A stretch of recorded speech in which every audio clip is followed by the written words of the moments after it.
to Xiaolan City.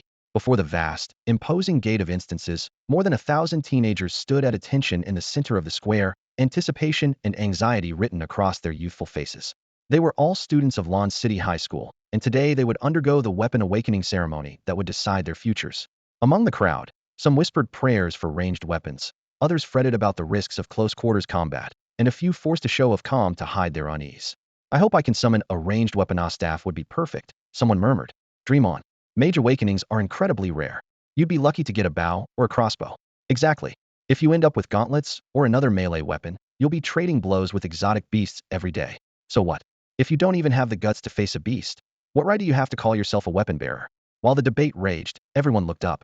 A figure strode through the air above them, long snow-white hair billowing, his presence stern and commanding. He was Xiao Wuya, principal of Lan City High School. Suspended in midair, Xiao Wuya swept the crowd with a piercing gaze, and the chatter died at once. Students, today is the day you summon your destined weapons, he said, his voice calm, yet carrying to every corner of the square. May each of you forge the weapon you desire. With that, he flicked a finger. A crimson jade pendant drifted skyward, glowing softly as it released a rain of red light that enveloped every student. In the crowd, Yeling looked up at the glow, his heart pounding. He had crossed into this strange world 3 years earlier, and his own weapon awakening ceremony had finally arrived. He knew that 3 centuries ago the gates of instances had descended on Blue Star, forever changing its fate. Humanity embarked on the path of the weapon bearer, forging personal weapons and gaining extraordinary power, yet was also drawn into a brutal, boundless interstellar war. Today would be the turning point of Yeling's life. As the scarlet light fell, Yeling felt his consciousness grow heavy, as though he were sinking into an endless dream. High above, Xiao Wuya watched in silence, his expression solemn.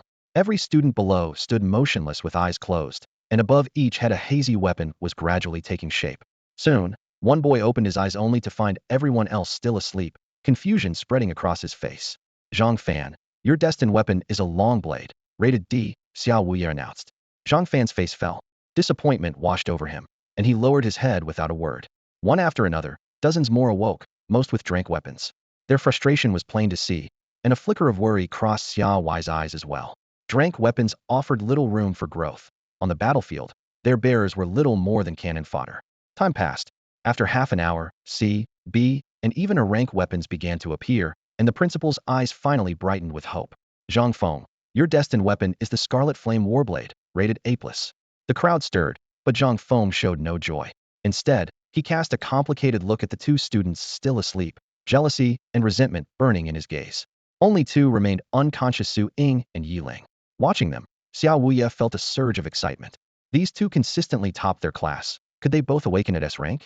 The other students likewise fixed their eyes on the pair, a tangled mix of awe, envy, and anticipation on their faces.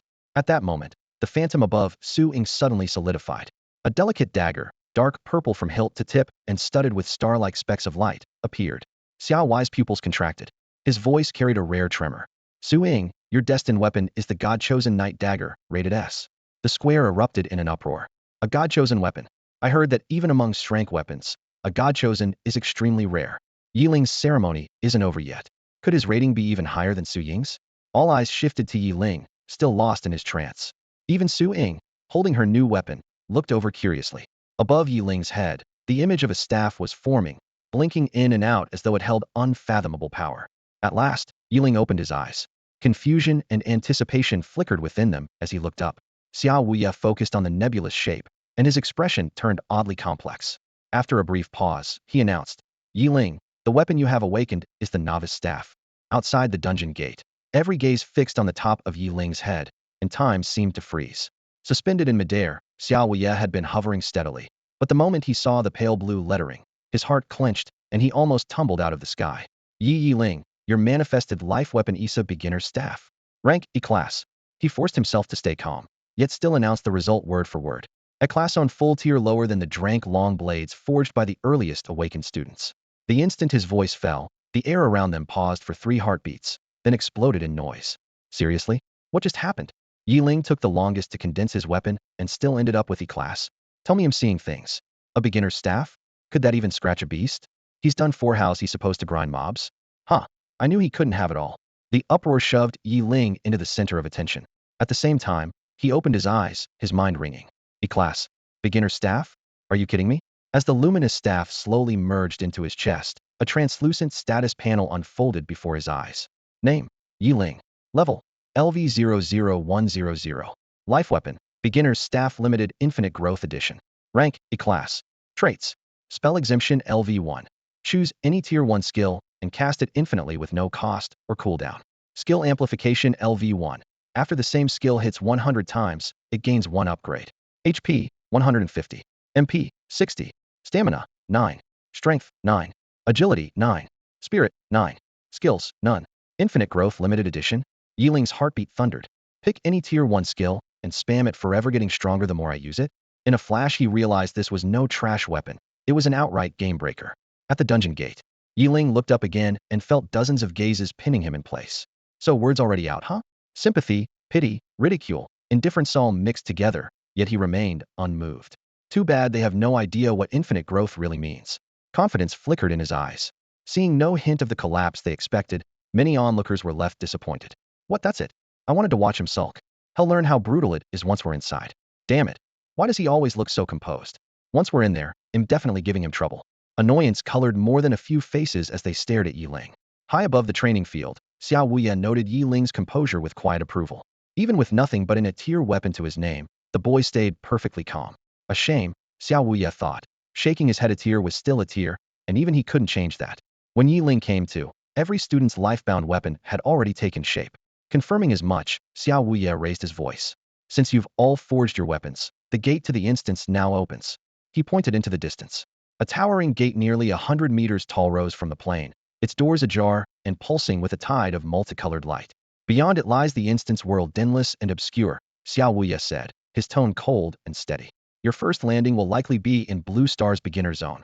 But remember, only the strong survive. Once inside, the peaceful days you know are over. Even fellow Blue Star wielders often kill one another. His voice never hardened, yet the brutality was clear. The teenagers, who should have been carefree, could only clutch their weapons tighter. Upon arrival, you may claim one reward, a skill, or a piece of gear. I trust you've already chosen. Finally, I wish you a safe return. With that, Xiao Wuya shot skyward, vanishing into the clouds. Before leaving, he looked back at Yeling. I hope the kid makes it out alive. Then he disappeared. A timer flashed on every student's interface. 10:00 10 minutes. Fail to enter the instance in time, and you would be erased. The moment Xiao Wuya left, the field erupted. Hey, they say your spawn point depends on the gate you enter. Let's go in the same one, and stay close. Party up. Party up. I've got a tire bloodbound, a tank, and a healer, fast. They'll carry the grind. Count me in. I'm in too. Tire steel sore, need more DPS? In all that noise, no one spared Yeling a glance. An A-tier starter staff, calling it a staff was generous. It was practically a blank stick. Who wanted a burden? Just then, Suing, wielding the steer weapon chosen, Dusk Dagger, declined several invitations and walked straight toward Yeling. Yeling, let's team up. Yeling, let's team up. With a faint smile, Suing looked over at him. The air seemed to freeze. Every eye in the plaza snapped toward them. Whoa, what's going on? Suing just asked Yeling to party up? Whispers rippled through the crowd. I heard she had a thing for him, but I never thought it was true. Come on, that was ages ago. Su Ying's got an S-class divine weapon, now her future's limitless. And Yeling stuck with an E-class lifebound weapon. How could he ever match her? She's probably planning to carry him. A furious shout tore through the chatter. Su Ying, what do you think you're doing? Zhang Feng forced his way forward, face dark. That guy's finished. Teaming with him will only drag you down. He patted the broadsword at his waist. Come with me. My Scarlet Flame Blade can clear a path for you to deal damage. Together we'll make any boss kneel. Then he shot Yeling a frosty glance. Do yourself a favor and get lost. E-class trash should know its place. We're not in the same league. Yeling gave him a sideways look, cursing inwardly that this idiot acted like he'd lost a relative. He couldn't even be bothered to answer. Had planned to go solo, but in that moment his mind changed. Sure, he told Suing with a nod. The first descent drops us in the same region, but it's huge. If we run into each other inside, we'll team up. With that, he turned toward the dungeon gate, never sparing Zhang Feng another glance. Completely ignored, Zhang Feng nearly exploded. Crimson fire danced over his skin, the aura of the Scarlet Flame Blade. But the Academy and the Alliance strictly banned manifesting lifebound weapons on Blue Star. Doing so meant worldwide pursuit. He had to choke down his fury. Yeling, you worthless piece of trash. He howled at the retreating figure. Still hiding behind a woman's skirt? If I meet you in the dungeon, they'll show you how real men fight. Tap. Yeling stopped, turned back slowly, eyes like ice. A barking mutt needs a lesson. Zhang Feng, next time we meet, you can buy your life for 300 gold. Gold was the dungeon's currency. 1 coin equaled 10,000 Blue Star credits. 300 gold could let an ordinary person live in comfort for a lifetime. Leaving those words behind, Yeling stepped through the gate. Space rippled, and his figure vanished. Watching him disappear, Zhang Feng's face shifted from pale to livid. The mocking looks around him stabbed like needles. Yeling, he ground out. Since you're courting death, don't blame me for forgetting we were ever classmates. He, too, strode into the gate. Instance world. Deep in a shadowed forest, light and leaves dappled the ground. A shimmering rift opened, and Yeling stepped through. So this is the instance world. Everywhere grew fantastical plants unknown on Blue Star, and at the far edge of the sky, hundreds of floating continents hung suspended in the void. Even separated by billions of miles, they were still unimaginably vast. Yeling knew these were worlds that only high-ranked artificers could reach. Inside the dim space, 2 lines of pale gold text flared into view. Welcome to your first instance world. Please choose your initial reward. 3 translucent images spread out before him. The first image was labeled Fireball, its details fully displayed. Fireball. TRI. Description. Launch a sphere of flame that deals 20 points of base fire damage to a single target. Cost. 5 mana. Scaling. Spirit 1. Cooldown. 5s. Weapon restriction. Casting weapons. Beneath it, a note appeared. An artificer's damage is divided into base damage and scaling damage. Base damage is inherent to the skill, while scaling damage comes from attribute multipliers. High-tier skills can reach multipliers in the hundreds or thousands, producing fearsome results. Yeling glanced at the other 2 images: Ice Wall and Flame Armor.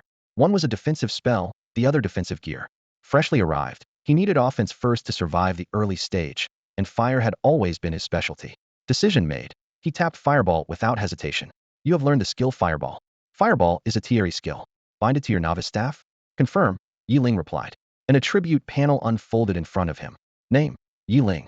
Level, 00100. Bound weapon, Novice Staff Unlimited Growth Limited Edition. HP, 150. MP, 60. Stamina, 9. Strength, 9. Agility, 9.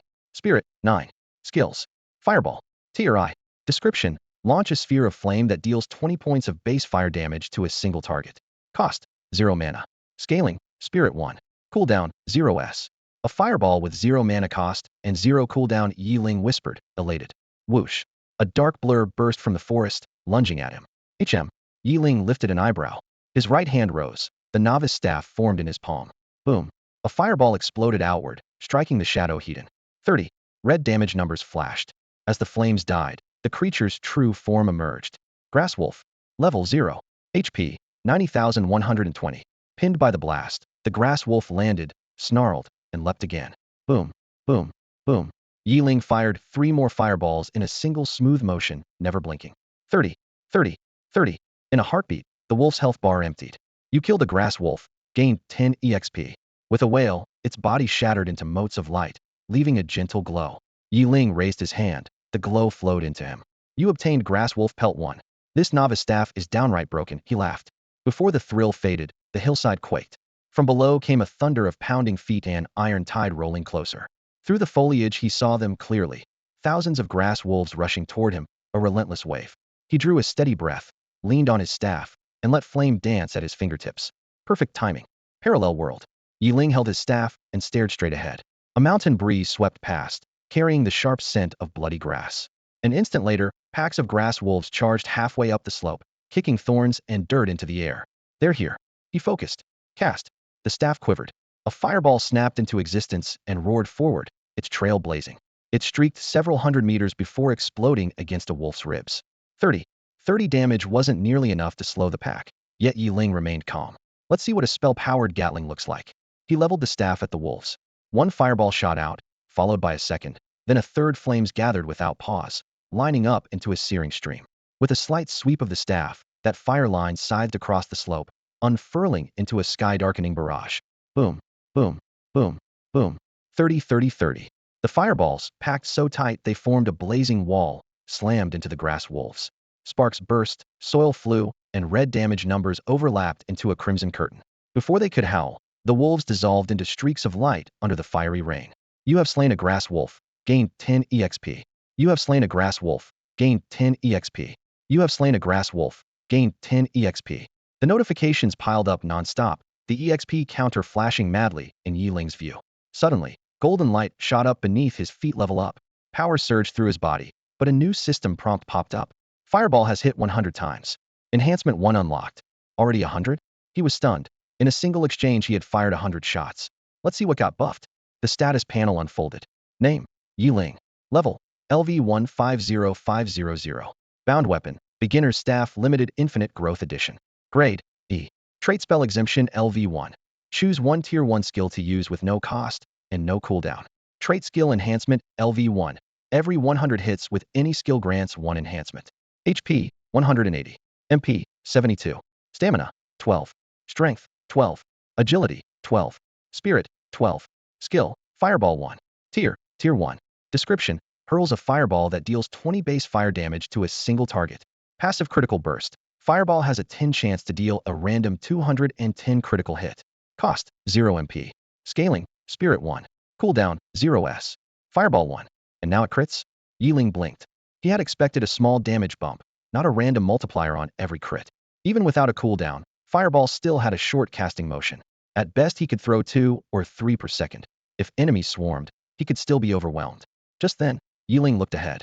After the upgrade, Fireball's damage ticked up slightly.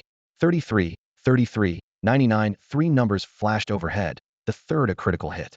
The first Grass Wolf's health bar drained in an instant, and another fireball slammed into it. 330. A 10 times crit exploded, and the creature dissolved into motes of light. The one swarming pack halted under the barrage. You killed a Grass Wolf and gained 5 experience. You killed a Grass Wolf and gained 5 experience. Although the wolves now awarded only half the experience, Yeling's kill speed kept the bar climbing at the same pace. Fireball has hit 100 times strength in 1. He opened his status window at once. Skill: Fireball 1 tier. Tier 1. Launches a fireball that deals 40 base fire damage to a single target. Passive critical: 10 chance to inflict a multiplier crit, randomly 210. Mana cost: 0. Stat scaling: Spirit 1. Cooldown: 0s. Base damage went up by 20. Looks like the bonuses are random. He tapped the panel and looked up. Keep going. Fireballs flew in rapid succession, damage climbing again. 52, 104, 260. The numbers burst above the wolves' heads as smoke and flame mingled, filling the air with the stench of char. Fireball has hit 100 times strength in 1. Ding. You've reached level 2. At level 2, a level 0 Grass Wolf gave just 1 experience, and Yeling needed a full 2,000 to reach level 3, but the sea of wolves before him was more than enough. Fireballs rained down, blackening the forest floor. The wolves' howls grew sparse, and in under 10 minutes, more than half the pack lay dead. Fireball has hit 100 times strength in 1. Fireball has hit 100 times strength in 1. System alerts popped up one after another until the final wolf gave a mournful cry and vanished in the flames. The hillside was scorched and littered with debris. Only thousands of faint lights items dropped by the wolves glimmered in the ashes. Let's see what level my fireballs reach now. Yeling opened his stats panel. Fireball, 8 ranks. Tier 1. Active. Hurl a ball of flame that deals 120 fire damage to a single target. Passive critical strike. Fireball has a 10 chance to deal a critical hit, multiplying its damage by 210 at random. Cost: 0 mana. Attribute bonus: Spirit 2. Cooldown: 0s. Staring at the stat window, Yeling fell silent.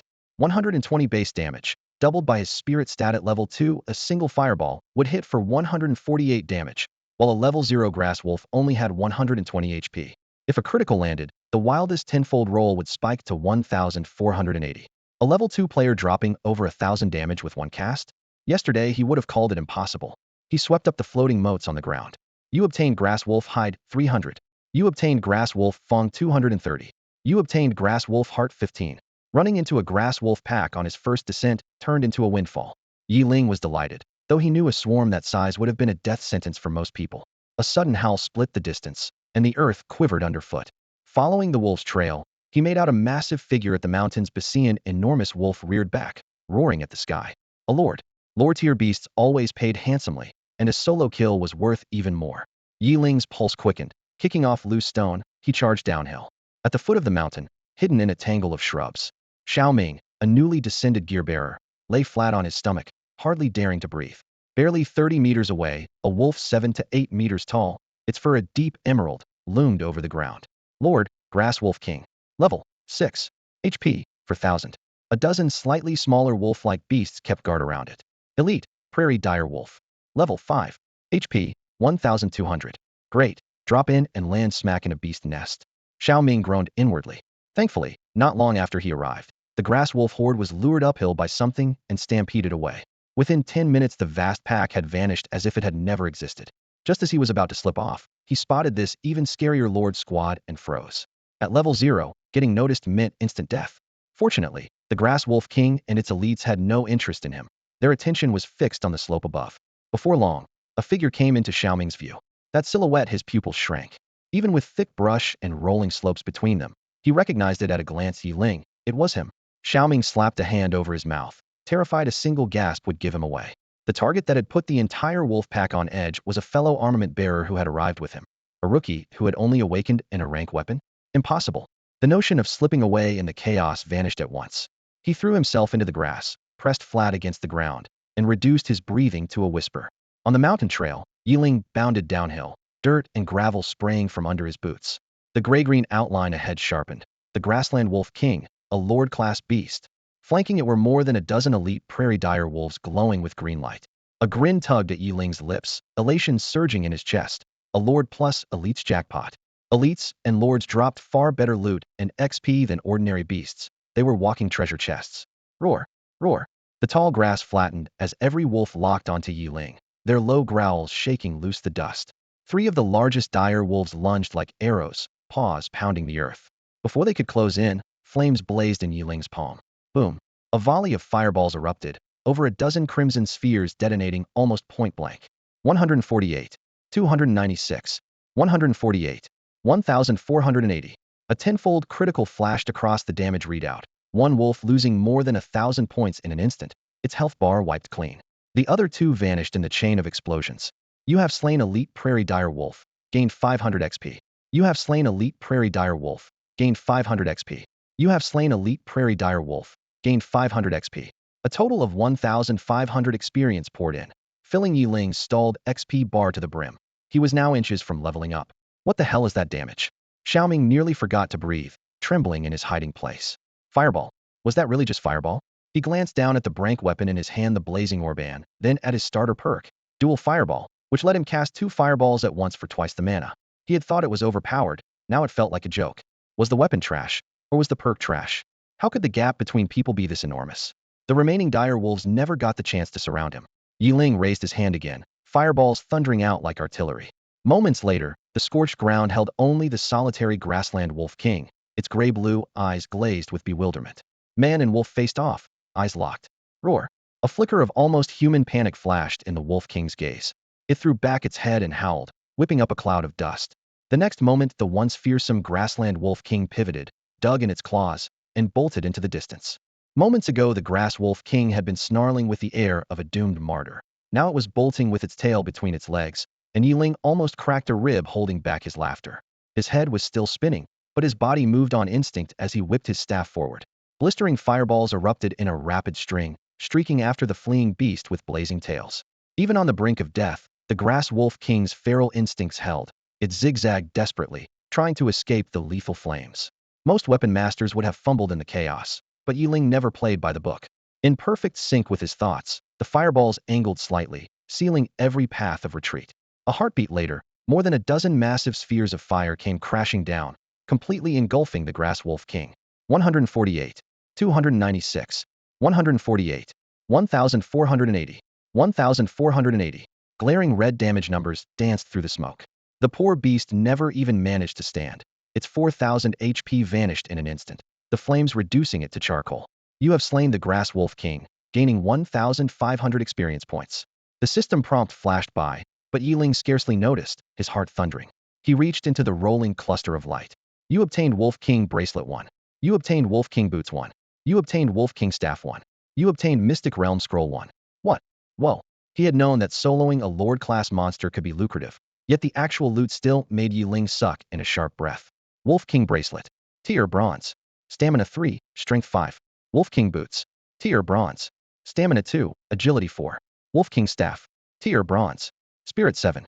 Mystic Realm Scroll. Quality, fine. Description: a single-use voucher that allows entry to a mystic realm no more than 10 levels above your own. Jackpot. Absolute jackpot. Yeling clutched the drops, half incoherent with excitement. No windfall, no fortune, the ancients never lied.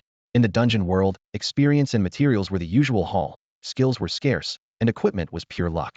That was why every major planet revered skillsmiths after a large-scale battle. Equipment losses were astronomical, and if people relied solely on dungeon drop rates, Even mid-tier squads could hardly assemble a full set.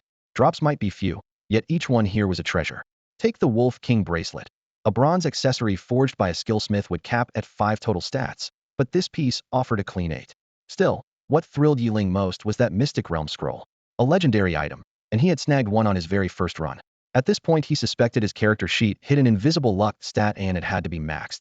Status sheet, right? Yeling suddenly remembered he had leveled up while taking down the Grass Wolf King and those dozen-plus elite mobs. After opening his status screen, Yeling was stunned. Not only had he leveled up, he had jumped 2 levels at once. Lines of data glimmered with pale golden light on the panel.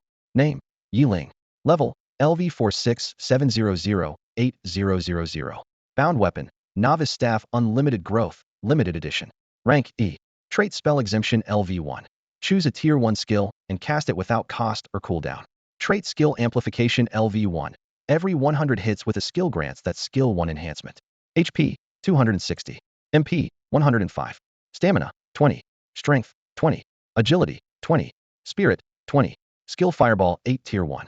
Description: Condense a ball of flame that deals 120 points of fire damage to a single target. Passive Critical Strike. Fireball has a 10 chance to deal a random 210 critical hit. Cost: 0 mana. Attribute bonus: Spirit 2. Cooldown: 0s. He had reached LV4 in less than half a day after entering the instance, and Yeling could barely contain his joy. At this pace, his classmates wouldn't even see his dust. As he was about to close the window, he spotted an unobtrusive symbol that had appeared next to bound weapon. What's this? Holding his breath, Yeling fixed his gaze on the little mark beside Unlimited Growth, Limited Edition, his finger trembling as he tapped it. Mergeable equipment detected. Proceed with fusion? Yes, no. Mergeable gear, Wolf King Staff. The thought flashed by, and he chose yes without a moment's hesitation. For any artifact wielder, one's bound weapon is everything, a law universally acknowledged in the dungeon world. After confirmation, the panel shifted again. Bound weapon, Novice Staff Unlimited Growth, Limited Edition. Rank: A grade 110. He opened his inventory, and, sure enough, the Wolf King staff he had looted earlier was gone. Yeling raised the staff over his head and shouted at the sky like an excited kid, "Yes. Yes." Then he bellowed in his tone-deaf voice, "It's a perfect day. Every dream will come true. What a perfect day." He had long sensed that his bound weapon was anything but ordinary, yet not knowing how to upgrade it had been a thorn in his side. Now that the mystery was solved, every cloud vanished. Riding the wave of good luck, he tore open the Secret Realm scroll he had just obtained. Why wait for bad luck to cash in on good fortune? The scroll dissolved into white light that enveloped him, and his figure vanished in an instant. Hidden in the grass, Xiaoming had been lying flat for several minutes, waiting in vain for Yeling to return. At last, he crawled out cautiously. A cool breeze brushed his face, but his heart was still pounding. Good heavens, is that really the E-class artifact wielder everyone at school looked down on? In less than half a day the guy had reached LV4 and made an a grade staff perform miracles. Is that the confidence of a straight A student? Can someone thrive in the dungeon world even with an a grade bound weapon? Questions churned in Xiaoming's mind as he recalled the day Yeling forged his weapon. The process had taken longer than it had for this class chosen one, Suing. Could such a drawn-out bonding really have produced nothing more than a simple a grade novice staff? The thought struck him like lightning, and his heart leapt. My God, could it be? The scene flipped in an instant, and before Yeling could react, he found himself standing in a small courtyard nestled within a sprawling complex of massive buildings. So the way into a secret realm is nothing like the Gate of Instances, he muttered, staying on guard. Instead of rushing ahead, he slipped on the bracelet and boots he had just acquired. As the gear took effect, his base stats refreshed at once. Stamina 27, Strength 27, Agility 26, Spirit 22. Seeing those numbers pop up on his panel gave him a hint of reassurance. Yeling surveyed his surroundings. The courtyard looked like the forecourt of some exotic palace. Doorframes and colonnades were covered with strange patterns and script, while bestial reliefs snarled from the walls, glaring in eerie silence. Lanterns in the corners burned dimly. Whenever the wind stirred, the carved shadows seemed to come alive, adding a chill of unease. He was about to head toward the main hall when a raspy, labored wheeze drifted from around the corner. HRHH huff RRHH. A figure lurched into view. Its face was half-rotted, eyes dull gray, chunks of flesh sliding off as it moved. The stench that followed almost sent last night's dinner back up Yeling's throat. Ghoul level, 6 HP, for 1000. The moment the tag appeared, he swung his staff and launched a flurry of blazing fireballs. 164, 820, 1640, 1148. Flames swallowed the ghoul. When the roar faded, only a charred smear remained. You have slain a ghoul. EXP gained, 200. Figures higher level, lower payout. Yeling grumbled. Same level 6 mob, and the EXP's already down from 500 to 200. Once I hit level 5, they'll be lucky to get 50. But that was a problem for later right now. The blast had stirred up a hornet's nest. From beyond the courtyard walls came a chorus of guttural howls. RRH chug, RRH huff. Footstep shambling, yet dense closed and fast. An instant later, a pack of ghouls poured through the gate, blocking it like a wall of black. So this is a secret realm? You stand still, and the monsters come to you? Yeling snorted, but his hands never stopped. Fireballs spat out like a chain gun into the oncoming horde. Boom, boom, boom. Damage numbers burst above their heads. 164, 820, 164, 1,148, 1,640. You have slain a ghoul. EXP gained, 200. You have slain a ghoul. EXP gained, 200. You have slain a ghoul. EXP gained, 200. The raging flames swept through the courtyard, and Yeling's spirits soared. Huh, see what real power looks like, you trash. He shouted, hyping himself up. Still, the loneliness of solo clearing a dungeon crept in. He couldn't help sighing. Damn, this crushing loneliness.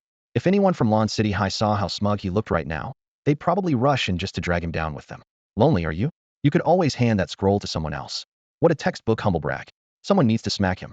While he was camping mobs, a pillar of golden light erupted under Yeling's feet. Leveled up again. System prompt refreshed. You have slain a ghoul. EXP 70. You have slain a ghoul. EXP 70. You have slain a ghoul. EXP 70. Damn it. The next kill won't drop to 5, will it? He grumbled, yet his hands never stopped. Early game leveling is easy. Efficiency is life. On top of that, no one knows when the instance will kick people out. Maybe it's on a timer. Maybe it's tied to level. So Yeling had no sense of security. Before long, every ghoul in front of him was wiped out. He breathed a sigh of relief, then almost burst a lung in fury. Where the mountain of corpses had been, only a single white orb hovered in the air. What the hell is this? He cursed, but his hand shot forward anyway. You have obtained the skill Explosive Wind Blades. Learn? Yes, no. Am I the heaven's favorite son, or what? Huh. Who can top my luck? Skill, Explosive Wind Blades. TRI. Description, releases multiple wind blades, dealing 50 base damage to all targets in a 55 area. Passive proliferation, number of blades increases with skill level. Active splash, each hit has a 30 chance to detonate, dealing secondary damage to a 33 area. Cost, 30 mana. Attribute scaling, Spirit 2. Cooldown, 10s. Weapon restriction, spellcasting weapons. Holy, this is insane. He planted his fists on his hips and laughed at the sky. You want a definition of chosen one? This is it. Anybody else want to compete? His reaction was understandable. The skill arrived at the perfect time. 1. It completely patched his lack of AoE.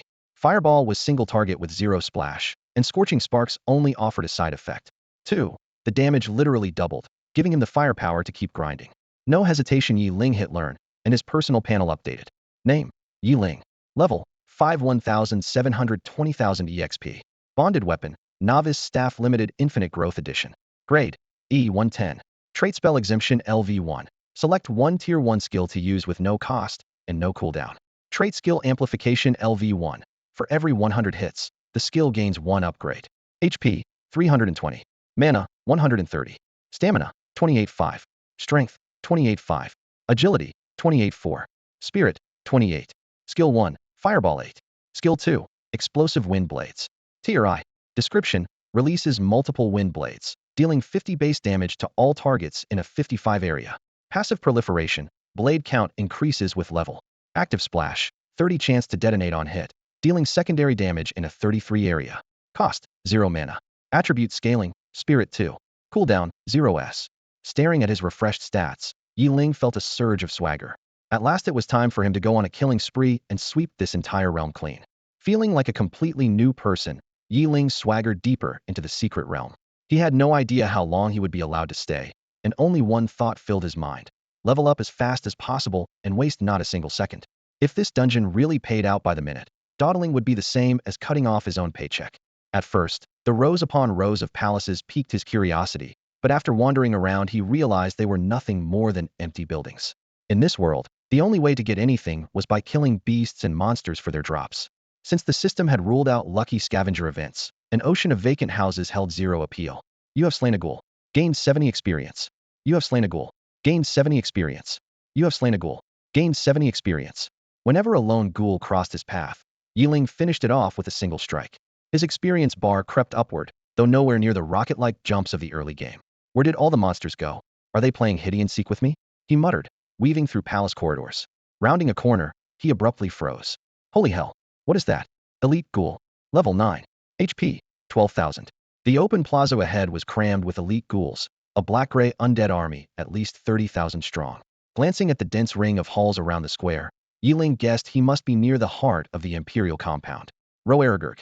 Several ghouls at the edge of the plaza spotted him first and howled, summoning their comrades. In seconds, nearly 100 shuffled forward in what looked like a military formation. Instead of fear, excitement flared in Yeling's eyes. At last he could give explosive wind blades a real workout. He raised his staff, and a 5 by 5 meter grayish square snapped into place in front of him. Inside it, crescent-shaped wind blades, one for every target, materialized in a flash. 106, 106, 106, 106, 106. The damage numbers flooded up like a rainstorm, and within a dozen seconds only piles of brittle bones remained. You have slain an elite ghoul.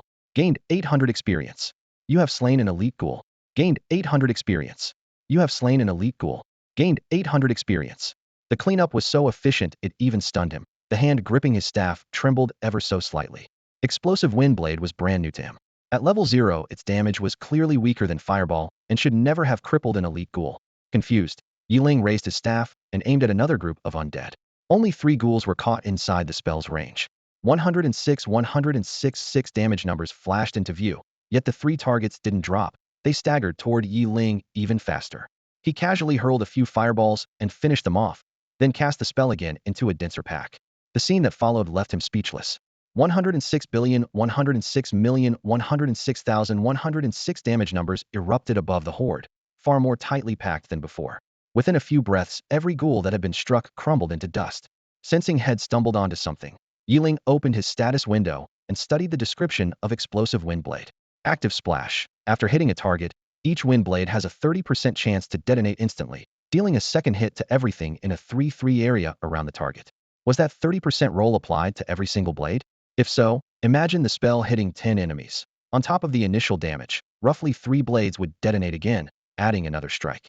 With dozens of targets packed together, how much secondary damage would that chain reaction create? Damage would multiply geometrically, explaining why dense monster packs had been wiped out in one shot. Take a hit, try to steady yourself, and before you can react, a second or even third blast lands because your neighbor detonates. No creature could survive that kind of bombing. If Splash was already this insane, what about the second trait, Derivation? After digesting the active effect, Yeling turned to the passive. Passive Derivation. The number of targets you can hit increases as the skill levels up. Number of targets? He frowned. Area spells normally damage everything inside the zone, so why specify a target count? Unable to solve the puzzle, Yeling stopped overthinking and went back to farming. Once the skill reached level 2, the pattern would reveal itself. He hadn't even cleared the second wave when the long-awaited notification chimed, and a pillar of golden light flared beneath his feet. Leveled up? Yeling instantly opened his character panel. Name: Yeling. Level: 62 EXP, 750,000. Bound weapon: Beginner's Staff, Unlimited Growth Limited Edition. Grade: E-Progress, 110. Trait Spell Exemption Lv1. Choose one Tier 1 spell to cast with no cost and no cooldown. Trait Skill Amplification Lv1. Every 100 hits with a skill grants 1 reinforcement. HP: 385. MP: 155. Stats: Stamina 37.5. Strength 37.5. Agility 37.4. Spirit 37. Skill 1, Fireball 8. Skill 2, Explosive Wind Blade 2. Tier 1. Description: Unleash multiple wind blades, dealing 60 base damage to all targets within a 6-6 area. Passive Derivation. The number of targets scales with skill level. Active Splash. After striking a target, each blade has a 30% chance to detonate instantly, dealing secondary damage to everything within a 4-4 area around the target. Cost: 0 MP. Attribute Scaling: Spirit 2. Cooldown: 0s. The area of effect expanded, and base damage rose by 10 points. Aside from the unexpectedly larger splash radius on the 30% secondary hit, every upgrade was exactly what Yeling had predicted. He lifted his staff and gave an easy sweep at the 2 ghouls before him. 134. 134. 6 crimson numbers sprang from the decaying corpses. 4 lines came from 2 direct wind blade slashes. The other 2 were splash damage. With that, Yeling fully broke down Explosive Wind Blade's mechanics. 1. It delivers a number of slashes scaling with skill level against every enemy in range. 2. A 30% chance to splash, adding 1 more strike of equal power within a fixed radius. In short, the higher the level, the faster the damage snowballs. Fireball was already a distant second. Convinced, Yeling plunged back into the grind. This dungeon run was all about that soaring XP bar anyway. 134. 134. 134. You have slain a ghoul. EXP 500. You have slain a ghoul. EXP 500. You have slain a ghoul. EXP 500. Skill Explosive Wind Blade has leveled up. Damage alerts and XP prompts flashed non-stop, nearly burying Yeling in a torrent of numbers. Every few seconds, a golden light burst at his feet. Either the skill leveled, or he did. At last he tasted the dungeon's true sweetness. This was the power level speed every player dreams of. Once the east side of the square lay bare, he spotted a solitary round tent at the center of the corpse tide. Every ghoul kept at least 10 meters away, leaving a perfect circular gap amid the dense sea of undead. Is that the dungeon boss? A chill ran through him. The tent was deadly silent, yet radiated pressure. Yeling glanced at his panel. Explosive Wind Blade was now 5. Skill 2. Explosive Wind Blade 5. Tier 1. Unleashes a variable number of wind blades, each dealing 100 base damage to all targets in a 10-10 area. Passive Proliferate. Higher levels increase the number of targets struck. Active Splash. On hit, 30% chance to detonate, dealing identical damage to enemies within an 8-8 radius. With a crowd cleaver like that, dragging the boss out first would be easier than saving it for last, and the remaining elite ghouls could serve as handy meat shields. Decision made. Yeling gripped his staff, took aim at the tent. A volley of fireballs rained down on its roof. 240, 720, 2400 Arg Roar. A string of damage numbers burst into the air as the ornate command tent was torn apart, exposing the boss to Yeling's view. Lord, Ghoul, level 14, HP, 493, 600500000. Damn it. The towering ghoul gripped a broadsword, its ragged armor caked with dark, dried blood, murderous intent rolling off it. Staring at that nearly 500,000 health pool, Yeling's heart pounded and his scalp tingled. He knew this was already the boss nerfed state under the gate of dungeon suppression.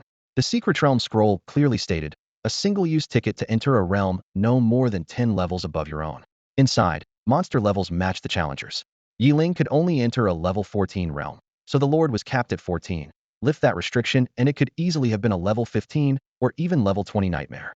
Thump thump, each step the Lord took hammered the ground, dust jumping as the entire Camp Vibratita textbook strength-type monster.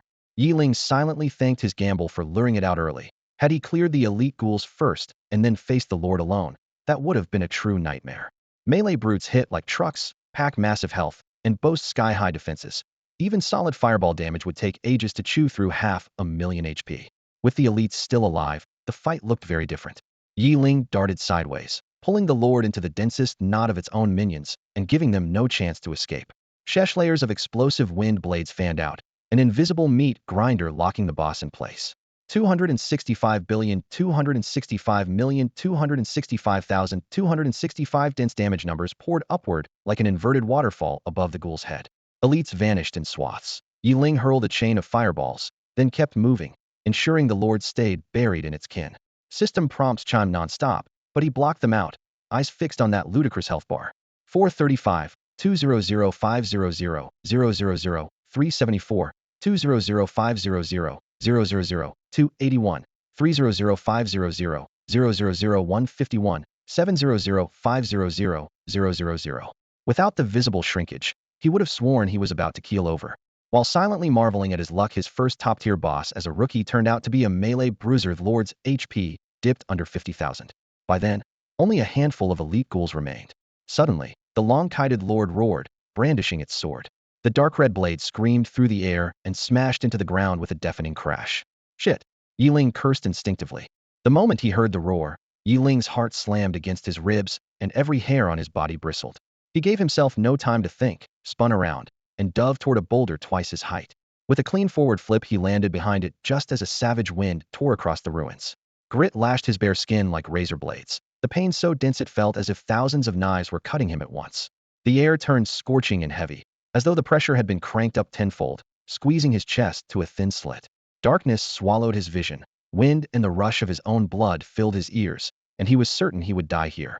The gale lasted only a heartbeat, but in that instant time lost all meaning. When the world finally stilled, Yeling realized he was still alive. Dust billowed, rubble carpeted the ground, as if a colossal beast had just rampaged through. The once-level plaza now held a crater more than 10 meters deep, its rim scorched and bedrock exposed. He checked his status. Fewer than 10 hit points remained. Cold sweat soaked his back. He had yanked himself from death's doorstep. Legs trembling, He peeked out from behind the stone and froze. The imposing ghoul lord lay in the crater's center, its chest rising and falling shallowly, ready to stop at any moment. Of the dozens of elite ghouls that had filled the square, not a scrap remained. Ghoul Lord. Level, LV14.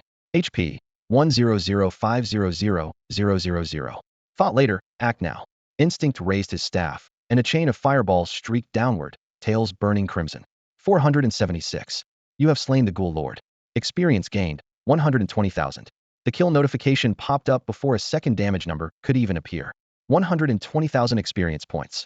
The figure hit Yeling like a lottery win, a rush of sudden wealth roaring in his chest. He had been in this instance for a single day and was already tasting the dizzying thrill of getting rich overnight. He grinned wide, 16 teeth flashing cold light, every shred of reserve flung to the winds. Name, Yeling. Level, LV11250, 000300000. Bonded Weapon, Beginner's Staff Limited Infinite Growth Edition. Grade, E110. Trait Casting Exemption Lv1. Choose one Tier 1 skill and use it with no cost and no cooldown. Trait Skill Empowerment Lv1. Every time a skill hits 100 times, it gains 1 enhancement. HP, 10017, 800. MP, 8900. Stamina, 1785. Strength, 1785. Agility, 1784. Spirit, 178. Skill 1, Fireball 11. Tier 1. Description, launches a ball of fire at a single target, dealing 200 base fire damage. Passive critical. Fireball has a 10 chance to deal 210 damage. Cost, 0 MP. Attribute bonus, Spirit 3. Cooldown, 0s. Skill 2, Explosive Wind Blade 15. Tier 1. Description, releases multiple wind blades, dealing 150 base damage to all targets in a 2020 area. Passive proliferation. The number of targets increases with skill level. Active skill splash. After striking a target, Wind Blade has a 30% chance to detonate instantly, dealing secondary damage to everything within a 15-15 radius. Cost, 0 mana. Stat scaling, Spirit 5, cooldown, 0s. I finally made it to the top, Yeling rasped. But before he could finish, he rolled to the lip of the pit and collapsed with a thud.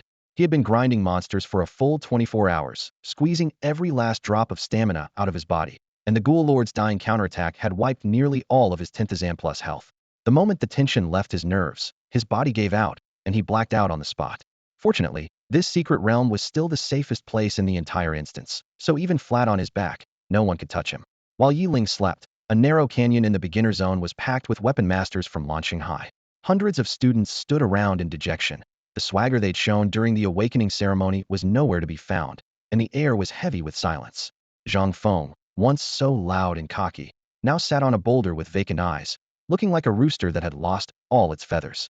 At last the oppressive mood became too much, and someone stepped forward. Zhang Feng, do you actually have a plan or not? We can't even find a place to level up.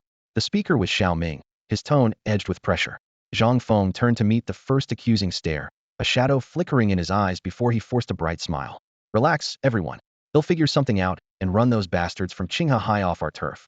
Launching High is fighting for survival right now. What we need most is unity, so cut the infighting. Listening to Zhang Feng's empty promises and thinly veiled sarcasm, Xiao Ming pictured another face the man everyone had written off. The one who could chase a boss across the mountains swinging a staff. The savage who awakened the school's weakest weapon, yet decapitated a lord-level beast with a single strike. The thought cemented his resolve. Zhang Feng, talk is cheap. Xiao Ming raised his voice. What we need is a safe place to grind. Fall behind now, and we stay behind. You wanted us to follow you? Find this as your chance. Fix the problem. He purposely showed a look of regret. If you can't handle it, even if I want to back you, the others won't. For low-level players like us, levels are everything. Zhang Feng's face darkened. Inwardly, he cursed Xiao Ming's 6 ways from Sunday support. My ass. You've been sabotaging me all morning, but he kept silent, lowering his head and knitting his brows as though deep in thought. Dodging responsibility when it counts, someone muttered under their breath. Seeing Zhang Feng's posture, even many of his staunchest supporters began to look disappointed, their faith starting to waver. Hardened by a brutal environment, today's youths have learned to mature early. They handle social dynamics with growing finesse. And as they watched Zhang Feng run out of options, the admiration they once felt visibly faded. His show of calm no longer fooled his peers, yet no one voiced the harsh words on their minds for now. Apart from the still absent Su Ying, Zhang Feng was the only one with an A talent rating. He himself couldn't understand why Xiao Ming, someone with whom Head rarely interacted, suddenly targeted him at every turn. What he did know was that if this troublemaker kept sowing discord, The authority Zhang Feng had built on the strength of his signature weapon would soon crumble. With that in mind, he forced a wry smile, scanned his classmates, and raised both hands. Friends, Zhang Feng began, steady and composed. We've stepped through the dungeon gate and started facing a brutal reality, but the years we spent together won't vanish overnight. If I could solve our current problem easily, I would never hold back. He laid his helplessness on the table, knowing any lie would only backfire. He had no wish to pose as an omnipotent savior. All he needed was to keep a voice in the discussion. Xiaoming snorted but could not refute him. As he himself had just stressed, down here at the lower levels, rank is everything. Joint teams from Qinghe, North Jiangsu, South Jiangsu, Xuecheng, and other cities were seizing their leveling spots to slow their growth. The only answer was unity. Expecting a lone messiah to sweep the field even one with an SS-grade signature weapon was unrealistic at this stage. They were all just starting out. The gap in power had yet to widen, and no individual could stand against a collective. Zhang Feng admitted defeat so readily that Xiao Ming was momentarily at a loss. His plan had been to harp on Zhang Feng's incompetence, but Zhang Feng's words transformed one man's weakness into a problem no one can solve, turning it into an irresistible trend rather than a personal failing.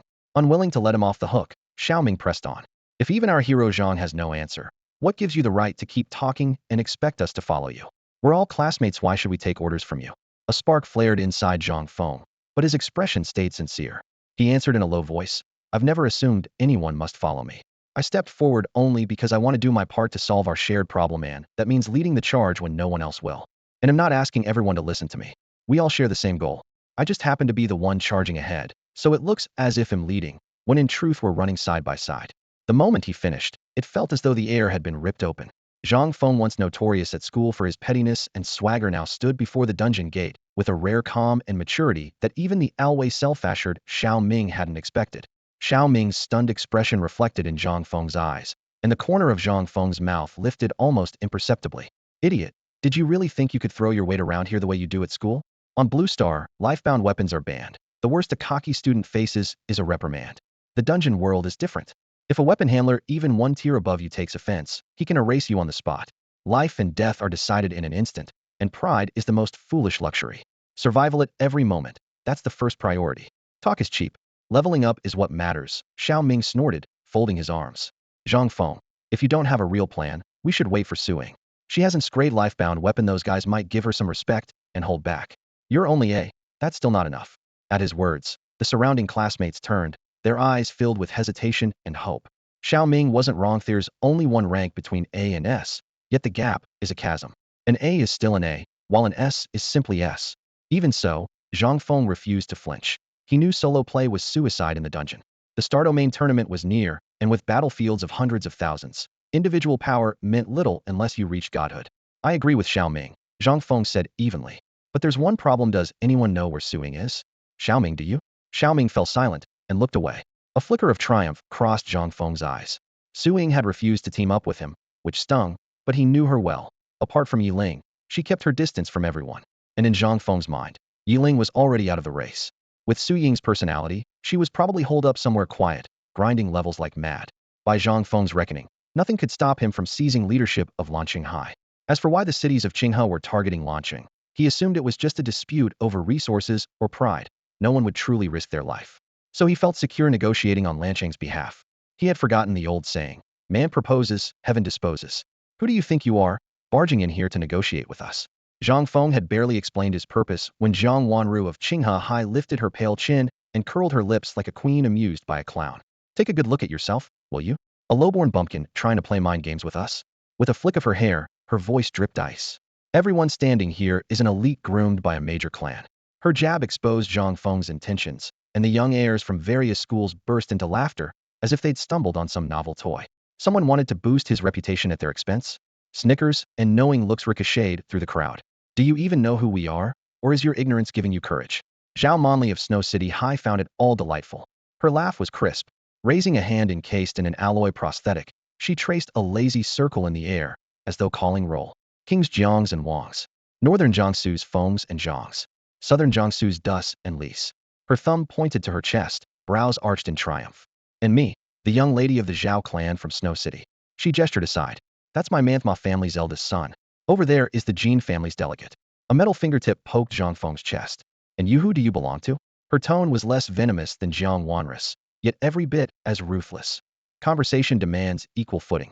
Zhao Manli's arrogant roll call, backed by the heir's casual chuckles, turned Zhang Feng's face scarlet. He gulped for air but couldn't summon a retort. He recalled Xiao Ming's words. In the lower tiers, hierarchy is everything. Without overwhelming power, lineage is a weapon-bearer's only shield. The clans Zhao Manli listed were titans across Blue Star cities. To a third-tier place like Lan City, they were mountains out of reach. When a dungeon gate first opens, you can't bring gear or skills. But once you emerge, whether on Blue Star or in the next dive, those forces have 1,000 ways to erase someone like Zhang Feng. The air grew heavy. Zhang Feng stayed silent. Beside him, Xiao Ming finally erupted, voice quavering yet loud. We're all citizens of Daxia. How can you steal our resources? Aren't we supposed to unite against threats from beyond? Ha ha ha ha he. A chorus of mocking laughter answered him. Feng Wei from northern Jiangsu folded his arms, scorn unchecked. Precisely because we must fight outsiders, limited resources have to be focused on the best. We're nurturing excellence. What's wrong with that?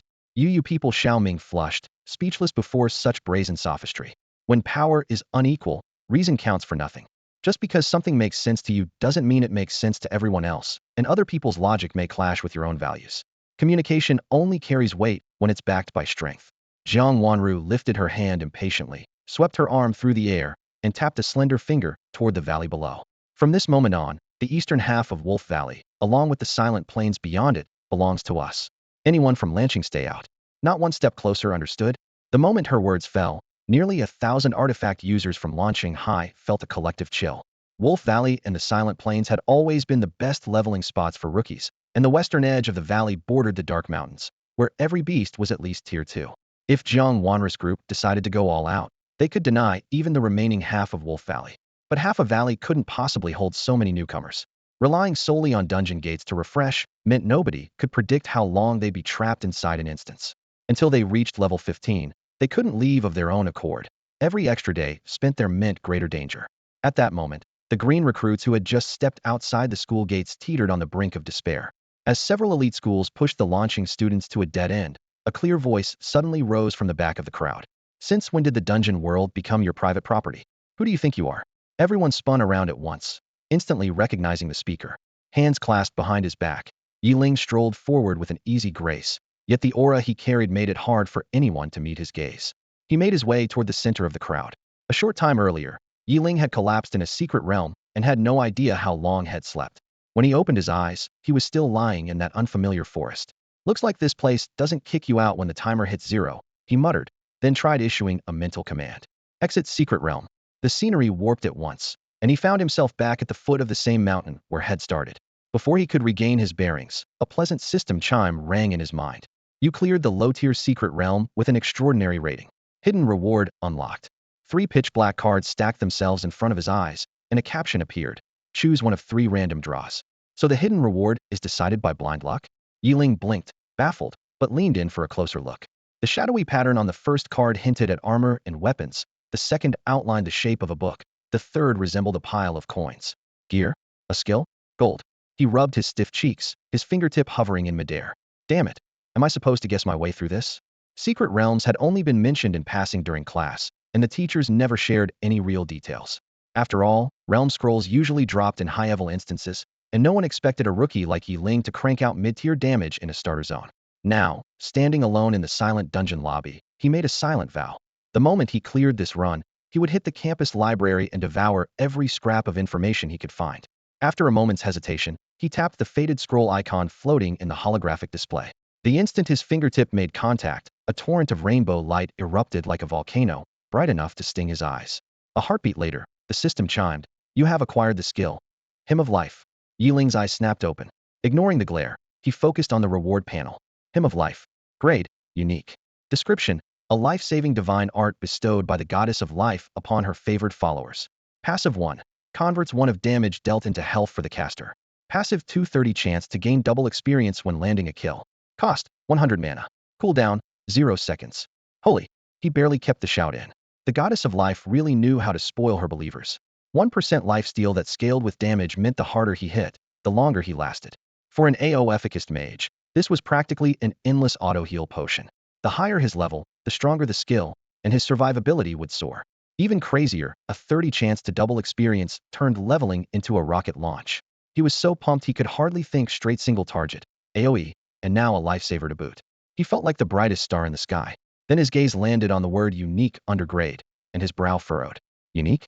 What tier was that supposed to be? As far as he knew, skills were organized into 9 basic tiers: low, mid, and high, and above those set the supreme tier. He had never heard of unique. Was the data being kept under wraps, or had no one ever earned one before? He mulled it over, but came up empty. The gates of dungeons had hung over Blue Star for 300 years long by human reckoning, yet barely childhood for many long-lived races. For Blue Star, dungeon exploration was still at the toddler stage, especially compared with the veteran civilizations. No point chasing questions he couldn't answer now. Although he had sworn to reinvent himself as a straight-A student in this life, deep down he was still the laid-back slacker of his past. His focus snapped back to reality. Could a unique grade skill bind to his novice staff? That staff was only rated for Tier 1 skills. Did unique come with extra requirements? If it didn't bind, he was in for an awkward time. Bind a staff. After a silent chant, Yeling hurriedly pulled up his status screen. Name: Yeling. Level: 11, 250, 000 EXP. Signature weapon: Rookie's Staff, Limited Endless Growth Edition. HP: 17, 80017, 800. MP: 8, 9008, 900. Skill 1, Fireball 11. Skill 2, Explosive Wind Blade 15. Skill 3, Lives Benediction. Grade: Unique. Overview: a last chance skill personally granted by the Goddess of Life to her devotee. Passive converts 1 of damage taken into HP. Passive 30 chance to earn double experience. Cost: 0 MP. Cooldown: 0s. Yes, this is amazing. He pumped a fist, so excited he almost jumped. He hadn't pinned much hope on successfully binding a unique grade skill, yet fate had surprised him again. This secret realm was perfect, the only pity being that it dropped no loot. Once the rush faded, he set out to grind monsters and level up.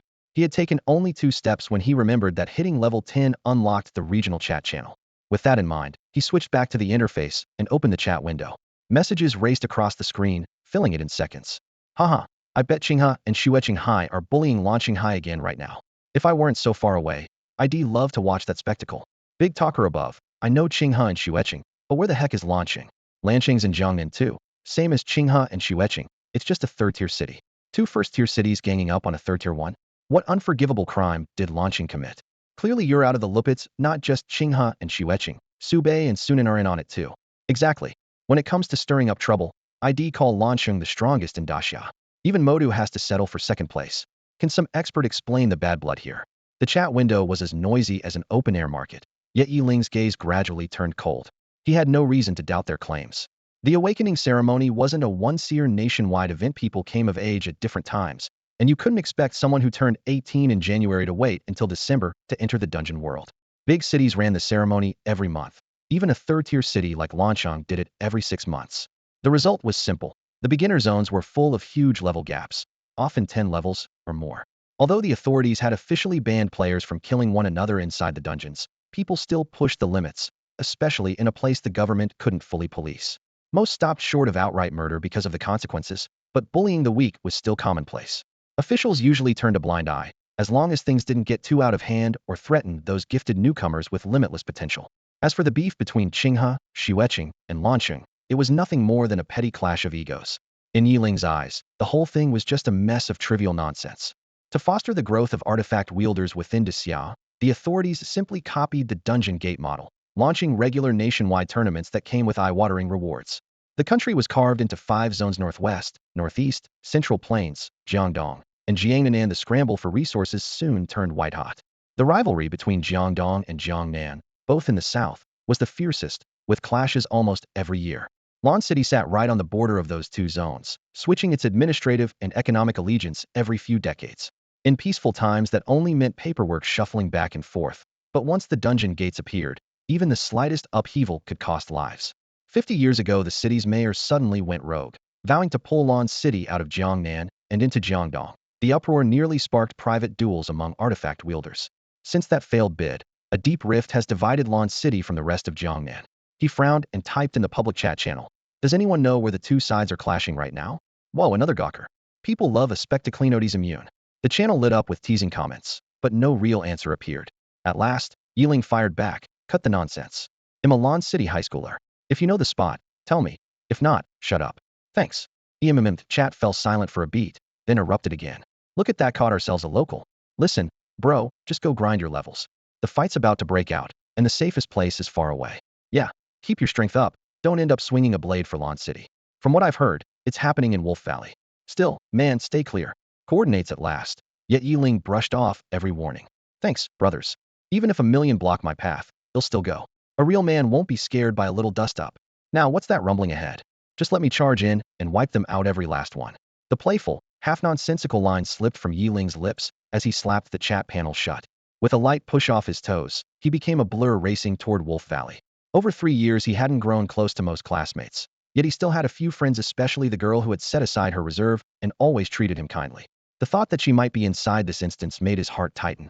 She was steady and would never court trouble. But what if something happened? Even a 1 in 10,000 chance was unacceptable.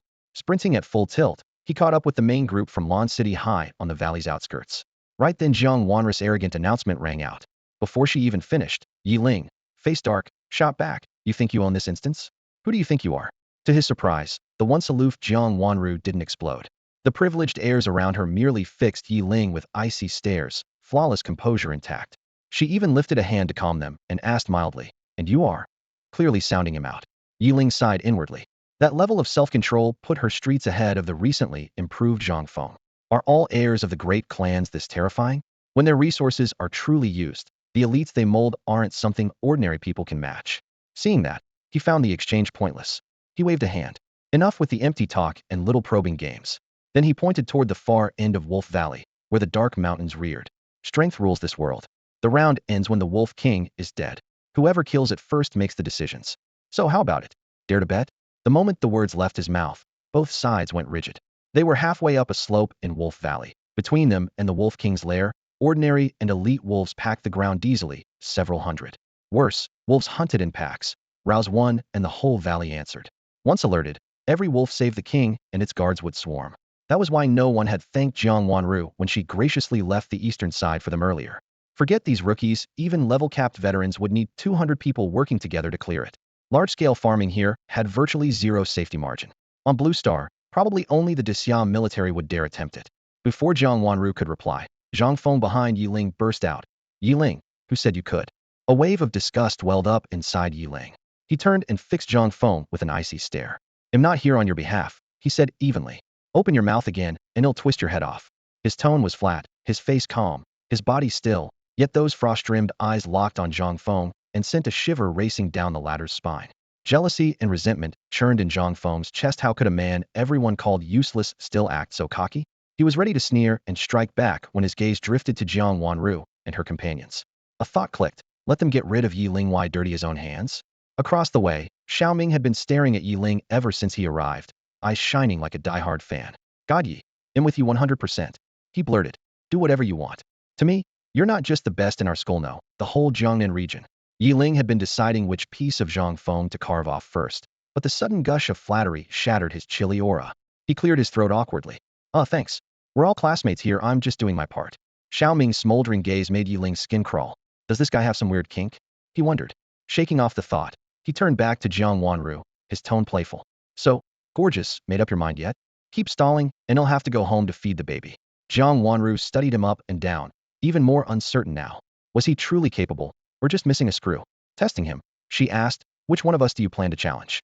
Unlike beasts or monsters, a weapons master revealed nothing by appearance alone. Jiang Wanru was sure Yeling couldn't read their strengths, and each of her teammates was a resource-fed prodigy, close in power. Whoever he chose, the result would be the same. If Lan Shanghai tried any tricks, she'd happily show everyone how red a flower could bleed. As for his crazy talk about taking down the Mountain Wolf King, she ignored it. Real competition lay in who killed targets faster, who showed clearer strength. Yet in this world, a true freak could make celebrated geniuses look ordinary in an instant. Pick anyone you like, she said lightly. You can even take us all on at once if you'd prefer. Even without knowing the other's strength, Yeling had complete faith in his own skills. If he couldn't crush the controllers who entered the dungeon with him, what future did he have in this world? Everyone understood that, since the system had forced them to remain in the beginner zone, none of their levels could be higher than 15. The calm yet reckless arrogance on Yiling's face let Jiang Wanru's group instantly taste the helplessness Zhang Feng had felt earlier. Their gear and skills were sealed, but they still possessed more than a decade of dungeon knowledge and technique. Now this teenager dared to look down on them. What gave him such audacity? Feng Wei, the darkest of the lot, was the first to feel the urge to kill. Clenching his teeth, he sneered, since he's so generous, it would be rude not to oblige. The others thought ganging up on a single opponent was beneath them, yet one glance and one sentence from Yeling had ignited their fury. Their noble manners vanished, and none believed he stood a chance. Cut the nonsense fight. Ma Long, the strongest and most forthright, barked. Perfect. That's the spirit a true genius should have. Yeling's smile grew brighter. These so-called prodigies from great clans were the whetstone he had long awaited. If he didn't test himself now, how could he truly gauge his power? They spread out along both sides of the valley. Yeling lifted his staff first and swung at the wolves. Across the way, the other city's prodigies charged their own section of the pack, while the controllers from Lon City High were left behind, anxiously spectating. None of them believed Yeling could win. A beat later, a scene so stunning it was almost deafening erupted. Inside the 1,200 square meter basin, wind blades appeared from thin air, jade light flashing as they sliced into the wolves. Even more absurd, the spell seemed to cost no mana. One wave had barely ended when another rose, layer upon layer, like endless nesting dolls, all targeting the pack. 1,090, 1,090, 1,090. Thousands of damage numbers lined up neatly, blooming like a cloud of white digits over the wolves. The geniuses who had just dealt 200 or 300 points spun around, nearly losing control of their own skills at the sight. What the hell? How is this possible? Am I hallucinating? Insanity. Is he even human? Holy crap. Disbelief erupted on all sides, and even the normally composed women couldn't keep from cursing. System messages followed. You have slain a mountain wolf, gaining 70 experience points. You have slain a mountain wolf, gaining 70 experience points. You have slain a mountain wolf, gaining 70 experience points. You have slain a mountain wolf, triggering double bonus, gaining 140 experience points. You drain 109 health points. You drain 109 health points. On the hidden interface, Yeling watched row after row of green numbers jump. He curled his lip, feeling a strange twinge of gloom. His HP was already maxed out. No matter how high it climbed, the figures were nothing but cold digits. There was no breaking the cap anyway. If the thousands of artificers nearby had heard that humble brag, they would have swarmed over to drag him into a real-life PvP match. Damn it, frontliners, hold the line. Yeling's intimidating presence made everyone freeze for a split second, and a mountain wolf slipped through the gap, pouncing on their center. Mage Jiang Wanru and assassin Wang Yinyu shrieked and fell back. The team's last two warriors, Ma Long and Du Haitao, rushed forward, shields raised, and nailed the wolf in place with a single bash. The remaining mages and assassins flung spells in a frenzy. Light and shadow exploded in chaotic bursts, finally driving the pack away, but their formation was in shambles. By contrast, Yeling stormed ahead alone, staff sweeping like a bulldozer through the valley. Pillars of magic and sprays of blood erupted around him. One man generated the roar of 10,000. Meanwhile, the dozen so-called prodigies behind him floundered and tripped over one another. If Yeling hadn't advanced so quickly and drawn off most of the wolves, they would have been routed long ago. My god, who is that guy? Launching High won't be able to keep him under wraps this year. Artificers from Qinghe, Xueqing, and other cities stared in open-mouthed envy. Why couldn't a freak of nature like that belong to them? Wow, Yeling, you're incredible. That's really Yeling? Didn't the principal say he only bonded with a grade starter staff? Could the principal be wrong? Can a spirit-binding jade even malfunction? The students of Launching High erupted in an uproar. Every theory they'd memorized felt like worthless scrap in the face of this spectacle. Once Gaki Zhangfeng stood there hollow-eyed, muttering on a loop. Impossible, impossible, absolutely impossible. Nearby, artificers from other cities clutched their aching heads. You're telling me that God is using a grade novice staff? If he's that strong with a grade weapon, should my grade frost sword be going berserk right about now? What about my grade flaming longbow? Am I just missing the right way to unlock it? Arguments flew until every question pointed to the same doubt. Did Launching High hand out a different kind of starter staff? Impossible.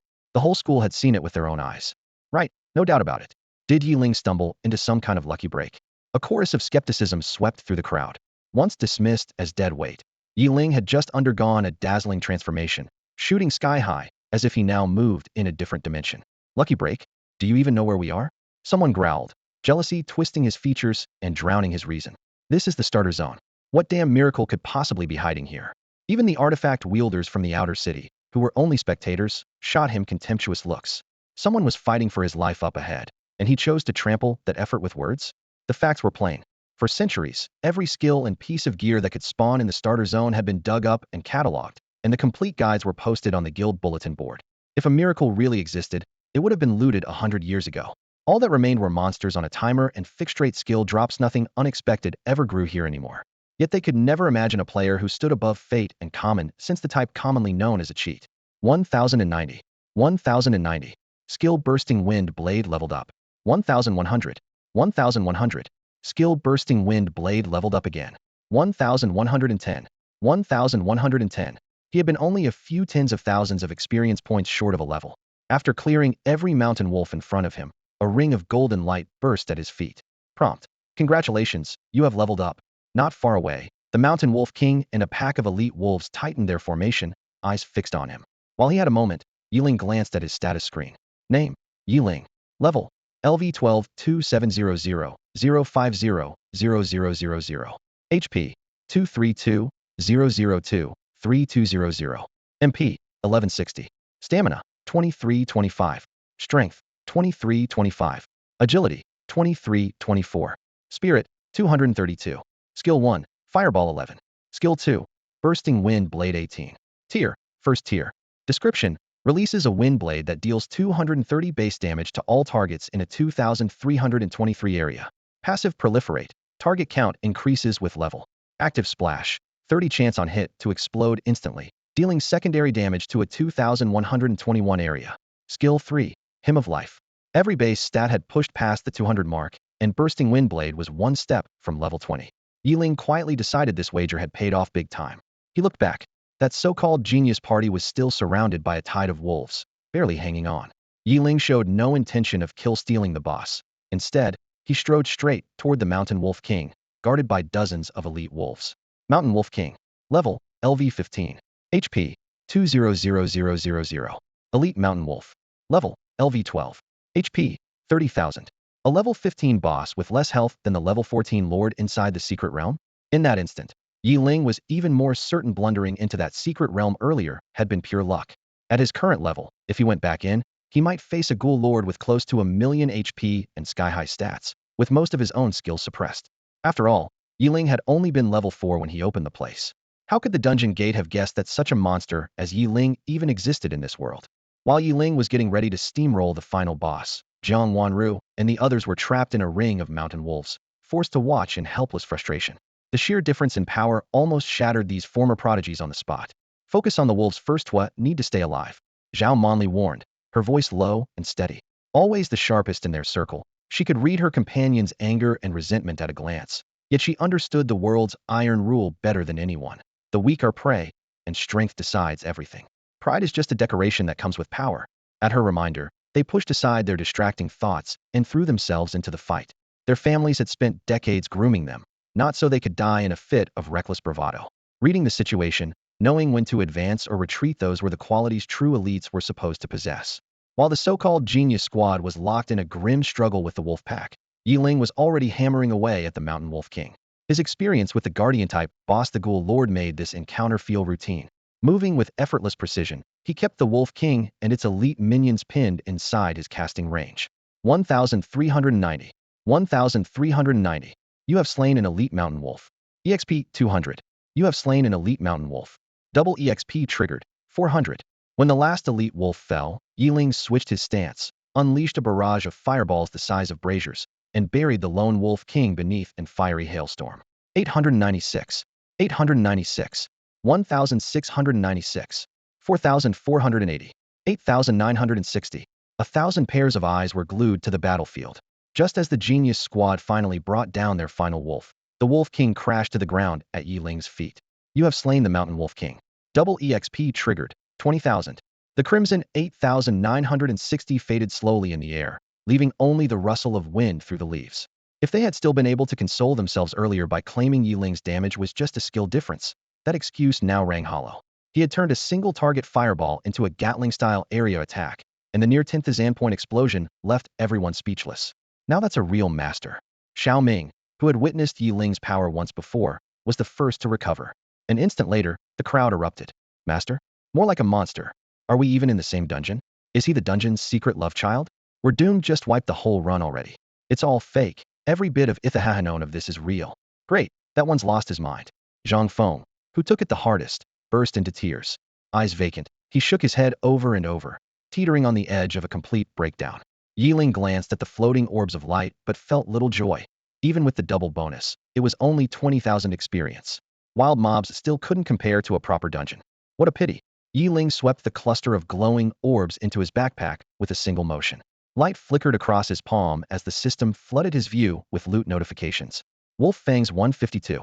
Wolf Pelts 120. Gold coins 200. Well, everyone, what do you think? Shall we call this my win? He walked over to Jiang Wanru and the others, face calm and free of triumph. The only reason he had stepped in today was out of respect for a classmate. He had no quarrel with these artificers from the outer city and had no desire to start one. Those who had been waiting to sneer at him met his steady gaze and froze. May I ask, are you from an influential family?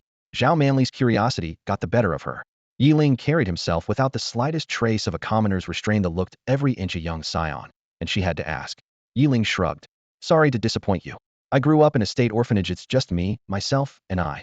Admitting it felt liberating. Among the usual transmigrator archetypes, abandoned heir, illegitimate child, bullied junior of a minor clan, being an orphan was the simplest. No ties, no baggage, no lingering feuds. He had underestimated the weight of those words, though. In this era of brutal instances, a background like his was nothing unusual. 6 out of 10 children lost their families before they were grown and were raised by the government. Every dungeon run could be your last. Even with digitized bodies and dulled senses, you still had only one life. The coveted resurrection items and skills were all held by the elite. Ordinary people could only dream of them. Once your body was converted to data, going without food or sleep became routine as long as your will held out. Consumption plummeted, and industries built on daily needs had long since declined. The state could raise orphans at minimal cost. After clearing their first beginner instance, youngsters like Yeling had their loot requisitioned to repay their upbringing fees. For most of them, the starter zone's haul more than covered the debt. Never would have guessed. Someone in the crowd muttered. Rest assured, we'll honor our word and withdraw from the launching leveling area immediately. Their representative finally spoke. Yeling offered a friendly smile. To him, it had always been a clash of pride, nothing more. Controlling a training ground might delay Lanchang's artificers for a bit, but it would never decide anyone's destiny. Most people cared only about staying alive. Those without combat talent felt little impact from level gaps, and the Great Xia wouldn't draft them into its foreign wars until the very last moment anyway. Yeling hesitated for a moment, but curiosity finally got the better of him. He put away his weapon, quickened his pace, and caught up with the group that was about to leave. Excuse me, he called out, can I ask you something?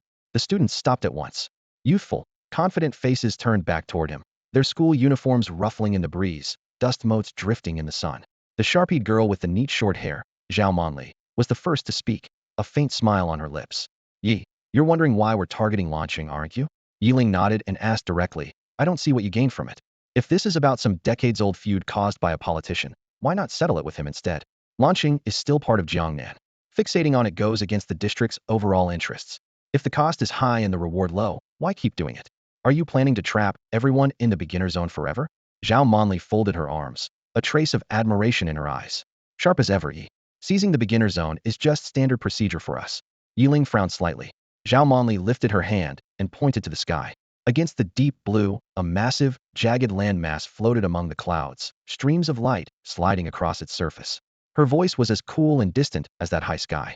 It's not only Jiangnan, and it's not just our cities. Any top high school in a first-tier city, any elite group backed by a major clan, once they enter a beginner zone, they do what we're doing. Occupy the leveling spots that belong to smaller cities. It channels resources to the most gifted and serves as a test. The instance worlds are far crueler than anyone imagines. If you can't even break out of the beginner zone, how do you expect to survive in higher-level regions? She and her companions looked up at the floating continent with a blend of awe and resolve. Their ancestors were up there too, locked in endless battles against forces from beyond. Until that struggle ends, humanity's fate won't truly be in its own hands. Weakness means never deciding life or death. Yeling couldn't really share their burden. To him, this was a world dominated by overpowered players, where logic was always brutal and simple. He clasped his hands. Thanks for the explanation. I hope you all reach Godhead soon. He waved goodbye and silently watched them leave the valley. A mountain wind swept through as the teams from Qinghe and the other cities withdrew, and the valley's clamor slowly died away. Thank you, boss. Xiao Ming rushed over first, his face bright with excitement. Without you, would have no idea how long it would have taken to meet the requirement and leave the instance. Exactly. Another classmate agreed. If it weren't for Yeling, we could have been stuck here for months. It's all thanks to Yeling. We can't thank you enough. Yeling, you were amazing back there. Compliments crashed over him like waves. Yet Yeling only responded with a few polite nods, his expression calm. Had never cared much for flattery. He helped the others chiefly because it kept him safe, making the favor effortless. If it ever meant risking his life or paying an irreparable price, Yeling would turn on his heel and run as far as he could. These people shared neither his blood nor his feelings. After a few polite words, he failed to spot the woman he had been watching for, so he excused himself and left. As for Zhang Feng, who had clashed with him earlier, Yeling did not even spare him a glance. Small fry like that were beneath his notice and not worth his time. His real destination lay across the valley, the brooding Black Ridge. The Silent Plains spawned only low-tier monsters, and were now worthless to him after rocketing through the early levels. He had no patience for the snail-paced gains of fighting creatures his own rank. Only battles against higher-level foes could whet his appetite now. In essence, this continent was no different from the floating lands at the edge of the sky. The only distinction was that the monsters here capped at level 20, so veterans called it the starter zone. Every world altered by the dungeon gate was forcibly assigned such a relatively safe area. Rumor held that once one reached a certain tier, the gate's suppression vanished completely. Above tier 7, or in the fabled divine realm, every living thing faced the harshest reality: no shelter, no rules, only endless slaughter and the plunder of resources. Yeling suspected this entire instance world was a giant breeding pit meant to sift out the strongest species, but that was a concern for the distant future. For now, only two things mattered: staying alive and leveling up fast enough to reach that vast, blood-soaked battlefield. Nightfall turned the Black Ridge into a jagged silhouette, while Yeling crept through the clammy woods, ears tuned to the faintest sound. A cheat did not make him invincible. He knew a single careless slip could send even the brightest prodigy to an early grave. Ho ho! He had no idea how long he had been walking when a low, guttural roar broke the silence ahead. Slowing down, he parted the branches and peered through the foliagian encampment spanning several miles sprawled before him. At its perimeter, squat, thick-set greenskins patrolled with clubs and battered weapons. Goblin. Level, 16. HP, 150,000. TCH, melee mobs really are tanks. Their health is almost on par with a level 15 dire wolf boss. Yeling muttered, excitement flickering in his eyes. 150,000 hit points looked scary, yet to him these goblins were nothing more than walking experience bars. His only worry was whether elite goblins capable of long-range spells lurked deeper inside the camp. Still, the silent promise of all that experience burned hotter than the mountain wind. After a long deliberation, Yeling clenched his teeth. Fortune favors the bold. Famine awaits the timid. Let's do this.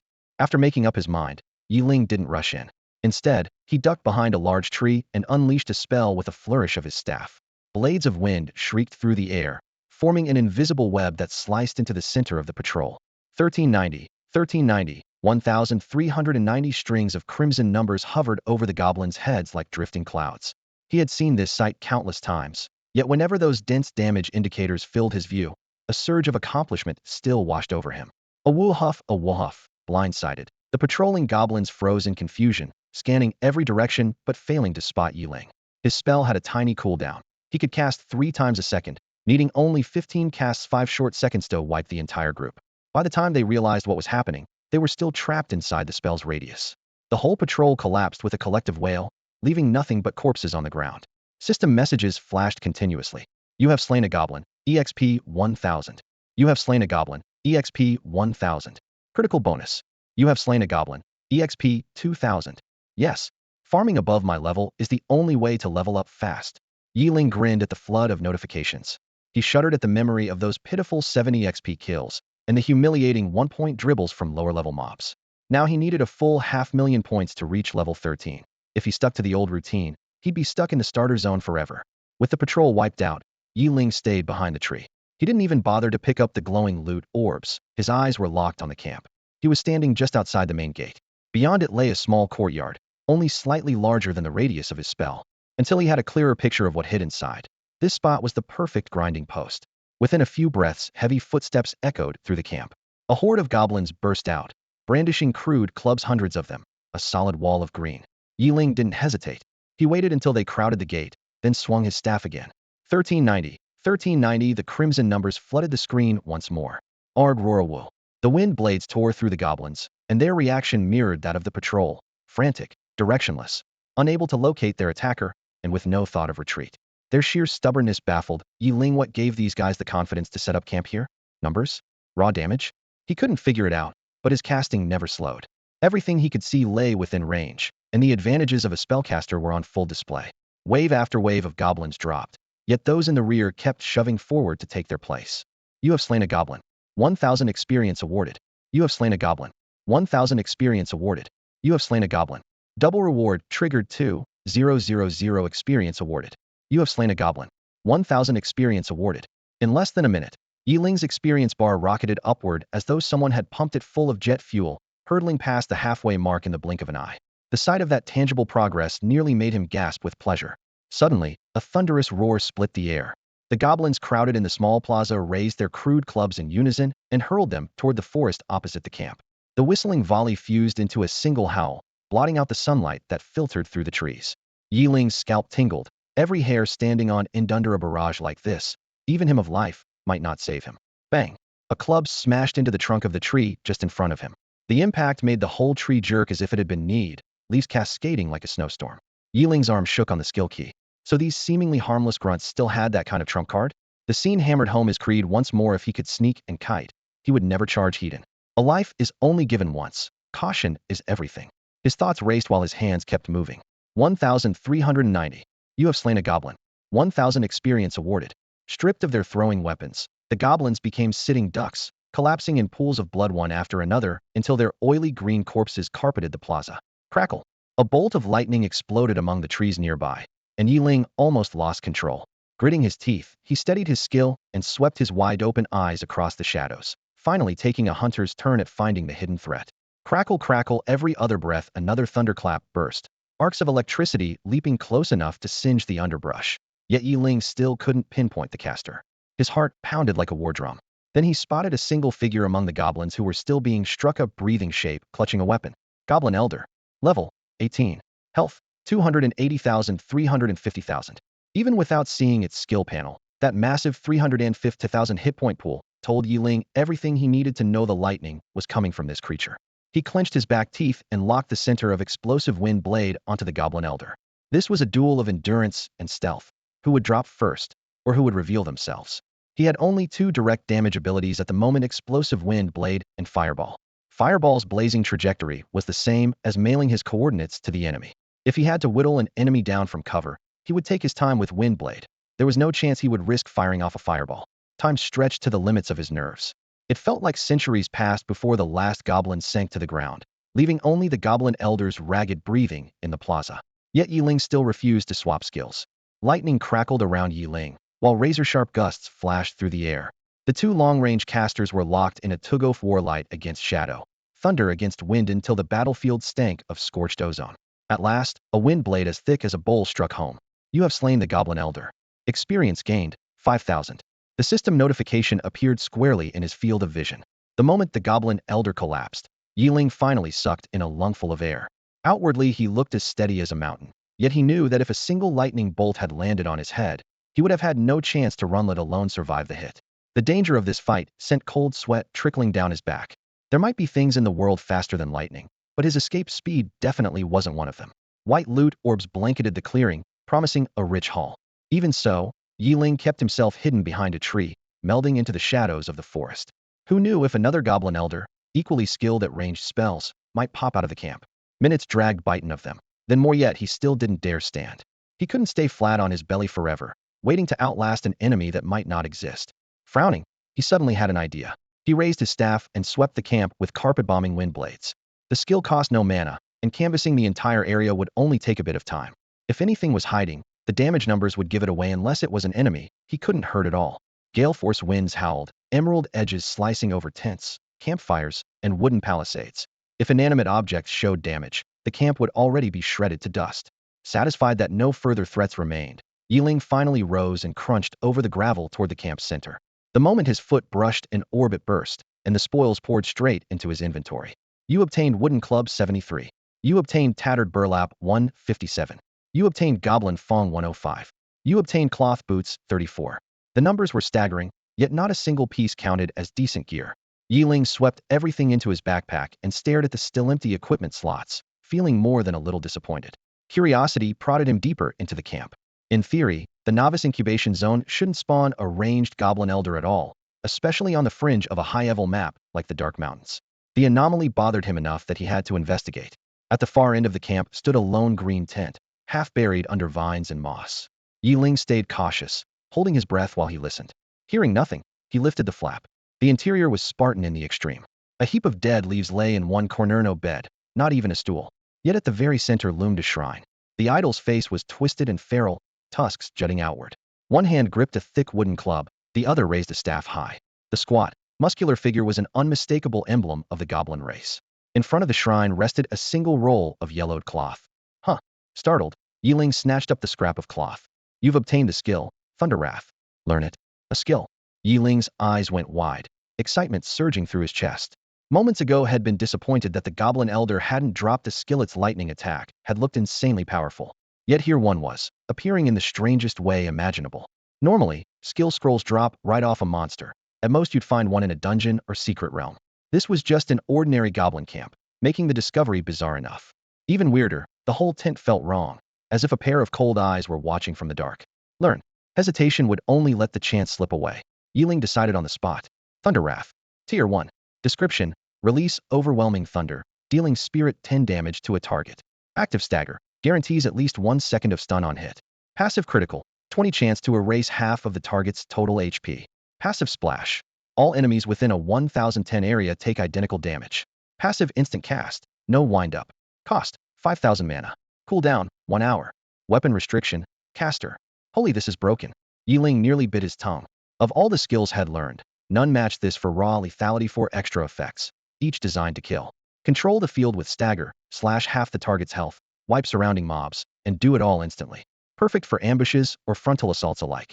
Yes, the cost and cooldown were brutal. A normal player would treat it as a last resort.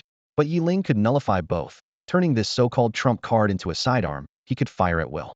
Paired with luck-boosting gear, that 20 crit would make even top-tier foes tremble. The only downside was the spectacle it created. Keeping a low profile would be impossible. While basking in his good fortune, he noticed a tiny gray line at the bottom of the scroll.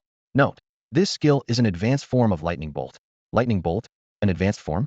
Yeling recalled how the Goblin Elder's Lightning Bolt had a short cooldown, but no splash, and far less damage. Why hadn't the old goblin learned the upgrade? Had he never had the chance, or simply never used it? The more Yeling pondered, the stronger his sense of being watched grew. He swept his gaze around the tent until it settled on an ancient shrine in front of him. Wait, was it his imagination, or did that shrine just move? Although no monster prompt appeared, Yeling still felt something was off. The air around him was unnervingly still, though he couldn't explain why. Whenever unease crept in, he relied on one iron rule: if you can attack, don't hesitate.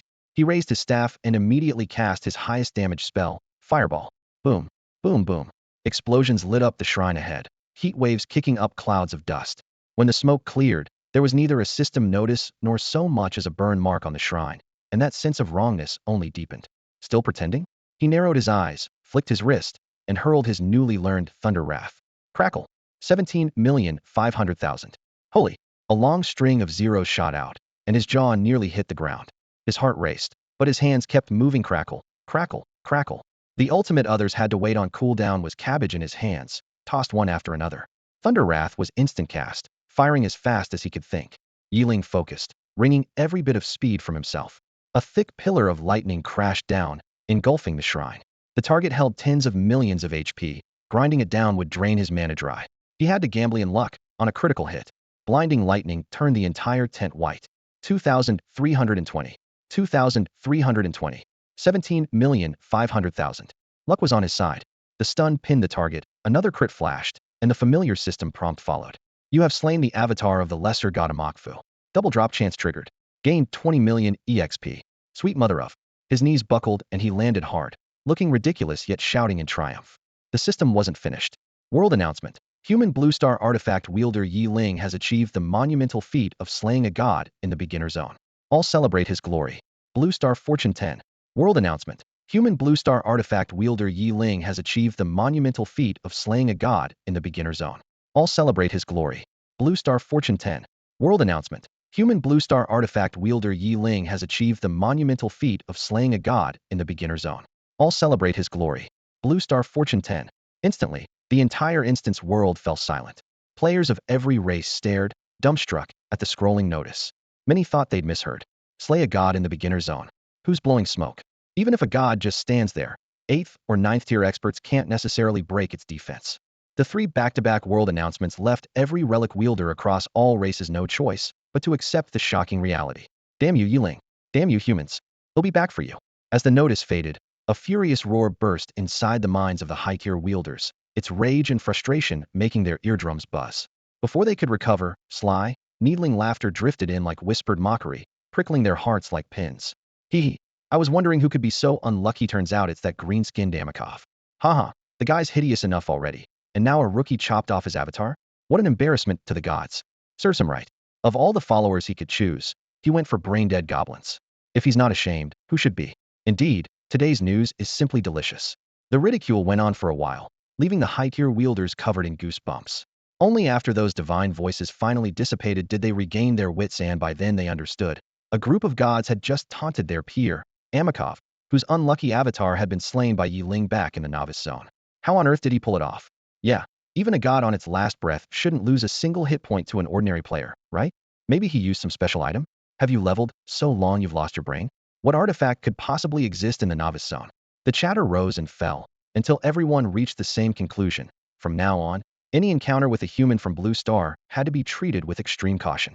After all, anyone capable of killing a god even once was terrifying enough to shake the world.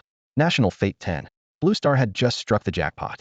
While elite aliens traded confused intel, Blue Star's veteran wielders threw a collective celebration. Slaying a god. National Fate 10? Are we really playing the same game? Newcomers are this strong now? Do we even have a future? Isn't that good?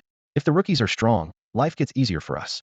Sure, but thinking a newbie just killed a god makes me feel my whole life's been a waste. Be confident, drop the feel. Compared to him, we old-timers are trash. National Fate must be over 70 by now, right? Are we about to crack the top 10,000? Getting into the top 10,000's a lock, but it's hard to say exactly. Too many hidden powerhouses. Sigh. The road's been brutal. In the novice zone, the reaction was less explosive, yet no less frantic. God slaying? How'd he do it? Did he find a god on the verge of death? Anyone know a god's HP? How much EXP do they give? How many levels did Yeling gain with that strike? What region is Yeling from? His luck is insane. If the big guys blaze the trail, we have to work hard too. From today on, let's walk the path of god slaying. Right. Take down those high and mighty gods. Watching the novice chat grow ever more delusional, the heirs of the great clans turned livid, nearly coughing up blood on the spot. You idiots, would it kill you to shut up for once? Ignorance really does breed courage. Slay a god. Does anyone on Blue Star have enough power to crack a divine defense? Maybe now that a monster like Yeling has appeared, anything's possible. The instant's world erupted as his world announcement flashed across every screen. Player Yeling has slain a god in the novice zone. The feat has been recorded in the world announcement. Everyone who suspected his identity was stunned. Beneath the dark mountains, icy light flickered on local displays. The armament wielders from Lawn City High School who had just entered the leveling area were rooted to the spot. Those returning to their own sectors from Qinghe, Snow City, and elsewhere stared at the notice just as motionless. They still had only a vague idea of what a god or god-slaying meant, but they knew one thing. In 300 years, no one had ever made the world announcement inside the instance realm. Sheesh, a legend is a legend, always taking the path nobody else dares, Xiao Ming exclaimed, his flattery unabashed. Zhang Feng muttered sourly, you're so sure it's Yeling? Could be someone with the same name. Please, you're just jealous, Xiao Ming shot back. Even his shadow is out of your league now. His words hit the once excited classmates like a bucket of ice water. Most came from ordinary families and hadn't yet given up on the armament wielder path, but now a sharp sense of inferiority and rivalry took root. Elsewhere, Jiang Wanru and the students with better backgrounds and broader horizons stayed far more composed. It has to be him, right? Jiang Wanru whispered, a wave of helplessness washing over her. Feng Wei, proud of his intellect, rubbed his temples. Against a monster like Yeling, who breaks every rule with brute force, brains alone won't cut it. Ma Long, who worshipped raw power, was oddly calm. We should have known. We can't even see his back anymore. Xiao Monli offered another angle. Don't think only about fighting. If you get the chance, build some rapport. After all, we have at least a bit of a connection. Inside a mist-shrouded secret realm, another graceful figure looked up at the sky and told herself, word by word, Yeling, I won't let you leave me in the dust. Just wait, it'll shock you soon. Amitba, Jade Emperor. Jesus. God. Thanks for the blessings, everyone. Yeling steadied himself after the surge of experience points, then burst into fresh excitement. Fantastic. This is awesome. I really am the coolest kid around. Anyone else? Nope. Invincible. And invincibility is so lonely. The outside chatter meant little to him. What mattered were the system rewards. Golden text rolled across his interface. Because you have slain a god in the novice zone, the system grants the following rewards. Reward 1 unique skill, Invincible Bulwark. Reward 2 divine skill, Teleportation. Reward 3, Title Godslayer. Reward 4, Advanced Skill Flight. Reward 5, Full Rainbow Deer Equipment Set Godslayer Gear. Reward 6, S-Class Lifebound Weapon Upgrade Scroll. Reward 7, Skill Enhancement Scroll. Reward 8, 1 million gold coins. A golden light screen spread out in front of Yeling, followed by full descriptions of 3 major skills. Invincible Bastion. Tier, unique. Passive when struck by a lethal, high-damage attack. HP is locked at 10 and the user is instantly relocated out of the current area. Active if HP drops below 10. Choose either 3s of invincibility or relocate out of the current area. Cost, 5,000 mana. Cooldown, 24h. Teleport. Tier, divine. Description: mark up to 9 space-time anchors anywhere and jump between them instantly, at any time, under any conditions. Note: only one anchor can be changed per day. Cost: 1,000 mana. Cooldown: 0s. Godslayer. Tier: divine. Special title: active divine might. Against subdivine targets, unleash pressure that reduces all abilities by at least 70 for 600s. Passive: heaven's favor, greatly boosts luck. Passive: peerless charisma, significantly raises the goodwill of allies and neutrals toward the bearer. Passive: deicide, deals tenfold damage to divine tier targets and above. Passive: unlimited growth, killing a divine avatar boosts title power by 50. Killing a true god boosts it by 100, with no cap. Flight. Tier, 8. Active: consume mana to gain flight. Passive: agility 200. Note: active flight drains 100 mana per second. Godslayer gear. Pieces: crown, robe, boots, belt, bracelet, ring, necklace. Tier, grade 1 rainbow. Note: base stats 700. Each gear tier adds 200 to set effects. Every time the wielder ranks up, the set can be upgraded by spending experience equal to the current max level, with no limit. S-Class Lifebound Weapon Upgrade Scroll. Effect: instantly raises any lifebound weapon below S-Class to S-Class. Skill Enhancement Scroll. Effect: adds 1 additional trait to any skill, regardless of tier. A countdown in the lower right corner of the screen showed 3 hours left to claim everything. To Yeling, these 8 rewards were a windfall of epic proportions. His heart pounded as he read. Aside from the relatively ordinary flight, the other skills were blatant cheats. The 5 traits of the Godslayer title shone so brightly, he could barely keep his eyes open, especially the scalable unlimited growth, which left his breath short. Even with harsh requirements, it was enough to drive anyone crazy with envy. The Godslayer gear solved all his equipment problems at once. The supposedly modest 1 million gold coins meant instant wealth. Many veteran weapon masters couldn't scrape together 7 figures, let alone a newcomer like him. The last 2 scrolls were pure icing, one bumping a lifebound weapon straight to S-Class, the other adding a brand new trait to any skill.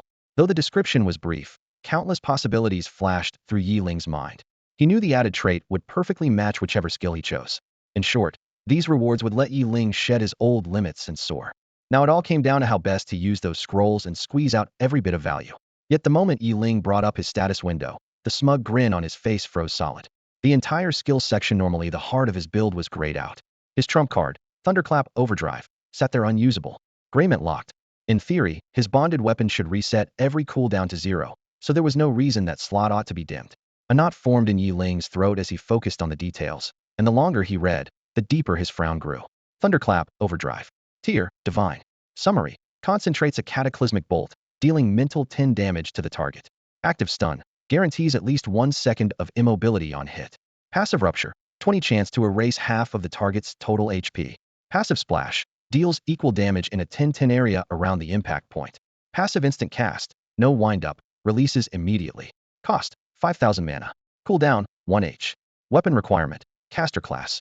Description: identical to the original, only the tier is now divine. Everything else on the panel was unchanged. Only that glaring word divine stabbed at his eyes. Yeling's throat tightened. What had gone wrong? Was the skill designed specifically for killing gods? He remembered the fragment's line about Thunderbolt as a prerequisite and pieced it together. Thunderclap Overdrive was likely an advanced form of the Goblin Elder's Thunderbolt, and he had intercepted it mid-inheritance. If that was true, the source was obvious power granted by whatever deity those goblins worshipped. Could he really kill a deity's avatar with the deity's own spell? A shiver ran down his spine. Worse, could the true god simply lock the skill forever? By dungeon law, wielders must learn skills at their own tier. First tiers learn first tier skills. 9th tiers learn 9th tier skills. Divine tier is reserved for gods alone. Mortals can only use a divine skill if the system hands them a nerfed version or if a god gives explicit permission. Yeling had just erased an avatar in under 30 seconds with that very spell, complete with a 20 heavier HP horror effect. Who wouldn't be furious? Anyone else, even with a system-rewarded divine skill, would stash it as a last-ditch lifesaver. But with his bonded weapon eliminating cooldowns, Yeling could hurl what should be a forbidden incantation as casually as a fireball. He glanced at the 2 new skills the system had just awarded him, both flawless in their own right. The first tier fireball, an explosive windblade. Not a chance. Burning a priceless scroll on a tier 1 spell would be lunacy. His lips pressed into a thin line. The gray icon for Thunderclap Overdrive pulsed on the screen, mocking his greed while enticing him to take the plunge. Gritting his teeth, Yeling made up his minded gamble on it. Using a special scroll to modify a god-tier skill, what kind of change would that cause? Even if he couldn't use it right away, Yeling figured he could stash the upgrade for later. After all, if he missed this chance, he doubted he'd ever get a second scroll like it. He decided to add a new trait to the skill Enhancement Lv1. Once his mind was made up, he crushed the scroll without hesitation. You have used a skill enhancement scroll. Enhancement Lv1 has gained an additional trait. Enhancement Lv1 current rank, Divine. New passive immunity. All usage restrictions on this skill have been removed for its wielder. Golden light exploded across the skill panel. Yiling's eyes lit up. He threw a few punches at the sky while his heart pounded. Yes, I really am the coolest guy around. Adrenaline surged through him. He was sure Lady Luck would never abandon him. In fact, he suspected the outrageous success rate was thanks to the Heaven's Favor trait attached to his Godslayer title.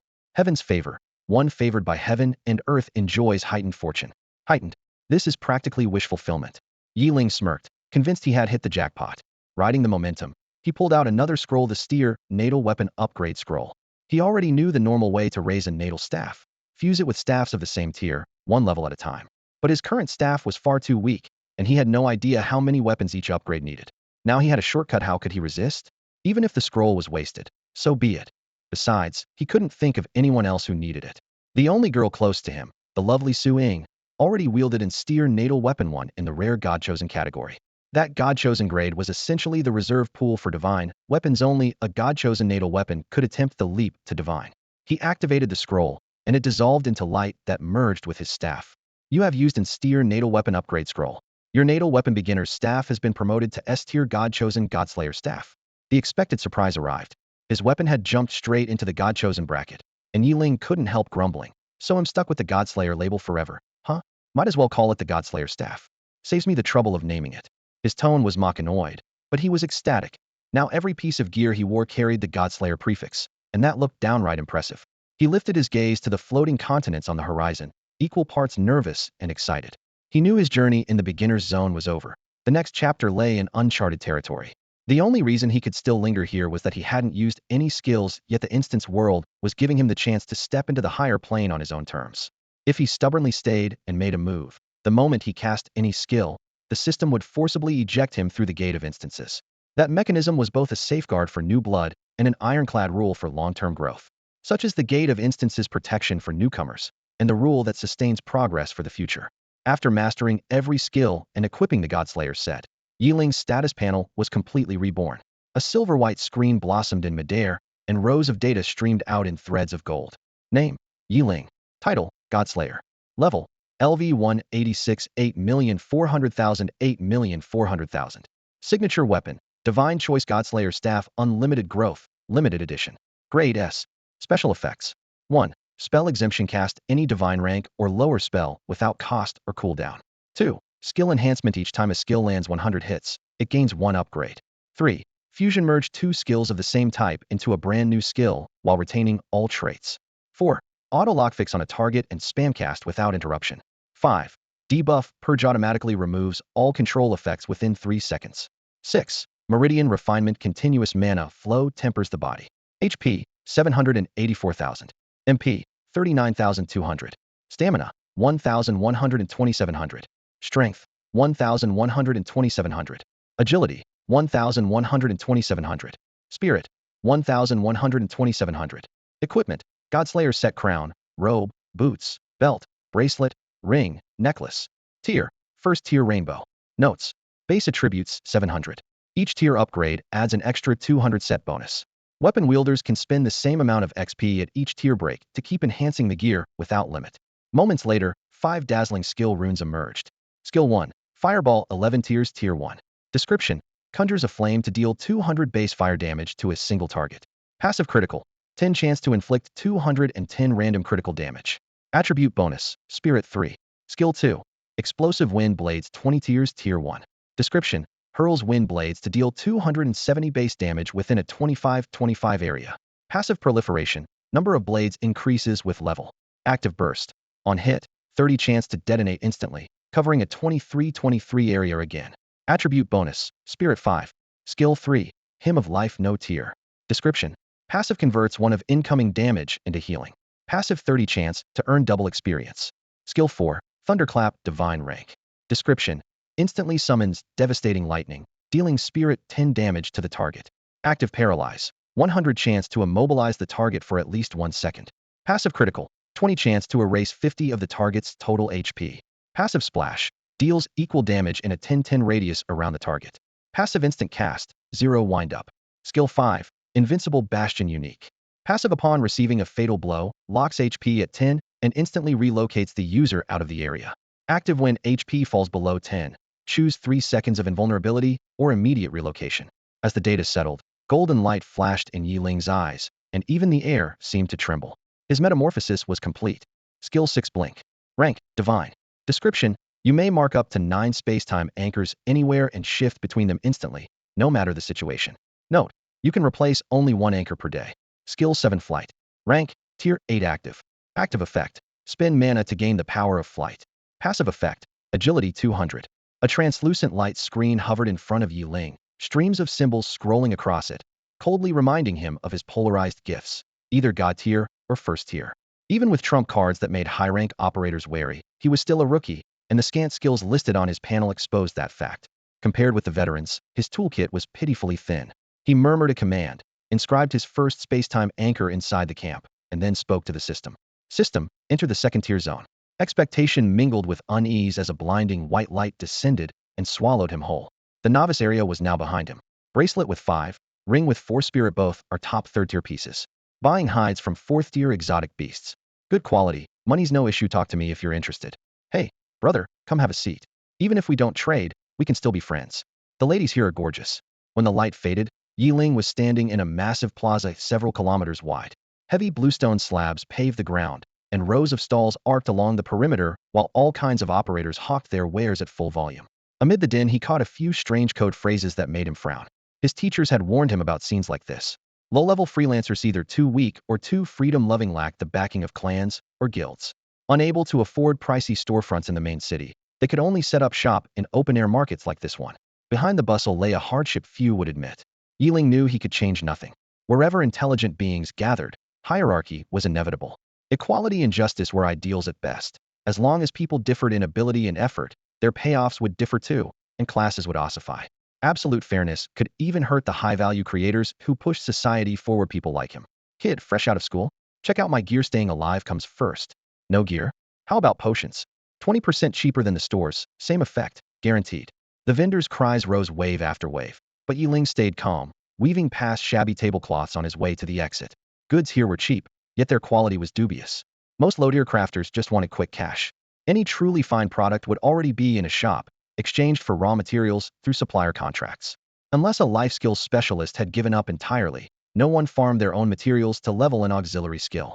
In today's fully digitized world, longevity no longer limits humanity. What truly decides whether we live or die is safety. The Interstellar tournament, held every 10 years, swings like a merciless scythe, becoming the leading cause of human attrition. Because the event concerns humanity's very survival, no one dares oppose the collective. Moreover, switching factions inside the instance worlds is strictly forbidden otherwise. Who can tell how many people would be left on Blue Star? When survival is at stake, never underestimate how low human nature can sink. After stepping out of the plaza, Yeling found himself on a wide avenue lined with luxurious shops, their colossal holographic signs gleaming overhead. By default, he had been teleported to Jiangnan City according to the administrative zoning. Daxia hosts 6 such primary cities, 1 purely military hub and 5 civilian centers: Jiangnan, Jiangdong, Northwest, Northeast, and Zhongyuan. 1 level above them is the lone mid-tier hub, Daxia City. At the top tier, the entire planet has only Blue Star City. The higher the tier, the larger the landmass, the more species compete, and the fiercer the struggle becomes. Strictly speaking, the Tier 2 region merely bridges the novice zone and the mid-tier areas. Artifacts wielders who enter it range from level 15 to level 40 and are collectively labeled low-tier wielders. The Tier 2 region and the novice zone together form the low-tier area. To give newcomers a buffer, the Gate of Instances carved out a starter village within this layer. Yeling casually opened the regional chat, and bullet messages flooded the screen. Extra, extra. Ice Matron and Firelion War God are about to duel again. That's their 6th written challenge this month. When a woman goes berserk, men don't stand a chance. The War God can't even find time to level. Serves him right, abandoned his teammates and ran. Exactly. His escape got Ice Matron's squad killed. That's why she's after him. So many scumbags out there party with caution. Guys, soloing is the way to go. In your dreams. Some mobs won't even let you scratch them solo. How do you kill them without a team? Forget it. We're only halfway through the month, and I can't even afford mana potions. How am I supposed to level? Listen to that humble braggingly rich players chug potions to grind XP. The rest of us throw everything at bosses. Rich people should just drop dead. As the glowing panel scrolled, Yeling gained a clearer sense of his signature staff's worth. Its innate mana regeneration trait let him all but quit buying mana potions. Combined with Hymn of Life and Impenetrable Bastion, it also slashed his dependence on healing potions. These two consumables usually drain fortunes and cause endless headaches, especially at higher tiers, where running out of them is the main reason seasoned wielders die. Earlier, out of sheer caution, Yeling had never bothered with consumable potions while he was still in the novice zone, where damage was minimal. Now that he had stepped beyond the safe area, he felt both relieved and reminded himself to stay vigilant. Spotting a shop with an eye-catching signboard, he walked in. It was called Duobao Pavilion, a general store that sold almost everything a necessity unless you were backed by its glass master and could afford to specialize. Welcome.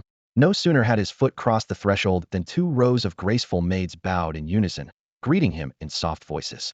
Yeling froze for half a heartbeat before regaining his composure. He had seen plenty of such displays in upscale venues during his previous life, so he wasn't some country bumpkin overawed by the spectacle. Noticing how quickly he collected himself, the maid's eyes lit Upanion that unflappable was probably from a wealthy family. How may we assist you, honored guest? The maid behind the counter beamed so brightly that Yeling almost laughed. Her expression screamed that they had just landed a big spender. Do you have a regional map? He asked bluntly. The higher-level zones could wait. Every low and mid-tier area on Blue Star had long been charted, and he had no intention of playing Trailblazer again. Ah, yes, of course. Please follow me. Buying maps was a niche request, so the maid hesitated for a moment before leading him to a display case. Large clans usually produced their own detailed charts, and monster guides were considered strategic resources for training juniors, seldom released to the public. What you found on the open market was usually a bare-bones, public version. At the wooden cabinet, she began her pitch. We offer several kinds of maps. First, geographical charts that show mountains and rivers. Second, monster distribution charts. Third, customized maps based on a client's specific needs. I want a monster distribution chart, the more detailed the better. Yeling cut her off before she could launch into a full lecture. He hadn't expected a simple map to come with so much marketing fluff. In fact, every trade in the instance world was not so different from those in a technologically advanced society.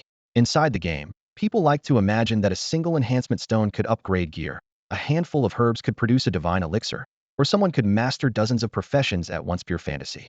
Forget high-tier items. Even crafting an ordinary longsword required proper life skill training.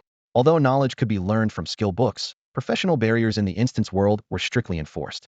Anyone aiming for master-level status in a life profession still had to study the subject the hard way. In a sense, that was the instance world's way of giving ordinary, less gifted people a fighting chance. Honored customer, our shop's monster atlas was painstakingly crafted by Master Ming over several years. It is without doubt the most comprehensive map in the entire Tier 2 region. The maid presented a still fragrant inked scroll with both hands, her eyes smiling as she tried to persuade Yeling. Just tell me the price, Yeling replied, his expression unreadable. Raised in a third-tier city, he had spent his childhood clinging to life in one instance world after another, and every class he took was aimed at boosting his combat power. Unless someone was ranked among the nation's elite, those hailed as strategic assets, he rarely bothered to remember any so-called skill master, let alone judge whose work was superior. 50,000 gold coins, sir. 50,000. Yeling's heart skipped a beat. That was 5 million Blue Star credits. The same amount could buy 10 prime storefronts in downtown Lawn City, or a luxury villa inside the capital's third ring. Ever since the instance worlds had appeared, real estate had declined while technology and knowledge had regained their luster. The saying knowledge is wealth rang truer every single day. He'll take it. His heart clenched, but he didn't hesitate, handing over the entire sum. When survival is on the line, cost isn't about being cheap or expensive, it's about whether it's worth it. Seeing he hadn't even tried to haggle, the maid's smile widened. Simply think the word use, sir. The map will appear on your status panel, and all information on the scroll will vanish at once. To her, the customer is king was an ironclad rule. Only those with a servile mindset bowed to a brand. Yeling gripped the scroll, now representing 1/50th of his liquid assets, and silently said, use. A soft white glow rose from the fabric and disappeared. A tiny map icon blinked into existence on the right side of his status panel. He tapped it, and the entire Tier 2 region, mountains, rivers, strongholds, towns, and monster zones unfolded before him. The maid continued enthusiastically. What makes our map invaluable is its functionality. If you need monsters of a certain level or with specific traits, You don't have to zoom in and search area by area. Just think of the criteria, and every matching zone will light up automatically. She gestured in the air. It also has a magnification feature and full 3D rotation. You can keep zooming until the map is live size, a perfect 1:10 scale with reality. And our map even has a 3D flip mode. With a single thought, it can spin a full 360 degrees, letting you explore it from any angle. Listening to the maid smack her cherry red lips as she proudly showcased every feature, Yeling tried out the map from start to finish. A mischievous idea suddenly came to him, and he put on a stern face. So, do you have a live map, the kind that syncs with reality in real time? The maid's little mouth fell open again, her bright eyes going round. Are you some kind of pervert? You don't want a map, you want live surveillance. Watching her pride crumble so fast made Yeling chuckle. Other people's misery really is the quickest route to joy. Stifling his smile, he changed the subject. All right, forget the map. How much for an upgrade staff? The maid, still a bit miffed, lit up at once. Honored guest, we specialize in elite gear, anything you want. An upgrade staff usually starts at 30 million. Hold on, hold on. Yeling raised a hand to stop her torrent of words. 30 million blue star credits? Sir. She rolled her eyes almost invisibly. Inside a dungeon world, there's only one currency: gold coins. My apologies for the bother. Yeling spun on his heel and left so quickly she didn't even have time to react. Watching his brisk, unruffled exit, the maid bared her small tiger-like fangs, wishing she could bite him. Once Yeling had vanished, another clerk hurried over, teasing, Miss, that good-looking guy didn't seem rich. Why were you so eager? Do you like him? Nonsense. The young woman's cheeks flushed, then she grew serious. Ollie, combat-type artificers are always broke. Every coin they make goes into boosting their strength so they can stay alive. Sometimes an 8th-tier veteran has less gold than a 2nd-tier rookie, if that's normal. Never judge a customer by how wealthy they look. Understood, young mistress. Who would have thought a casual question would make him cross paths with the heiress on an undercover inspection? After leaving the treasure pavilion, Yeling clicked his tongue at the price Head just heard. By that math, inscribed personal weapon upgrade scroll would cost even more than Head feared, at least 10 upgrade staves at 30 million each, while over 300 million gold coins. He felt lucky about his past windfalls and worried about the steep road ahead for upgrading his weapon. How much money is that, anyway? Turns out I'm just a pauper. After reaching the outskirts beyond the city, with no one else in sight, Yeling pulled up his map again and began to search. The entire Tier 2 map covered all of Daxia's territory. Just as the real nation was divided into 5 major regions, the game world had 5 main cities, but their boundaries were set by monster levels rather than geography. Around Central Plain City, monsters were the weakest, only level 15 to 20. Those outside Jiangnan City rose to level 20 to 25. Jiangdong City was home to level 25 to 30 beasts. Farther west, Northwest City's creatures climbed to level 30 to 35. The most dangerous area was Northeast City, the apex of the Tier 2 zone. Its regular mobs were at least level 35, and the Snowrock Mountains to the north even hid bosses around level 43. While stray monsters occasionally wandered outside their ranges near the other main cities, Northeast City was different. The Snowrock Range formed a natural wall that kept every low-level creature out. After mapping out the monsters around the 5 cities, Yeling fixed his sights on a beast called the Frostfang Tiger. It lived in the Ice Jade Snow Forest east of Jiangnan City, and even the ordinary ones were level 23 perfect for his 5 levels above leveling plan. Ever since Head tasted the lightning-fast leveling that came with massive experience gains, the slow grind had become unbearable. With both his skills and gear now transformed, fighting over mobs with players his own level felt like an insult to his strength. With the grinding spot chosen, it was time to test the real showpiece of his plan. Yeling brought up the map again, zooming in until the scale matched the real-world 1:10. A hidden boulder blanketed in snow inside the Ice Jade Snow Forest snapped into focus, and he activated Teleport, standard spatial anchor. Deep in his mind, 2 points of light flared. He brushed the first with his thoughts, and the familiar goblin camp from the starter zone appeared, his original space-time anchor. He shifted to the second light. Howling wind, blinding snow, a forest glistening like jade, and that several meter-tall boulder unfolded in a full 360-degree panorama. The Ice Jade Snow Forest was waiting. It works. His heart pounded, blood roared, and excitement flushed his cheeks. Teleport. At the thought, he became a streak of white light and vanished from outside Jiangnan City. Almost instantly, the light reformed above the boulder hundreds of miles away in the Ice Jade Snow Forest, and Yeling landed solidly on the ground. When it comes to brains and skill, Lord Yi is still second to none. Ha ha ha. Yeling threw back his head and let out a triumphant howl at the sky, a fresh insight into teleportation sparking in his mind. Inside the shop, he had watched an entire map hover before him as a 3-dimensional projection, a scaled-down replica of the real world. The attendant had stressed that the projection was an exact 1:10 match with reality. An idea lit up Yeling's thoughts. What if he treated that hologram as a spatial anchor for teleportation? Could he leap straight to places he had never visited, the way the Sorcerer Supreme in old Marvel movies used photographs to open a portal to Kamartaj? Space and time were mysterious enough. With a daring mind, anything seemed possible. A woo-woo. Still riding his excitement, Yeling heard a deep rumble beneath a boulder. He turned to find a pack of massive, snow-white tigers slipping out from one side of the rock, fangs bared, their coats blending into the icy landscape as they formed a fan-shaped encirclement. Frostfang Tiger level 23 HP, 2,100,000. Over 2 million HP? No wonder leveling crawls at this stage. You burn all your time grinding, he muttered with a half-boastful sigh. Without pause, he flicked his staff, unleashing the level 20 spell Explosive Wind Blades. Thunder Crash hit harder but covered too small an area and was tuned for single targets at half health. A crowded field like this begged for wind blades instead. 39,470, 39,470, 39,470. Nearly 40,000 point chunks of damage floated upward in a swirling cloud of numbers. Yeling's base stats had broken 1,000, and the Godslayer set multiplied that by 7. Add the 5-fold boost from Explosive Wind Blades, and his raw output topped 39,000. The advantage of his Scrade personal staff was obvious once cast. The wind blades homed in on their own, wave after wave. The violent mana turbulence sent a faint current coursing through his body, steadily reinforcing his attributes. Within the spinning storm of blades, hundreds, even thousands of arcs flashed and vanished, hammering the Frostfang Tigers and stripping away their hastily formed magical shields. Ranged monsters already? The thought barely formed before the tigers outside his attack radius pooled their mana, conjuring ice orbs the size of washing basins that hurtled toward him like a sudden downpour. Ah hell, 12,000. 12,000. Dense blocks of ice slammed down. Even though Yeling twisted and dodged with everything he had, 2 chunks still struck him in quick succession, instantly shaving off 24,000 hit points. Compared with his nearly 800,000 point health pool, it wasn't lethal, but packs of Frostclaw tigers prowled beneath the boulder, fangs bared and roars echoing, and blinding white snow hid who knew how many other beasts. He had zero desire to test their damage output with his own life bar. Luckily, he still carried a life-saving trump card, Invincible Bastion. The catch was that if the skill forcibly warped him out of the current zone, heaven knew where in the instance he would land.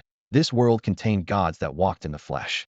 Yeling understood all too well that even with a handful of divine-grade abilities, he was nowhere near strong enough to butcher deities or overturn heaven and earth. He kicked off the boulder and vaulted into the air, activating his flight skill the instant his feet left the stone.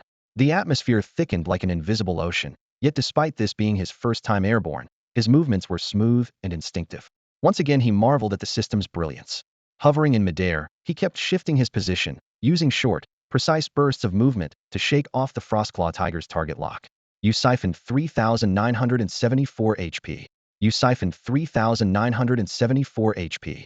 The health he had just lost was instantly restored by him of life, the bar once again overflowing with green. Were it not for the lingering sting of pain, he might have thought it an illusion.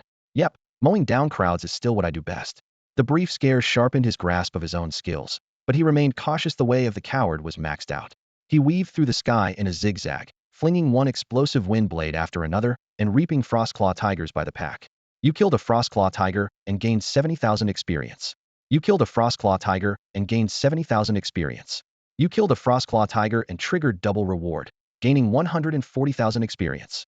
The experience bar surged, the occasional double payout burning through his veins like liquor. At this pace, he needed to fell only 120 Frostclaw Tigers to gain a level. In less than 2 days, he could reach level 20 and head for the Ascension Towers trial. Yeling's leveling speed was unmatched in the 3 centuries since Blue Star first stepped through the Gate of Dungeons. Even the earliest weapon masters, those who used spirit-gathering jade to forge lifebound weapons, had cultivated for 300 years, and still no one had broken through the 9th tier. In other words, the current ceiling on Blue Star was barely the mid-90s. Then again, the bottleneck might not be experience at all. Rumor held that to advance from the 9th tier to the divine rank, one prerequisite of the Ascension trial was to slay a living god. Once the experience bar for level 99 is full, the instance world automatically triggers an Ascension trial. That ironclad rule, engraved in every artifact wielder's bones, has created Blue Star's unique 9th tier ceiling. The moment most people step into tier 9, they stop leveling altogether, pouring every resource into defending their living planet. Slaying a god is a nightmare that makes your scalp prickle just thinking about it. For them, keeping Blue Star alive is priority 1. Such grand decisions are still far from Yeling. He had just cleared out several dozen Frostfang Tigers around the boulder, their blood running through the rock's grooves while the icy wind pushed the metallic smell into his nostrils. After harvesting the last pelt, He sheathed his blade and slipped low between the towering ancient trees. Being able to fly doesn't mean you're safe. Wariness toward the unknown flickered in Yeling's eyes. He stayed on the ground, pacing off every stretch of forest so he wouldn't blunder into the unnamables listed on every hunter's forbidden roster. For 2 full days he repeated the cycle of scouting, ambushing, and chasing. Dawn and dusk flickered through the canopy until a familiar system prompt suddenly appeared. Name: Yeling. Title: Godslayer. Level: 2050,000 21,500,000. Health: 1,326,500. Mana: 66,325. Stamina: 1,895,700. Strength: 1,895,700. Agility: 1,895,700. Spirit: 1,895,700. At the same time, the Godslayer set lit up with fresh data. Equipment: Godslayer set crown, robe, boots, belt, bracelet, ring, necklace. Tier: 1 7 color 0 13,440,000. Both level and gear had reached the Ascension threshold, and that 8-figure experience requirement blazed on the panel. Imagining the astronomical numbers he would need for Tier 9 made Yeling's stomach knot. The thrill of advancing evaporated, replaced by a wordless sense of insignificance. Welcome to the Ascension Tower. Initiating Ascension Trial. A translucent, 7-hued bubble snapped down over him like an inverted bowl, isolating him from the endless darkness beyond. Steps, runes, and holograms flared to life in sequence. Though it was his first visit, Head studied it in class and kept his heartbeat steady. For this Ascension trial, 853,146,245 artifact wielders are participating. After 9 challenges, clearing 5 grants Ascension eligibility. Clearing more than 5 earns bonus rewards. Clearing all 9 yields premium rewards. Each challenge has a best record, breaking it doubles the prize. 850 million. The number detonated in his ears, and Yeling's breath hitched. He had been dragged into the tower the instant his bar crossed level 20, with no queue-up delay. In other words, at any given moment, nearly 1 billion lives are battling in here. Textbooks always said the Gate of Instances is a battlefield for myriad races, but that was just a concept. Now the staggering participant count slammed into his mind, and his scalp crackled as though struck by lightning. How long can Bluestar last under pressure like this? Could there come a day when he's lying in bed or quietly grinding levels, only to be wiped out because his planet lost the sector tournament? The thought that his life could be snuffed out at any moment by some other race's gamble made Yeling's chest sink. Why should my life be in someone else's hands? The surge of advancing contenders instantly wiped away the agitation Yeling had felt after slaughtering the deity's avatar. No matter how strong you are, if you can't decide the outcome of a war alone, every effort is just a last-ditch struggle. Realizing this doubled the urgency in Yeling's heart to level up. The countdown to the first trial began. 10-9. Beyond the rainbow barrier, the darkness churned and transformed into a vast marble plaza. The paving stones were cold and bone-white. In the center stood a gigantic gnoll covered in brown fur, both paws gripping a curved blade longer than its body. Kobold Lord level 20, HP, 12 million. When the final number hit 0, the colored barrier burst into motes of light. The Kobold Lord's pupils shrank, but he never had time to move. Lightning detonated as Yeling's strongest single-target skill, Thunderclap, came crashing down. 132,650. 132,650. 132,650. 6 million. Crackling chains of electricity wrapped around the target, pinning the kobold in place from the first strike. All it could do was stand there and howl. In barely 3 seconds, its health bar was cut in half. 132,650. 6 million. On the 5th second, luck favored Yeling again. The erase ordinary HP proc triggered once more, and the Kobold Lord vanished before it could even struggle. Congratulations. You have cleared the first trial in 5.4 seconds, setting a new stage record. Reward: 500,000 XP. The prompt flashed, yet Yeling remained calm. He had never doubted he could handle a trial of this level. The only surprise was how easily he broke the record. 10 minutes later, the last artifacts finally scraped out a win. Only then did the real shock sink in, leaving nearly every contestant on the verge of collapse. System announcement. Blue Star Human Artifacts. Yeling has shattered the Stage 1 record of 46 seconds with a time of 5.4 seconds. Yeling? Blue Star? Human? Why does that name ring a bell? Yeling again. Which powerhouse is that? Could he leave the rest of us a little breathing room? Blue Star again. Could it be that Godslayer? As expected, even staying alive is a pipe dream for ordinary players like us. Some mere human breaking the record? Impossible. Why does the name Yeling sound so familiar? The Godslayer maybe? But that doesn't make sense. It's only been a few days. A newcomer can't be level 20 already. Maybe it's just the same name? If I'm not mistaken, the previous record was set by a dragon. Is Yeling stronger than a dragon? Damn it. Could this damn Yeling be a monster wearing human skin? The moment the announcement echoed, the crowd erupted in chaos, each contestant silently guessing how such an unbelievable time was even possible. Although Yeling had already made the headlines once, most players still hadn't connected this Yeling with the one from the earlier announcement. Back then, the system had clearly stated that the guy who wiped out a god's avatar was still stuck in the novice zone. Only 3 days had passed since that notice. No one believed a player could grind from level 15 to 20 in a mere 72 hours. Even wielding an SS-grade personal weapon, the jump felt unreal. The experience needed from 15 to 20 was several times the total from 1 to 15. Worse yet, the chat panel was forcibly disabled during the advancement trials, so everyone could only speculate in silence. Countdown to Trial 2. The system ignored the storm raging in their minds. A cold voice announced the timer. 1918. The plaza, which normally held a few dozen people, suddenly expanded tenfold, turning the echo of every footstep into a drawn-out howl. 2 new enemies materialized in front of Yeling. Lord, Centaur Archer LV 20 HP 6 million. Lord, Orc Brute LV 20 HP 30 million. Compared with the first round, the difficulty was more than a matter of numbers. The roles complemented each other. The Centaur's name alone screamed sniper, while the Orc was a classic melee tank, high attack, huge health, the worst kind of opponent to trade blows with. Luckily, the 2 bosses spawned shoulder to shoulder, close enough to bump elbows. Yeling's lips curled. Nice, the system's feeling generous. 21. With a crisp snap, the barrier vanished.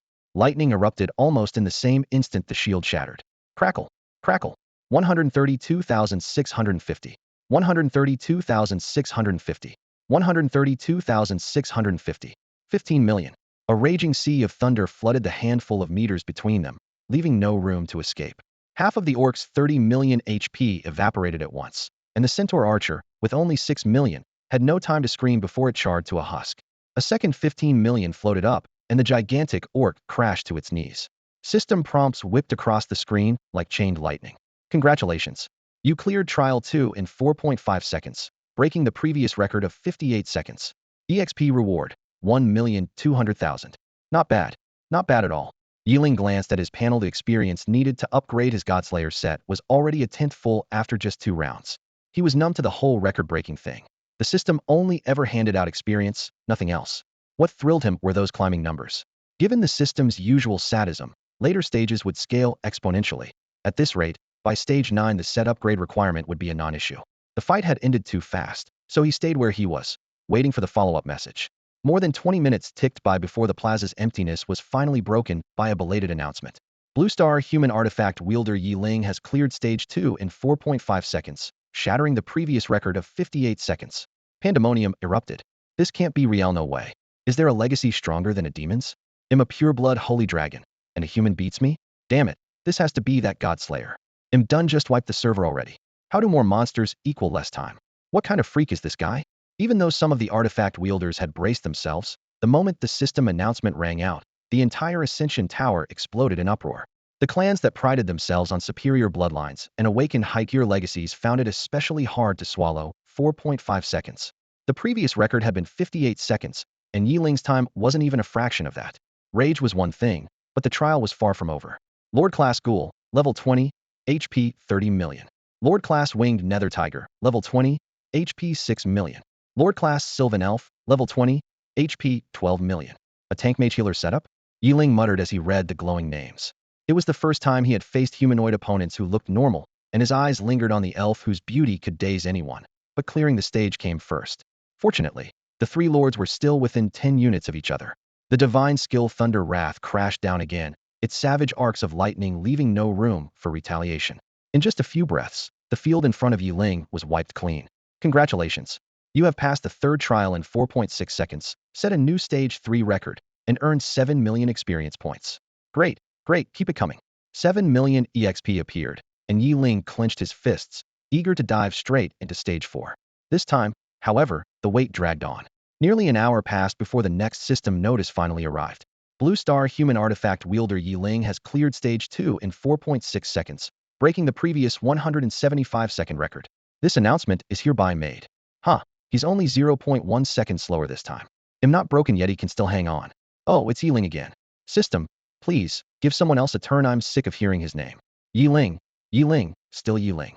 Is this guy going to speed clear the whole tower? God tier. Absolute God tier. Am hitching a ride on his coattails. ID better tell the clan chief, when we get out, Blue Stars produced a real monster. Let's hope we don't meet him in the Interstellar tournament, or we're done for. The chatter exploded around them, but after so many shocks most people were growing numb, and their reactions were far calmer than before. The countdown for the fourth trial began. Yeling blinked, ready to study his new foes, when the scenery abruptly shifted. The plaza transformed into rolling hills and open plains, and dozens of lion-like beasts lounged in the shade nearby.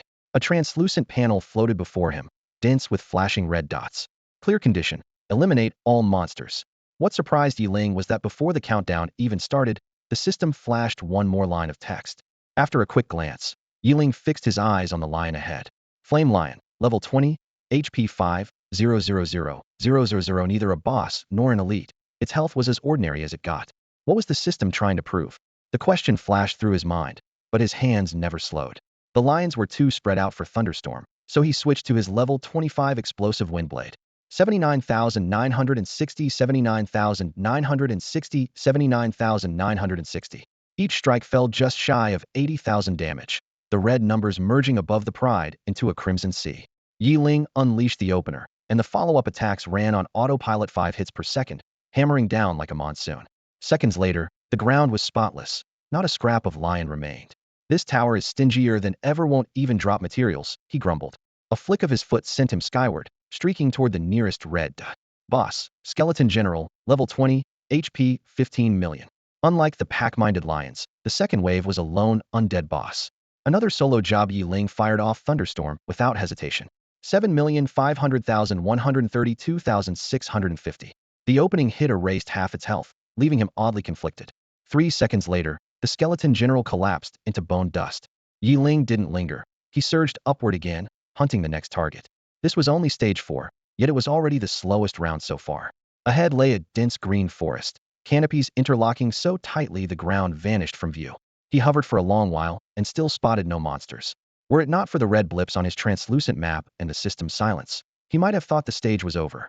What's the play this time? Testing reconnaissance, he muttered, casually flinging an explosive Windblade. A heartbeat later, 100 scarlet alerts flared. Night Elf Archer, level 20, HP 3 million. Elven Archers, only 3 million health less than a Flame Lion, but in any dungeon they were shorthand for pinpoint ranged fire. Yeling cursed and shot higher, but he was a beat too late. A chorus of bowstrings snapped. Arrows poured in like rain. With no room to dodge, he chose offense over defense, triggering Thunderstorm the instant the barrage closed. 50,000, 50,000, 50,000. 13,260, 13,260, 13,260, 15,000. His reflexes were deadened. Even as his HP plummeted, a wave of green numbers topped with plus signs surged up, snapping his health right back to full. What spared Yeling from the greatest crisis head faced since entering the instance was the blanket of damage unleashed by the Thunderclap skill above the heads of the Dark Night Elf Archers. 132,650, 132,650, 132,650, 1,500,000. A string of blinding red numbers popped up over him, and Hymn of Life instantly converted 1% of that damage into healing, hauling him back from the edge for the second time. Thunderclap comes with a frequently overlooked active trait stagger. That 1-second area control forced every enemy to pause, cutting down the rain of arrows aimed at Yeling. Sure, his 1.3 million HP looked impressive, but a focused volley from the elf archers could have wiped him out in a single burst. The last explosion had nearly triggered Life Bastion's 10% failsafe, which would have booted him out of the Ascension Tower. If that happened, he'd have to wait until level 30 to try again, and his stats wouldn't grow in the meantime, wasting the massive experience available between levels 20 and 30, the very reason the outside world is full of high-level, underpowered paper champions. Because of that, Yeling's strategy ran opposite to everyone else. While others raised their defenses and spammed heals, he had to grit his teeth and squeeze out as much damage as possible, forcing Hymn of Life to convert the incoming hurt. Even with his health bar snapping back to full, his heart pounded as he zigzagged through the air, shaking off one homing arrow after another. To be safe, he stowed the wide-area explosive wind blades and relied solely on Thunderclap, whose range was a third as large but packed a stronger punch. Every lightning strike into the forest below flashed numbers from 132,650 to 1,500,000, and, most importantly, delivered that precious 1-second stagger, chopping the archer's barrage to pieces. After 3 full minutes of sustained bombardment, the last Dark Knight Elf Archer collapsed among the charred trees, and the red dots representing monsters on his interface winked out. Congratulations on clearing the 4th trial. Time, 15 minutes. New stage record. Reward, 65 million experience points. 65 million. Yeling's fingers trembled. Had hoped for 30 million and would have called that a win. What he got was more than double. The upgrade materials for his Godslayer set were already secured, and experience was no longer an issue. All that remained was to max out his XP pool during this Ascension window. After all, tackling a high-difficulty gauntlet like this isn't just about bumping a class from Tier 1 to Tier 2 and unlocking a couple of extra skills. If it were only about new abilities, there'd be nearly a million Tier 1 skills floating around the instance world. Everyone has their own style and opportunities, and while they're still in the lower ranks, most people can't even manage to learn 10 skills in total. Leveling a skill is no small feat. Instead of rushing to pick up something brand new, it's usually smarter to spend the mana you still have pushing an existing skill to the next tier. Learning a skill not only drains valuable mana, it also forces you to reshuffle every cooldown. Each choice is a chess move, and gearbearers never play casually. If you can line up compatible skills so their cooldowns dovetail perfectly, the damage you unleash multiplies. If the timeline slips even a fraction, the whole chain collapses, and you can't even manage a basic combo. The first thing every instructor tells incoming students is the same. What suits you best is what makes you strongest. The Ascension Tower was built to prove that rule. Its trials are brutal, and the real dividing line lies at Tier 2. Only by clearing the Ascension trial will the system officially recognize a gear bearer as fully fledged. The moment you pass, your stat sheet is turned on its head. 1. Before level 20. Each level increases all attributes by 30, and the experience needed for the next level rises by 60. Max HP Stamina 100, Max MP Spirit 5. 2. After entering Tier 2, both experience requirements and attribute growth are fixed at 50 per level, and both HP and MP caps become attribute 100. Tier 2 is therefore the starting point for real power, and the moment gearbearers finally shed the out-of-mana curse. For most people, that's a massive boon. For Yeling, though, the change is barely worth mentioning. MP has always sat at the very bottom of his long list of stat priorities. Someday, when he brushes up against the threshold of godhood, he'll realize that every stat the Gate of Dungeons assigns carries irreplaceable weight. That day is still far off. For now, let's return to the Ascension Tower. The fourth trial dragged on for a full 12 hours before it finally ended. The contestants were wrung almost dry when a system announcement suddenly erupted in their ears, so loud many couldn't even be bothered to look up. Human gearbearer Yeling of Blue Star has set a new record for trial 900 seconds, shattering the previous 5,300 second mark. Okay, system, can we start trial 5 already? What's the point of announcing the same guy over and over? Someone muttered on the floor. Scattered groans, sighs, and bitter chuckles followed, but the initial uproar was gone. Yeling had broken records so often that the spectators were practically numb. Even the stronger contestants were secretly doing the math. Could he end up owning every record across all 9 trials? Trial 5 is widely considered the first real hurdle of the Ascension test, and with good reason fail any of the first 5 trials, and the system immediately strips you of the right to enter Trial 6. Only a perfect 545 counts as a true pass. Otherwise, the last 4 trials, even if you're still in the tower, are meaningless. Worse still, the tower won't acknowledge a clear unless you beat the average time. Yeling's 900-second blitz just yanked that average up several notches, making this year's gearbearers the unluckiest batch yet. Countdown to Trial 5 start. The scene shifts again, and Yeling finds himself atop a precipitous peak. Vertical cliffs seal 3 sides of the mountain, leaving only a moderately sloped ridge on the east. Looking down, he sees dense packs of wolves, tigers, orcs, and countless other creatures clustered at the base like layers of dark clouds, all craning their necks to glare at the lone intruder on the summit. A system prompt appears. The longer you survive the onslaught, the higher your score. Yeling instantly understands that this stage is a survival trial. Enemies will converge from every direction, so a weapon master must balance offense, crowd control, sustain, and defense to outlast the massacre. For him, the solution is simple: no schemes, just brute force. Yet before the fight begins, he has one task left: upgrade the Godslayer set. Upgrade Godslayer set. More than 14 million experience points vanish from his pool of over 70 million, leaving a little above 60 million. In return, his stats skyrocket. Equipment: Godslayer set crown, robe, boots, belt, bracelet, ring, necklace. Rank: Tier 2 Rainbow Infusion. Effect: base attributes 900.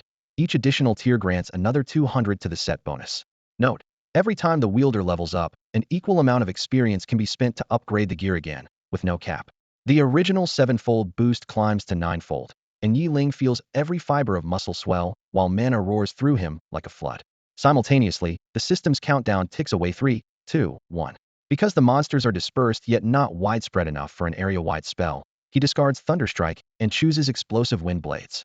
Magic tears the air apart, and damage numbers flash repeatedly.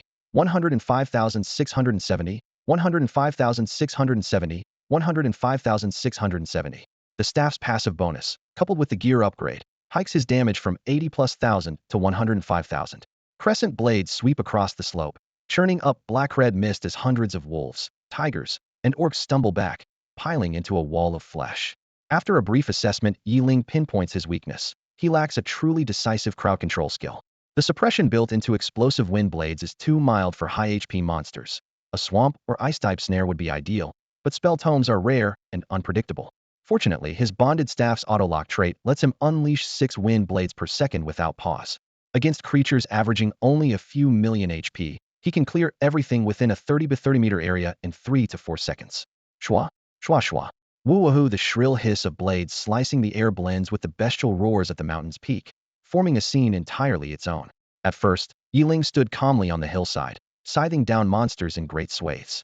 At the bottom of the slope, a pitch-black boundary writhed like a living thing, driving one wave of creatures after another toward him. Whether it was the dungeon gate mechanics or some predatory instinct aimed at humans, the beasts packed together in a mindless, suicidal crush. Those in the rear shoved the ones in front, the tall bowled over the short, and even the exploding wind blades were forced into a swirling maelstrom that sliced monster against monster. From the summit, he looked down. In the darkness, countless monsters surged forward in overlapping layers that seemed endless. Their bodies slammed against the magical dike formed by his wind blades. The shriek of cutting air mingled with the rip of flesh, yet nothing could breach that line. Almost as soon as the first creature fell, the system messages poured in without pause. You have slain a dire wolf, gaining 30,000 XP. You have slain a black-striped tiger, gaining 15,000 XP. You have slain an orc, gaining 30,000 XP. You have slain an elite ghoul, double reward, gaining 50,000 XP. Experience rained down like an avalanche. Yeling felt he could blast straight through to the next tier inside the Ascension Tower, and the temptation to farm forever flickered in his mind. The tide of monsters never stopped, yet the domain woven by his exploding wind blades held like an unbreakable dam. As the fight dragged on, the field of cutting air only grew stronger and wider.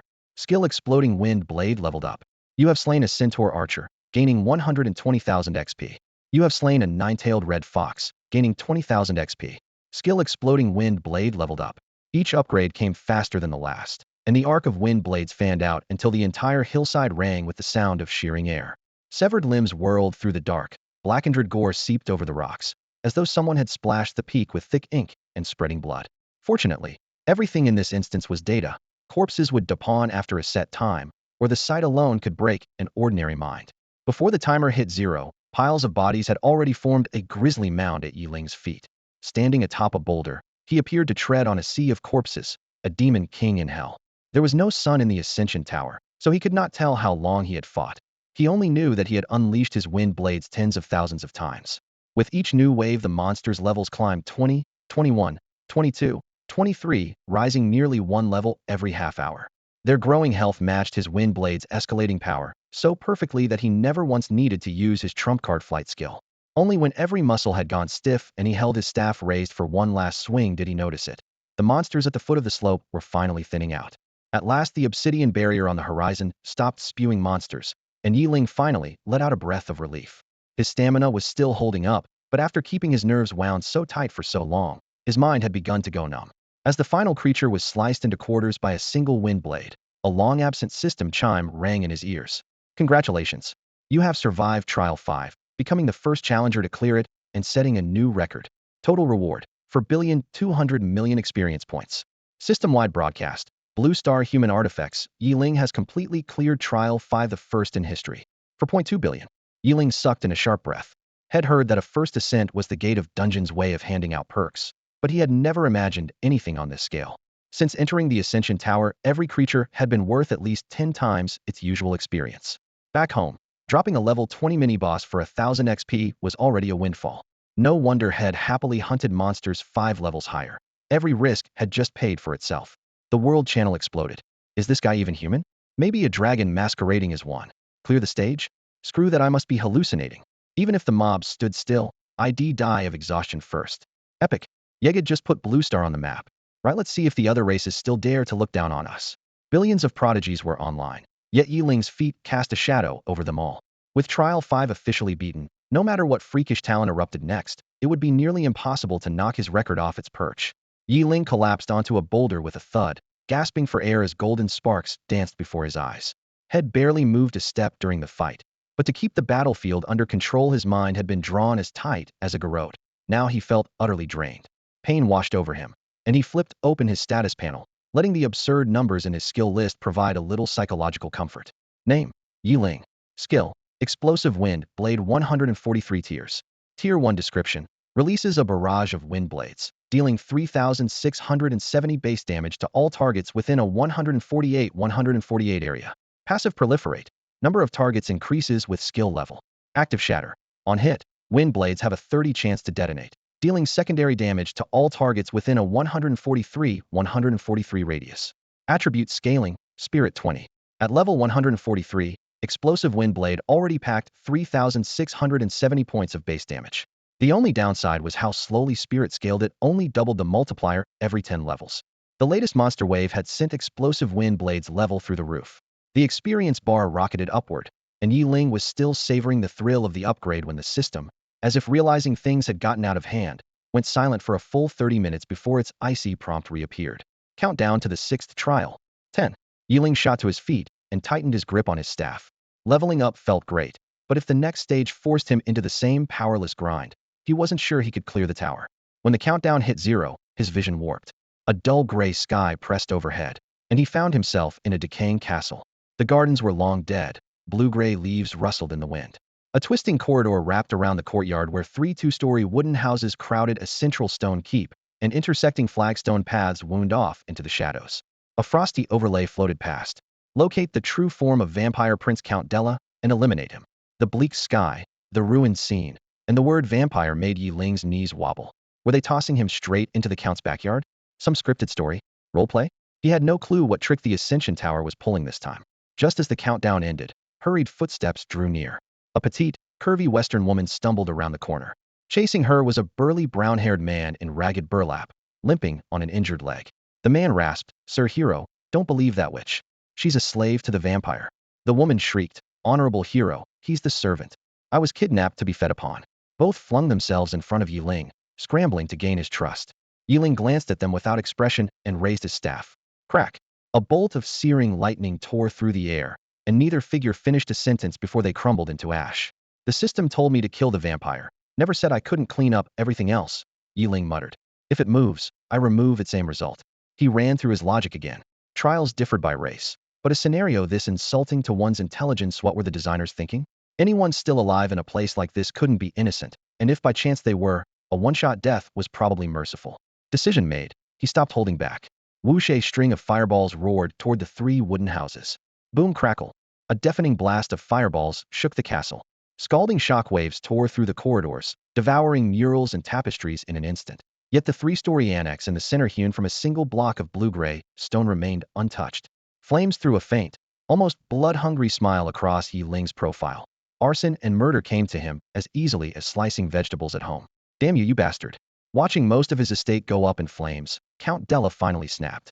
With a muffled pop, his body stretched and twisted into a giant bat with a wingspan of several meters. Screeching through the air, he dove from the 3rd floor straight at Yeling. "Heh, saving me the trouble, are you?"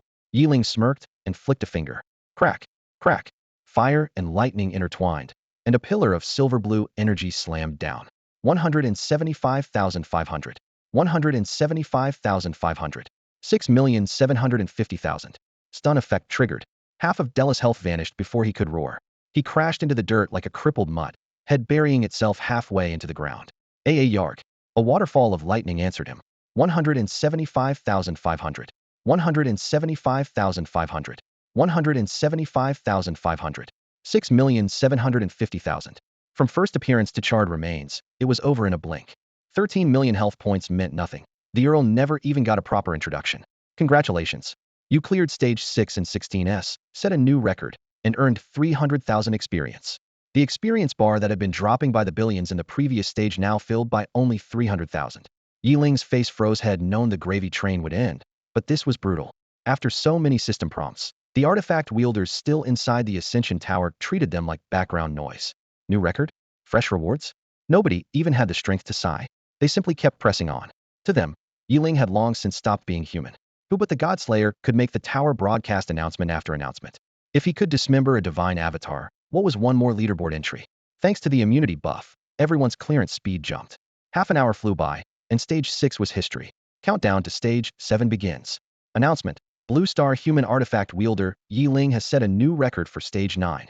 Maybe he had farmed too much experience in Stage 5, because the next 3 stages were neither hard nor generous. Each payout shrank, leaving Yeling grumbling about a letdown of an ending. The Ascension trial is complete. All wielders who cleared at least 5 stages have had their level caps lifted, and individual rewards are now being distributed. The settlement prompt popped up the moment Stage 9 closed. Yeling could barely keep a straight face. Bathed in the shifting rainbow light, his row of pearly teeth made him look downright goofy. He was silently tallying the outrageous rewards he would pocket after clearing 9 stages in a row. His excitement lasted only seconds before the scene snapped away. Outside the 7-hued barrier, 4 sky-spanning silhouettes appeared. Their pressure felt as heavy as a mountain cold, and seething with anger, making Yeling's heart skip a beat. Had the Ascension Tower just glitched? Insignificant ant crack. Before the thunderous voice finished, Yeling swung his staff on reflex, unleashing the divine skill thunderclap straight upward. 175,500, 175,500. With invincible bulwark shielding him, what was there to fear?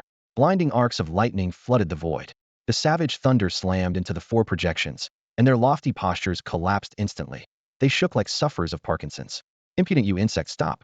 The next damage wave floated up before they could finish.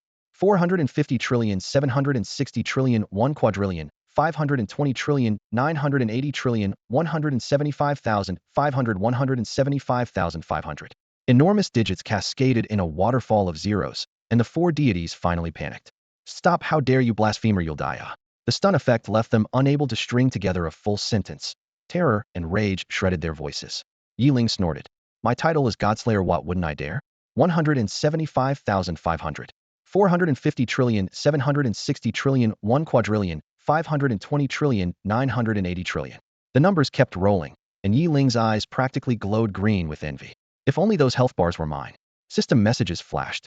You have slain the projection of the lesser god Amakfu and gained 140 million experience points. You have slain the projection of the lesser god Hamer, deity of greed and wrath, and gained 300 million experience points. You have slain the projection of the lesser god Kandanur, deity of shadowed blades, and gained 600 million experience points. You have slain the projection of the lesser god Roskili, the fallen pride, and gained 400 million experience points. Darkness swallowed the scene once more. If not for the 4 system prompts, Yeling might have thought he'd dreamed it all. So does anyone buy the my hand slipped excuse? That first strike had been a reflex born of shock. Once he committed, he went all in, and anything less would betray his title. Otherwise, he might at least have heard what those 4 had wanted. Aside from a faint aftershock, he felt no regret.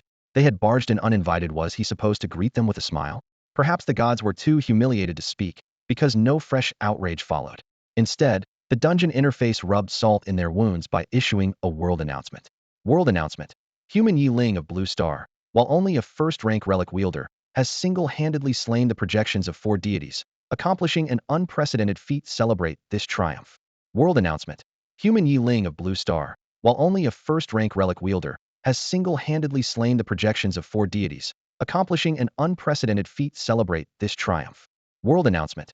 Human Yeling of Blue Star, while only a first-rank relic wielder, has single-handedly slain the projections of 4 deities, accomplishing an unprecedented feat. Celebrate this triumph. To what is this? Has everyone gone completely lawless? World chat erupted in disbelief. 3 minutes ago, players were still guessing how far Yeling had progressed in his promotion trial. The next moment, a global announcement declared Yeling had taken down another god. You've got to be kidding. Is his combat power really that insane? God slaying again? 4 god projections in a single sweep? Are gods cabbages now, just waiting to be harvested?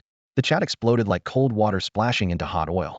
Newly minted Tier 2 Yukas confirmed it themselves. Yeling was still inside the trial instance, clearing stages and slaughtering gods as if he were on a tight schedule. You can actually pencil and kill a god between errands? So this lofty, world-shaking feat is just something you do on the way? While everyone was venting, a deafening roar rolled out of the void. Blasphemer, you'll die for this insect roar. Yeling, just you wait. Several thunderous voices overlapped, ripping through eardrums and crushing the last traces of doubt. No ordinary human could ever manage this. Yeling heard the announcement too. He rolled his eyes, thinking the system had just put him on the chopping block. But when he checked his stats and saw his Godslayer title effects tripled, he couldn't help clicking his tongue. Sweet. Then the system spammed messages. Congratulations to Yuki's Yeling for completing the promotion trial. Because you shattered every record, all rewards are multiplied ninefold. 1. Experience. 5,703,760,000 points, 4,263,760,000 for clearing the trial, 1,440,000,000 for killing 4 god projections. After the ninefold bonus, the total is 51,333,840,000. Yeling sucked in a sharp breath. Over 51 billion XP? I can hit tier 3 the moment I step out. 2. Tier 2 skills unlocked. Frozen Snowfield, Flame Prison. 3. 1 random pet egg. 4. 1 space ring with a capacity of 1,000, 1,000, 1,000. 5. Diamond Grade Auxiliary Gear 4-Wing Flight Pack. 6. Tier 3 Promotion Trial Waived. System, are you serious? Is this a reward or a sentence? Yeling had been about to keep grinding XP, but that line made his jaw drop. The aloof system ignored him and continued. 7. Reward, Heartlink Ring. 8. Reward Divine Mage Shield. 9. Reward Blue Planet Destiny 5. The moment the 9th reward was announced, the Ascension Tower gave Yeling no time to react. A flash of light later, he was already outside. At once, the system's voice thundered across the heavens 3 times over. Because the Blue Planet Human Armament Master Yeling broke all precedents by clearing 9 stages of the 2nd-tier Ascension trial, he is awarded 5 Blue Planet Destiny, and the 3rd-tier trial is waived. This is an official announcement. The message echoed 3 times through the world channel, making every armament master's scalp tingle. A free pass on the 3rd-tier trial? Seriously? Yeged's luck is off the charts. He just single-handedly added 15 destiny points to the Blue Planet and pushed us into the excellent bracket and sang. The channel exploded. Right at the peak of the frenzy, a long silent name appeared. Ice Mage God He Dongliang. I never dared attempt God tier because our destiny was too low. Today, Yeling rewrote fate itself. I'm joining the rush starting my Ascension trial now. He attached a live screenshot from a dungeon run, an icy blue array swirling, frostlight glinting off his silver robe. He was clearly cramming his experience bar, ready to charge God tier in one go. His message detonated the channel. The former #1 mage, first 9th tier powerhouse on the Blue Planet, honorary headmaster of the Imperial Capital Mage Academy, such a titan, had publicly thanked Yeling. Dongli. Dongli, will also push for God tier today. My thanks to Yeling. Badil here, same battlefield, same goal. Charging God tier as well. Alice. Many thanks, Mr. Yi, for all you've done for the Blue Planet. East and West, Mage and Warrior, Archer and more 1 9th tier heavyweight after another stepped forward to show gratitude. For a moment, the channel fell silent. Everyone held their breath, watching as the top experts who'd lingered at the God tier threshold for years were finally being nudged across it by Yeling's feet. This once-in-a-century spectacle drew every armament master on the Blue Planet into the chat. All the juniors were puzzled. Why were so many veteran powerhouses suddenly cramming in today to take their advancement trials? Blue Star's artifact wielder chat channel was bursting at the seams. Everyone had shown up to watch those elusive big shots. The Western 9th rank assassin, Jonas, stood in the most conspicuous spot. Clearing his throat like an eager teacher, he got straight to the point. People say you have to fight a real god to break through from 9th rank to the divine realm, Jonas said, scanning the crowd. That's not completely true, but it's not total nonsense either. What? We actually have to trade blows with a deity? Someone gasped. If you can beat a god, why even bother leveling up? No wonder Blue Star still doesn't have a single god tier. That sounds impossible. The chat instantly turned into a boiling pot of speculation. Yeling had been tallying the rewards head just earned. Hearing the uproar, he opened his panel, scrolling through the feed while cracking sunflower seeds. God tier was far off for him, so he was more than happy to sit back and spectate. Jonas raised a hand for quiet. Hold on. The trial doesn't throw you against an actual god that would be hopeless halfway through. He broke into a cold sweat and quickly added, of course, Yeling might be the lone exception. That frantic disclaimer, dripping with self-preservation, earned a wave of good-natured laughter. If even a 9th rank giant had to tiptoe around Yi the Great, everyone got the message. Jonas pressed on. The final hurdle is facing a god's projection. A projection? So those 4 you just mowed down, were they the same thing? Blurted Zhang Daniu, who never hesitated to speak his mind. The chat fell awkwardly silent for a second before Jonas coughed. That hits the mark, and I can't argue. He decided to lean in. Brother Daniu, if you can't say anything nice, at least keep talking so the conversation doesn't die. Your survival so far must be heaven sent. The ribbing came fast. Facts. Good thing the big shots are chill, otherwise the weeds on your grave would be 3 meters tall. When the laughter died down, John Ass's tone turned somber. Don't let yes feet fool you. A god's projection is no pushover. Even a perfected 9th ranker has zero margin for error. There's often no time to run. That's why we've been so cautious. With the Interstellar tournament looming, Blue Star needs us old bones. We can't afford any casualties. He raised a finger and ticked off the levels. Projections vary. Lesser, intermediate, and greater gods determined by a planet's fate. If our luck's rotten and we pull a greater god's projection, you're looking at a 1 in 10 chance of survival. At the mention of fate, his eyes settled on Yeling's avatar, and his voice took on a rare reverence. Yeling, while still early rank, cut down 4 projections and dragged Blue Star's destiny score from a passworthy 73 all the way up to an excellent 88. That alone has given the rest of us courage and breathing room. Today, riding the wave stirred up by our young friend Yi, we're making a push for the divine tier. Wish us luck. Whether Blue Star will soar sky high or keep lying dormant will be decided right now. When the announcement ended, the names of the 9th tier powerhouses dimmed one after another in the chat. After one last sigh, Jonathan vanished along with the rest. No more words were exchanged, yet the tacit agreement was clear: they would seize the tide Yeling had raised and shatter the inner demons that had caged them for years. The screen went dark, and the hubbub vanished, leaving only a resonant thrum in everyone's ears. The shock was so great that all of them needed a moment to breathe. The big shots who usually lurked in silence had all surfaced at once, casually lifting the veil on a hidden world. For the first time, a crowd of clueless rookies glimpsed how brutal Blue Star really was.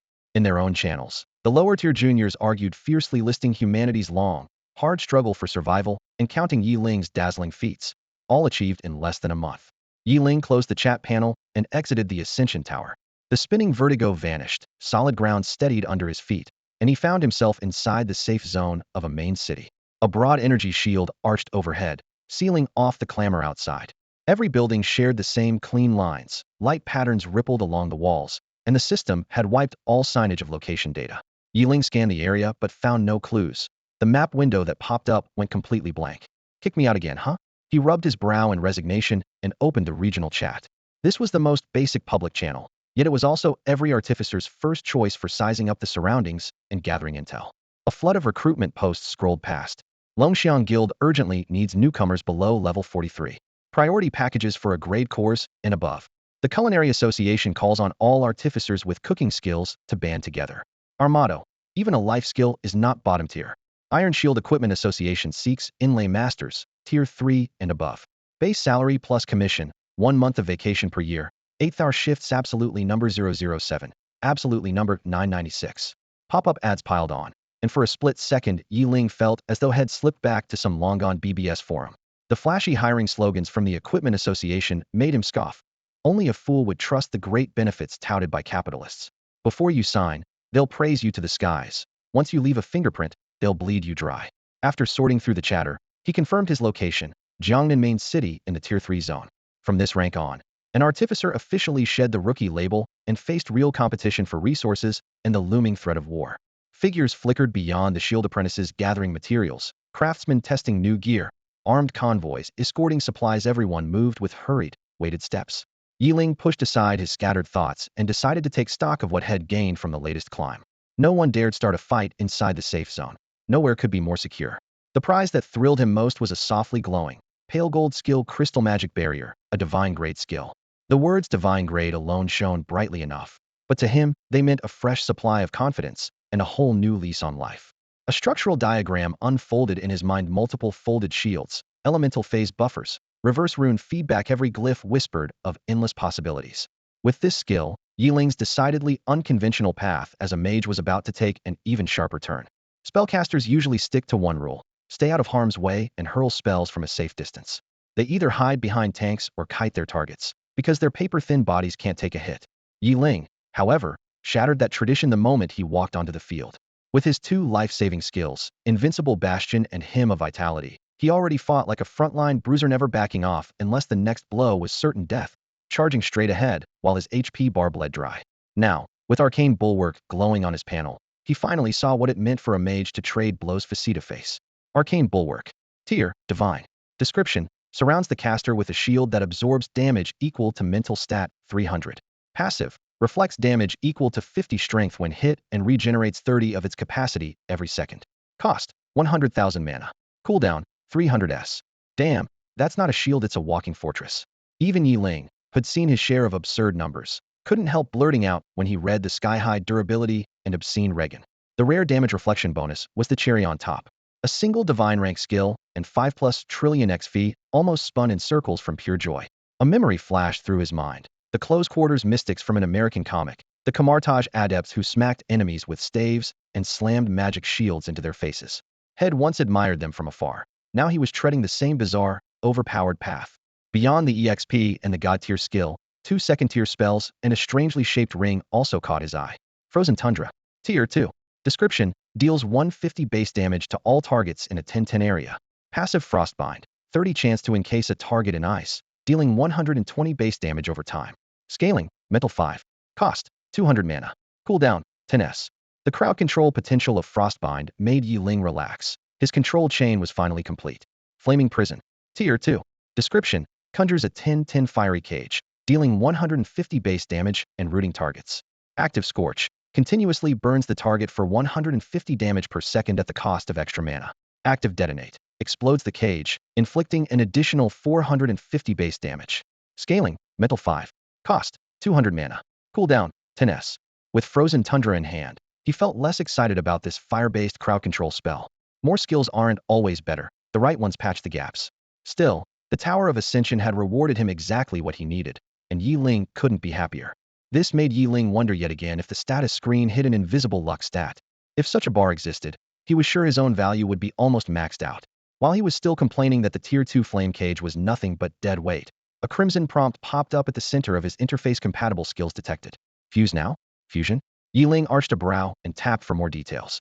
The explanation rolled out. Detected fire element skills eligible for fusion: Fireball, Flame Cage. One skill's traits can be integrated into the other. Same element, so they can fuse? At first he couldn't see how a single target attack and an area control spell didn't seem to mix. Then the next line hit him. This wasn't a crude overlay, but a trait extraction.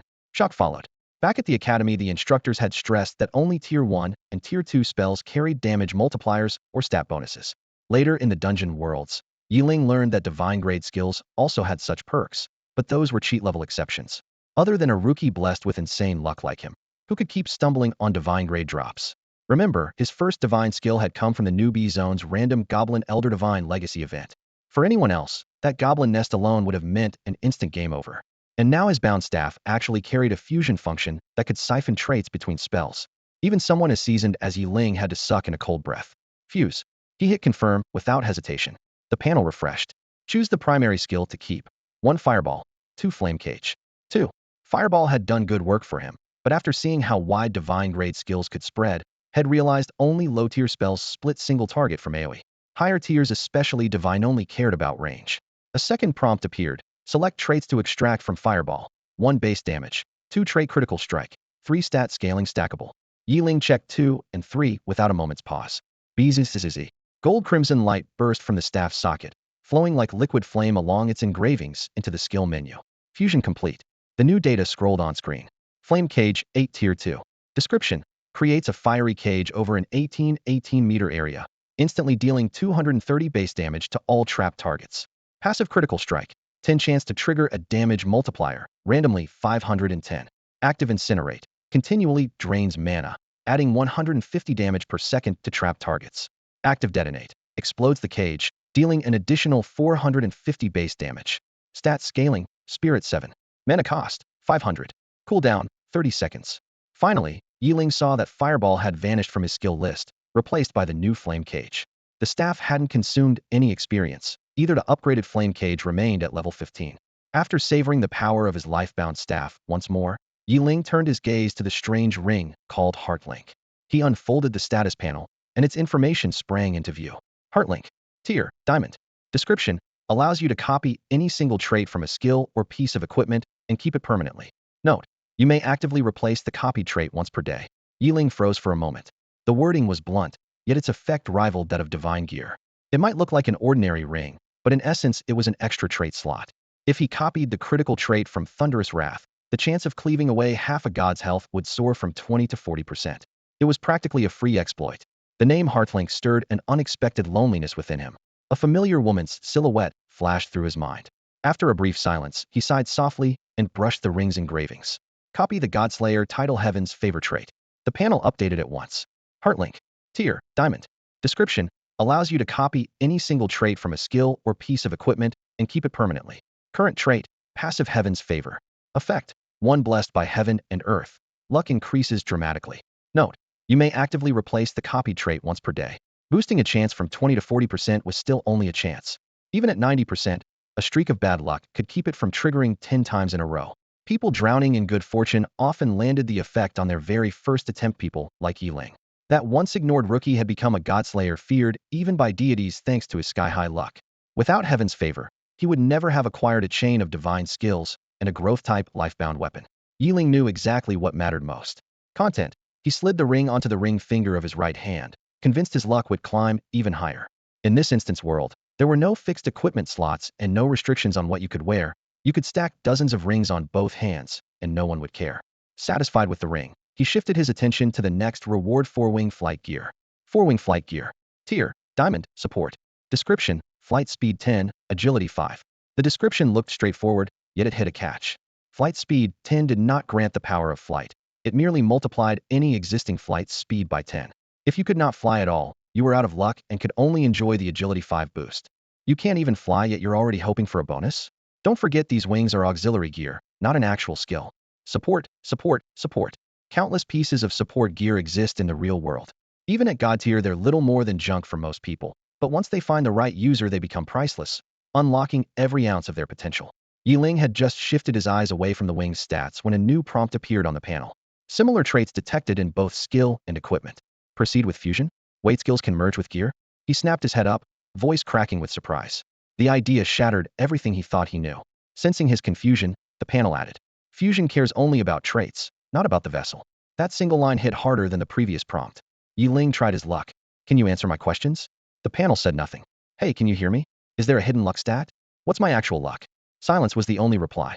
With a resigned sigh, he put his curiosity aside and gave the order. Fuse. Select the primary target. 1. Flight skill. 2. Equipment. 4-wing flight gear. Choice 2. Gear can break or be stolen, but a skill bound to his life staff is effectively part of his own talent and can never be taken away. The decision was obvious. A second list appeared. Select secondary traits. 1. 300 agility. 2. Flight speed 10. 3. Agility 5. Choice 1 and 3. The panel flashed. Fusion complete. New skill generated. Flight tier 9. Active. Consume mana to fly. Passive. Flight speed 10. Agility 8. The skill had vaulted to tier 9, and Yeling was ecstatic.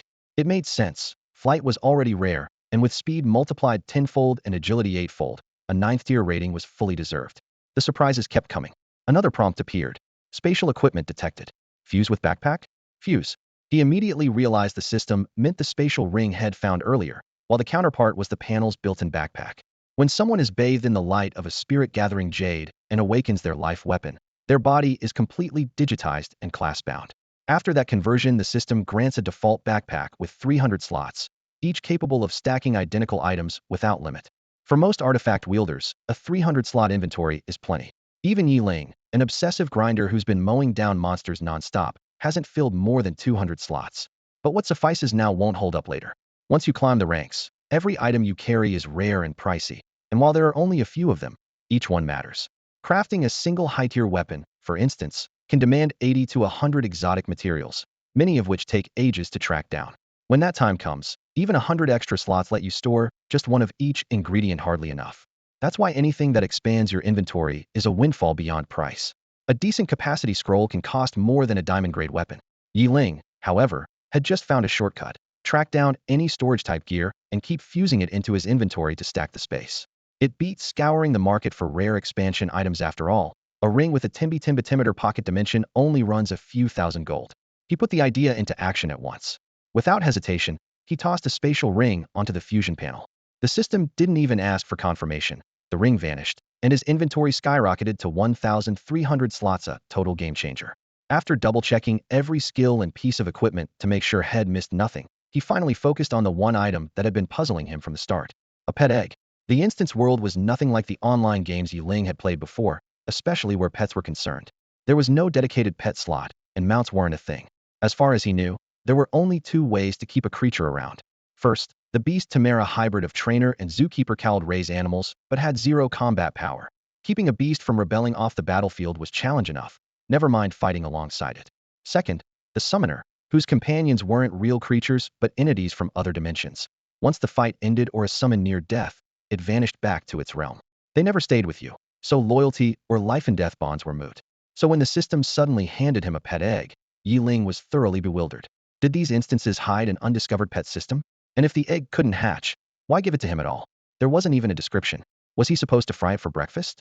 Cradling an egg the size of a wash basin, its shell etched with mysterious patterns, Yeling muttered under his breath to vent his frustration. This is my reward? I've slaughtered gods, and all I get is a giant egg? He scoffed so softly only he could hear it. The moment he spoke, the shell trembled ever so slightly, as if answering his complaint. You're alive? Eyes wide, Yeling hugged the egg tighter, terrified he might drop it. If the thing could talk, he was sure it would have already given him an earful. Can you understand me? What species are you? Are you any good? He rattled on, tracing the deep brown rings on the shell. I've slain gods, you know. If you're weak, it'll be embarrassing. Are you immortal, or just ordinary? How long till you can keep up with me? A barrage of questions, yet the air stayed silent. Yeling scratched his head and cursed under his breath. I'm losing it talking to an egg. When it showed no more reaction, he finally shut up, but at least had learned it was sentient. It had responded to hostility. Whether it could actually help him was another matter. In this whole instance world, people who grew as fast as he did were rarer than gods themselves. Even if the egg's potential was sky-high, it would probably remain a mere pet. He stored the egg in his personal space and glanced around, realizing he was already in a Tier 3 zone. To his surprise, the main streets and buildings looked almost identical to those in Tier 2. A commoner by birth, Yeling couldn't help grumbling. Tier 3 isn't that different from Tier 2.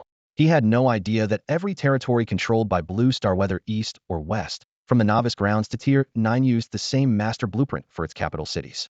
The uniform layout let newcomers orient themselves quickly and ease the anxiety of artifact wielders arriving in unfamiliar places. No one covered this in class, so Yeling naturally didn't know. Though he understood he was no longer on the Tier 2 floating continent, the pitch-black map interface proved that he instinctively followed the streets as he remembered them. After 2 turns, he reached a familiar avenue. Overhead hung a gilded sign, Treasure Pavilion. If not for the differently styled shops flanking it, he would have thought someone had whisked him back to Tier 2. His trust in the name and the quality of its goods left him no hesitation. He pushed the door open. Welcome. A pleasant greeting chimed alongside a soft bell. The decor and lighting matched his memories, and the attendant was just as young and charming as ever. Yeling felt a pang of relief. This really was a chain that looked the same everywhere. He strolled to the counter, casually scanning the displayed gear, skill books, and rare materials while calculating what supplies he needed. That was when he suddenly heard a familiar voice beside him. Yeling turned and, spotting that familiar face, felt the hairs on his neck stand up. He knew full well that this was the instance world, and that the Gate of Instances was the supreme power, before which gods and demons alike had to bow.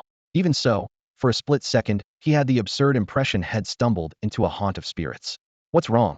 Honored guest, have you forgotten me already? A bell-like voice drifted up behind him. The maid pressed her rosy lips together, wrinkled her delicate nose, and glared with almond eyes full of annoyance. Her vivid expression proved she was flesh and blood, yet the uncanny feeling refused to leave him. What tier is this zone? He blurted out. Tier 3, of course. She pouted and examined him as if he were dim-witted. You don't even know which tier you live in? Yeling's heart tightened. Weren't you working in a Tier 2 zone? I go wherever I please. What? Are you planning to stop a lady from moving up? Hands on her hips, she drew a graceful curve with her slim waist and glared at him in mock fury. Only then did Yeling realize he'd let his nerves get the better of him. Sorry, I didn't know store employees could advance tiers too. I almost thought I'd run into something supernatural. It startled me. I was just thinking, am I really that terrifying? Her delicate nose flared in outrage. A young beauty who saw herself as more dazzling than any celestial fairy had just been compared to a monster. How could she not be angry? Sorry, really sorry.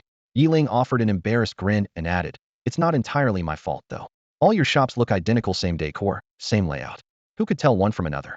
I just moved up a tier, walked in, and everything looked unchanged, like ID never left Tier 2. Wouldn't you be startled too? Her face still looked sour, but she let the matter drop. Rolling her eyes, she said disdainfully, well, what are you here to buy? The over-politeness of their first meeting had vanished, yet Yeling felt the new familiarity was almost friendly. A map, what else? One look at me, and you can tell I'm no millionaire. He said it lightly and self-deprecatingly, without a trace of meekness, as though chatting with an old friend. The maid merely arched a brow. First time I've seen a poor man toss around tens of thousands of gold coins. If you're poor, 90% of our customers might as well give up. Or are you claiming our goods are overpriced? Hearing the girl refuse to let the matter drop, Yeling raised both hands in surrender. Fine, give me a break, gorgeous. I'm just a little short on nerve, that's all. You're not really going to back me into a corner, are you? A stiff smile tugged at his lips while he kept waving his hands in front of his chest, like a small animal pressed against a wall and desperate to survive. Humph, at least you know when to yield. The maid snorted softly. Her gaze swept across his face, and once she was sure he wouldn't argue further, she relaxed. Instead of fetching the map, she leaned against the counter, lifting her pale chin in an unhurried pose. He Xiao, she said, flicking her sleeve with casual ease. And you are? I can't keep calling you hey you can I? Yeling, just a newbie who's wet behind the ears. He rubbed the bridge of his nose and offered a self-deprecating smile. In truth, he had already lived 2 lifetimes, yet neither had reached 30. Maturity had always been a luxury, so his demeanor matched his current body, a fresh, youthful face that looked barely past 20. His modest claim wouldn't have mattered if Head remembered that this world was nothing like the ordinary one from his previous life. Here, strength ruled, fists did the talking, and personal combat prowess eclipsed any hero complex he once knew. So he Shosho wasn't buying the rookie act. You may look young, but don't play innocent with me, she said, tapping the countertop. You're an adult, and I don't do discounts. TCH, do I look like someone who chases bargains? Yeling muttered, curling his lip. Hard to say. Arms folded, he Shosho ran her eyes over him. Plenty of decent-looking guys like you would rather let a rich woman keep them than deal with hard work and bloodshed. Compared with that, a little freeloading is nothing. The jibe almost made Yeling choke on his own spit. Deep down he admitted it if some big sister wanted to carry him to glory, that would be every man's dream. But how could he agree in front of a beauty like her? Any woman with the power and money to keep me hasn't been born yet, at least not in this entire dungeon world. He spread his hands, sounding utterly certain. He was simply stating the truth, though to Shosho it sounded like the pride of a hot-blooded youth. Luckily, the gentle lady didn't press the issue. She let it slide, convinced he wasn't the type to grovel. By the way, she said suddenly, why are you so hung up on that map? We're talking tens of thousands of gold coins, don't that sting? Sting? Yeling scratched his head. I don't really feel anything. Since entering the dungeon, he had spent nothing but the cost of a single map at the treasure pavilion. He hadn't parted with a single copper otherwise. If it wasn't essential to survival, why feel the pain? To him, 10 million gold coins couldn't compare with a single top-tier first or second-rank skill gem. Only people with zero social savvy would bluntly claim they didn't care about money. Those with higher EQ would justify the expense from every angle and make themselves sound successful. Was Yeling low on EQ? Not exactly, but he wasn't exactly high either. No matter the price, spending on survival gear is always justified. It beats throwing money at momentary indulgences. Hearing the same predictable answer, Shosho rolled her eyes, her slender heels striking the wooden floor with a sharp click. Was he really capable of killing a conversation this fast? Hopeless. Not that her own small talk was any better. She was a pampered heiress, he a reclusive, book-loving nerd. If this duo could keep a lively chat going, something would be seriously wrong with the universe. Fine. I still don't know why you're so fixated on maps, but the price is unchanged. Pay up, honored customer. She smoothed her expression into a professional smile. Standing at the counter, Yeling caught the gleam in her curved eyes and knew the discount was huge. A map might just be a map in name, yet the gap between a Tier 3 and a Tier 2 version was like that between their corresponding weapons worlds apart. After everything had survived recently, his outlook had shifted. He accepted her silent help without fuss. He could tell that, like him, she was merely lending a hand to someone she got along with, no hidden agenda. He kept the favor in mind without overdramatic gratitude. They were bound to meet again, and with the momentum Head gained, Head repay the debt sooner or later. Judging by her expression, the concession meant little to her anyway. It was her private business how she had the authority to grant such a deal, and he didn't pry. In his previous life had seen plenty of rich kids role-playing under odd personas. Here, gold coins. For only the second time in this life, he produced a gleaming coin. It dropped into her palm, and the map icon on his status panel flared and updated. He turned to leave, then paused. By the way, do you know any grind spots in the Tier 3 zone where the monsters aren't strong but spawn in huge numbers? Huge numbers? She arched a brow, puzzled.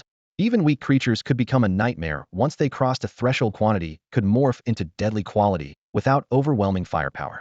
How huge are we talking? The more the better, upper limit. A spark lit Yeling's eyes. Her reaction confirmed he was onto something. No upper limit? She instantly realized he must have some trump card, so she let the question drop. After a brief thought she said, there's a species called wind termites in Tier 3. In terms of swarm size, they're easily among the top across the entire instance. You'll find the exact location on your new map. Just be fully prepared, their numbers are truly terrifying. If the colonies weren't held in check by the region's natural restraints, the entire Tier 3 zone would already be theirs. Aside from the wind-white ants, another creature, the fire-feathered serpent, lurks throughout the same zone. These serpents also travel in swarms, and as a whole they are clearly stronger than the termites. His Xiaoxius offhand comment made Yeling's eyes blaze with excitement. When it came to sheer numbers and density, nothing in nature was better suited for grinding his skills than ants, snakes, or rats. It felt as though a brand new door had swung open before him. Grinning from ear to ear, Yeling waved to Shosho and left the treasure pavilion with light but hurried steps. Watching his figure vanish, Shosho could only shake her head. dismissing him as another eccentric and quickly forgetting the incident.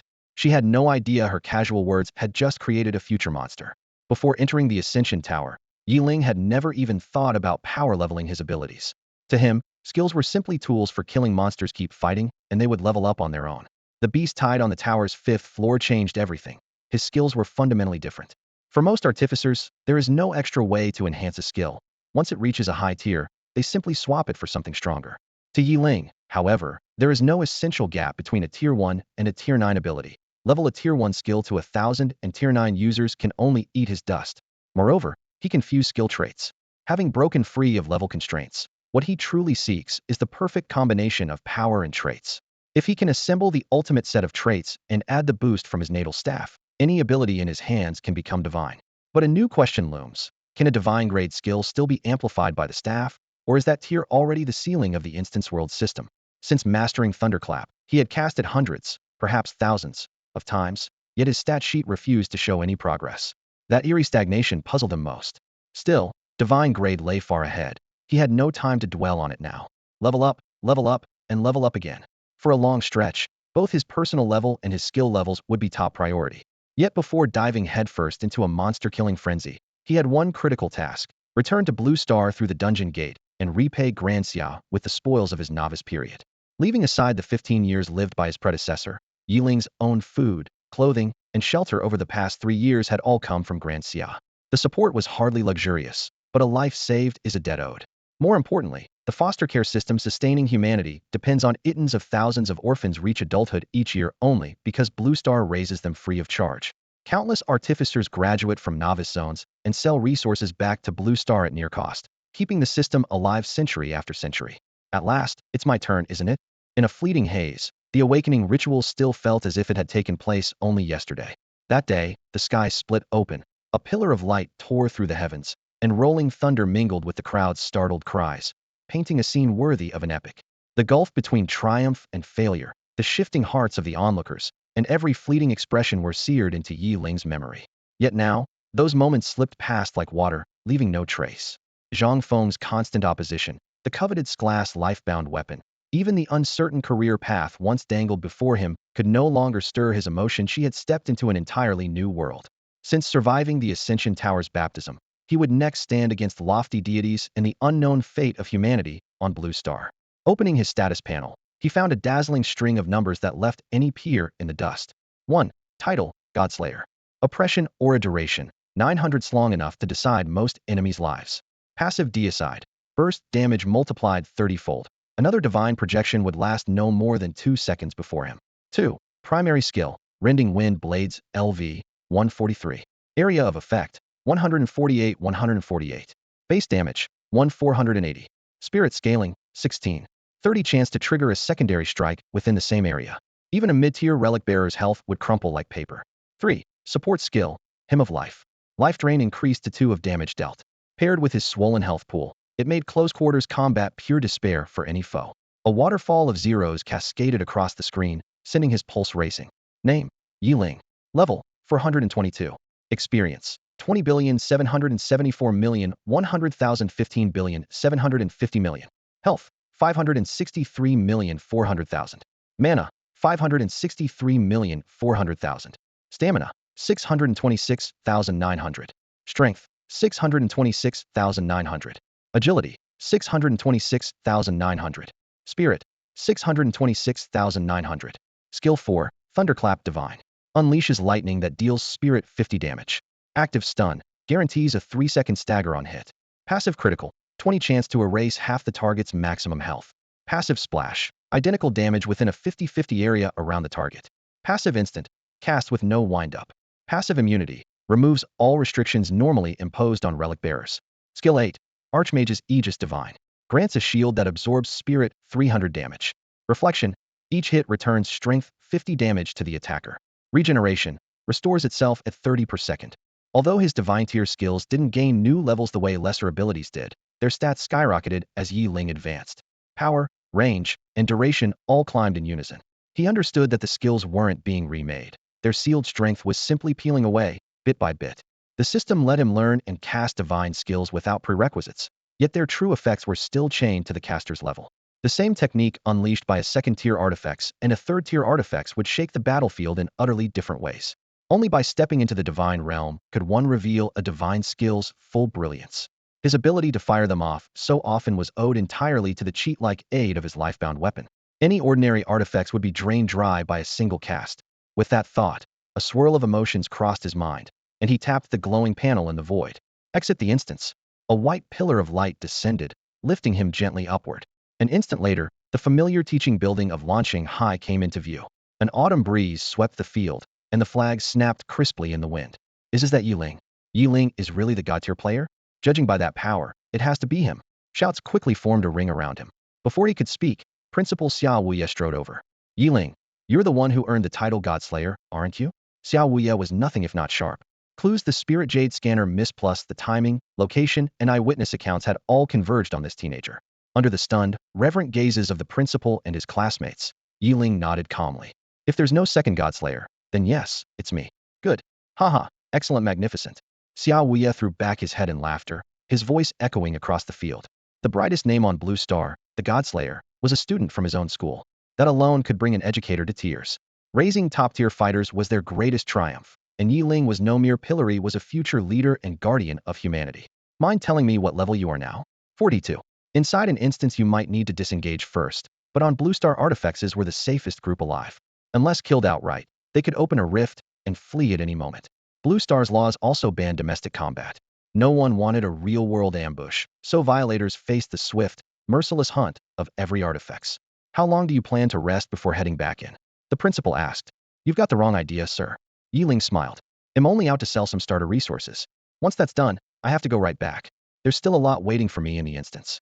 Xiao had braced for every excuse but this one. Looking into the young man's frank, determined eyes, his heart swelled with pride. You're a fine kid. You are the pride of launching high, and the pride of Daxia.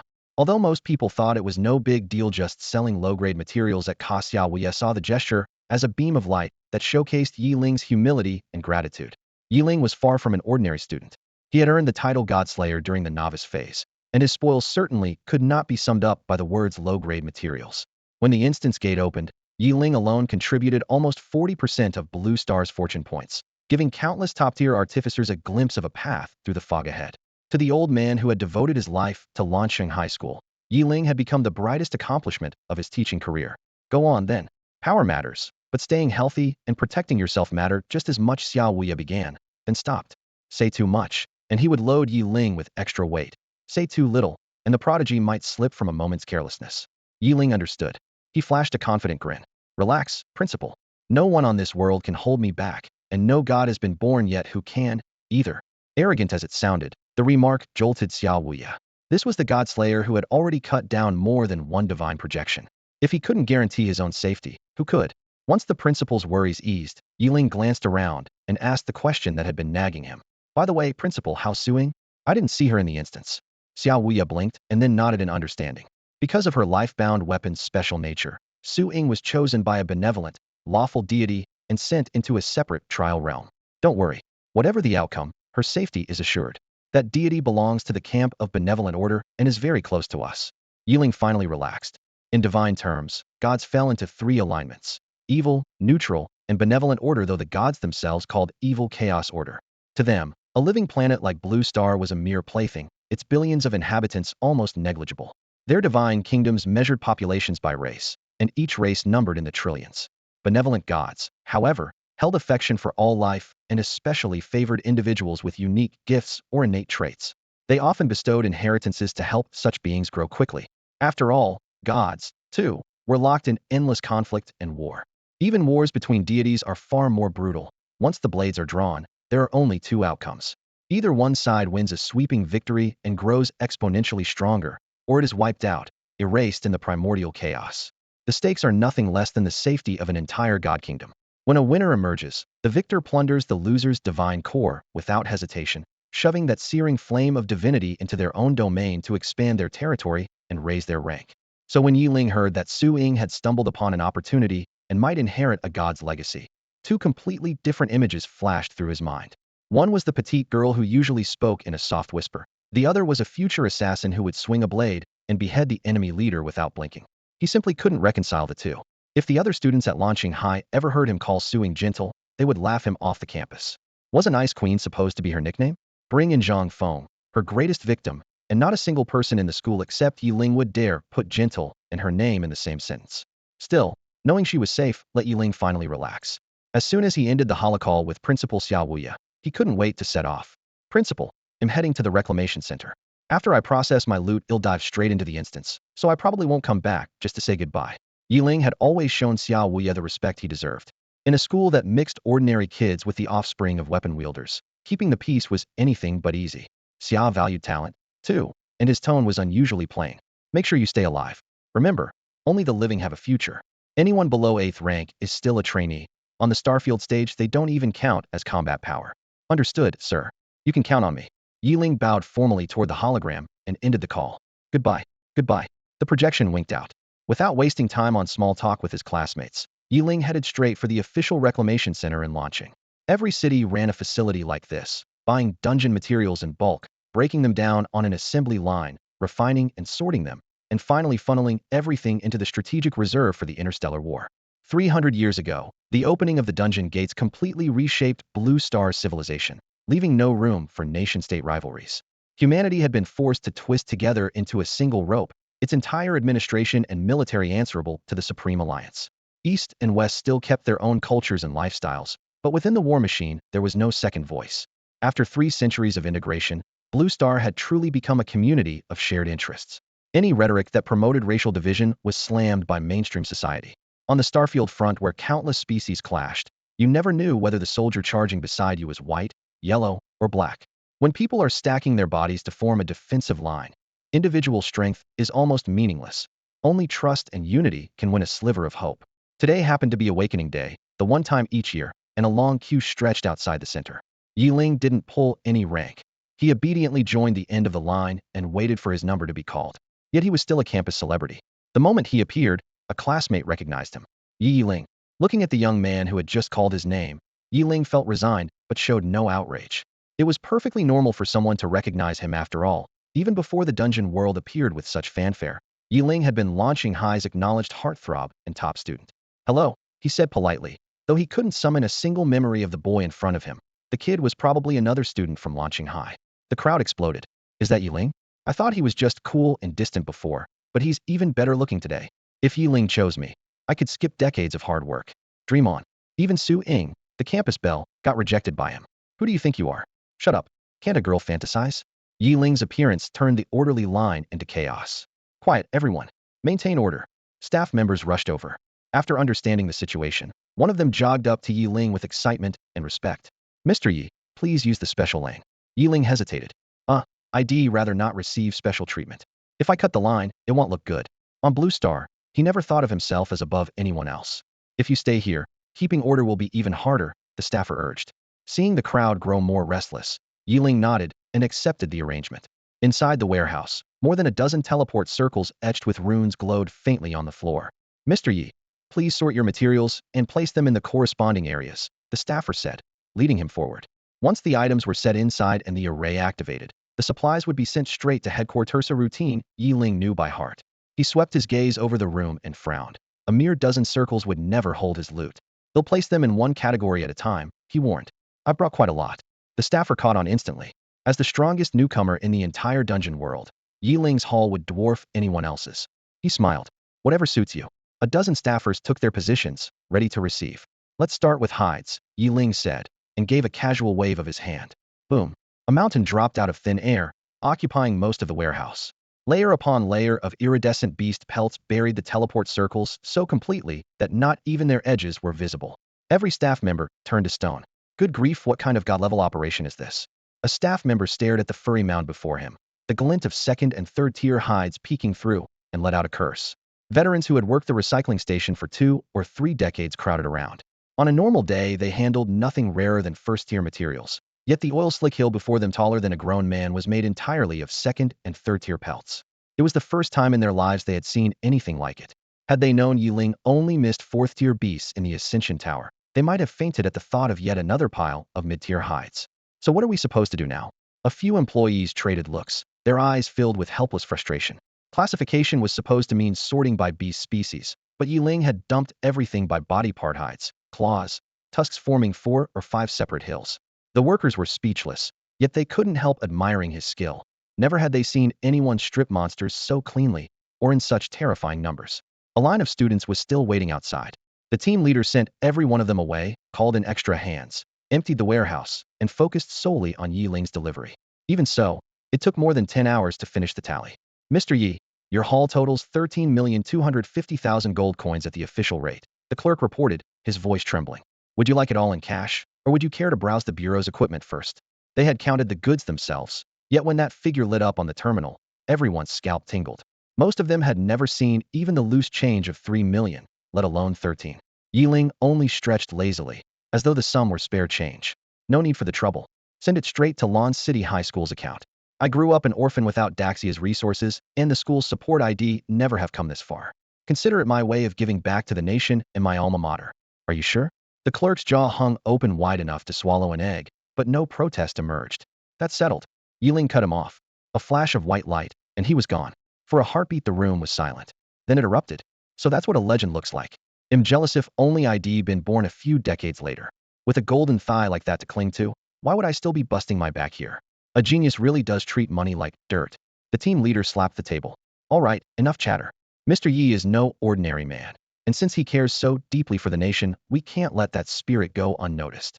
Spread the word, let every student who benefits know whom they should thank. The publicity team got moving at once. In no time, Yiling's name was everywhere at Lon City High hallways, playgrounds, forum stories of him on every tongue. He had left the city, yet his legend drifted through every street. When Yeling re-entered the instance, he found himself on a remote island. The island was sealed in thick snow, barren and silent, save for the living volcano at its center. Scalding steam from the crater melted the summit ice and carved a green belt less than 100 meters wide between snowfield and lava.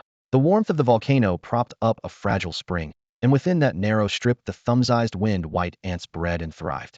He sliced through the blue sky, a long white contrail and a chain of sonic booms tearing the air behind him. From a distance, the island resembled a painted disc, snowy white on the rim, emerald at the core, with a fiery red glow at the very center. Nature's strangeness lay bare for all to see. When only a few dozen meters remained, he braked hard and hovered. Gazing at the ring of grass below, he spotted scattered white ants darting about and wondered whether such a narrow strip could really hide the terrifying numbers he Xiaoxiao had described. The system panel flashed up. Wind white ant level, 45 HP, 32 million. Plenty of experience seemed ripe for the taking, provided the swarm was as vast as rumored. With the target confirmed, Yeling began his skill grind. He lifted his staff.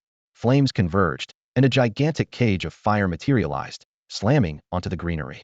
39,440,000. 39,440,000. 39,440,000. 197,200,000. 394,400,000. A string of damage numbers burst into the air, and the soft grass became scorched earth in an instant. After the first spell, he did not attack again immediately. Suspended in midair, he fixed his gaze on the blackened ground, anticipation building. His Ioxius intel was flawless beneath a dozen charred ant corpses. The earth suddenly bulged with a muffled boom as though a dragon rolled beneath it. The entire green belt began to writhe. Within his field of view, countless wind-white ants surged out in a dense mass. Ants in the rear climbed onto the shells of those ahead, others stacked still higher, while the bottom layer pressed forward. In the span of a few breaths, a rolling ant tide built from unnumbered insects surged toward him. Moments later, the tide had risen into a white, ring-shaped rampart several meters high, climbing ever higher. Its suffocating density could make anyone with trypophobia weak in the knees. Yeling no longer hesitated. He swung his staff again, and cage after cage of flame crashed down like a crimson storm. With every crackling burst, a sea of damage numbers floated above the blazing prisons. 39,440,000, 39,440,000, 39,440,000, 197,200,000, 394,400,000. A few seconds later, even though the raging ant tide showed no sign of thinning, Yeling finally saw a message that put him at ease. Skill Flame Cage Level 1. A deafening hum made the mountaintop boil like a cauldron. Blazing torrents poured from his palm, and a crimson barrier trapped swarms of wind-white ants inside a fiery prison. Yet the harder he struck, the larger the tide grew. His flames were nothing but a rallying drum for these manic creatures. Ants poured from rock fissures, tunnels, and even the distant slopes, converging in an endless flood. Dozens of minutes passed. The upgrade alert for Flame Cage flashed non-stop, pushing the skill past level 50, while the entire summit save the volcanic vent itself was buried under a living black carpet. The swarm even began spilling over the cliffs toward the snow-covered ridges. Yeling's eyes swept across the scene, and he whistled inwardly.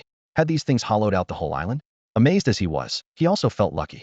Anyone else would have had no choice but to run for their life. He, however, saw the place as a natural training ground. Hovering safely above the swarm required flight, something most people didn't gain until the 8th tier. By the time an average fighter reached that tier, wind white ants no longer yielded experience. For others, this volcano was a death trap. For Yeling, it was a gift from the heavens. The system prompts fell like rain. Skill Flame Cage Level 1. Skill Flame Cage Level 1. Skill Flame Cage Level 1. Yeling even toyed with an absurd idea. If he could, he would build a floating recliner, lie back, and watch the skill level skyrocket in comfort. Time and space in the instance were always distorted, and the waiting felt endless. Only after Flame Cage blasted past level 500 did the Ant C finally retreat. When the ground fell silent, the skill panel froze at Flame Cage Lv.563. Flame Cage 563. Tier 2. Description: creates a 566 meter cage and deals 16,930 base damage to trap targets. Passive critical: 10 chance to deal 510 damage. Active burn: continuously drains mana, adding 5,660 damage per second to trap targets. Active detonate: explodes the cage, dealing 16,890 base damage to trap targets. Attribute bonus: Spirit 58.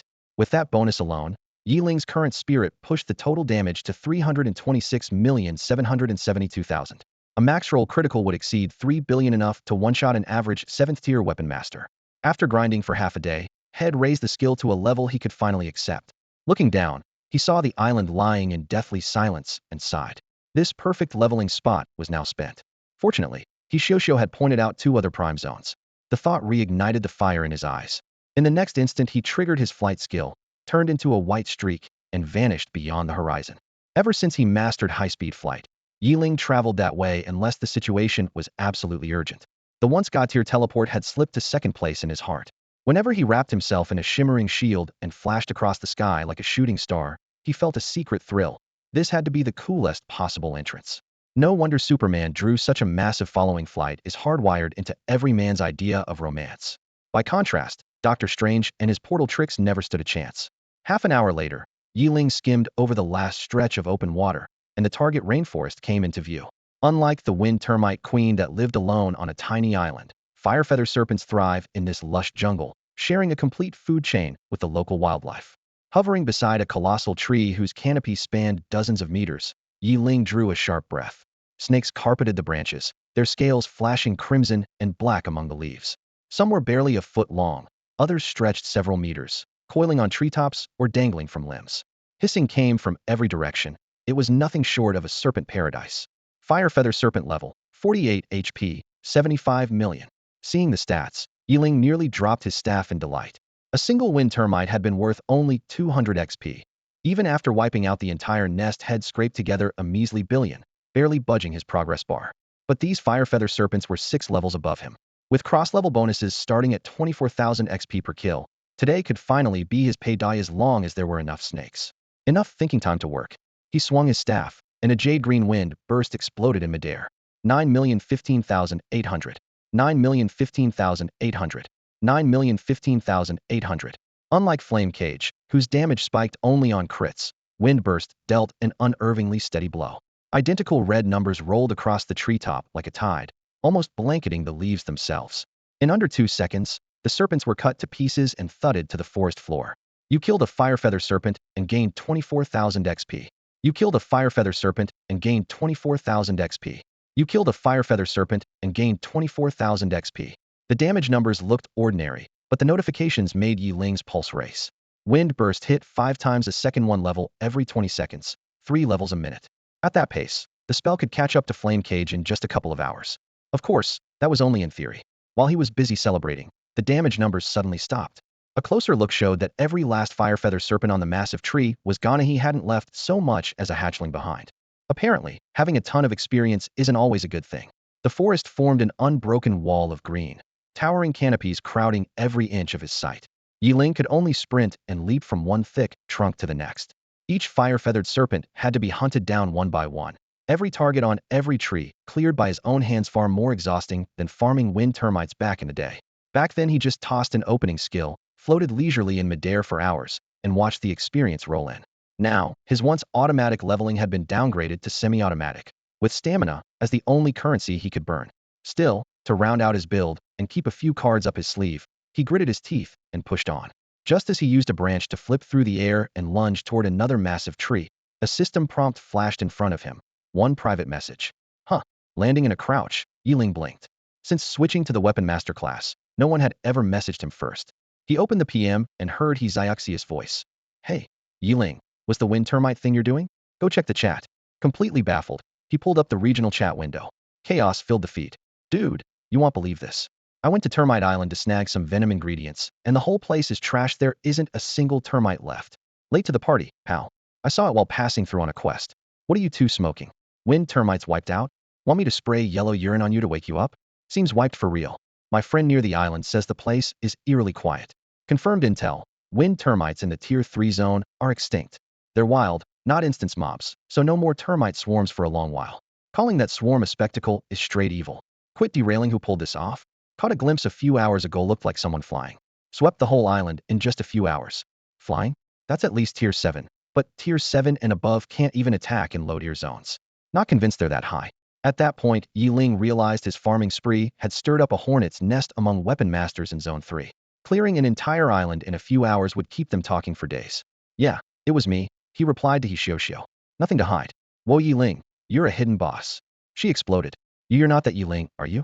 Yeling patted the artifact at his waist, remembering had never told her who he really was. Now that he could finally walk in the open, he decided to admit it. Yeah, if you mean the only one who holds the Godslayer title. There hadn't been a peep for a while, and just when Yeling thought Xiaoxia was done talking, another message popped up. Phew, I still can't believe I was ever that close to a Godslayer. It's mind-blowing. What's so hard to believe? He's got one nose and two eyes like anyone else. Yeling curled his lip and flung an explosive wind blade at a tree tangled with feathered serpents, sending bark flying. At the same time, he kept typing. True. Other than being a bit stronger, you're younger than I am. How about calling me Big Sis? Duobao Pavilion is my family's shop maps from Tier 1 all the way to Tier 9. Call me Sis, and every map you need is on me. Keep dreaming. Yeling nearly miscast his next windblade. This woman's shameless trying to buy me off with a few maps. Show some respect. At least throw in a couple of artifacts or divine skills. Dump 8 or 10 god rank manuals on me, and maybe you'll think about it. Why not? I'm older, right? By rights you should call me Big Sis. Who knows how old you really are? Maybe you'll skip a step and call you Annie. Yeling, you jerk. How dare you? Yeling chuckled. Already losing it. No mental resilience at all, yet you think you can take advantage of me. Who's taking advantage of whom? You little brat. Some woman who wants to be your big sis. That's who. The chat scrolled non-stop, but Yeling's grinding never slowed. He darted through the rainforest, landing lightly on one giant branch after another. Feathered serpents burst from the layered canopy, shrieking. Explosive wind blades tore through vines and scales in rapid waves, and his experience bar climbed at a dizzying pace. This blend of chatting and leveling made time fly. Yeling understood. Just because he was having a blast in this dungeon didn't mean he felt some grand passion for it. In a world where tomorrow isn't guaranteed, no one can stay truly indifferent. When he turned down Su Ying's party invite and charged in solo, his lone wolf path was set. He wasn't worried about anyone stealing his life-bonded weapon. Nobody could. Had even stockpiled a few trump cards, enough to keep him alive. But endless high-pressure grinding numbs anyone. This wasn't a game, it was real life. He finally saw why so many device masters free from sleep and lifespan limits still returned to Blue Star to rest. The mind just can't take it. Until you reach God rank and shed human limits, exhaustion is inevitable. With that thought, Yeling swapped skills, and a field of ice and snow blossomed. Compared to explosive wind blades, ice control was far easier. The moment the frost spread, the tree laden with feathered serpents turned silvery white. The snakes froze within crystal sheaths, crashing down amid cracking ice and dying hisses. One skill, and the whole tree was locked inside a realm of snow and frost. Compared with the staggering stat bonuses values that plunged from -150 and -120 all the way to -28, 170, 000, the meager base damage of Frostbound Domain was laughable. Even so, everything in front of Yeling, from thick-trunked jungle giants to the razor-swift feathered serpents streaking through the canopy, was flash-frozen into glittering ice, as if sealed inside massive crystal specimens. In that instant he understood. The real power of this skill lay not in raw damage, but in control. He began to rethink his future path for skill fusion. Up to now he had chased nothing but explosive destruction, Yet higher-tier combat ultimately revolved around the laws of probability and multipliers. Take Thunderclap, the most lethal move in his current arsenal. Its true terror wasn't the bolt of lightning itself, but the chance to erase half of an enemy's health in a single stroke. The more times a skill was fused, the more it evolved toward percentage-based damage conversion. Because he could fuse abilities, his skill bar would always stay lean while still covering every combat scenario. The clearings he carved through the rainforest kept widening, and his proficiency climbed by the second. Yeling knew the window for grinding was closing fast. Just then he Shosho pinged him on comms. Yeling, when do you have a minute? He looked up, casually crushing an unshattered feathered serpent statue into ice shards. What's up? Need the Great Master's help? If you're free, I'd like to team up for a dungeon run, she said. I picked up a quest, but the boss inside is way too tanky. A regular party can't even scratch it, so I have to call in a pro. A quest? Yeling raised an eyebrow. The boss itself didn't interest him. What truly surprised him was the word quest. This world wasn't the online game of his previous life. There were no fixed NPCs, so had assumed no quest system existed. In high school, the curriculum focused on how to survive the newbie zone, while mid to high-level material was brushed over in a single lecture.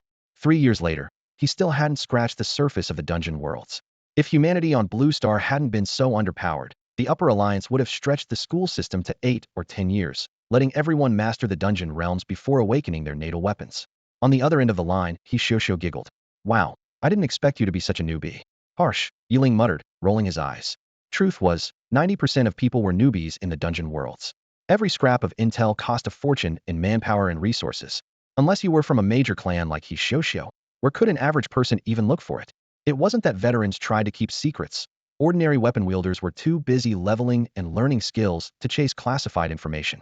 As for the non-combat lifestyle users who had long since left the front lines, the Alliance had zero interest in letting them near the deeper truths. Once panic spread, social stability shattered, and no one knew what desperate measures people might take if they lost hope. The so-called tasks are requests issued by the League or by divine factions friendly to Blue Star. Beyond the novice zone, every major city on Blue Star has a silver-gray administrative hall standing in the middle of its central square. Inside, a massive holoscreen hangs overhead, streaming an endless ribbon of job notices. Anyone can post or accept a task here, and the system logs each transaction as an official commission. There's only so much one person can do, Shosho explained to Yeling, pointing at the screen. So the government built this platform to let people trade manpower and resources. Her summary was clear, and Yeling understood at once. The survival crisis had reshaped public order. Instead of leading, ruling, and managing as it once did, the government had taken a backstage role, behaving more like a service provider that keeps the platform running and information flowing. Society still needed institutions, but their job had shifted from issuing commands to brokering cooperation. Well, what do you say, Master Yeling? Want to give it a try? By the way, my squad is capped at 5. Besides me, we've got 3 other members, all stunning ladies. The comm window didn't show expressions, but Shosho could picture the hesitation on Yeling's face, so she dangled the beautiful girl's bait. She had her eye on a rare piece of gear, yet the quest giver would accept nothing but the required item. Even with mountains of silver notes, the wealthy heiress could only keep throwing herself against the boss in the instance. She had already cleared the dungeon several times without success, and was on the verge of giving up when she crossed paths with the Godslayer Yeling. Opportunity was right in front of her, and she wouldn't let it go. Still, they barely knew each other, so she had to probe carefully. In terms of firepower, almost no one below the high tier could match. Yeling was the only person in centuries to kill a deity heathen. Even through text, Yeling sensed both her nerves and her hope. It's no trouble, he thought, and he was curious about these legendary instances himself. Since leaving the novice area, had been barreling ahead, hardly experiencing a normal player's growth curve. A different playstyle might be fun. So he replied, fine, since there are pretty ladies involved, I'll give you a hand. I just need a few hours to finish something. Then I'll come find you. In the back courtyard of Duobao Pavilion, bamboo rustled as a breeze lifted the bead curtain. Shosho stared at the private chat window, tapping the tabletop with nervous fingers. Learning Yeling's real identity had reignited her ambition. Energy coursed through her. When the word accepted popped up, she sprang from her chair, hair flying, and punched the air. Yes, we're finally going to clear it. She dashed off. Gotta tell Amiao and the others. Still, that annoying Yeling helping only because of the pretty ladies? Humph. Does he think I'm not a pretty lady myself? She glanced down, couldn't even see her own toes, then lifted her head with a haughty tilt of her exquisite face.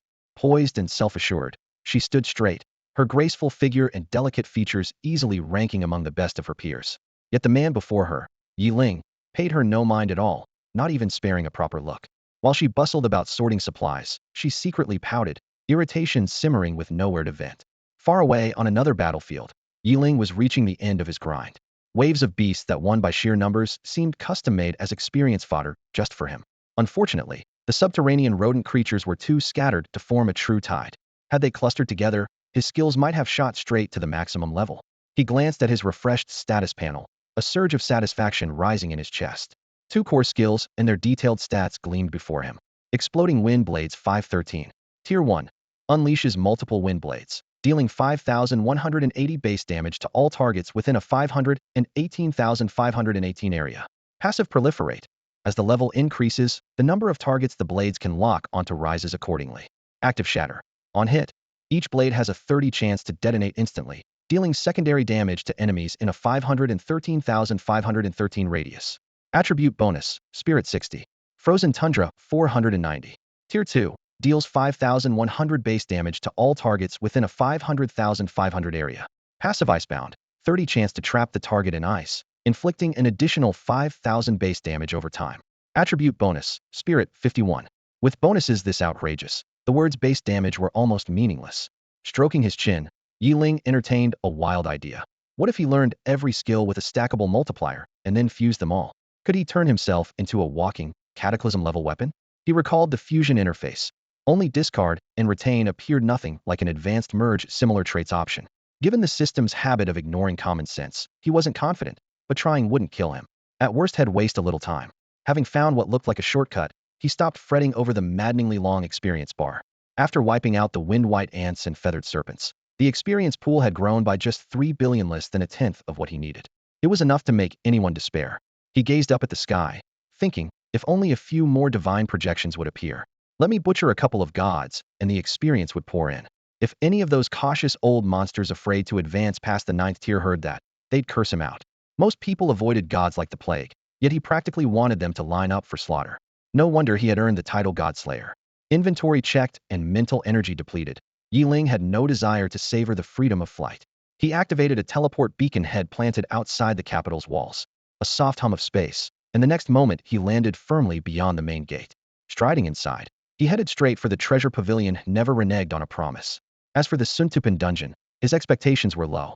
The drop rates were high, but never for the items he wanted. In all the stories he'd heard, no dungeon had ever produced an artifact outright. For someone like Yeling, dungeons designed to boost the survival odds of lower-tier adventurers had long since fallen out of relevance. So ladies, isn't he a catch? His name's Yeling, and yes, he's single. When Yeling stopped in front of Hishoshio, he expected this graceful, demure woman to show a little restraint. Instead, she lifted her brows and waved like a street hawker at the 3 beauties beside her. Come here, handsome. Let me introduce 3 prime bachelorettes. This is Chung Miao, this is Li Miao, and this is Wan Yin. Her voice rang as clear as a brass bell. Yeling followed her gesture and, for the first time, studied the 3 women standing shoulder to shoulder with Hishoshio. Each was stunning in her own way, like spring orchids and autumn chrysanthemums. 1. Chung Miao, the quintessential mature beauty. An oval face lightly made up, a midnight blue qipao tracing her tall frame, and thin lips pressed in a constant, faint smile at Hiziaxia's teasing. 2. Li Miao, the fresh, youthful girl. A single ponytail bounced at her shoulders, and bright apricot eyes still glowed with campus innocence. When Yiling's gaze brushed over her, she ducked like a startled rabbit, her ears flushing scarlet. 3. Wan Yin, the ripe peach. Black satin hair spilled down her back. A snow-white qipao hugged exaggerated yet tasteful curves, and mature allure radiated from every move. She met Yiling's scrutiny without flinching and even tossed him a sultry wink. But a flirty wink was wasted on a blind man. In front of 4 breathtaking faces, Yeling merely nodded, then turned to Hishoshio. When are we leaving? How far is the instance from the main city? When Hishoshio had introduced him, she used only one linear younger man with a seasoned master's poise. Now that the 3 women saw him, they had to admit, his looks were no more than handsome, yet the vague, mysterious aura he carried instantly eclipsed every man they had known. Even so, Yiling's unbending indifference made the socialites groan inwardly. Do beauties not deserve a little courtesy? Even a lady has her temper. Wan Yin was the first to break. Swaying her slim waist, long legs flashing through the slits of her qipao, she closed in on Yeling, voice like velvet. Handsome, why the rush? Let's grab a meal, rest up, unwind a bit. Once we're refreshed, we can blast through the dungeon in one go, can't we? The scent and seduction washing over him made Yiling's heart quiver, but the perks of a digitized body asserted themselves at once. His mental stats were monstrous, his emotions snapped back into place. He simply stepped politely aside, maintaining a cool, measured distance. Yes, Wan Yin embodied nearly every lethal charm a woman could possess, yet the figure that truly tugged at Yiling's heart was still that gentle, bright-eyed girl, the one he couldn't help but look back at time and again. The Stellar War is less than 3 years away, Yeling reminded himself. Letting my life sit in someone else's hands would be a disgrace. When the Great War of the Races ends and I'm still alive, what luxury or splendor could possibly escape me? If I die, wealth and glory won't be worth a damn to me. Before his words had even faded, Yiling's eyes swept wickedly over Wan Yin from head to toe. One brow lifted. Besides, women like you aren't my type. Wan Yin nearly ground her teeth to dust, yet Yeling ignored her entirely. He turned to Hishioshio, mind settling back on the real issue. The only reasons Head hurried to the capital were a favor for an acquaintance and his own burning curiosity about the dungeon. Without those, he would have stayed outside the city farming levels. Right now, Hishioshio had neither the strength to make him waste time nor the leverage to change his mind. Yeling spoke no further, showed no expression, but Hishioshio could still read his stance. It was the resolve of someone who had made it his duty to save thousands, the arrogance of a man who claimed dominion over his fate, and the cool detachment of the lone sober soul in a crowd of drunks. All right, ladies, let's move out, Yeling said, breaking the silence. Hishioshio, who seconds ago had tried joking to close the gap, snapped to attention. Got it. Only then did she grasp that the baby-faced youth before her was a ruthless fighter who had slain gods, not some coddled scion from a big clan. Her sudden seriousness jolted her companions. The 3 distinct-looking women rose in unison, faces stern.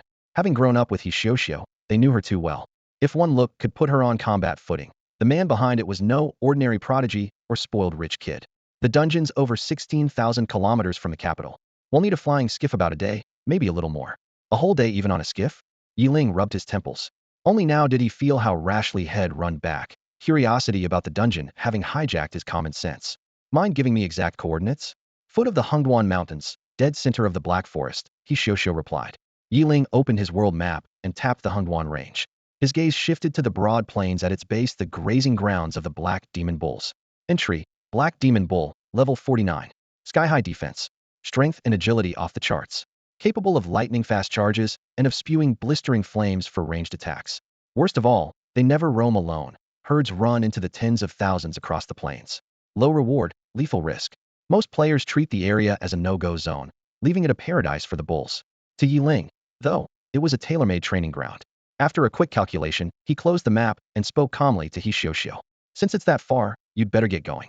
Message me when you reach the Black Forest. Sharing one flying craft with so many people is a hassle, so we'll go on ahead. Before Hishioshio could say a word, Yeling stepped into the 7-colored portal that flared open in front of him. In the blink of an eye, the light swallowed him, then vanished. When the colors faded, only the 3 women were left, staring at one another. The outspoken Wan Yin snapped out of it first, her jaw nearly hitting the deck. Shioshio, spill it. Where did you pick up that walking hunk of steel? No, titanium. A dazzling beauty like me doesn't even register for him. I looked into his eyes, pure ice, 0 ripples. Hishioshio couldn't help laughing. Enough. Let's get moving. We'll talk on the boat. She flicked her slender fingers, and a pleasure barge-shaped vessel appeared out of thin air. It was about 10 meters long, 4 or 5 wide, with carved rails and brightly painted panels. The 4 women were clearly used to such wonders and boarded without fuss. Once aboard, Hishioshio moved to the window platform and tapped 3 colored buttons in sequence. First, white. The entire craft erased itself from sight, as though rubbed out of the world. Second, green. Still invisible. The boat rose smoothly until it hovered several hundred meters up. Finally, red. The hull shuddered, picked up speed, and the outside scenery stretched into multicolored streaks racing backward. When the velocity leveled off, Wan Yin folded her arms and pressed again. All right, Boss Hishioshio, time to explain. Who exactly is Yeling? Instead of answering, Hishioshio looked at Cheng Miao. Miao, your guess? Cheng Miao mouthed the name Yeling, pupils tightening. The cool mask on her face cracked. The Godslayer? Hishioshio clapped her pale hands. Knew our little Zhuge would nail it. The Godslayer? That tiny guy Yeling? Wan Yin still couldn't believe it. She pictured his youthful, almost boyish face and just couldn't match it with the legend who cleaved deities in two. In her mind, a Godslayer should be a giant whose fists could serve as pillars and whose arms were wide enough for horses to gallop on it, a handsome teenager. Even timidly, Miao widened her dewy eyes, waiting for an explanation. Yep, Hishioshio said, palms up. We can't pull his full dossier, but the name and combat rating line up perfectly. Last time he asked me where he could find a dense cluster of monsters level didn't matter. I pointed him to the coordinates of the foam by ants and the Huayu serpents. Why he wanted them, no idea. But a few hours later, you all heard the news in that island. The phone by ants were wiped out to the last one. Listening to what sounded more like a legend than a report, the three women were stunned beyond measure. Whether or not the man before them, Yeling, was the fabled figure people whispered about, his hair-raising lethality alone demanded respect. The fate of the firefeather serpent was still unknown, but the wind-white ants creatures that had nearly hollowed out an entire island were something no one dared provoke. For 3 centuries, countless adventurers had coveted the experience points hidden there, only to return empty-handed, proof enough of how terrifying Yiling's damage output must be. Even more awe-inspiring was the portal he casually opened before leaving. Performing that feat in low-tier Zone 3 was nothing short of miraculous. On that strength alone, the three women decided he deserved their utmost deference. Whether he was really the Godslayer no longer mattered. They had met him only a handful of times and barely knew him. While the women debated, Yeling blinked onto the broad plain at the foot of the Hungduan Mountains. A river dozens of meters wide surged beside his landing spot. At the sight of water, his eyes lit up. The quickest way to find a dark demon bull was to stake out a riverbank. No beast, whatever its diet, could stray far from water, sparing him a blind sweep of the wilderness and greatly boosting efficiency. After fixing his direction, he vaulted into the air and skimmed along the river at a height of barely 10 meters. In the next instant, his speed rocketed past Mach 5. The sonic boom cracked like thunder, carving a rough trench of compressed air across the surface. From above, it looked as though an invisible giant hand had scratched a long scar into the water. In less than 10 minutes, a low, rolling rumble floated toward him. Yeling eased off the throttle and homed in on the sound. A kilometer ahead, a dense black herd came into view. Sleek obsidian hides glinted coldly in the sun, razor-sharp horns curved upward, massive shoulders bulged with muscle, and legs thick as stone pillars churned the ground. Every inch of them warned would-be predators that they were anything but easy prey. Dark Demon Bull. Level 49. HP 5 billion. These creatures seemed to defy reason. They possessed monstrous strength, agility on par with speed-type beasts, and most terrifying of all, near limitless stamina. Against most opponents, at least one of their attributes utterly dominated. Combined with their innate group tactics, nothing on this plane had threatened them for centuries. To Yeling, however, these giants were nothing more than walking skill experience banks. Their ranged attacks were weak, yet their vast health and stout defenses made them perfect targets for his area effect abilities. Thrilled, he didn't bother with pleasantries. He simply raised a hand and unleashed Blizzard Domain. 287,339,100 287,339,287,339,287,339,100 Moo Moo Moo. The black demon bull that took the icy blast heat-in was instantly frozen into a glittering sculpture, its forehooves stiff, neck arched, trapped motionless in the frigid wind. The companions outside the blast radius didn't scatter. They pawed the ground and growled, circling their icebound kin in agitation, trying to pry it free. Any other creature would have either launched a frenzied counterattack or turned tail after being hit by Yeling. But the black demon bulls, bound by their herd instinct, chose a third path, stubbornly holding the line. The moment the front rank shattered into powdery ice, the bulls behind stepped up without hesitation, as if moving in silent concert with Yeling, an endless cycle of sacrifice and advance. Shards of frost flew, lowing rose and fell, and the eerie battlefield carried a strange dignity. Hovering above, Yeling marveled at the bulls' cohesion, yet felt a pang of sorrow. Such unity, wasted by their childish minds.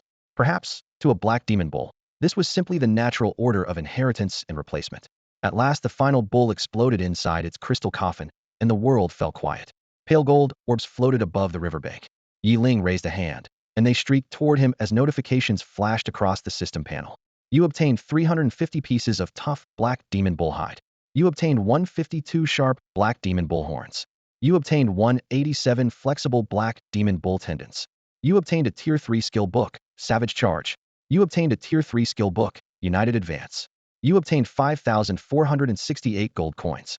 The messages kept scrolling, but Yeling had no time to read.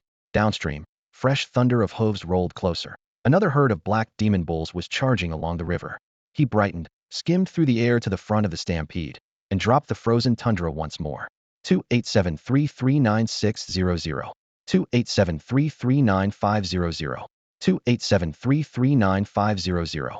287339600. You have slain a black demon bull and gained 5 million experience points. You have slain a black demon bull. Double XP triggered. 10 million experience points gained. You have slain a black demon bull.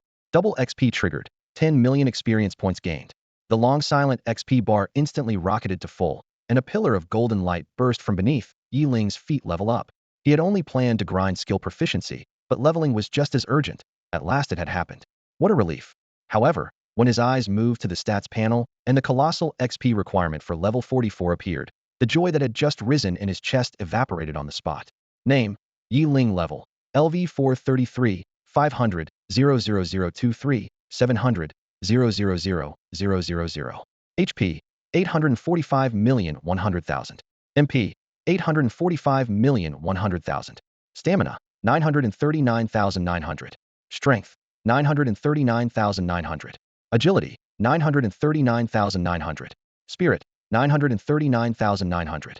Experience surged into his interface like a ruptured dam, yet Yeling still couldn't understand how those 9th-tier powerhouses ever finished such a colossal climb. By his math, even with the bonus for killing above his level, reaching divine rank before the Interstellar tournament was like chasing the moon visible, but forever beyond his grasp. He inhaled deeply, reminding himself that every long journey begins with a single step. If he couldn't leap straight to the peak, he would climb it one foothold at a time. For the Blue Star's sake, he had to give his all, hoping the true Apex fighters would acknowledge his efforts and pull him into the first echelon. Without other high-end talent, even his strength could only do so much. No one could predict the next opponent. For 3 centuries, humanity on the Blue Star had faced every interstellar tournament in fear, praying the dungeon gates would link them to a slightly weaker world. Balanced matchups might be the rule, but there were tiers within that balance. Countless planets had fallen for being just a little weaker. Shaking off distractions, Yeling sprang skyward. Clouds parted like curtains as wings of light flared beneath him, and he fell back into the grind of fly, search, slay. Dive. Lock on. Pierce armor with his spirit armament. Hear the beast's dying roar. Rise again to hunt the next target. Blades flashed and wind howled as time slipped by. A private message from Hishosho finally broke his focus, and only then did he notice all 3 of his skill trees had hit roughly level 700. Had he specialized instead of spreading himself thin, he could have pushed one skill to a jaw-dropping height. His personal level was even more encouraging. In just over a day, he had reached the threshold of level 47, despite spending most of his time scouring the map for monsters. The Black Demon Bullhide defense. Low offense proved ideal prey for an extreme damage artifact master like him. Though by the end, each bull yielded only 20,000 experience, the returns dwindling before his eyes. Still, the leap in skill levels swept away his frustration. Tightening his grip on the spirit armament, Yeling peered through the rolling thunderheads and locked onto his next hunting ground. Name: Yeling. Level: LV4,794,200,120 billion. HP: 845,100,000. MP: 845,100,000. Stamina, strength, agility, spirit, 4,800,000 each, amplified by 900 during combat. On the status screen, his min-boggling numbers stretch across the entire hologram. With every stat sitting at 4.8 million and boosted 9-fold, a single swing of his arm carries power enough to sunder a mountain. Skill 1. Flame Cage, 730, Tier 2. The moment he chants, a blazing prison 736 in diameter erupts, its crimson walls shrieking as they trap anything inside.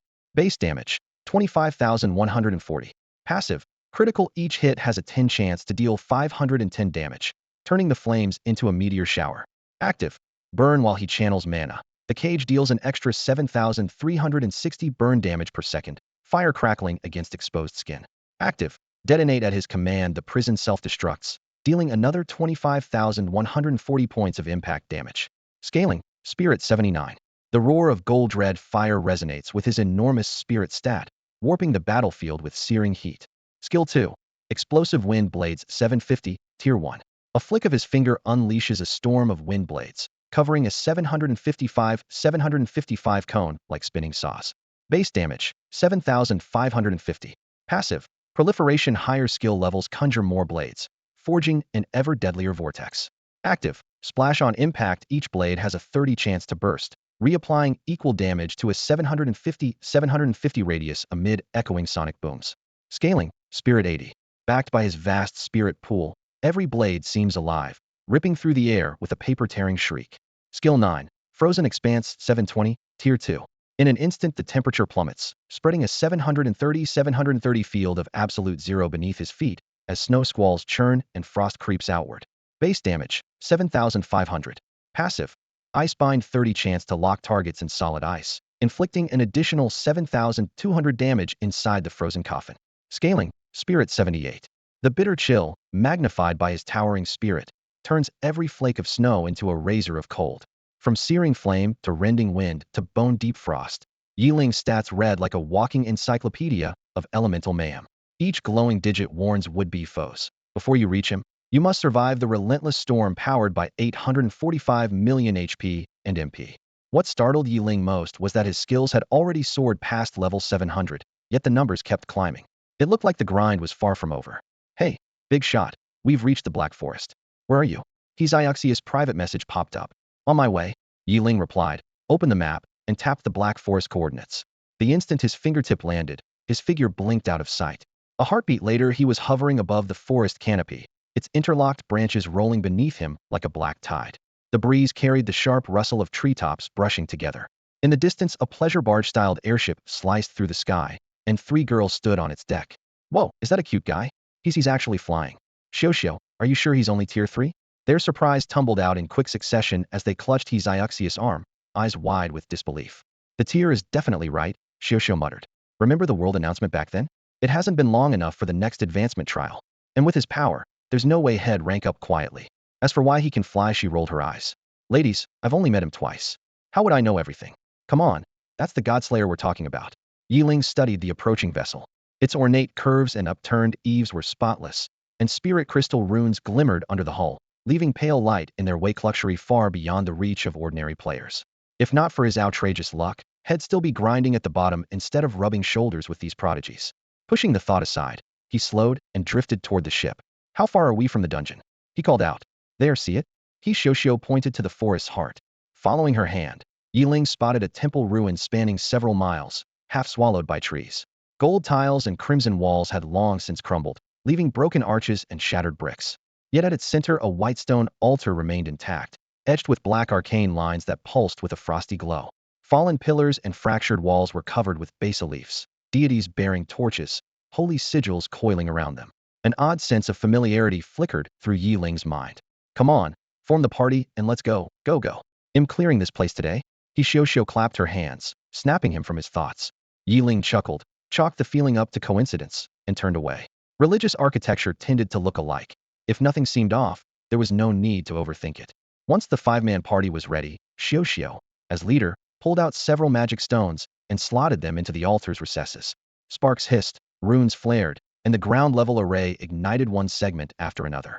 You have entered the Orsish church ruins. The scene shifted to a bleak, narrow gorge. Sheer rock walls, slanted at 45 degrees, loomed on either side, their gray-brown faces half hidden by low shrubs and razor-sharp stones. Wind whipped past, howling with a muted bestial growl. Its frigid breath weighed on them like an invisible hand, making everyone instinctively hold their breath. Walk straight along the ravine floor, and you'd reach an ore-guarded camp home to the final boss. This gorge is the dungeon's linchpin, Xiao whispered, motioning for the group to stay low while she summarized the strategy. If we alert the orcs on the cliffs, every monster in the camp will swarm us. 5 of us, 50 of use it wouldn't matter. We'd all wipe. Thankfully, the valley creatures seemed restricted to this zone. In theory, if they stayed hidden, the only mandatory fight was inside the camp. What level are the mobs? And the boss? Yeling said nothing aloud, but his brow furrowed. He was used to bulldozing his way through quests, never bothering with guides. He wondered if the monsters here were really that overpowered. Alone, he'd rely on his invincible bulwark, but with 4 tagalongs he had to play it safe. The valley mobs are level 53. The boss is 55, Xiao replied, slowing her pace, face unusually grim. The kicker is it has 8 billion hit points. Last time, we drained every health and mana potion and barely chipped off a 5th. 8 billion? Yeling almost thought had misheard. The black demon bull they'd fought earlier had only half that. And the trash mobs? Reading his thoughts, Xiao added. Each ad has 3.5 billion, and worse way, don't know how many there are. While she spoke, Yeling's focus shifted from the guide to their surroundings. The ground beneath them was a clean patch clearly cleared by the Systman intentional buffer zone. Behind them, the cliff faces were almost barren, no monster nests in sight. Ahead, vegetation exploded in wild growth, a stark green and yellow boundary like the edge of another world. Fall back a bit, Yeling said suddenly. Back. Wanyan blinked her beguiling eyes, confused. The other 3 looked just as puzzled. Yeling didn't explain. He simply raised a hand to signal retreat. Though uncertain, the 4 women obeyed. An instant later, before they could react, Yeling swung his staff little more than a dead branch in appearance toward both sides of the gorge and unleashed a spell. Swoosh, swoosh, swoosh. A gale exploded across half the valley, and countless blades of wind spiraled in a furious dance. The roars sounded like knives slicing the sky. Their edges felt close enough to touch. Loose stones were ripped from the ground and hammered against the cliff face with sharp cracks. The brutal display left the four girls watching on the sidelines completely stunned. Bro, I've been talking forever, were you even listening? Cheng Miao's eyes were wide, her voice trembling with nerves. But Yeling was already casting, so the four of them scrambled back toward open ground. The instance rules said they had to reach a non-combat zone before they could force quit, and unlike Yeling, none of them could fly. Timidly Miao slipped and almost burst into tears. Gripping He Xiaoxia's hand, she choked out, Xiao, are you sure the pro you hired isn't just a total idiot? Are all pretty boys this reckless? Cheng Miao laughed, dryly polite enough, yet clearly rattled. Wan Yin, never one to sugarcoat, snorted. I've never seen anyone so eager to die. Looks decent, but how does someone that good-looking end up that brainless? Their complaints piled up while He Xiaoxia's graceful brows knitted tight. She wasn't worried about killing the boss. Worst case, she'd burn a few extra magic stones, and she could afford that. Putting her teammates in danger, though, would be her failure. Everyone except Yeling was here because of her personal quest. As for Yeling's recklessness, she was calmer than the others. This was his first dungeon, yet he held the record for god-slaying first person in 300 years to pull it off. If he didn't have a few trump cards, who would believe it? The real issue was whether those trump cards were single-use. If he'd blown them fighting a deity, he might be empty-handed against a swarm of orcs. If he hadn't, then he clearly knew what he was doing. He Xiao ignored the raw damage numbers. Everyone knew wide area burst spells guzzled mana and had long cooldowns. A lone god was one thing. An entire nest of orcs was another. No single target artifact could cover everything at once. Right now, Yeling's wind spell was roaring while every orc still crouched in cliffside dens. The area of effect looked massive, but so far it was all noise and no body count. Exactly why the girls were on edge. At last the shrieking wind rattled the orcs out of hiding.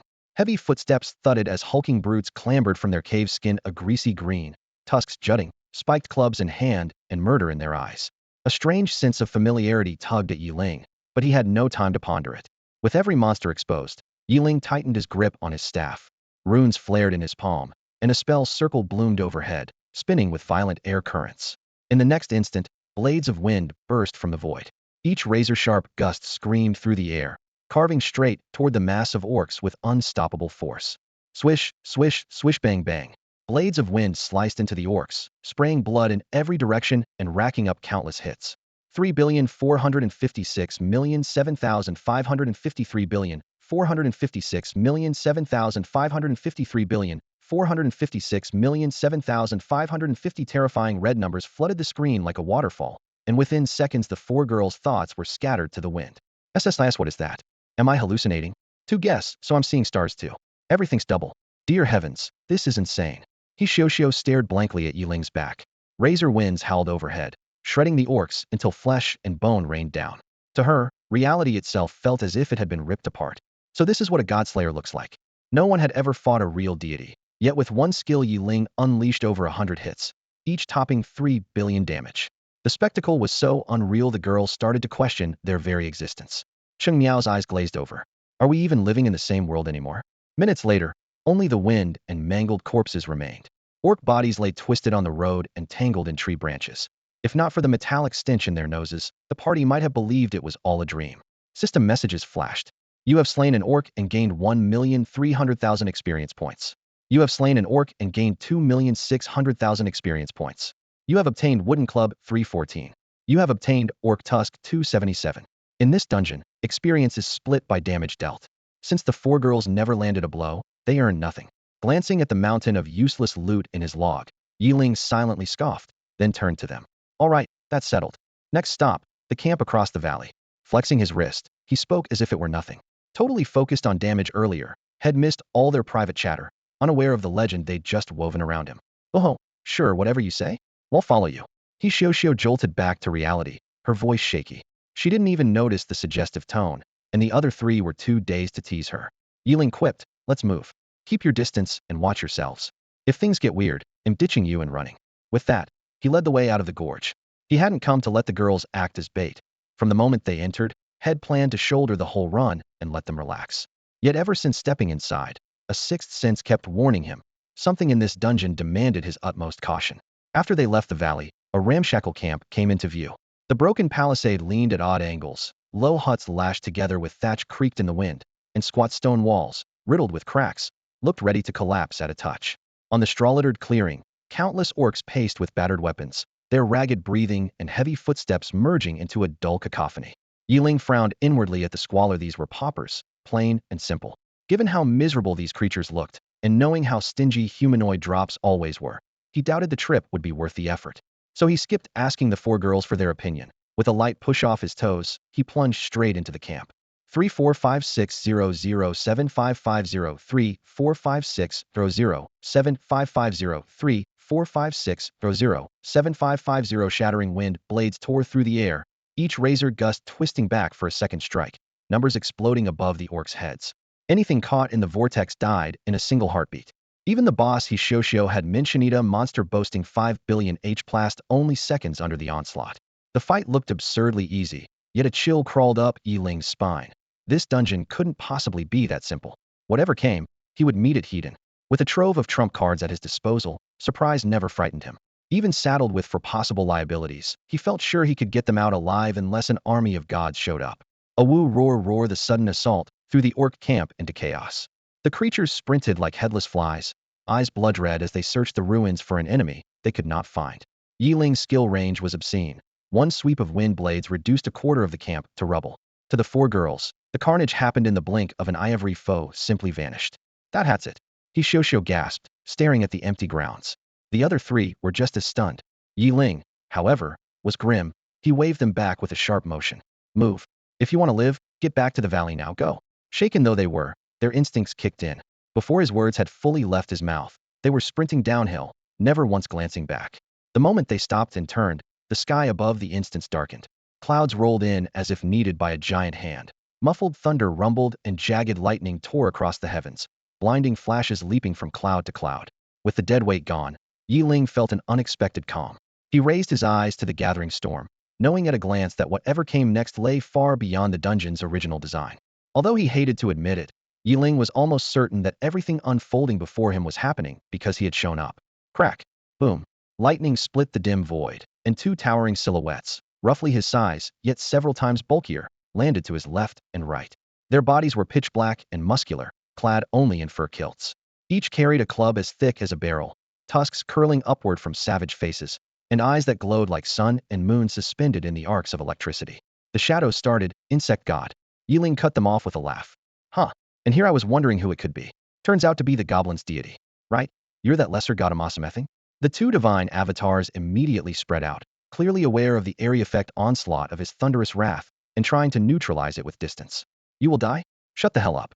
Yeling had never been one for martial niceties. Seizing the opening, he hurled thunderous wrath at the avatar on the left. With the two targets outside the same blast radius, he didn't even bother to enable his staff's autolock. He simply toggled to single target mode. His power had multiplied several times in a matter of moments, and the stun duration on thunderous wrath had ballooned to 3 seconds. Even hitting just one at a time, he was confident he could pound both avatars senseless. And he was right. A damage marker of -2.1 billion popped up. The left avatar froze instantly, its body completely out of its own control. Another -2.1 billion flashed. Almost simultaneously, Yeling flung another bolt at the right avatar. But in the same instant, the deity's terrifying counterattack finally landed on him, revealing for the first time what it meant to face a god. -90 billion appeared. The crimson figure of 90 billion stripped his 800+ million HP down to a sliver. Plus 420 million followed. The instant drain from him of life triggered, but it was a drop in the ocean before a god. Ding. You have suffered a lethal hit. Divine Skill Invincible Bulwark has locked you at 10% HP. Choose 5-second invincibility or immediate relocation out of the current map. Invincibility. Yeling chose without hesitation. His health bar filled instantly, and he launched a furious counterattack while the shield held. Thunder crashed into the left avatar, then the right. Yeling began alternating strikes, and after surviving the first second, it was clear the fight was his, so long as the avatars numbered no more than 3. -300 billion. The absurd figure exploded on screen. The chance-based have HP effect had procced, and Yeling's eyes lit up. He moved as though practicing a well-rehearsed combo, shuttling back and forth while racking up damage, lightning and thunder saturating the entire instance. Within seconds, the two divine avatars shattered in unwilling fury, collapsing like sandcastles and scattering as dust throughout the dungeon. The four girls clung to one another in a limp heap, clutching each other's arms as they sank to the ground. Had it not been for a last shred of dignity, their most humiliating state would already have been laid bare before Yeling staying continent alone proved the strength of their wills.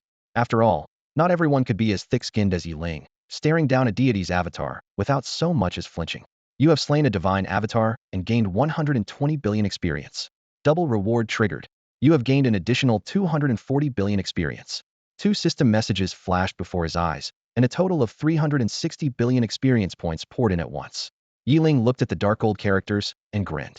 Nothing beats EXP delivery boys who come to you way faster than grinding mobs.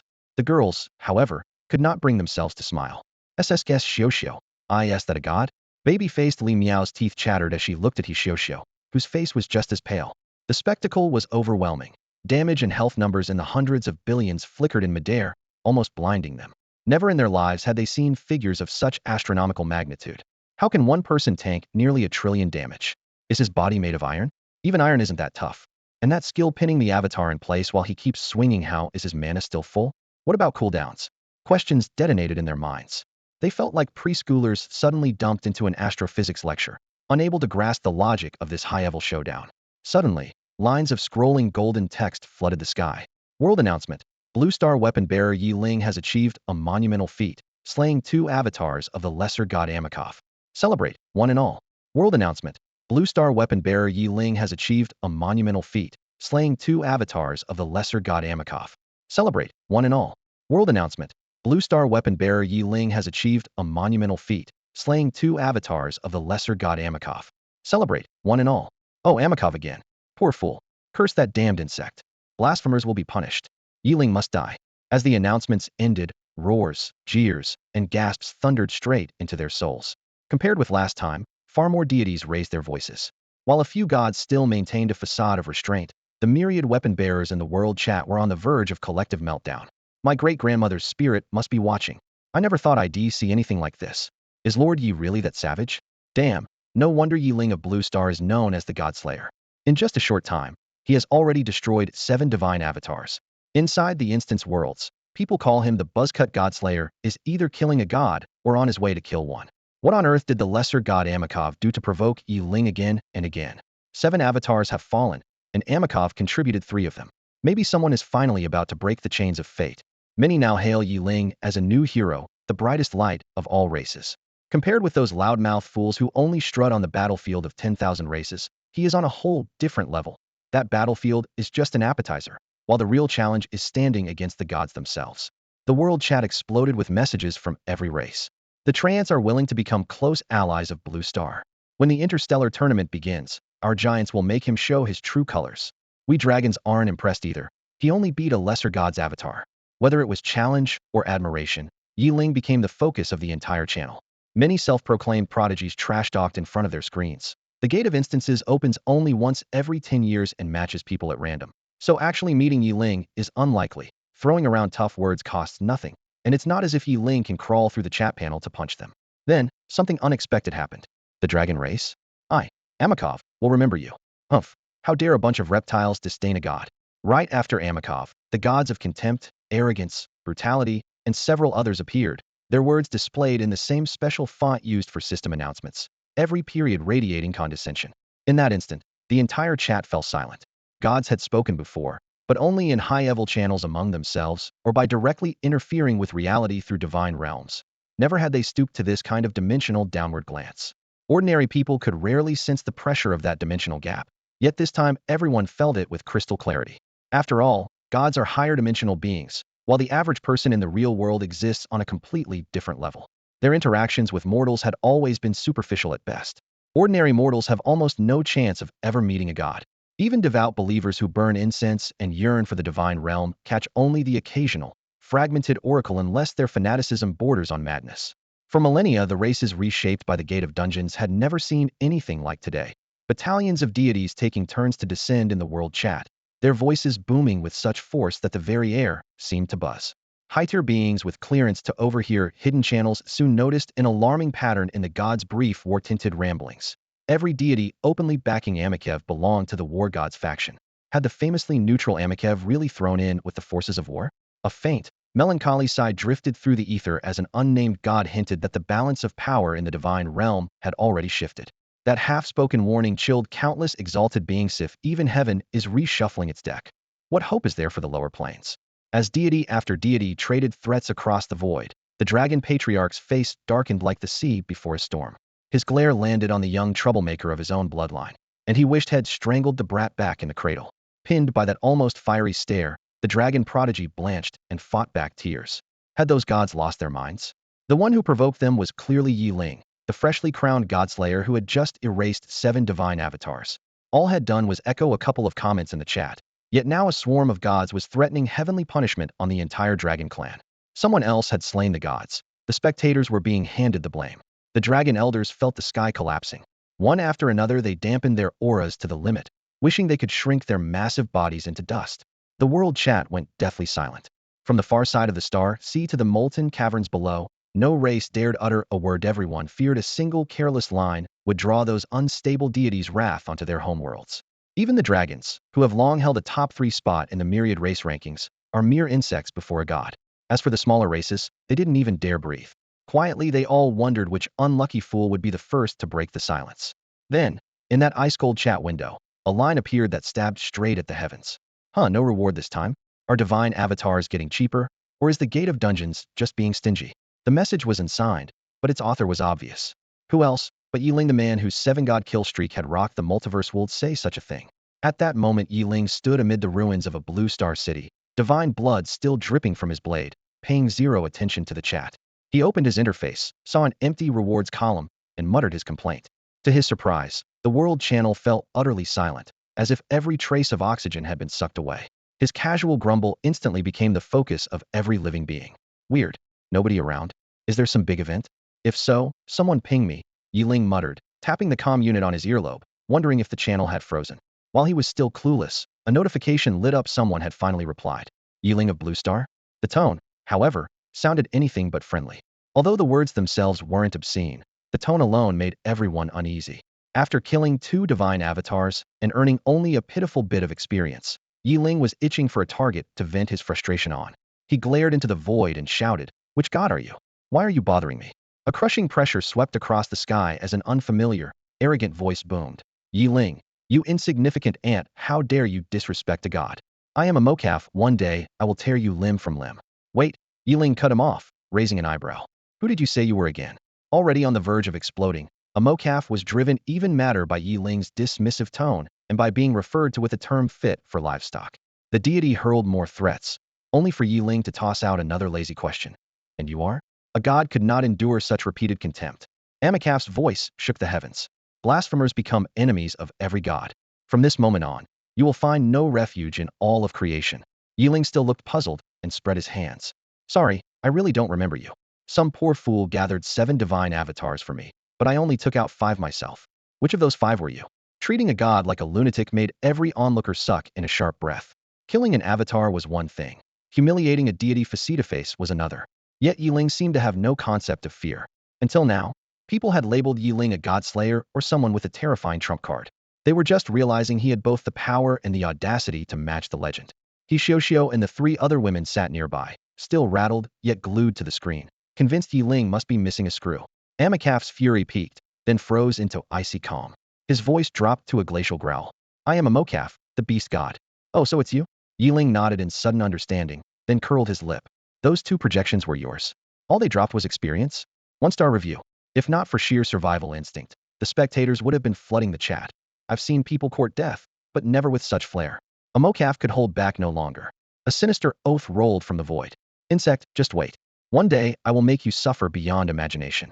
I will bury your entire blue star with you. When you watch your home planet crumble to dust, that agony will be exquisite. The threat sent a shiver through every race on Earth. For a deity like a mocaf, making good on such a promise was entirely within reach. Everyone assumed that after Amakov's threats, Yeling would cave in or even beg for mercy. Instead, his next move proved that the title Godslayer was no accident. Facing the deity on the other side of the light screen, he rolled his shoulders and flashed a playful grin. Come on, mighty god. Send me a world map and mark your divine realm. He'll drop by and get intimate with you. The offhand taunt showed no fear whatsoever. It was meant to embarrass the god. To the crowd, gods were untouchable, but Yeling shrugged them off. No one knew when mortals would actually meet a deity, and before that blue star would still fight countless interspecies wars. If humanity was doomed before ever seeing a god, what was there to fear? Living or dying would be the same. But if Blue Star reached the end and faced the gods, Yeling would have grown far beyond his current self. When that day came, no one could say who would be hunting whom. To him, Amakov's threats were empty bluster. He had just swung his blade for almost nothing and still felt aggrieved, and now Amakov had delivered himself as a punching bag. Yeling might hesitate against a higher deity, but a lesser god like Amakov held no terror for him, so he challenged him outright. Besides, would Amakov dare reveal the coordinates of his divine realm? Of course not. Every deity guards that location as a life or death secret, because once it leaks, they can be attacked at any time. Devouring another divine realm's essence is the fastest shortcut to power for a god. Fine, very well. They'll be watching you, Amakov growled, then fell silent. Moments ago the crowd had been cowed by divine might. Now they were speechless for another reason. A mortal had challenged a god, Facetofation the god had backed down. That was exactly what happened. No one knew Yeling's strength better than Amakov, the only deity whose 3 projections had been severed in succession. For a god, a stray thought forms a clone, and a wisp of power forms a projection, and every combat memory returns instantly to the original. Yeling's rule-bending, effortless kills like slicing through melons had left a deep scar on Amakov's mind. A weak clone had died in 2 seconds. A projection many times stronger had still fallen in 2 seconds. Faced with a seemingly unbeatable technique, Amakov lacked the courage to risk his one and only true body. He lost his nerve completely. They had the feeling that Yeling, this walking glitch in the world, looked more divine than the gods themselves. Probability and law were supposed to be a god's exclusive domain, yet Yeling had just balled them up and played with them like toys. Seeing the deity instinctively dodge, Yeling hesitated for a beat, since when did a god need to duck? He curled his lip, contempt gleaming in his eyes. If you're scared, then get lost. Empty talk is useless. I was going to kill a god for fun, but you turned out to be nothing. What a waste of emotion. As the gunpowder-laden exchange ended, the chat channel fell silent again. Today, Yeling and the entire Blue Star had just announced their presence to the myriad races in the most brutal way possible. Regardless of his actual strength, the simple fact that he had taken on a god in public and forced that god to retreat was something no one else had ever done. From this moment on, the title Godslayer was no longer an empty label. In courage, no one dared claim to stand beside him. Leaving the chat, Yeling glanced nearby. The 4 girls were still huddled on the floor as if trying to hatch eggs, and the sight made him laugh. The projections had vanished long ago. Even a bowl of hot rice would have gone cold, yet they still clung to the same spot. Hey, are the 4 of you planning to squat there until something hatches? Yeling's voice yanked them out of their daze. They looked at one another, then all stared at Yeling, their expressions tangled. Before the instance opened, they had secretly doubted his strength. Now they realized that if even gods failed to impress him, the real clowns were themselves. Not just them, the entire world was reassessing the weight of the word Godslayer. People had once thought it was a badge of dumb luck, that Yeling had somehow sneaked in the finishing blow on a divine avatar and stolen the title. Even after he had cut down 4 more avatars in the Ascension Tower, perceptions barely changed. But today, when Yeling faced Amakov with effortless calm and zero fear, anyone could see it wasn't an act, and luck could never explain it. In the end, he even forced the deity to retreat on his own. The sheer absurdity shattered everyone's understanding of what was possible. The global chat stayed mute, while the regional channels on every life-bearing planet exploded. No one's going to underestimate Blue Star's Yeling anymore, right? I refuse to believe a god would throw away his dignity just to play along with him. Only a god can order another god. By that logic, Yeling must already rank on their level. How did that guy grow so fast? He only awakened his weapon recently, then became a godslayer in the newbie zone. Are we really living under the same sky? Huh. The dragons and giants are in trouble now. They actually picked a fight with someone on par with a god. Can't wait to see how that ends. We need to get on Blue Star's good side, fast. If we meet on the battlefield and they'll accept our surrender, we can pay compensation in fate points. That beats getting wrecked outright. Agreed. Hurry, call in every connection we have. We need someone who can open a channel to Blue Star as soon as possible. While every alien race was busy looking for ways to cozy up to the blue planet, the local chat channel was a frenzy. Unlike those cautious outsiders, the native players were on fire, and the whole feed turned into a hymn for Yeling. That's why he's called God Yi. While everyone else kept their heads down, he just ignored a deity. If heaven hadn't given us God Yi, the blue planet would be shrouded in endless night. He boosted our world's fortune by 25%, and now he's standing alone against a god. Really is the blue planet's ace. I thought raising our luck was already his greatest gift. I figured the old guard Hove touched the divine would shine next. Turns out God Yi never leaves center stage. Why couldn't someone this amazing be from the west? I envy Desya, but I'm still glad I live on the blue planet. I've never been prouder to be from Desya. Jealous yet? I'm from Jiangnan, where hometown pals. An artificer from Lon City silently walks by. Lon City High School here. I haven't even spoken yet. As God, yes, classmate. I'm just standing in the corner watching you all show off. Hold up, Shoulden. God, yes, girlfriend show up about now? Seeing these goofballs entertain themselves, Yeling suddenly felt the same powder keg atmosphere had known in comment sections of his past life. On impulse, he jumped in. tears streaming down his face.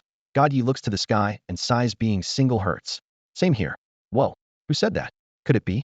Do we even have to guess? Only the real deal talks like that. I can't believe God Yi is this approachable. I love it.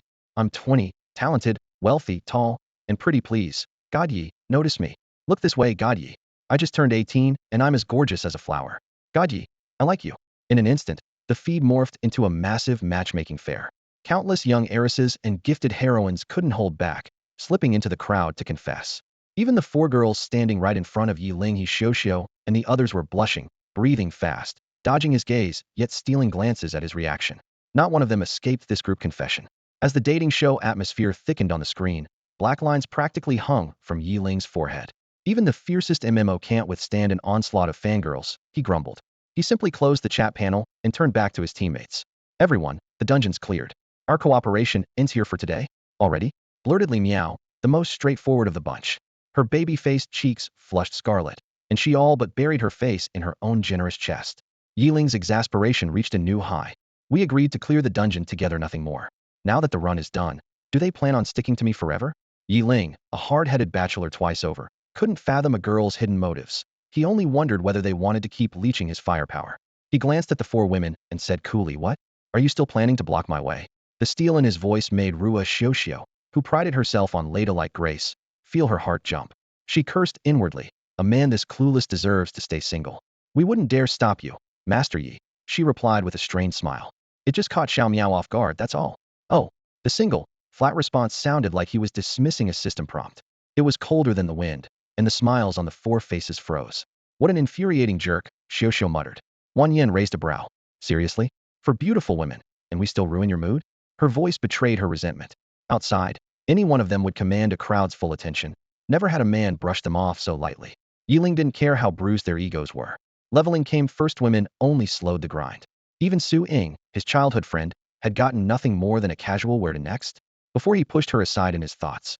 In his mind, romance could wait until after the threat behind the gate of dungeons was handled. At the dungeon exit, a flash of light flared, and Yeling warped away. The 4 women stood rooted in place, frustration twisting inside them. Had they lost all appeal to men? That guy's a total freak, Wan Yin growled, winning eager nods from the others. Right, a freak. He awakened only months ago, and now he's fighting gods. Normal people can't do that, Xiuxiu said through clenched teeth. Extraordinary people stand apart, that's probably why he's so different, Xiao Miao sighed. Only the cool-natured Cheng Miao stayed silent. They barely knew him. Expecting a master to fall head over heels at first sight was unrealistic. Yiling's power clearly came from far more than a couple of flashy skills or blind luck. High above the clouds, Yeling drifted on the wind, letting the currents carry him. After confirming no hostile presence nearby, he finally checked the loot. 360 billion experience points flooded in, bumping him up 2 levels to 49. His stat window reshaped itself sharply. Name: Yeling. Level: 4960 billion 942 million 270 billion. HP: 11 billion 880 million. MP: 11 billion 880 million. Stamina: 10,800,000 1100. Strength: 10,800,000 1100. Agility: 10,800,000 1100. Spirit: 10,800,000 1100.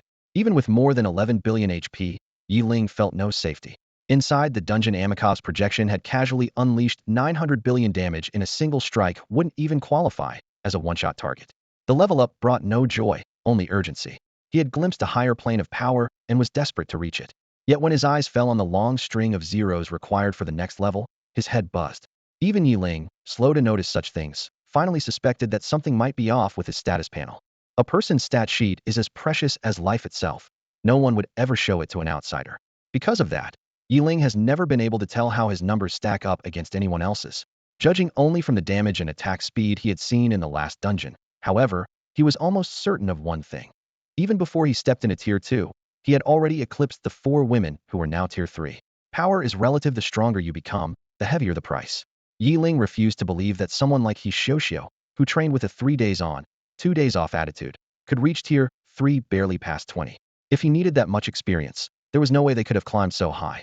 That led him to conclude that other relic wielders probably needed far less experience to level than he did. Still, all of this was only guesswork and, in the end, meaningless. No matter how strange his stats looked, the path ahead was the same. Keep leveling, keep growing stronger. If only every monster swarmed like those wind termites. Yeling sighed. Or at least give me a couple of god projections to farm. He kept flipping through the Tier 3 map in front of him, grumbling as he searched for the best grinding spot. Just when he still hadn't made up his mind, it felt as though the universe had heard his complaint. The global chat channel, silent since the God's Descent event, suddenly erupted. World announcement.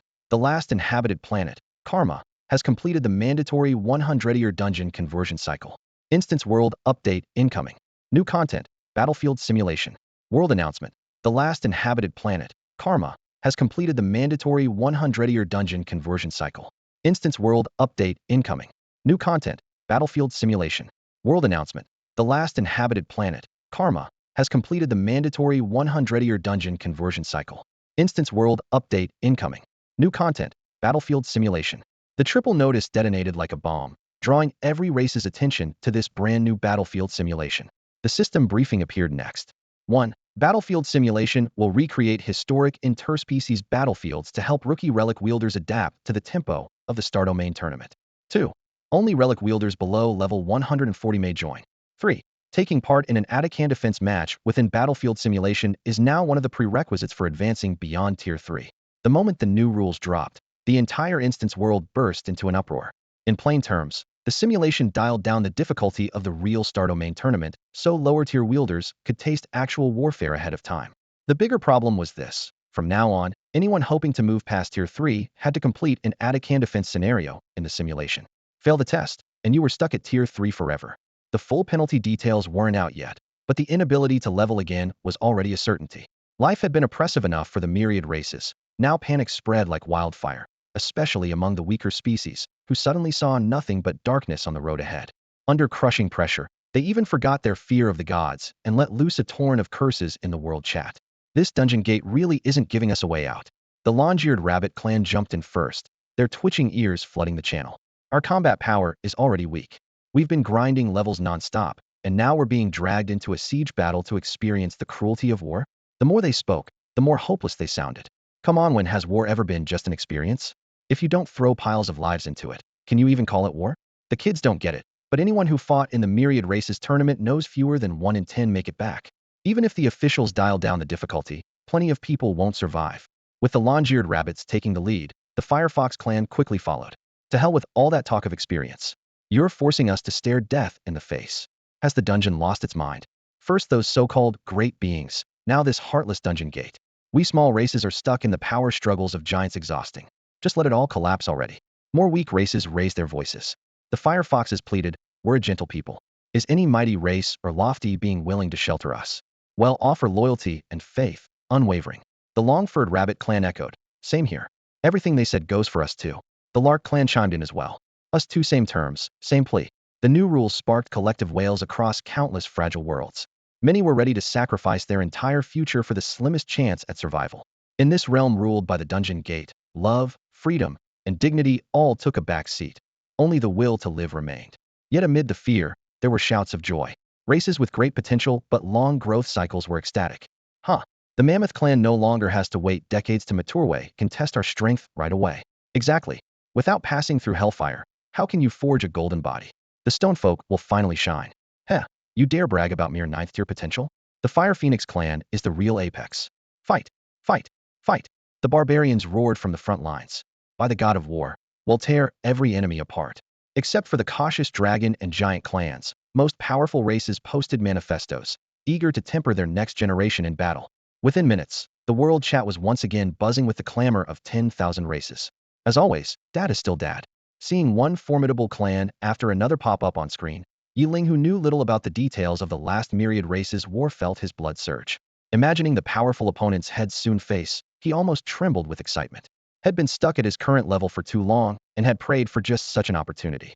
Seizing his chance, he tossed a question into the uproar. Dungeon Gate, are you there? One quick question in the battlefield. Can we fight the gods? Holy crap. Holy crap. Holy freaking crap. The moment the notification popped up, the entire chat went dead silent. All the young elites who had been gloomily complaining or itching to charge into battle froze, eyes wide, staring at the line of text that flooded the screen. Boss, the all-race war, the gods aren't taking part. The Gate of Instances wasn't an AI, so it couldn't answer Yeling's questions. The one who finally stepped up was a fellow Blue Star player who risked a response. Oh, seriously? Yeling's reply dripped with disappointment. Unwilling to give up, he lowered the bar. What about divine avatars or projections? There has to be something, right? No, none of those either. The helpful player had no idea why their top prodigy was so fixated on fighting gods, but he still typed the answer with trembling hands. What? No divine-level opponents at all? So it's just a bunch of rookies pecking at each other? A string of complaints followed. Ugh, I never should have gotten my hopes up for the Gate of Instances. No new content, nothing worth it. I'm out, I'm out. Fuming, Yeling slammed the chat window shut. With no gods involved, he could already picture how the scenario would unfold. More monsters, sure, but nothing with real bite. His excitement for the battlefield simulation instantly hit rock bottom. Skipping it wasn't an option, though. There were too few high-level monsters left on the regional map, and the closer he got to ranking up, the slower his progress became. His Artificer level was already brushing the zone's cap. Without the bonus from fighting stronger enemies, he'd have to grind it out the hard way. The last few levels of a tier often took more time than all the previous ones combined. Boss, are you still there? The same Blue Star player called out cautiously, but of course there was no reply. Once they were sure Yeling had left, the chat exploded. Good grief, by the god of light. I didn't even dare open my mouth when the boss was talking. Same here, I was practically kneeling in worship. No wonder they call him the strongest below the divine. That aura, that vision's beyond anything I can imagine. Watch it, buddy, you're letting your true feelings show. Wanna die faster? Exactly. Without the strength to back it up, all that swagger is just paper thin. Paper thin? You think you're qualified to talk about swagger? In front of certain beings, your swagger is a death warrant, paper thin? More like a tombstone. A brutally honest player had yanked away the last shred of everyone's bravado, leaving the chat to simmer in awkward silence. The World Chat channel is no longer the lawless free-for-all it once was. Nobody can say exactly when it happened, but the gods who had always ignored this remote corner suddenly began to watch. Overnight, the reckless abandon of the past vanished. Now the only one who still dares to speak without restraint is Yeling, the hard-headed Iron Skull. Veteran powerhouses of every race keep wondering whether his open defiance of the gods will end in disaster. Yet the facts are plain: Yeling provoked them, and the gods could do nothing. Those who joined the instance world in its earliest days believe the dungeon gates currently restrict divine beings, which is the only reason Yeling can act untouchable. Otherwise, with their overwhelming power, no god would yield an inch to a mortal. Unlike newcomers such as Blue Star, the races forced into the instance world thousands of years ago have yet to produce a single god-tier member. They share a closely guarded secret. Every god-rank trial demands a toll paid in the race's fate points, and the fee is never returned, success or failure. Worse still, once a race's fate points drop below 60, their collective luck collapses and calamities follow one after another. Unless a miracle instantly restores their fate, extinction is almost certain. Blue Star's leaders do not know this hidden rule, but their probe suggests that apotheosis is linked to fate points. Since no race has ascended in millennia, the planet's elder statesman chose a cautious strategy, and that prudence is the only reason Blue Star has survived to this day. Yeling's sudden rise shattered the stalemate. In one move, he secured 15 fate points for Blue Star, and the long-suppressed veterans could no longer sit still. One after another, they launched their Ascension trials. Each trial unfolds in an isolated space. If a challenger never returns, those left behind learn nothing of what transpired. As a result, humanity still has no idea that climbing to God tier consumes fate points. Wars among the myriad races are always fights to the death, so no one will warn the newcomers about this deadly trap. Even gods who favor neutrality, order, or kindness see it as a trial by fate. The stronger you are, the higher the price you pay. Now that so many of Blue Star's heavy hitters have jumped in, no one knows how much fate the race will have left.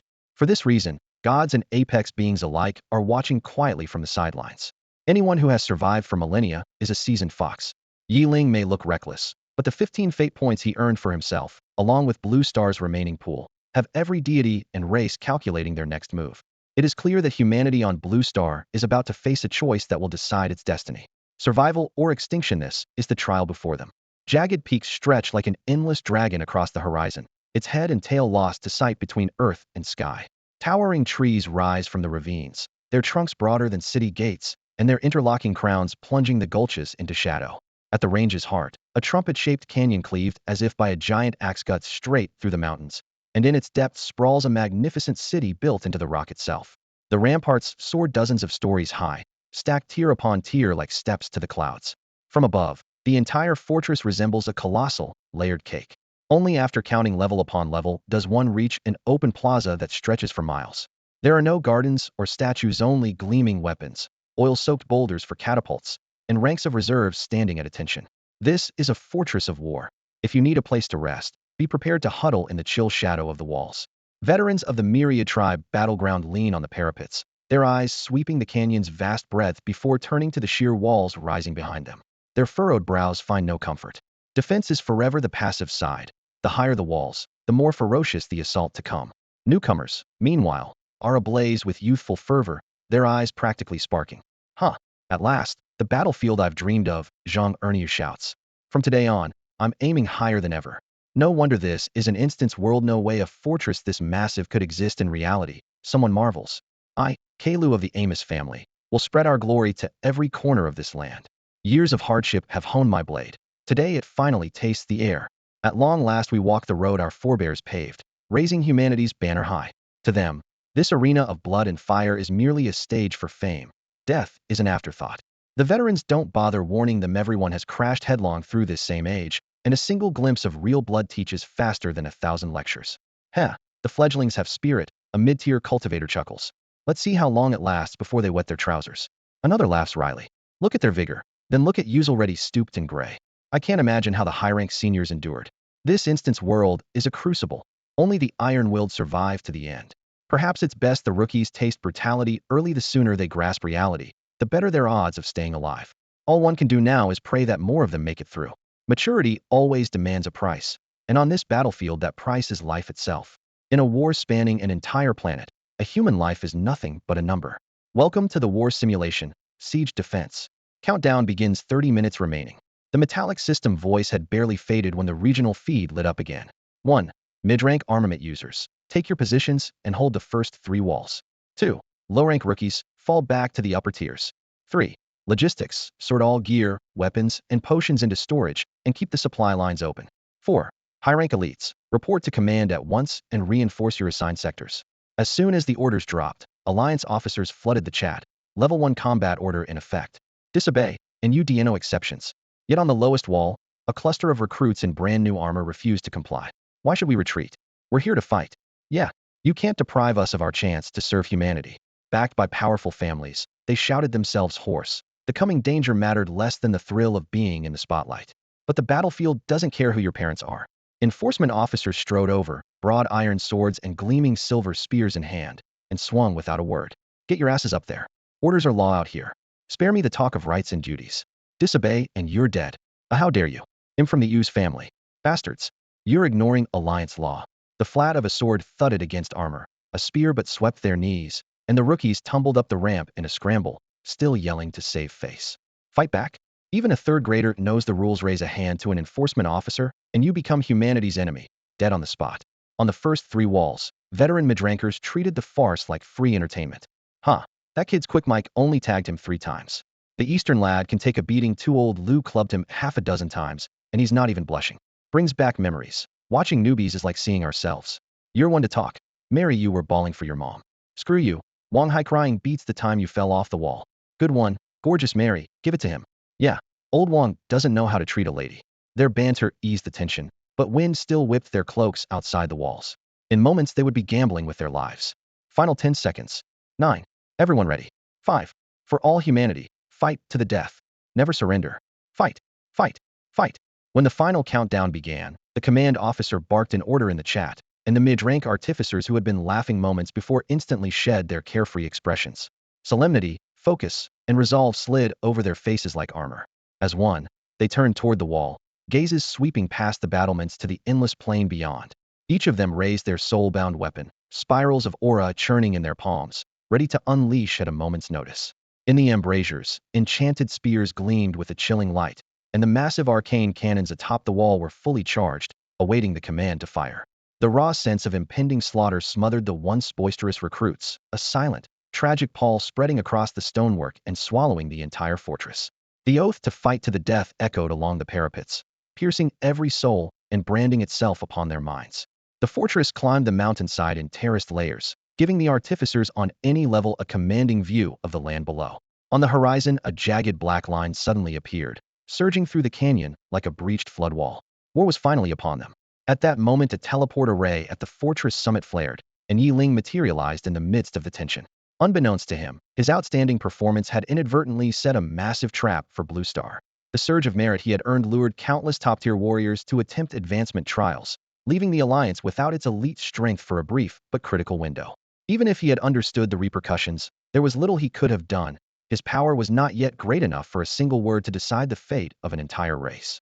After leaving the chat channel, he did not enter the battlefield simulation right away. On any unfamiliar front, information is always the first key to survival. Therefore, he contacted He Xiuxiu immediately. As the young mistress of Duobao Pavilion, she had access to secrets few others could obtain. At the very least, she understood the so-called battlefield of 10,000 races better than most. I don't recommend going in with the first wave, He Xiuxiu said unexpectedly when she heard Yeling's plan. Why? Yeling asked, surprised.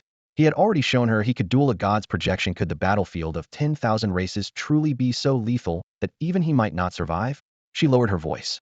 I know you're strong, but the battlefield of 10,000 races follows no set rules. Sometimes it's a Clortha Waves scenario. Endless hordes assault the walls, and the tested side must survive impossible defensive pressure. Other times it's a direct racial war. Two peoples meet, and it doesn't end until one of them is wiped out. And then there's the most brutal configuration, the multi-race free-for-all. Every race is thrown onto one map. The battlefield keeps shrinking, and it isn't over until only a single race remains standing. Aside from war mode, there are also puzzle, adventure, and quest modes. While war mode is the default, the other variants appear often enough that no one can predict which one the simulator will generate this time. For safety's sake, He Xiuxiu reminded Yeling, let's wait a little longer, it's the safer choice. Yeling stared at the message for a long moment, then reached his decision. You're right, and I appreciate the warning, he replied. But I'm still going. If every batch spawns a different mode, timing won't change the odds. It's all luck. He Xiuxiu couldn't refute that. The possibility was real. All right, if you're set on this, be careful. In any instance, power-ups comes second, staying alive comes first. Thanks. Yeling didn't fully agree, yet he was grateful. Not everyone had survived to this point in a second lifetime, and few Yukis possessed multiple life-saving trump cards.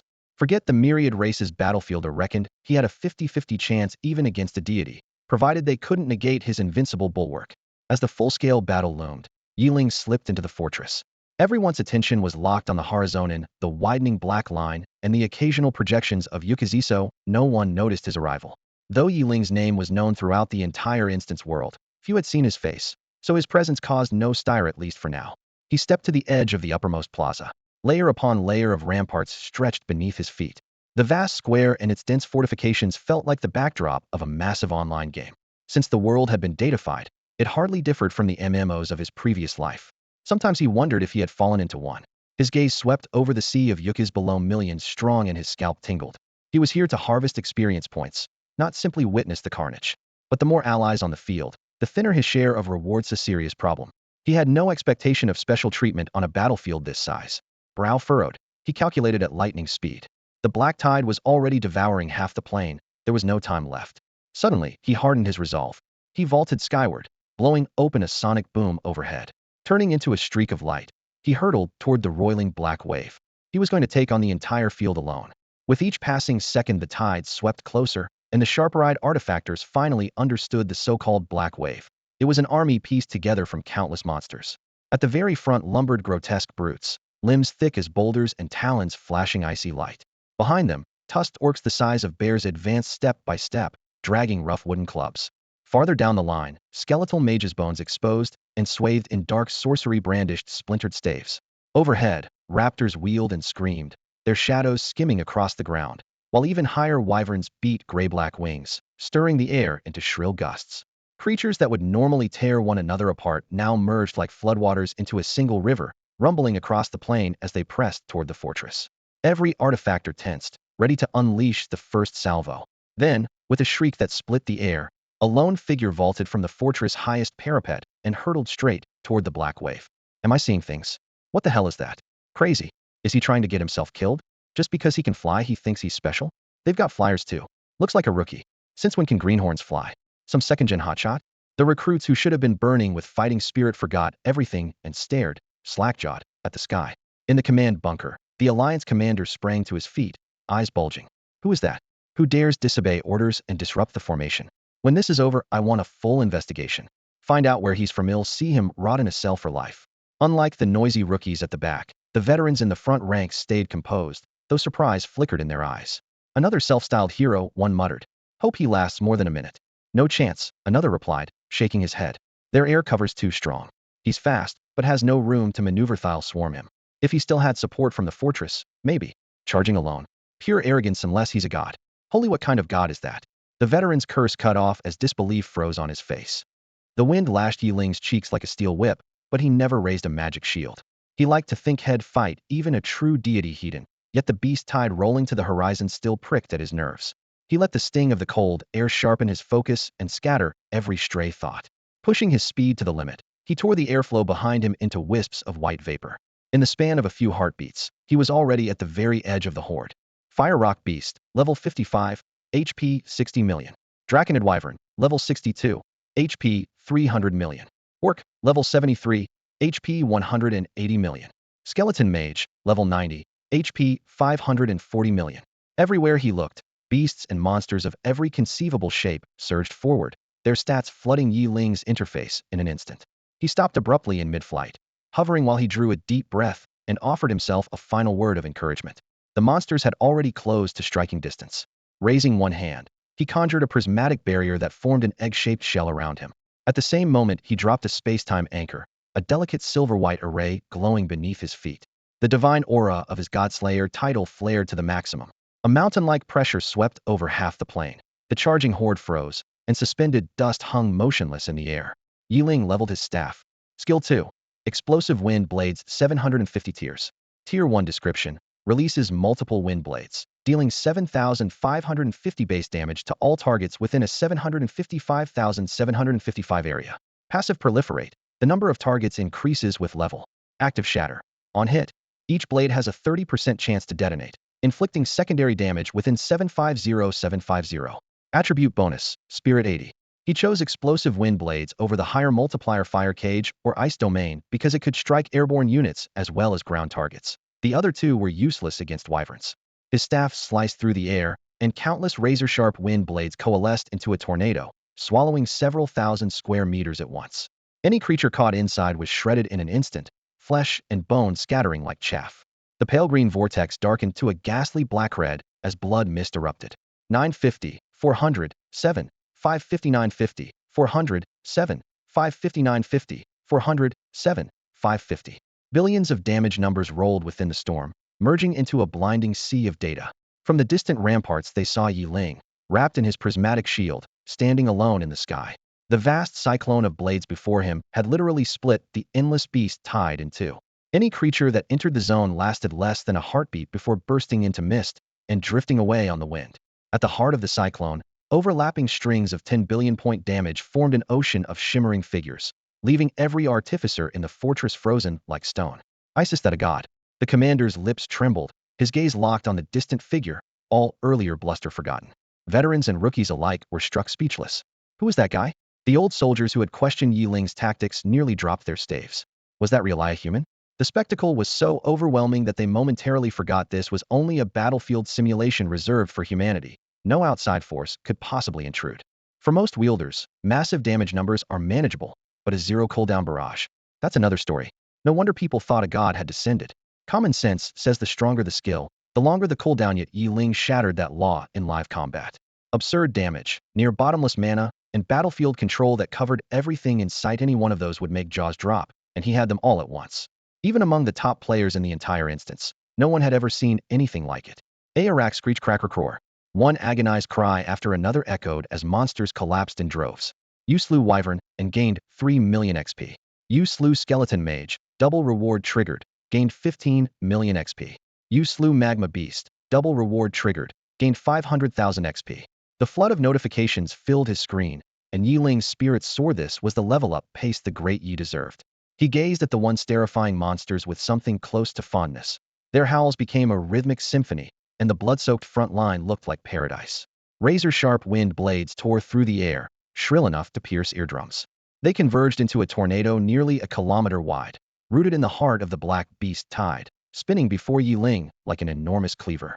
At first the horde charged only the fortress, letting him stay safely behind his skills. Once the flanks flooded the entire plain, the separator found itself surrounded, forcing him into the very center of the surge. On the ramparts, the wielders collided head-on with the beasts. Watching Yeling cut them down, everyone had assumed the monsters were weak until the creatures reached the walls, and they saw the levels jump from 50 straight to 100. In seconds, any thoughts of easy prey were ripped apart. Ranged. Provide covering fire. The commander spammed the chat, then simply bellowed at the top of his lungs. Don't fixate on the few in front of you, dump everything you've got down there. Every kill eases the pressure on your teammates. Coordinate your skills and watch your cooldowns. Frontline wielders had no time to check their status screens. Wave after wave slammed into the walls. A storm of abilities rained down, yet still couldn't halt the suicidal assault. The rear ranks climbed over the corpses of the fallen. Melee beasts clawed at the battlements, and ranged monsters lobbed attacks directly onto the ramparts. In this scenario, there's no need to worry about precision or mana recovery. Simply keep an eye on your cooldowns, chain your spells, and hurl them downward. A deafening roar erupted overhead as the mid-level military officer waved his tactical baton, tirelessly marking firing angles, spell sequences, and cooldown windows for the rookies who had just stepped onto the field. Although the exercise was only a simulated battle, everyone understood its true purpose from the moment the Alliance announced the evaluation: to forge new soldiers. If fresh blood couldn't mature quickly amid steel and carnage, there was no point in sending them to this fortress. That's why no one treated the front lines as mere target practice. The recruits had to bleed and learn the cadence of war, a philosophy shared by every race. First fire. Keep the rhythm. The commander shouted, his voice hoarse yet ringing clear. The once confident recruits emptied their minds and dumped every spell they had. Fireballs, lightning chains, and ice spikes rained down like fireworks. As soon as their mana bottomed out, they fell back, allowing the next wave to step in without pause. Stumbles and miscasts were inevitable. It was, after all, their first time in the fray. In stark contrast to the rookies' constant mistakes stood the veterans stationed along the lower ramparts. Ranged weapon masters lined up shoulder to shoulder, spell sigils glowing in their palms before arcing precisely into the densest clusters of beasts. In front of each ranged fighter, a melee guardian raised shield and blade to block splatter and counterstrikes. When the occasional monster slipped through the web of fire and climbed the wall, the veterans remained unruffled. The ranged units took half a step back, the melee fighters surged forward, and their abilities meshed like interlocking gears. The moment an enemy found footing, cleaves, thrusts, and seismic slashes slammed into its face. Any creature that still slipped through was instantly sniped by the high tier casters anchoring the rear, and if a comrade fell, a replacement stepped in within a single breath, keeping the entire defensive line humming like a precision machine. While the ramparts blazed with combat, Yeling was surrounded on another front. The dungeon gate's strange energy had filled every beast with murderous hatred toward the fortress, yet their feral instincts remained intact. Amid the surging tide of monsters, Yeling stood like a lone island, planted firmly in the path of their charge. Blocked Hedon, the creatures veered to either side, wheeling around to attack from the flanks and rear. Venom, claws, and bone spears rained down, filling the air with stench and fury. Suddenly, a wyvern swept past the windblade kill zone and dived, its membrane wings stretching 10 meters wide like lightning across the night. Draconid Wyvern. Level 70. HP 1,200,000,000. Yeling glanced at the stats and remained unfazed. 1,200 million health meant nothing against his Arcane God Shield. Skill 8. Arcane God Shield. Tier, Divine. Description: grants a magical shield equal to mental stat 300. Each hit returns damage equal to strength 50 and regenerates at 30 per second.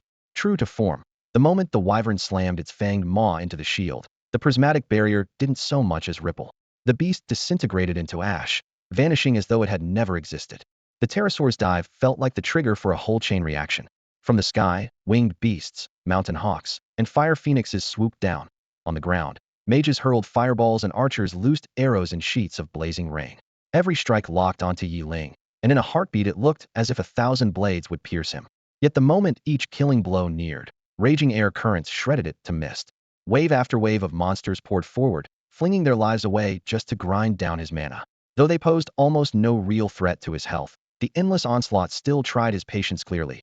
Planting himself in the battlefield's center had been a poor choice. He immediately shot higher and abandoned his nail-into-ground stand, turning instead into a roaming hunter. Whirlwinds of explosive wind blades spun together like jagged plowshares, carving crimson furrows through the horde. Splintered wings, severed limbs, and shrill screams filled the air wherever he charged. On the ramparts, raw recruits stared wide-eyed and slack-jawed at his rampant, domineering advance. Eyes front. Stay focused.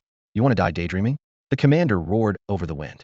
Even with envy and awe clouding his own gaze, he had to hammer discipline into those green soldiers. Yeling, meanwhile, was in ecstasy.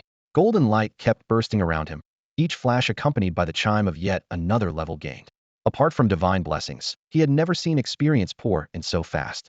Compared with this, even the 6th trial of the Ascension Tower looked trivial, especially given the higher average level of every creature here. Right now, he was serving up a textbook case of crushing a lower plane, and the entire plain felt like his private hunting ground. The fortress, however, was facing its first real crisis. Human artifact wielders fought with flawless teamwork, but the sheer number of monsters was overwhelming. Although Yeling's rampage had blunted much of the assault, the garrison was far from the Empire's finest. After more than an hour of desperate resistance, the outer wall finally fell. Pull back. Upper-tier units, reinforce. Ranged first, melee cover move. The field commander shouted, voice raw. Mid-tier wielders contracted the line and withdrew toward the second wall in staggered waves. Even with everyone guarding everyone else, some were still caught while covering the retreat, torn apart in an instant with nothing left for burial. That was the true face of war. The last defenders had barely climbed onto the second tier when nearly a fifth of the outer wall troops lay dead. While tearing through the horde, Yeling kept one eye on the fortress. These wielders were the backbone of humanity's future, and every lost life was a wound the species could ill afford. Seeing the outer wall fall so quickly, even he felt a jolt of surprise. The first defensive ring was supposed to be the strongest. When the outer wall fell, the setback was more than tactical. It shattered morale. Veterans all know that as long as the first line stands, rookies will grit their teeth and fight on, no matter how bad things look. But once that front collapses, they assume the second and third lines will tumble next. After taking in the fortress at a glance, Yeling banked sharply in midair and headed back without hesitation. The defenders on the ramparts traded worried looks. Had the legendary ace run out of spirit power, or had exhaustion finally caught up with him? If even he couldn't endure, what hope was left? The thought panicked many newcomers, who began to grumble. Why can't we quit this blasted simulation? I didn't come here to die. The commotion spread like a crack in glass. Officers sprinted along the wall, faces thunderous, and bellowed at the rookies. Shut your mouths. You're in this combat sim to sharpen your skills, not to watch someone else carry you. Can't survive without a shield overhead. You're full-fledged artifact wielders now, not helpless infants. One setback and you're already looking for an exit. Shame on you. There's no retreat on the battlefield. Stand tall and fight with dignity. Keep rattling morale and it'll toss you straight into the monster horde, understand? That mix of shame and the fear of being thrown down snapped the chaos shut. The rookies swallowed their panic and returned to their firing posts. This was classic large-scale siege warfare. Lob a combo over the parapet, and you'd almost never miss. The ground below was carpeted with monsters. With no way out, even the timidest wielders poured every drop of spirit energy into their skills, venting frustration and terror in each strike. For the moment, morale steadied, but every gaze was still fixed on Yeling. From the instant he had plunged alone into the seething beast tide, he had become the pillar holding up their world. Even after the first wall crumbled, the rookies kept their places because they believed he was still fighting at the front. Yeling kept pulling back, streaking through the air like an arrow until he reached the heart of the canyon. There he halted, then stunned every onlooker by wheeling around and charging head-on into the advancing horde. If had been a lone spike in the monster tide before, he now became the keystone of the entire defense. In the wide canyon, he drew more than half the swarm onto himself, turning into a living bulwark for the fortress. No matter how many creatures there were, only a limited number could reach the wall for hand-to-hand combat. The tide of monsters, already thinning out, was now forced to split in two by Yeling alone. So the big boss is actually taking the heat off us. Someone suddenly realized, then sighed in admiration.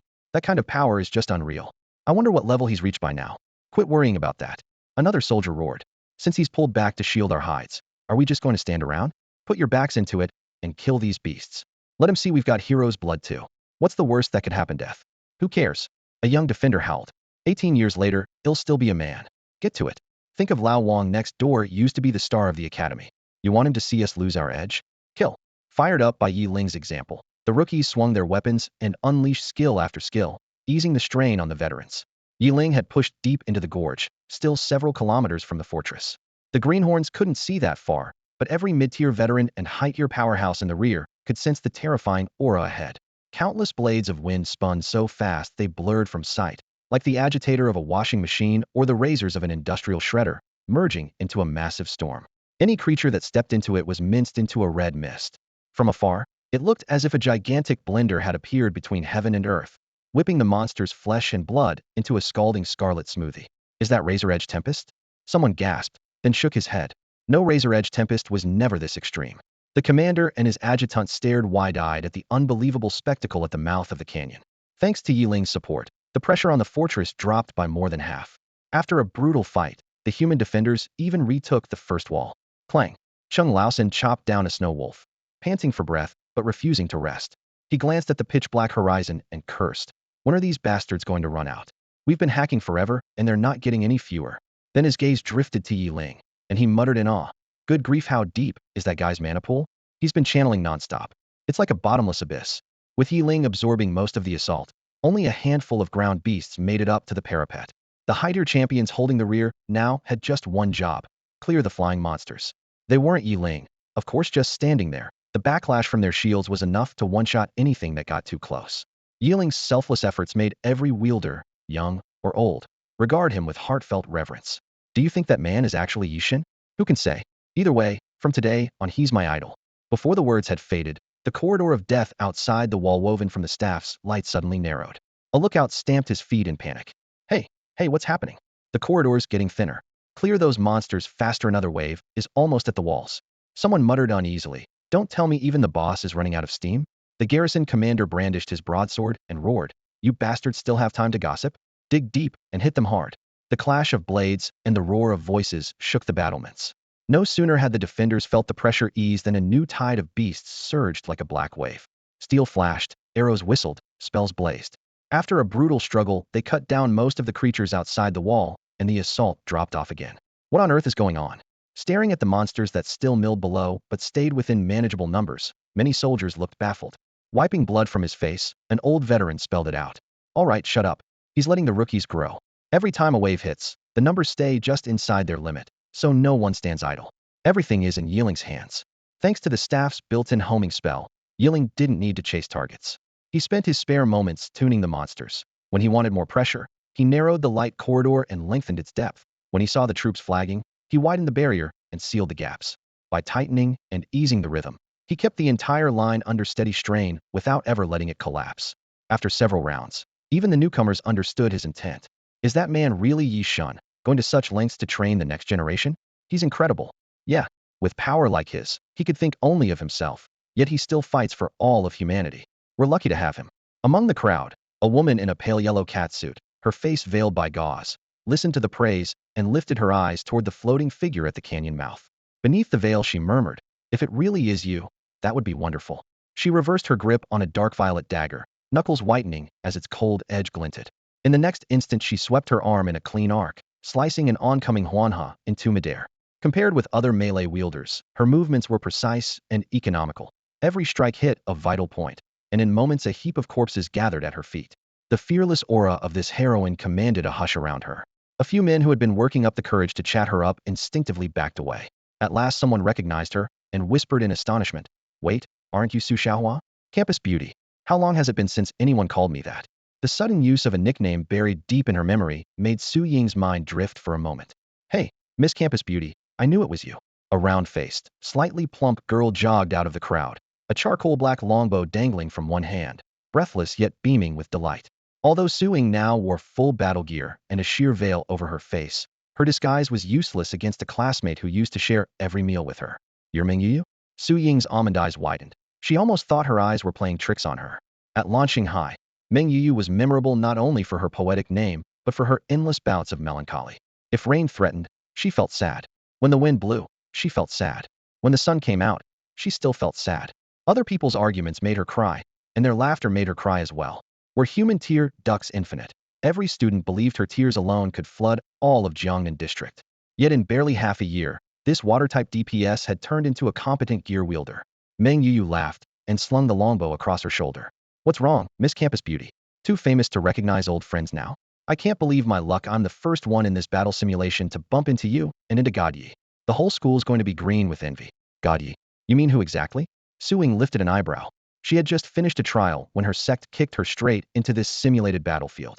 Her master's words still echoed. An assassin who has never faced a real battlefield will never claim the title of assassin god. With a divine-grade natal weapon, remaining a lone shadow killer was an insult to the word divine. A true god-tier assassin should be able to take a commander's head amid 1,000 troops, fearless, unyielding, and capable of anything. Since stumbling into this instance world and joining her sect, Su Ying was still green and knew almost nothing about her alma mater's recent news. Thanks to the stellar grades she had racked up since childhood, she understood the gear wielder progression system. Those with true fortune advanced far faster than normal. In less than half a year, she was already approaching the Tier 3 threshold, an achievement that made her stand out among young talents of every race. But Meng Yuyu's offhand mention of God Yi suggested someone on par with her, maybe even someone named Yi. At the thought of that name that haunted her dreams, ripples spread across Su Ying's heart. She had trained furiously, craving power, determined to break fate's chains and live as her true self even if it meant getting just one step closer to Yeling. At the awakening ceremony, that painfully ordinary beginner's staff had mocked the gulf between them. Since fate would not grant it, she would seize it with her own blood and sweat. What? You really don't know? Meng Yuyu's eyes grew round. I've been in a secret realm this whole time, Su Ying said. I just came out today, so I have no idea what's been happening outside. Su Ying's cheeks flushed when she caught Meng Yuyu eyeing her like a country bumpkin, and she rushed to explain. Oh, that makes sense, Meng Yuyu said at once, nodding without the slightest doubt. With anyone else, she might have suspected an excuse, but everyone at Launching High knew about Su Ying's crush on Yeling. Back when Yeling first forged his novice staff, the only one willing to stay and team up with the dead weight he was dragging around had been Su Ying. If she claimed there was nothing romantic between them, no one would believe it. Lowering her voice, Meng Yu leaned in, eyes gleaming. Su Ying, you probably haven't heard Yeling just took off. He killed a divine avatar in the novice zone and instantly earned the title Godslayer. Then he cut down 6 more divine projections and won 15 destiny points for Blue Star. Words tumbled out of her mouth at breakneck speed. Su Ying listened, stunned, wide-eyed, lips parted, as if she'd seen a ghost. She had always believed Yeling would never be content with mediocrity and knew that once he forged his staff he would charge ahead, but she had never imagined he'd make waves on such a scale. She didn't yet understand the exact perks of the Godslayer title, but she knew a title meant at least a world-class achievement. As for destiny points, her Divine Studies class had made it clear. They're a cure-all resource for both individuals and entire races. To ascend to godhood, you must spend destiny points. If you die in the attempt, that's that. But if you survive success or failure, you have to repay 100 for every point you borrowed. Every artifact bearer accepts this unspoken rule. Once you start the ascent, the Gate of Instances treats it as a contract. Try to default, and see if you can defeat the gate. Even a high god can't shake off this cause and effect chain, much less a newly risen lesser deity. The sole exception is destiny you earn yourself. By collecting 15 points, Yeling has ensured that when Blue Star's public pool drops by that amount, everyone else will lose the right to attempt godhood for a while, everyone except him. Until then, he won't owe Blue Star a single speck of destiny, effectively buying his ticket to divinity in advance. Destiny points also boost luck, raise success rates, and shield you from harm benefits even gods covet. 15 points are equivalent to a fifth of the total destiny some small or mid-sized races possess. Meng Yu clicked her tongue. Is that guy secretly Lady Luck's love child, or something? A swirl of emotions churned inside Su Ying. Yeling had once carried the quiet pride of youth, and now it felt as though a vast gulf separated them. A trace of unfamiliarity rose in her chest, yet she could still sense clearly that he liked her otherwise. Su Ying was hardly short of admirers, so why would she cling to someone who didn't have her in his heart? They liked each other, but the looming awakening ceremony kept them from saying so aloud. After the ceremony, Su Ying thought Yeling would be discouraged by that beginner's staff and even worried about him for days, only to realize she had overreacted. He wasn't crushed at all. He even turned down her offer to form a party, and her temper flared instantly. Either that so-called starter staff is anything but ordinary, or he picked up some opportunity in the instance, just like I did. Remembering how decisively he had refused her before entering the dungeon, Su Ying grew certain he wasn't just showing off. Yeling might be a bit macho, but he wasn't the type to suffer for vanity. If he awakened an ordinary staff, yet still chose to go solo, there could be only one explanation: his true weapon was far from simple. You jerk, just wait and see. She had worried for nothing these past few days, and the thought left a ball of fire in her chest. Even if the dungeon would probably split them up, being distrusted still stung. On the other side of the battlefield, Yeling hovered in midair, constantly adjusting the spread of his spells, when a sudden chill shot from his spine to his crown, almost scattering the wind blade forming in his palm. Who's cursing me? Or did someone just aim killing intent my way? His body was long since digitized, so there was no such thing as catching a cold. The sensation could only be his mind instinctively reacting to malice. A god, perhaps? Or forget it, many possible enemies to count. After a moment, he simply blamed the world. Someone as selfless as me can't be the problem. It must be everyone else. Sufficiently comforted, he regained his usual righteous swagger. Surely, he the Great could not be in the wrong. System messages flooded his vision. You have slain Thunder Dracosaur. Gained 6 million EXP. You have slain Quad-Winged Hummingbird. Double reward triggered. Gained 23 million EXP. Your skill Explosive Wind Blade has leveled up. 13,200,000,000. 13,200,000,000. 13,200,000,000. Endless damage numbers rolled through the air. Experience and level up notices popped up one after another. Yeling shrugged off the earlier distraction and refocused on the tide of beasts surging toward him. After half a day of slaughter, his skills had grown exponentially, their destructive power now far beyond their initial state. He had to tighten the radius of his attacks to avoid wiping out the entire battlefield in an instant. Wasn't here to chase numbers. He was here to pin the beast tide for the fortress behind him. If he unleashed his full power, fewer than 1 in 10 monsters would survive his interception to reach the walls. What troubled Yeling most now was whether the beast tide, like the Ascension Tower, would keep respawning for a day or two. He wasn't being cocky. Given his reserves, he could last that long. The other artifact bearers in this instance, though, even with a fortress at their backs, could well be wiped out in less than a day. Maintaining his habit of constant surveillance, Yeling glanced at the horizon. Suddenly, as if something had yanked his gaze, he whipped his head to the right, staring in disbelief at the mountain's flank. What was that? A canyon mouth the size of Blue Star Fortress had appeared in what should have been open plain. He turned left, hoping he'd imagined it. No such identical canyon stood on the opposite edge of the sky. What was happening? When Head first stepped onto this vast plain, the mountains behind him were the only landmark. The other 3 sides were empty. Now 2 new passages had materialized. Shoving aside fine-tuned crowd control, Yeling decided to test the anomaly with maximum firepower. Skill 2. Explosive Wind Blades, level 999. Tier 1 description. Release multiple wind blades, dealing strength 99 damage to every target within 999 square meters. Active Splash. On impact, each blade has a 50% chance to detonate instantly, repeating the damage inside the chosen area. Attribute bonus, Spirit 99. Hours earlier, he had been cycling skills as needed. When pressure on the fortress spiked, he cleared the field with top-level explosive wind blades. When he needed to let a few monsters through, he alternated Flame Cage and Frozen Tundra, both now past level 800. Once explosive wind blades broke level 999, the skill changed fundamentally. 1. Base damage vanished. Total damage now scaled entirely with attributes. 2. The target limit was removed. Only area mattered. 3. The splash chance became guaranteed repeat damage, so 2 casts produced 3 hits. 4. Range was no longer locked to a 999 square. He could shape it into a square, circle, or arc as long as the area stayed the same. In a heartbeat, Yeling unleashed the skill at full power. Moments later, everyone on the walls saw a 10-kilometer-long curtain of wind blades collapse inward from the canyon mouth and sweep toward the fortress.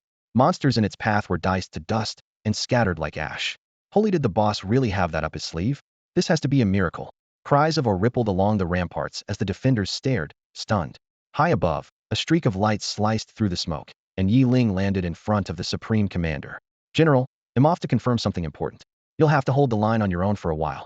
When Muhan, the Supreme Commander, and the other armament bearers finally saw Yeling's unexpectedly youthful face, shock washed over them.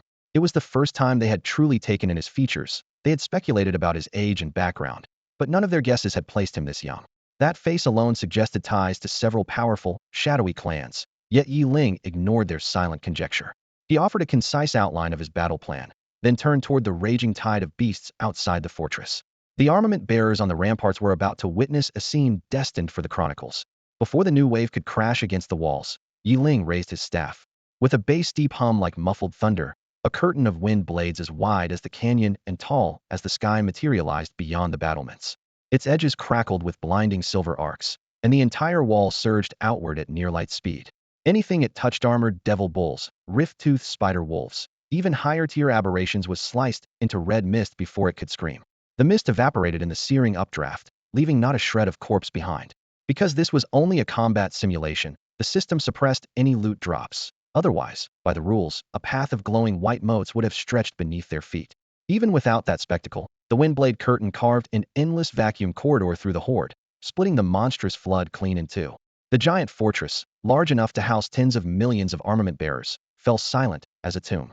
Having tossed off a miracle as casually as breathing, Yeling shot upward, tracing a smooth white arc into the sky. His avatar shield flared around him, sealing out the turbulent winds and leaving only a swirling wake behind. From this new vantage, his gaze swept over the flanking mountains and the plain ahead. Yeling warned himself sternly, never again wait for a crisis before reconnoitering the field. The family maxims, know yourself and the enemy, use heaven, earth, and people, had been drilled into him. Yet he had almost been caught reactive.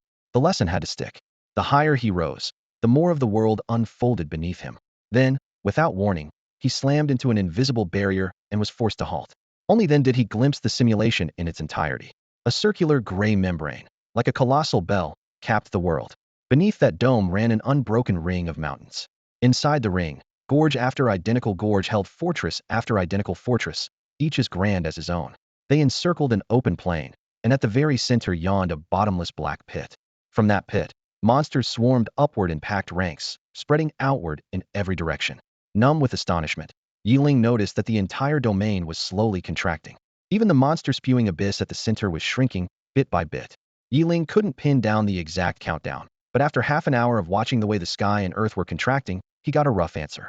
The outlook was grim. By his estimate, the black hole would finish collapsing in little more than 10 hours, erasing even the faintest trace of darkness. What would come next? Another mutation? Disaster at the other fortress? Esh had no clue. Had never even set foot on the real 10,000 races battlefield. He was a complete rookie. After weighing his options, he ditched the urge to scout the other strongholds and headed back toward Blue Star Fortress. If the sky was going to fall, he preferred to stand where the Alliance's appointed commander was still holding the line. Perched on the fortress wall, the artifact wielders had just witnessed Yeling's near miracle, and now they stared as he rocketed into the clouds without a backward glance, eyes wide with shock. The regional chat exploded. What's he up to? Parting gift? Trying to leave the instance? Is he nuts? This is a battlefield sim. Where can he even go? Why fly up there? There's nothing in the sky.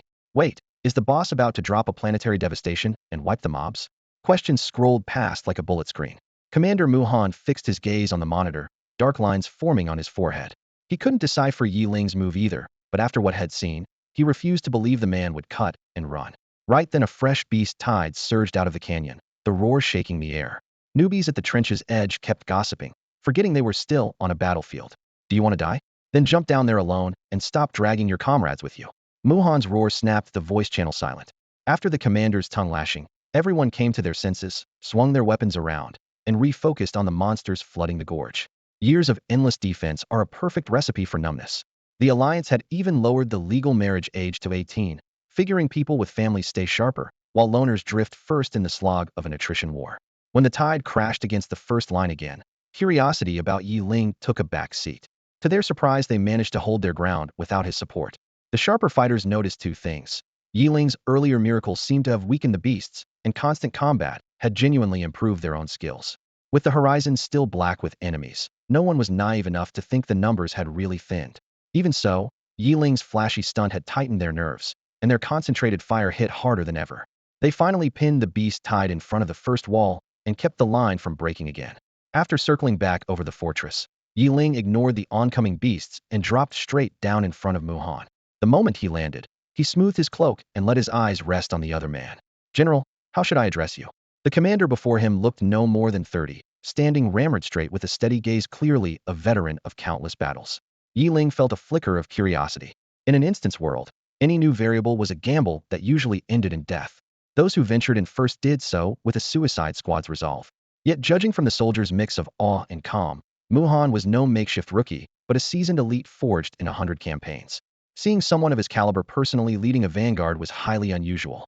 By contrast, the green recruits behind them probably couldn't muster even a single A-grade lifebound weapon, while these veterans bore the composure of men long familiar with life and death stakes. Reconnaissance without that depth of experience was a straight path to the grave. With the real crisis still some time off, Yeling decided to indulge his curiosity.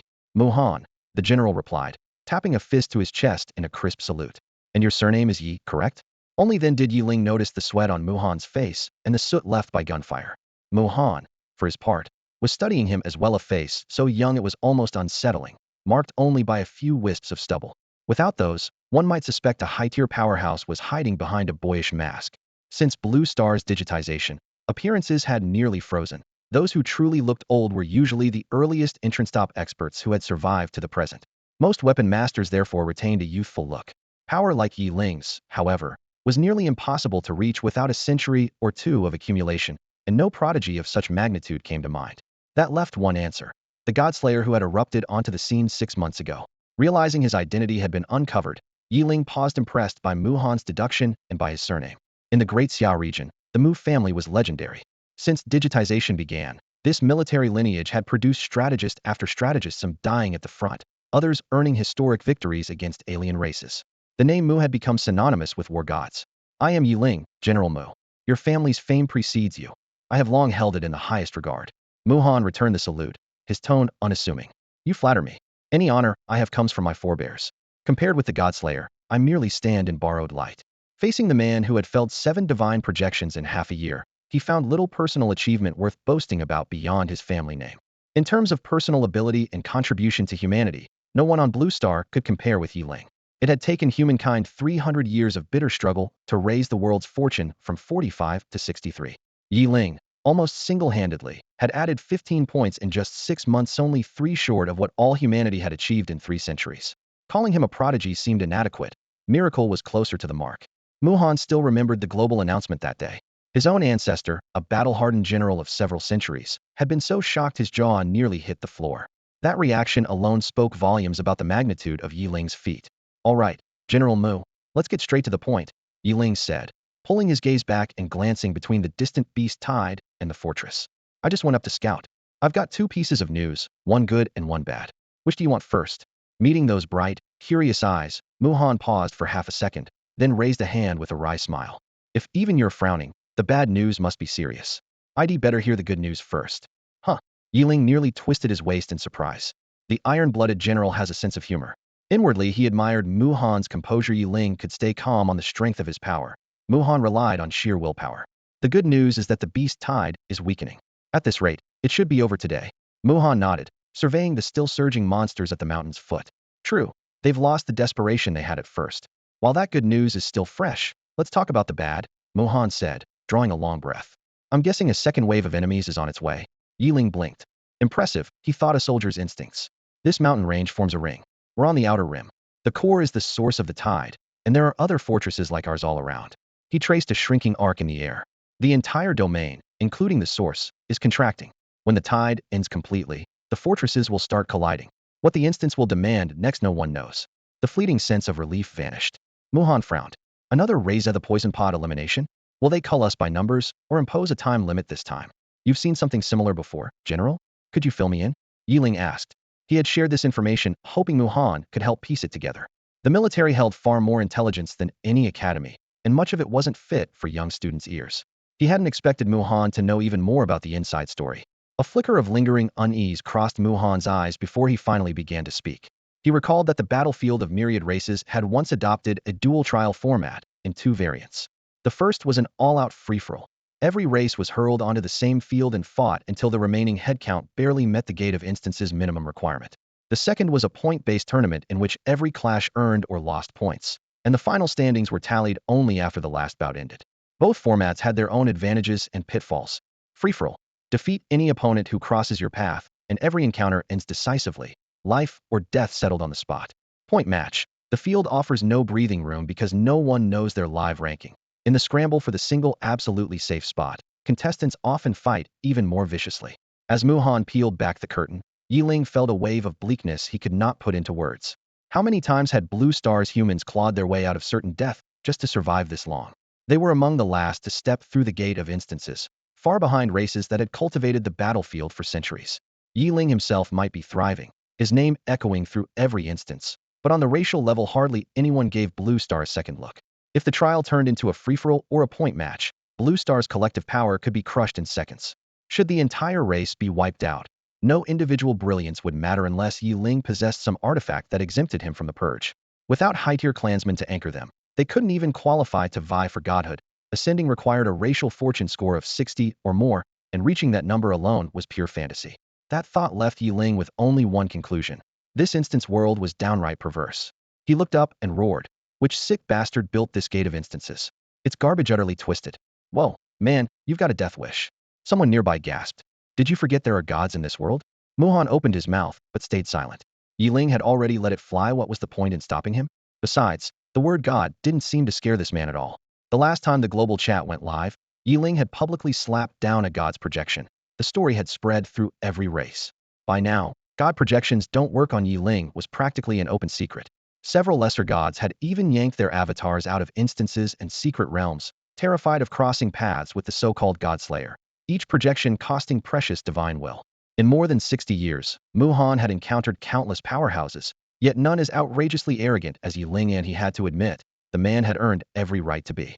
He was, after all, the only one in this entire instance who had dared to defy the gods and lived to tell the tale. Yeling sat in the cramped command room, tapping his fingers on the table, his eyes as calm as the deep sea.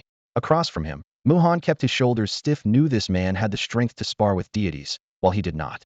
No one could say whether those lofty beings were watching the Godslayer from their perch above the clouds. Yeling was alone, burdened by nothing. Muhan, on the other hand, carried an entire clan and the whole of Blue Star on his back. Remaining strictly businesslike with someone of Yeling's caliber was already the safest approach. Friendship? That would take power equal to his. The thought made Muhan sigh inwardly, but he forced down his unease and steered the conversation elsewhere. Master Yi, do you have any ideas? Just call me Yeling, he replied, tone relaxed. And yes, I do have an idea. Oh, what is it, then, Yeling? Muhan's eyes lit up. He ignored the modesty in Yeling's voice. Sometimes respect is less courtesy than deliberate distance, and Muhan intended to keep it. Unaware of his companion's mental gymnastics, Yeling laid out his plan. Suppose I step in during the final phase of the beast tide and give the monsters a hand. What do you think would happen? Muhan bowed his head, fingers flicking across the tactical hologram as he ran the numbers. Moral or not never entered the equation. On the battlefield of 10,000 races, kill or be killed was the rule. Peaceful coexistence was rare. In this instance world, anyone below godhood had no right to pick sides. If the Trisolaran Federation or even someone like Chung Xinwei dropped here, they wouldn't survive the opening salvo, let alone the first Grand War. Ethics, mercy, luxuries for the divine. So when Yeling proposed blindsiding a neighboring faction, Muhan's first instinct was to weigh gains and losses, not right and wrong. Better to eliminate 1,000 by mistake than let a single threat slip away. That was the battlefield's creed. At length he looked up, resolute. Whether you can punch through their defenses and level their fortress or not, you must never draw attention to us, and you cannot expose the location of Blue Star. If you can't finish them off, don't alert any third-party forces. One enemy at a time is our absolute limit. Yeling nodded. The caution made perfect sense. Acting or not was his own choice and risk, unrelated to Blue Star's collective will. If he wiped out a rival for them, he would be a hero by any metric. If he lost control, humanity would pay the price. Talking it through with Muhan was, at best, an informal filing. Without a directive from the Supreme Alliance, it was technically illegal. Everything else could be fixed, but when an entire species hung in the balance, Yeling never allowed himself a single careless step. Will they be able to tell which faction I belong to? As Yeling's question hung in the air, Muhan's smile vanished and his tone turned uncharacteristically grave. The change told Yeling at once that this was no simple matter if only his own safety were at stake. Exposure wouldn't matter, but if the entire human race became implicated, he had to tread carefully. Muhan offered a broad assurance. As long as you don't announce your identity, most people can't trace you. We're all artifact wielders, and our personal data is mutually shielded. He paused, then added, but if they have specialized detection skills or tools, I can't promise anything. The contradiction made Yeling's head throb. After listening for a while, he fixed Muhan with an aggrieved stare. You've laid out every scenario, yet somehow said nothing. Flustered under the glare, Muhan raised his hands defensively. I'm talking about normal circumstances.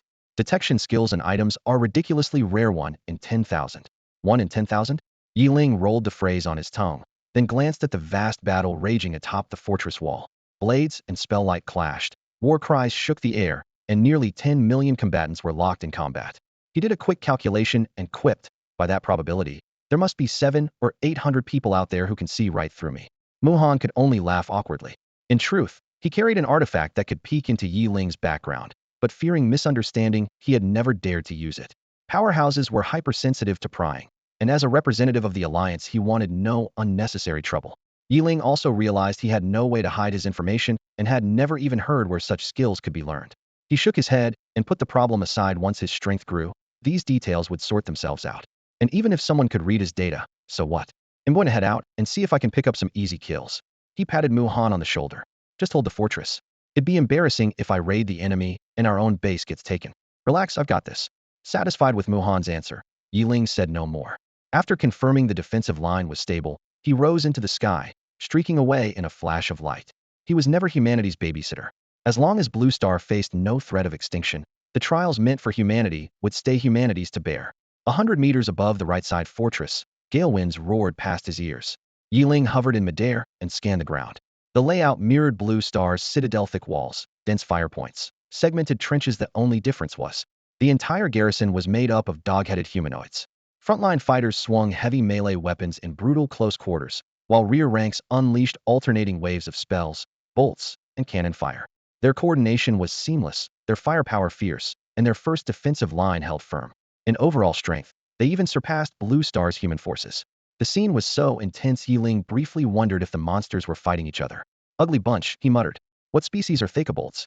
Yeling realized he needed more than a way to conceal his own stats. He also needed a skill that could expose the details of every other relic bearer.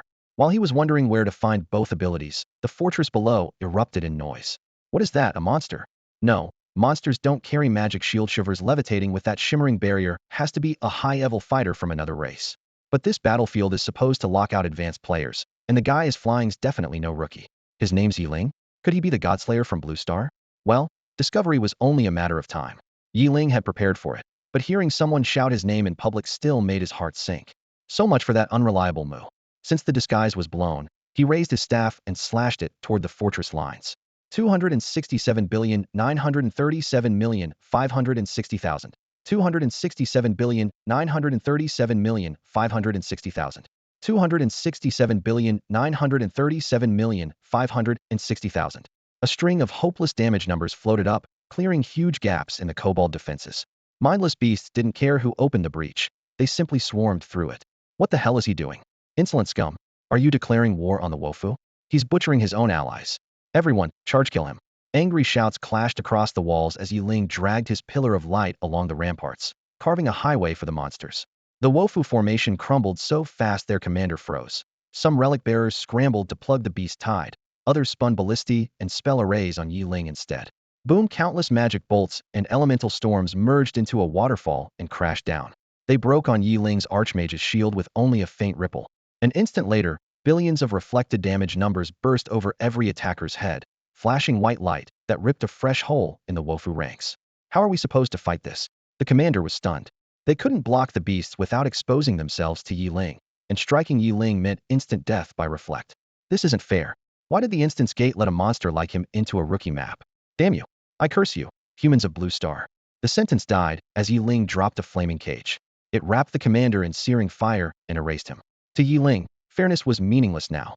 Only one outcome counted. Every other race wiped out, Blue Star's humans alive. That would be fair. Please, spare us. Give us a chance. Well, obey the humans of Blue Star. We'll sign a species vassal contract. Have mercy, Great One. The phrase species vassal contract caught Yeling's ear. He opened his mouth to ask more, but the supplicants were already vaporized by a stray spell before he could speak. Watching the loudmouthed wolf who had been shouting a moment ago turn to ash under his own spell, Yeling felt an unexpected pang of regret.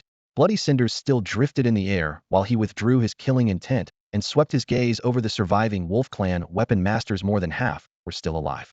He canceled the spell and plunged like a meteor, arcane shield flaring around him as he came to a steady hover on the fortress' highest parapet.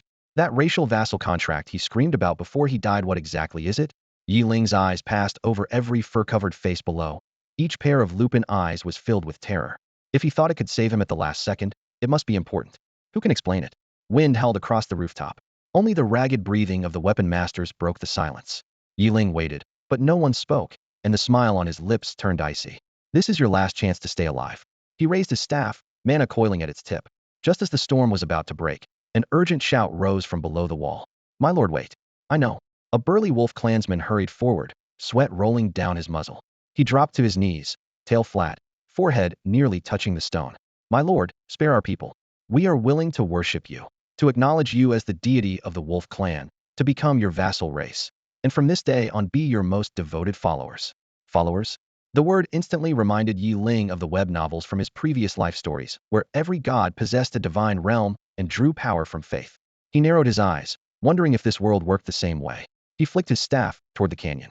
A curtain woven from countless wind blades swept through the ravine. Wherever it passed, flesh was shredded and limbs were strewn across the rock. The near-miraculous blow crushed any lingering courage in the Wolf Clan warriors. One after another, they dropped to their knees, arms raised high in worship. Good.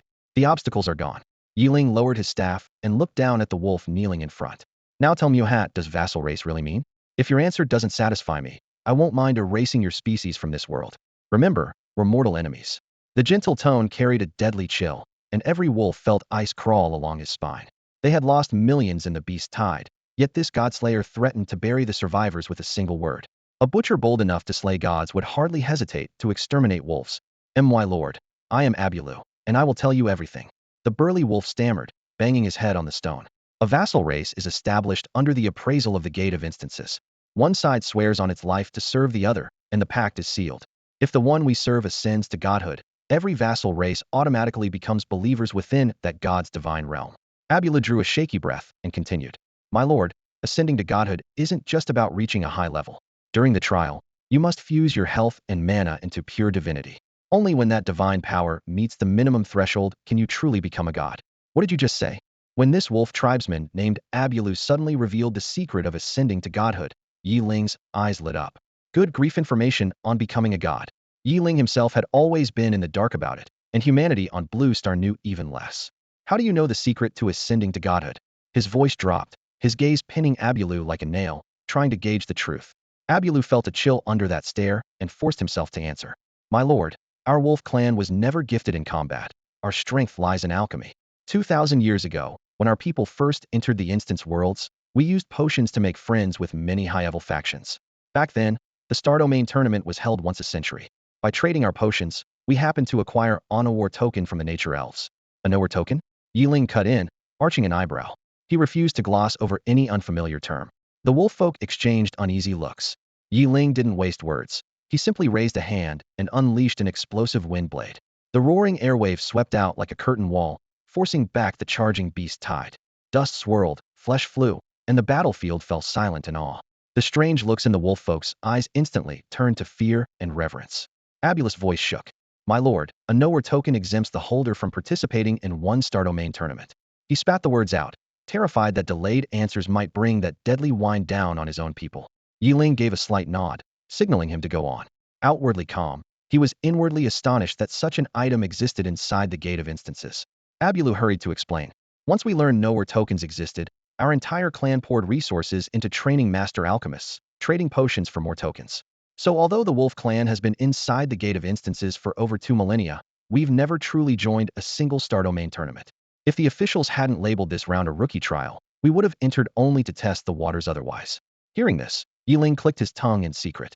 Running into the Wolf clan was probably good luck for him, bad luck for them. But information mattered most. Tell me about the gods. He went straight to the point. Abulu nodded furiously. From what we've learned from other races, to ascend you must fully merge your HP and MP, converting them into divine power.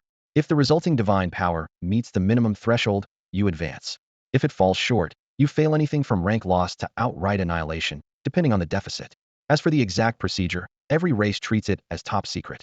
We haven't been able to dig deeper. Yeling felt a strange unease creep over him. After a moment's thought, he pressed on. Then how is the conversion rate calculated? What's the minimum amount of divine power needed to ascend? Hearing Yeling's question, Abulu blurted out everything he knew. In the divine power conversion phase, once experience and health fully merge, you need 100 million points just to forge a single strand of divinity, and that strand is the bare minimum for godhood. He spoke at breakneck speed, as if pausing for even a second might anger the godslayer before him. The Archmage's shield's pale gold barrier hovered in midair, scattering icy reflections across Yeling's face and half hiding his strange smile. His expression stayed calm, yet his voice drifted down over the crowd. Then tell me, where's the toughest hurdle in becoming a god? Abulu instinctively straightened, not daring to slacken. My lord, by the dungeon world's leveling rules, every class focuses on different stats, but their base growth is nearly identical. First tier grants 20 points per level, second tier 40, third tier 80, and it keeps doubling.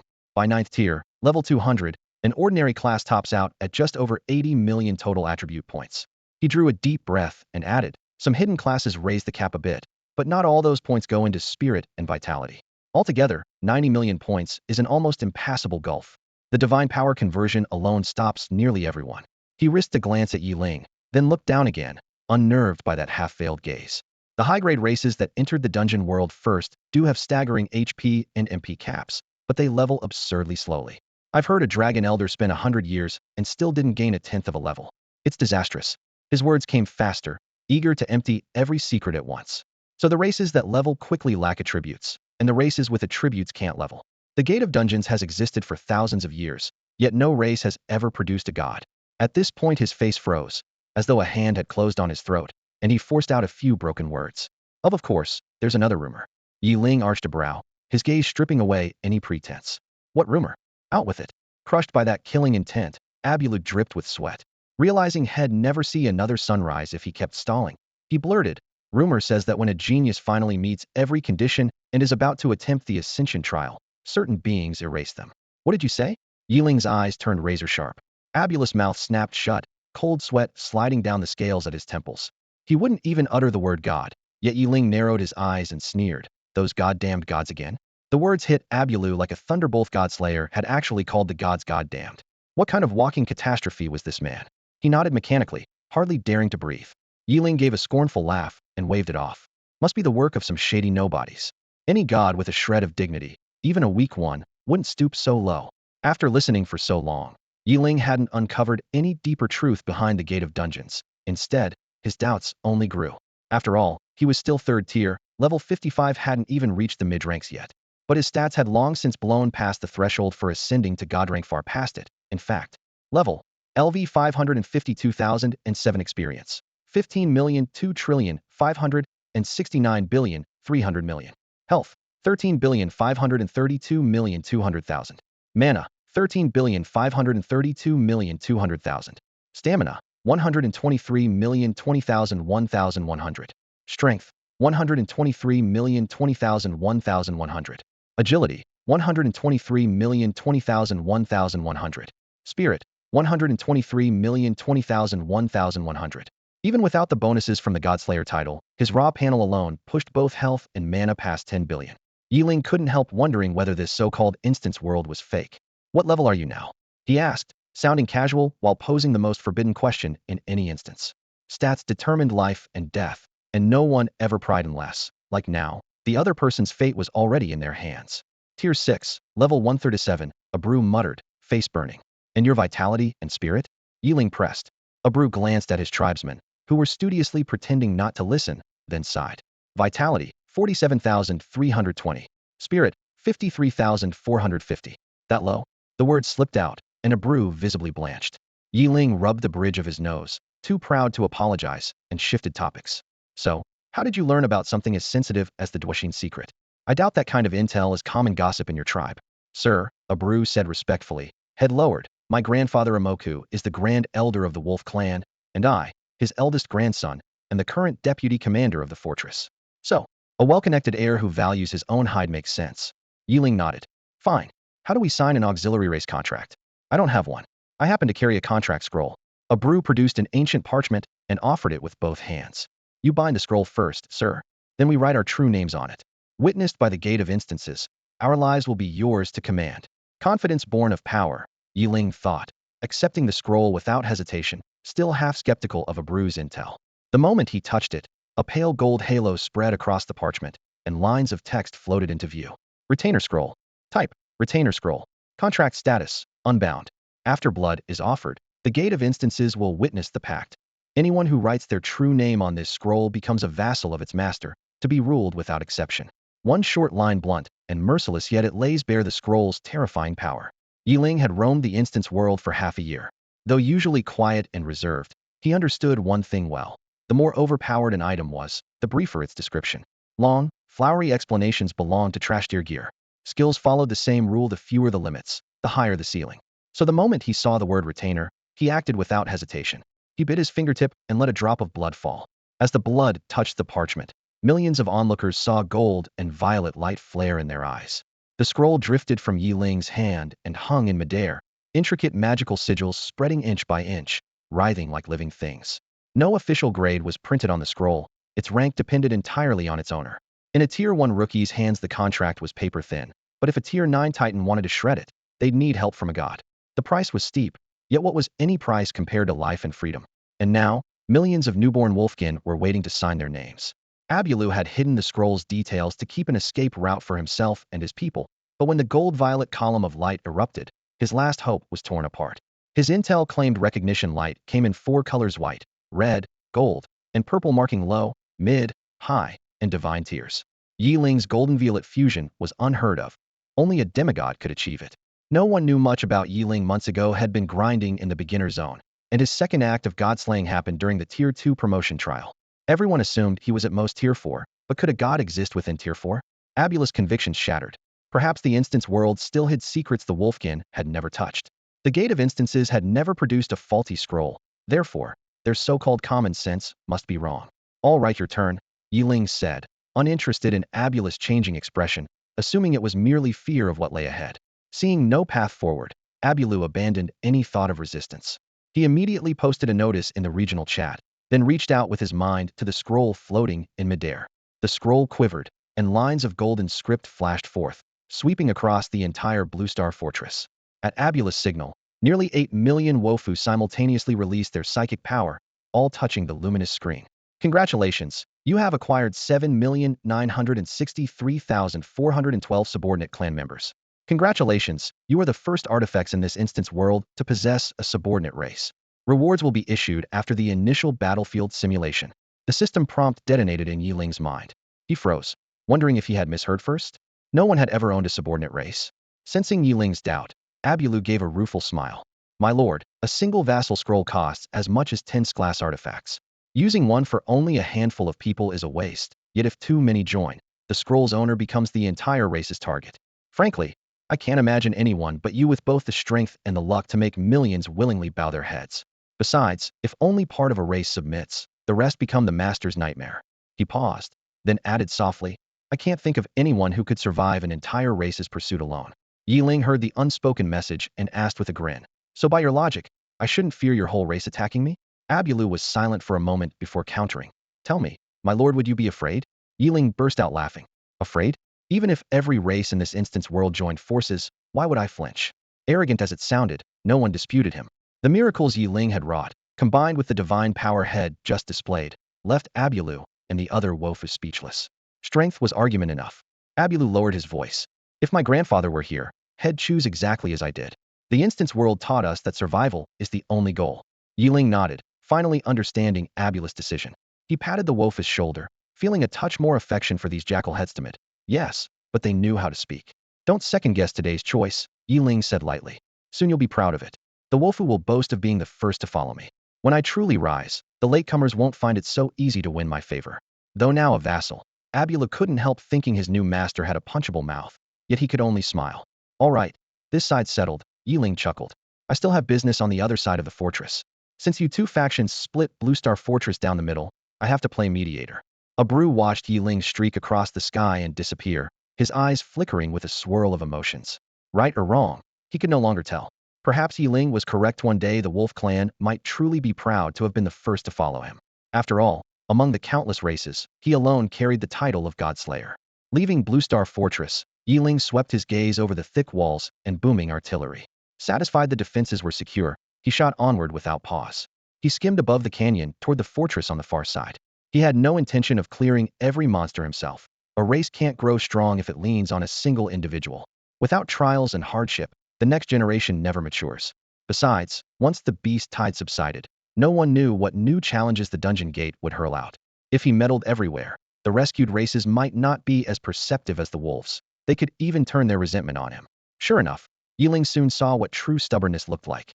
At the left-hand fortress, he found a strange race locked in a life-and-death struggle with the monsters. Unlike the kobolds he had met earlier, these fighters weren't even vaguely humanoid, they were living stumps. The stump-like beings ran the gamut of size. The tallest reached 10 meters, the shortest around 3. Melee stumps whipped out thick branches that coiled around enemies like cables, while those in the rear shook loose glowing seeds. When a seed bored into a monster, it sprouted into a sapling so fast you could watch it grow, turning the host to dust in an instant. Fortunately, each stump could release fewer than 10 seeds. Otherwise, a single tree in the canyon could have held the entire pass alone. Drawing on his earlier experience, Yeling skipped the small talk. He unleashed a wide-area spell that swept the remaining monsters from the canyon, then drifted down in front of the fortress. Dozens of faces embedded in the stumps swiveled toward him, their pitch-black eyes locking on him so intently that his scalp tingled. My name is Yeling of Blue Star, bearer of the title Godslayer, he announced bluntly. I invite you to pledge yourselves to me and become an allied race. What do you say? Silence settled among the stumps. Only the rustle of leaves remained. After a moment, the largest of them, its trunk etched with countless growth rings, spoke in a deep voice. Godslayer? We have heard that name. Realizing this was the one in charge, Yeling's spirits lifted. He floated closer to the giant tree and softened his tone. May I know your name, and the name of your people? We are the primordial trance. I am the Elder Halim. Elder Halim, you have seen what I can do, Yeling said. Have you decided? I don't know what the next stage of the battlefield simulation holds, but I can promise you this. If you become my vassals, we'll clear the trial without fail.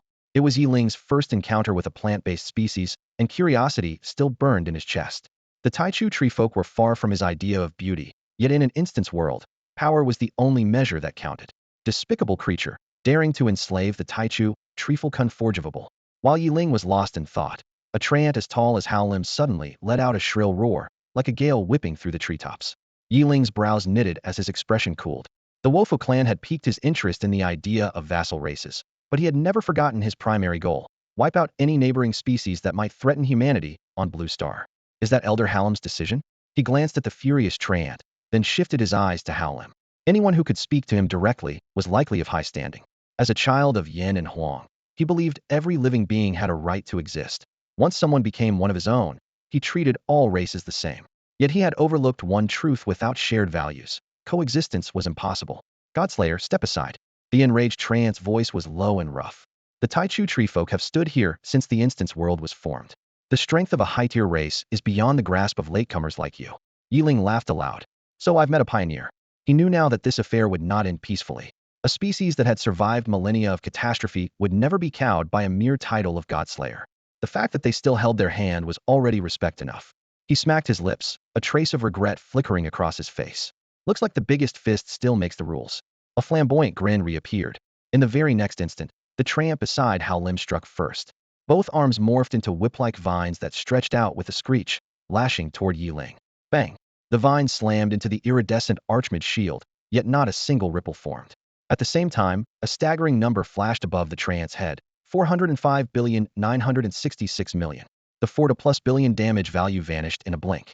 Before the treant could even register Yeling's movement, it crumbled into dust and drifted away on the wind. No Howlim opened his massive mouth and let out a roar both deep and piercing, green tears streaming from his pitch-black eyes. You deserve to die?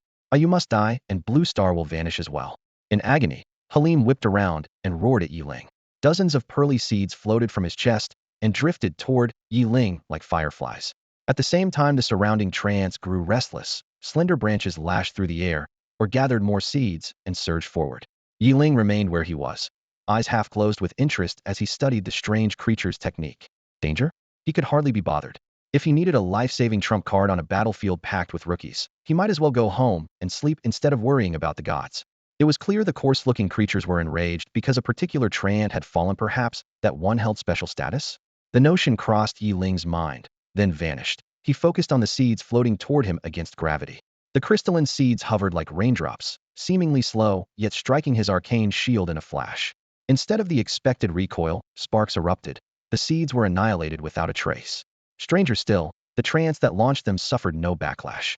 Yeling raised an eyebrow. Had the shield's reflected damage been nullified? While he pondered, countless branches hammered the shield like a storm. Crack, crack, crack. The deafening barrage filled the air, and enormous damage numbers flashed one after another. 405,966,000,000. 405,966,000,000. 405,966,000,000. Every branch that touched the shield turned to ash on impact, and the attacking treants vanished with the flickering numbers, dissolving into dust. Interesting, he murmured. His god-tier arcane shield had always been unbreakable, yet this was the first attack to bypass its reflective property, and it intrigued him but only briefly. Glancing at the beast tied now in tatters below, Yeling decided enough was enough. With a sweep of his staff, a grand cage of thick fire columns crashed down, engulfing every treant still clinging to the wall. Boom! The fiery cage detonated the instant it touched the ground, its explosive trait unleashing in full. The treants who had been holding back the beast were reduced to nothing in an instant. Staring at the now vacant battlements, Yeling felt a hint of regret. He still hadn't discovered a skill with splash damage. The ability keeps getting stronger, but once its radius is fixed, the damage inevitably hits a ceiling. It looks like the climb to real power is still a long, hard road. Yeling ran a rapid inventory of the battle gains, losses, next steps while his fingers never paused. With negotiations off the table, there was only one option left: wipe them out. Starting from the lowest rampart, he flicked out an exploding wind blade. Fire and frost detonated together. Massive stones flew, and blackened debris rained down. Yeling advanced like a rolling carpet of artillery, flattening one dense line of primordial treants after another. No, you cursed parasite, we primordial treants will never. Boom. A blazing cage slammed down, swallowing the shrieking Halim. His wooden body carbonized in an instant and drifted to the ground as ash. Yeling harvested the life with a casual wave, enjoyed a heartbeat of silence, then turned to continue his cleanup. Damn you, Godslayer. Our lords will avenge us. Brothers and sisters, kill him. Make the butcher pay. Death is only a new cycle. We'll be reborn on our primordial soil, but the demon must not be spared. Kill him. Yes. Even if we all die today, We'll drag him down with us. Together? Yeling snorted. Keep dreaming. The mass of dying trance stirred no ripple in his heart. Inside the Ascension Tower, he had farmed monsters for 2 straight days, blood and viscera everywhere, and whatever nausea Head felt was long gone. Each time the status panel floated up, he broke immersion a little more. The half-real, half-game divide was numbing him to the rise and fall of life itself. Back on Blue Star, he could still call it reality. Since awakening his lifebound weapon and entering the instance worlds, though, it felt like logging in to an ultra-immersive MMO. The dungeon gate was a giant login terminal, and every life inside looked like strings of data. In walking farther and farther down the path of a psychopath, R&I, he mocked himself while flinging out another merciless skill. Now he understood why so many people, already powerful, still shunned the dungeons. Why some spent fortunes vacationing on Blue Star. Why others drew their lifebound weapons in the real world and were summarily executed by the authorities. Their worldviews had failed to rebuild, and they could no longer tell reality from illusion. Clear that mental hurdle, and you can soar to the top. Stumble, and you stay stuck in the mid-tiers. It isn't that you can't level up. You've grown to loathe the instance worlds, refuse to enter, refuse to kill, maybe even despise existence itself. Spend years in a meat grinder of hellscapes, and who wouldn't go mad? Time ticked by. When the outer beast tide finally broke and dusk set in, Yeling blasted the last primordial trant into splinters.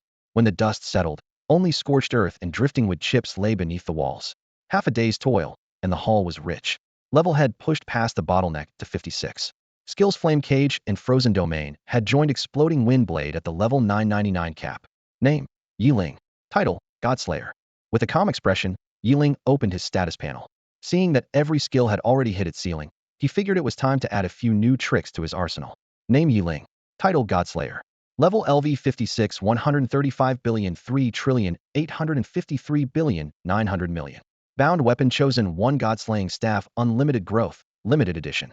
Health 202,983,000,000. Mana 202,983,000,000. Stamina 184,530,1100. Strength 184,530,1100. Agility 184,530,1100. Spirit 184,530,1100. 9 skill icons sprawled across the screen, each one blazing with the blinding gold that marked a max rank. 1. Flame Cage 999 Tier 2. Description: conjures a 999 square meters prison of fire, dealing initial damage equal to strength 99. Passive critical: 10 chance to inflict 510 damage. Active burn: consumes mana over time, dealing spirit 99 damage per second. Active detonate: ignites the cage, delivering finishing damage equal to attribute bonus 9. Attribute bonus: spirit 99. 2. Explosive Wind Blades 999 Tier 1. Description: fires a barrage of wind blades across a 999 square meters area, dealing strength 99 damage to every enemy. Active splash: each hit has a 50 chance to explode, repeating the same damage within the original area. Attribute bonus: spirit 99. 3. Hymn of Life. 9. Frozen Wasteland 999 Tier 2. Description: instantly freezes a 999 square meters zone, dealing initial damage equal to strength 99. Passive Icebound: 30 chance to freeze targets, who then suffer spirit 99 damage per second while frozen. Attribute bonus: spirit 99. Every other skill sat at its cap as well, enough to make anyone's scalp tingle at a glance. Closing the panel, he surveyed the area. The once bustling fortress was now a flattened ruin. Monster limbs had long since turned to ash, and even the loot had been automatically tallied by the system. No drops left to pick up, no enemies left to fight, Yeling murmured. He kicked off the ground and shot skyward. His blue cloak cracked the air with a sonic boom, leaving a long contrail while rings of mist rippled behind him. In the blink of an eye, he became a blue streak, racing toward the Blue Star stronghold.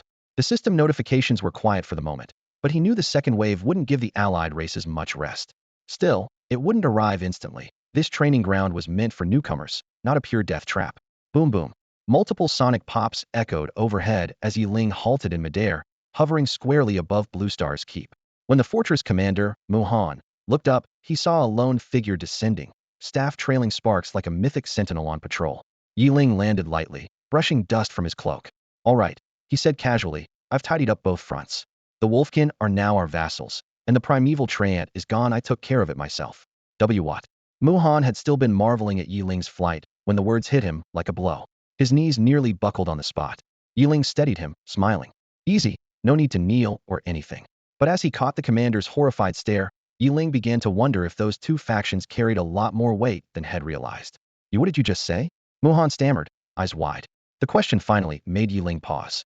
Maybe those two races were a far bigger deal than Head thought. Oh, that one's from the Wolfkin, basically a bunch of dogheads, and the other's a primordial trant, which is just a walking stump. Muhan almost lost his breath. A coppery tang welled in his throat, and he nearly spat blood. He stared blankly at Yeling, such crude nicknames. Yet they referred to two incredibly troublesome, powerful races. Oblivious to the shock Head caused, Yeling simply shrugged. Muhan drew a long breath, forced himself to stay calm, and began parsing the situation. The Wolfkin are the most socially connected traders among all races.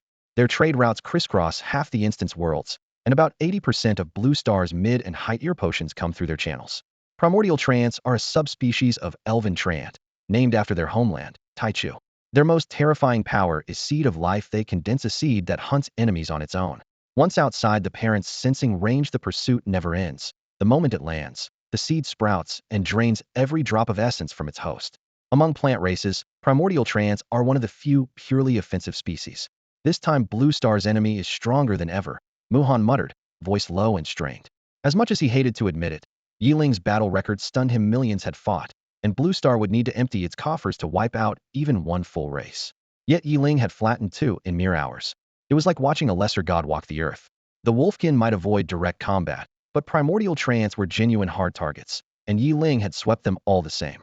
Seeing Muhan's shaken expression, Yeling reminded him, ever heard of a vassal race? Vassal race? Prisoners? Muhan frowned. The term was entirely new to him. The Wolfkin define it as a whole tribe pledging itself to one person, Yeling said with a shrug. Oh, by the way, I wiped out every primordial trant, but I spared a few million Wolfkin. In return, they signed a bound servant contract. Now they're my vassal race. What? You can do that? Muhan felt his mind crash under today's barrage of shocks. Never heard of it. Yeling arched a brow. The Mu family was an old military clan in Daxia. Shouldn't they know some inside info? Muhan let out a bitter laugh, equal parts helpless and self-mocking. Blue Star may have joined the Gate of Instances 3,000 years ago, but that doesn't mean we're deep. To those ancient powers who stepped through tens of thousands of years before us, we're barely crawling. Forget secrets, we still can't access a lot of so-called advanced common knowledge. He paused, then looked at Yeling again, a new edge in his eyes. And Blue Star isn't the harmonious paradise people imagine. The struggle between East and West has never stopped. Yeling blinked. You sure you know what you're talking about? Do you even know what you're talking about? Yeling jerked his head up, pupils contracting, shock written all over his face. He had lived on Blue Star for more than 3 years and thought had seen it all, but these words almost made him curse on the spot. Seriously? What kind of messed up nonsense is this? I've already been through a transmigration, and now I'm stuck dealing with this garbage? Muhan spread his arms and shrugged, looking helpless. He'll admit it, there's a group of high-level beings who put Blue Star's safety above everything else. They're the old guard who became artifact wielders during the first large-scale reconstruction after the dungeon gates appeared. Back then, Blue Star teetered on the brink of extinction, and whether they were from the East or the West, they all carried Blue Star in their hearts. He paused, lowering his voice. Unfortunately, once we clawed our way past that darkest hour, some people couldn't sit still. Especially the populace. These secretly launched the so-called Divine Revelation Project, trying to lock the Alliance's power firmly in Western hands. While the senior ranks were still around, things stayed relatively stable. But the sudden surge in your fortune value shattered that balance. All the veterans are busy breaking into the divine tier, and with no tigers in the mountains, the monkeys think they're kings. Haven't you noticed? Since the Alliance put me in charge, you can hardly find any Western artifact wielders in this fortress. Muhan's words made Yeling look around the steel stronghold. In a city of nearly 10 million, almost every face was Eastern. A tightness gripped his chest. The fortune value Head risked his life to earn had become the fuse for internal discord. How is that my fault? Yeling's expression darkened, his voice turning cold. Realizing Head gone too far, Muhan hurried to explain. No one blames you. I'm just laying out the situation. Even without you, once the fortune value kept rising, we would have ended up here sooner or later.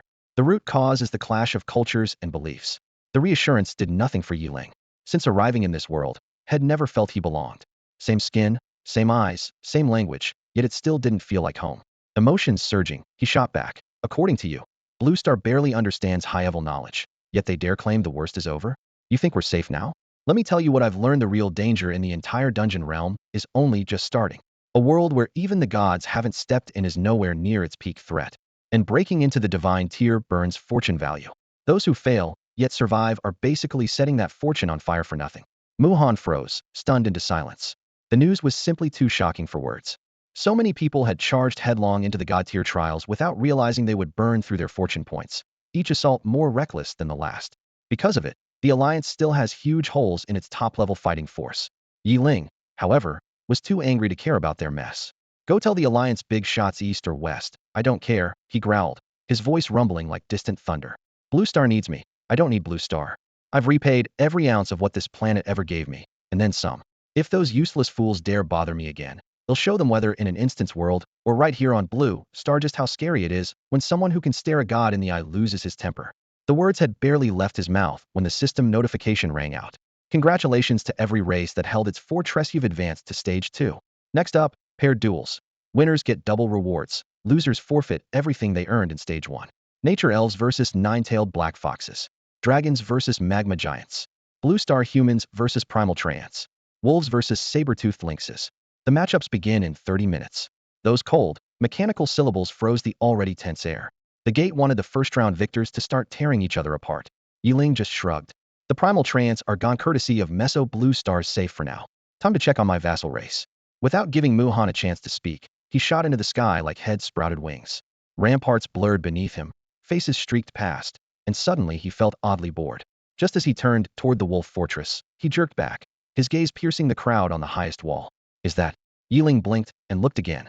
The tall, slender figure was impossible to miss. A white veil hid her face but couldn't mask the familiar outline. Su Ying, once the belle of Launching High-End, the only classmate had ever really talked to. He floated down, killing intent swirling around him. Soldiers on the rampart stepped back instinctively, exposing Su Ying to the wind. Her pale yellow gown hugged graceful curves, the veil adding a hint of mystery. In her right hand, a dagger rested in a reverse grip, its cold gleam betraying her lethal skill. Long time no see, old classmate, Yeling said as he landed in front of her, emotions churning. Had never imagined their reunion would be on a battlefield. Long time no see, Su Ying replied, eyes curving like new moons, her soft voice shining with delight. So the dazzling hero everyone's watching is the Yeling I've been thinking about all this time. Old man Xia said you went on a trial. Looks like it paid off, huh? Sizing up the girl in front of him, Yeling felt the sharp aura she gave off without meaning to. He was genuinely happy for Su Ying. The trial had clearly been generous to her. You're still such a smart mouth. Careful, or I'll rat you out to Headmaster Xia. Huh, as if I'd be scared. Old man Xia's already heard about it, and besides, he can't beat me anymore. I've got nothing to fear from him. Reunited after so long, the two already tinged with a hint of flirtation forgot everyone else and started chatting. Thick-skinned Yeling ignored the curious stares, but Su Ying, still a young woman, felt a little embarrassed. She bit her lip and gave him a look. Weren't you in the middle of something important? Yeling waved it off. Nothing urgent. It can wait. The duel doesn't start for another half hour, and catching up with you is way more important than some wolf clan. You're still the same clueless goose. Flustered, Su Ying almost stamped her foot, but all she could do was lower her voice. Add me as a friend first. Finish your business, then we can talk all we want. Yeling blinked. A good idea. But what does add as a friend mean? How do I do that? You don't know? Su Ying looked up to make sure he wasn't joking. Her long lashes trembled, and her round cheeks were full of disbelief. If she didn't know him so well, she would have thought he was pretending to be dumb just to flirt. You've been in the instance world all this time and never added anyone? How do you even keep in touch with people? Yeling scratched his head and mumbled, isn't chatting just sending a PM? Am barely finding time to level up. Who has time for small talk? Su Ying remembered something, a sweet curve forming on her lips, her smile bright as spring sunshine. All right, I want tease you. Top right of the chat panel, tap it, and you'll see add friend. Just turn it on. No wonder I could never reach you. You didn't even have the feature enabled. Following her instructions, Yeling tapped the screen. A prompt popped up.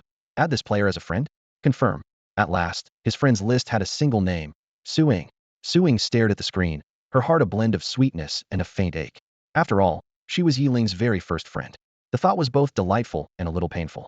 Back when he first awakened, Yeling's only personal weapon was a beginner's staff. His stat sheet was utterly unremarkable, yet today people call him the Godslayer.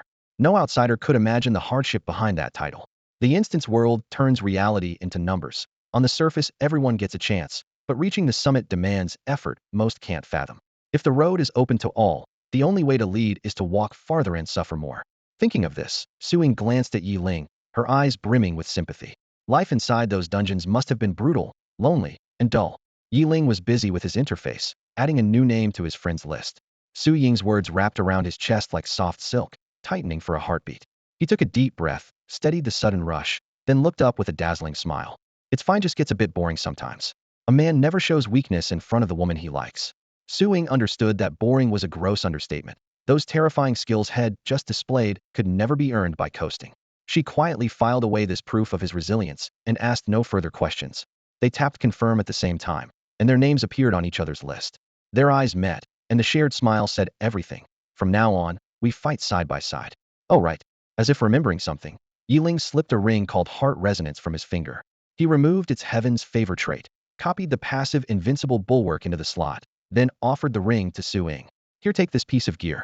The silver band caught the light with a gentle gleam. Su Ying's cheeks flushed hot, but despite her shyness she accepted it without hesitation, quick and solemn all at once. Heart Resonance. Rarity, Diamond.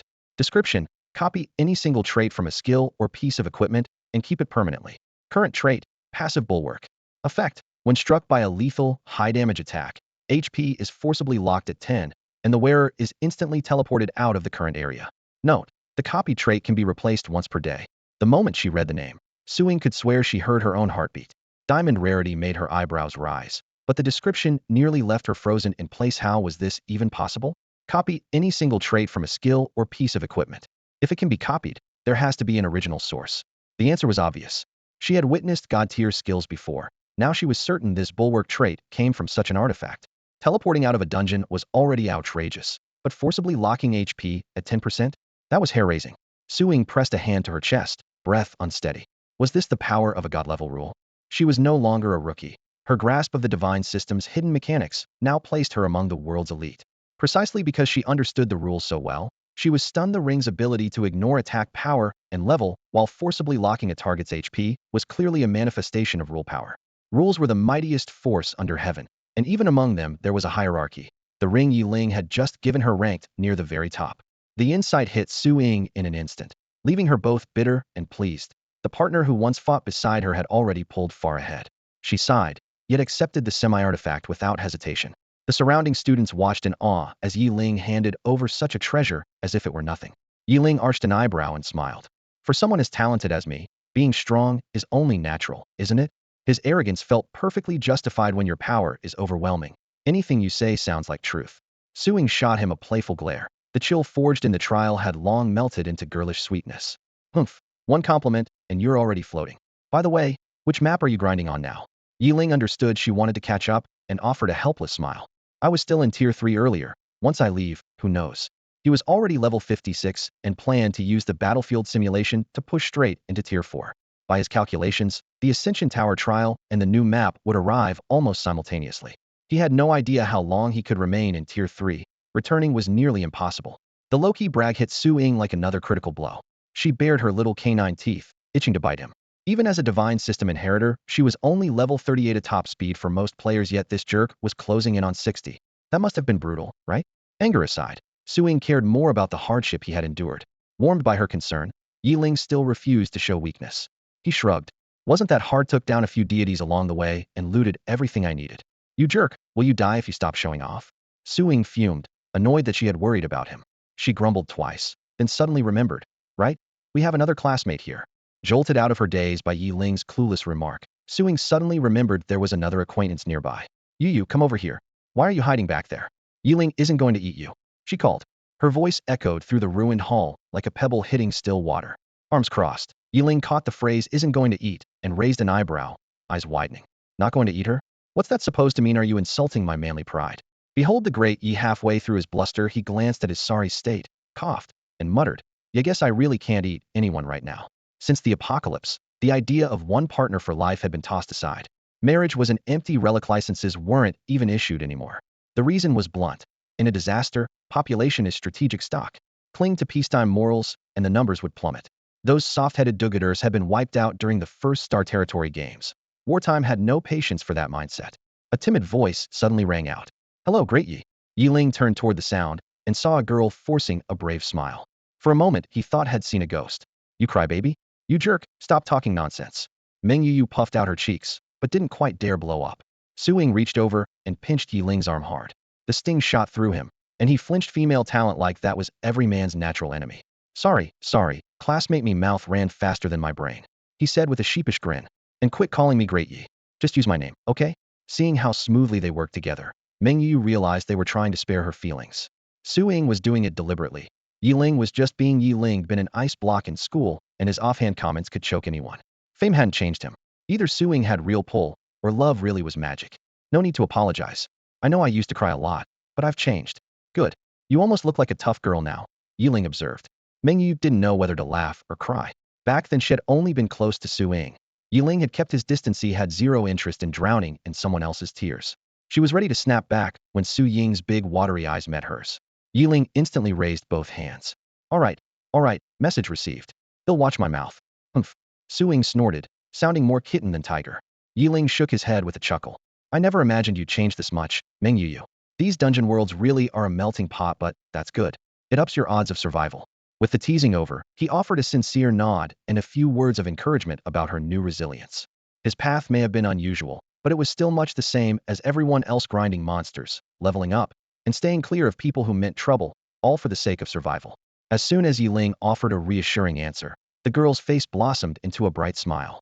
Thank you, Yeling, she said sweetly. Yeling was no longer the rookie who once sat beside them in class. To young players in the instance world, he had become the idol they admired and the goal they chased. Checking the time, he gave the two smiling faces a farewell wave. I've got things to handle. Stay inside the fortress. As long as you don't leave, you'll be perfectly safe. He'll be back soon. With that, he nodded again. A gust of wind swirled around him, and he shot skyward, vanishing into the clouds in the blink of an eye. Amazing. He really is a legend. Mengyu breathed as she gazed at the sky. She turned and winked at her friend. Congratulations, Su Ying, looks like your wish finally came true. Warmth spread through Su Ying as she met those clear eyes. In a world where life and death hung by a thread, finding such a sincere friend felt rare and precious. What happy ending. That blockhead will keep giving me headaches, she said with an easy wave, completely unembarrassed. Su Ying had always been straightforward about her feelings. Before there was even a hint of romance, she had asked Yeling to team up in front of the whole school. Now that they were closer, she cared even less about outside opinions. Some in her clan pushed her toward a political marriage. One candidate was even a foreigner, but she ignored them all. The real trouble was her mother, who nagged her every day with the same idea. If her father hadn't backed her, she'd never have fled the imperial capital for the backwater city of Lan. Thank goodness she had. At the thought, Su Ying's rosy lips curved into an elegant smile, and her eyes shone so brightly that even the equally lovely Mengyu was momentarily entranced. Perhaps good spirits linger after happy news. When Yeling descended before Abulu again, a gentle smile still played on his lips, making the already anxious Abulu even more uneasy. Abulu, do you know where the primordial trance are in the instance world? Yeling asked outright. Abulu looked up, baffled. The system had just announced that Blue Star's opponents this round were the primordial trance. But was that what the Lord meant? My lord, it's our first time in a battlefield simulation too. We don't really know the terrain yet, he answered nervously. Yeling waved the explanation away. I'm not talking about the simulation. I mean the real instance world outside. I just visited the trance fortress. Unfortunately, they refused to become my vassal race, so I had no choice but to remove them from the trial ahead of schedule. His tone was gentle and matter-of-fact, yet Abulus' knees nearly gave out beneath him. Remove them from the trial ahead of schedule? Seriously? If you're going to wipe them out, just say so. There's no need for polite phrasing. Abulus' knees buckled, and he could barely stay upright. The nearby Wofu glanced at him, their eyes filled with relief and gratitude. If Abulu hadn't pushed for surrender and handed over the retinue scroll, they would have shared the primordial trance fate and vanished from this world already. The primordial trance so outclassed the Wofu that, even with only a handful on the field, their numbers were still measured in the millions. Yet this colossal force had just been reduced to ashes. In their eyes, Yeling's title of Godslayer now simply meant butcher. Abulu wiped his sweat with a trembling hand. My lord, the primordial trance are an offshoot of the Treant race, born to serve them. Being plan-based life forms, they keep to themselves. We Wofu have never crossed paths with them, let alone learned the location of their settlement. Forget it, Yeling sighed. If he had known their lair in advance, he would have gone straight there and nipped the thread in the bud. Now he could only wait for them to walk into his trap. Had these Wofu still possessed flesh and blood, they would have fainted on the spot. He had already razed their fortress and was now pondering exterminating the entire species to preempt retaliation. What cosmic misfortune had dropped this monster into their laps? Then his next words dragged them from hell to heaven. The second round should start soon, right? I've got nothing else going on. I figured you might lose to those giant lynxes, so I'm here to give you a hand. Thank you, my lord. Long live our lord. May you ascend the divine throne and reign forever. All hail our lord's grace. May your life be boundless. Namso will forever be your most faithful servant. The Wofu erupted with excitement, prostrating themselves in unison. After Yeling had half crippled them, they'd been dreading the next trial. The giant lynx clan was innately attuned to water, making them fearsome opponents. In this world, aside from rare elements like lightning, light, and darkness, water alone held a natural advantage over most creatures. Even at full strength, the Wofu were no match, and now they were down by a quarter. But their master would fight personally. In the divine realm, gods fight only gods. Lowering oneself against a lesser race is considered beneath them and would draw disapproval from other deities. That unspoken rule is what lets weak races survive at all. If a single god ever went mad, half the species in this realm would vanish overnight. With Yeling's promise, every trace of fear melted away. Primordial trance? Who cared? Anyone who angered their lord deserved extinction. Once again, survival is the single overriding duty for every race in this instance world. A moment ago, the Wolfkin still felt sorry for the primordial trance. But the instant Yeling promised, "I'll protect you," they decided the trance had brought disaster on themselves. Such lightning-fast reversals spring from the most primitive instinct to live. Right now, not one Wolfkin would condemn Yeling's ruthlessness, because he is one of us, and their lives are tied to his.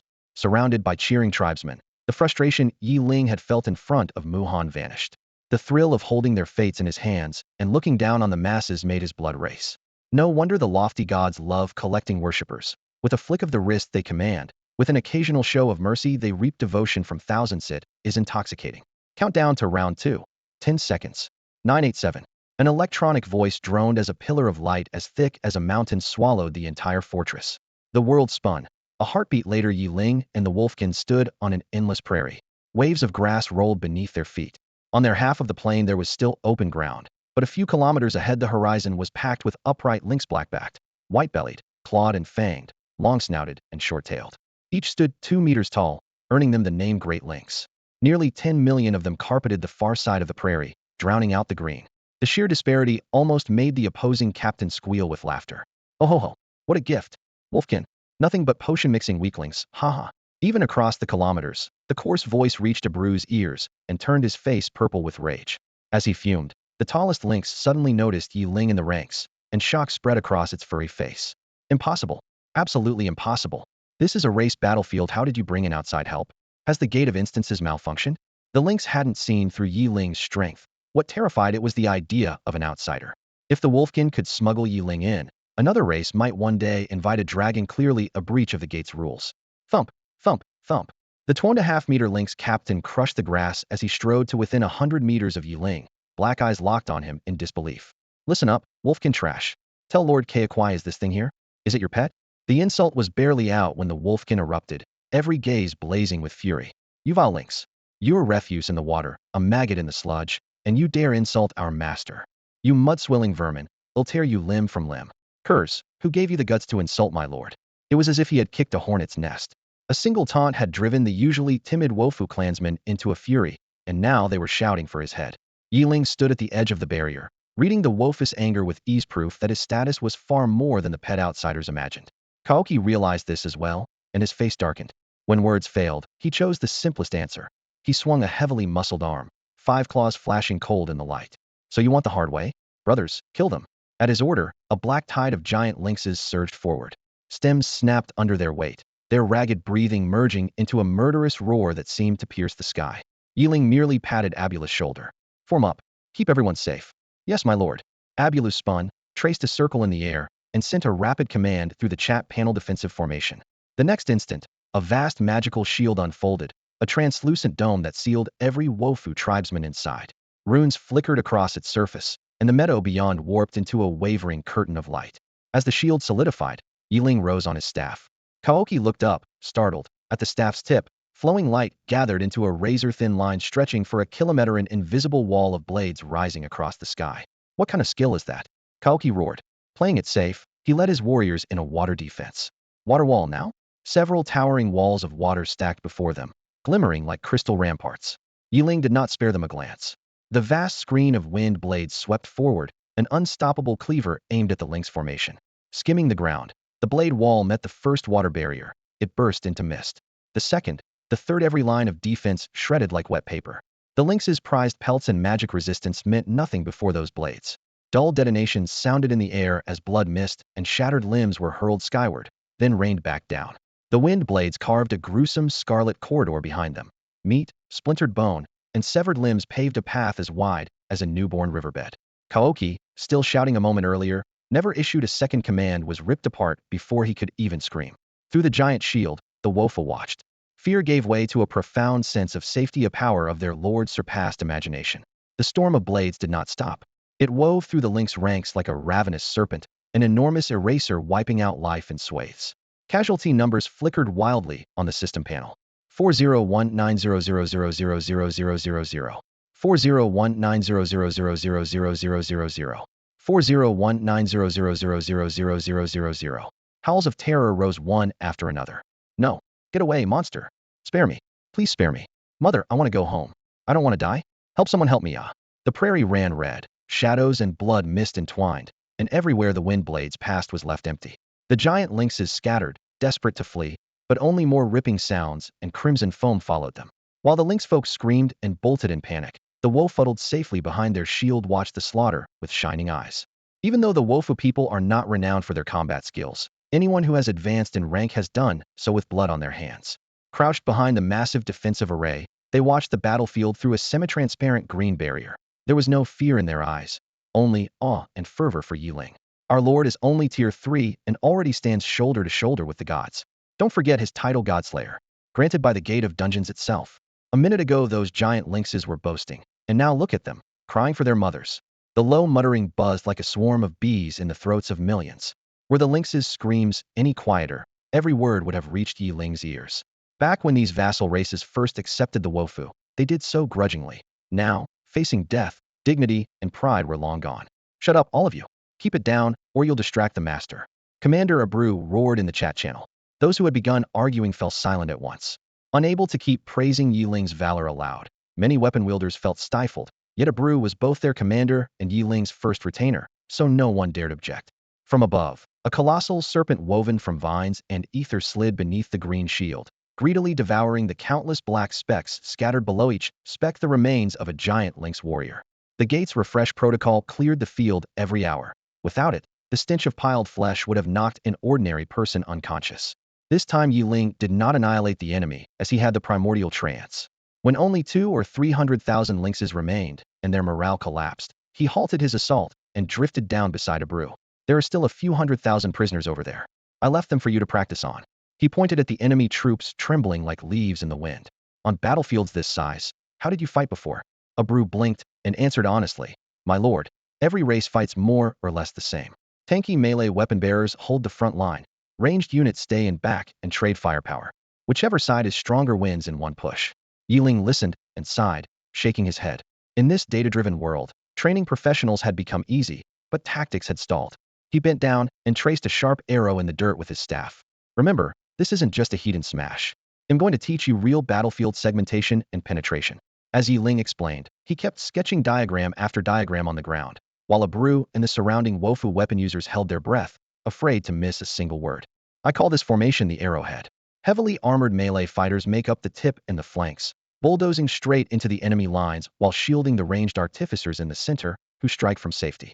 Yeling traced a razor-sharp arrow in the air, his voice calm, yet cutting. Once the formation breaks through, the enemy's teamwork is severed. Their backline will hold back for fear of hitting their own. If they dare a suicidal barrage, the Jew Shelly we've locked down will collapse on the spot, opening the path for us to drive deeper. He kept it short, addressing a bull alone. Split our forces into arrowheads, each one focused solely on the enemies in front of it.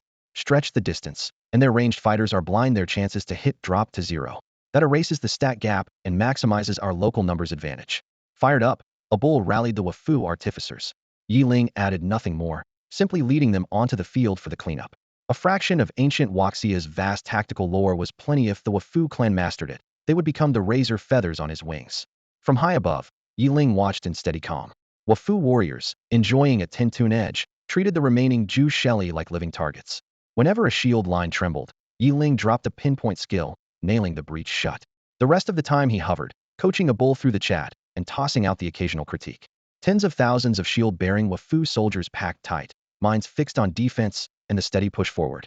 Whenever the front line clashed with a Jew Shelly, the ranged artificers peeked from behind the shields, unleashed their spells and sheets, and ensured anything beyond the wall was an enemy.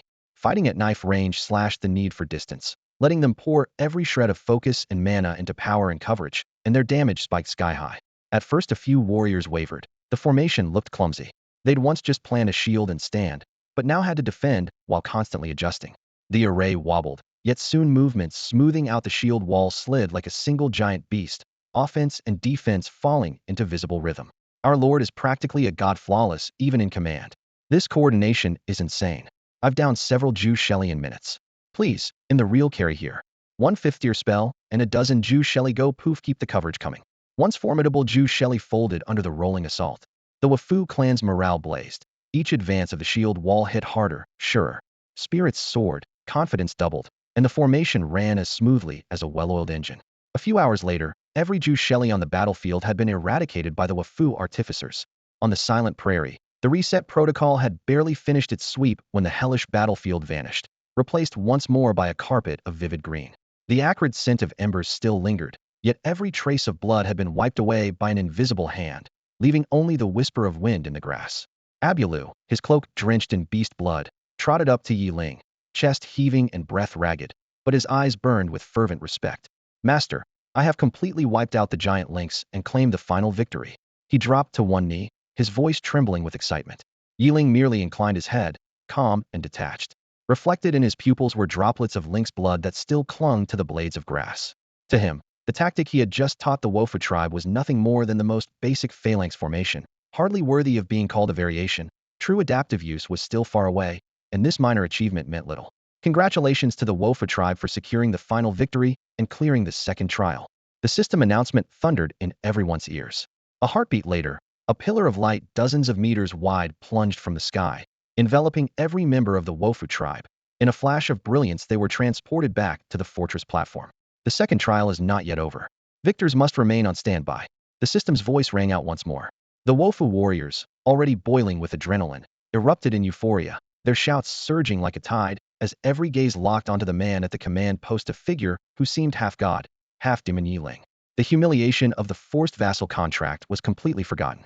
They understood all too well that the innate combat power of the giant lynx far surpassed their own.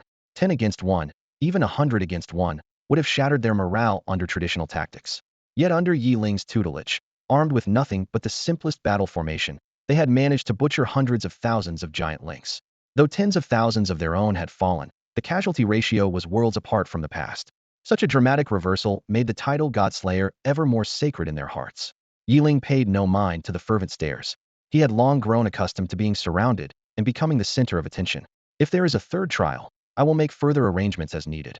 If not, you will return to the Wofu homeworld first. His tone was flat, yet every word rang clear. Tell your chieftain that if he objects to the vassal contract you signed with me, he is welcome to confront me at any time. But as for you lot, I am not letting you go. Master, I will do everything I can to persuade the chieftain and rally all our people under your banner. Abulu vowed, bowing low. In ordinary speech, only a true god deserved the title master. A contract holder was usually addressed as sir. But in the minds of the Wofu, Yeling's ascension to godhood was merely a matter of time. Yeling did not dwell on Abulu's declaration, yet the loyalty behind it earned a slight nod. He now possessed a force of his own, and there was no need to dampen his subordinates' enthusiasm. If you can persuade them, all the better. If not, don't fret about it. Once I have my own divine realm, I will take you there directly. Within my kingdom, there is no reason the Wofu cannot found a new clan.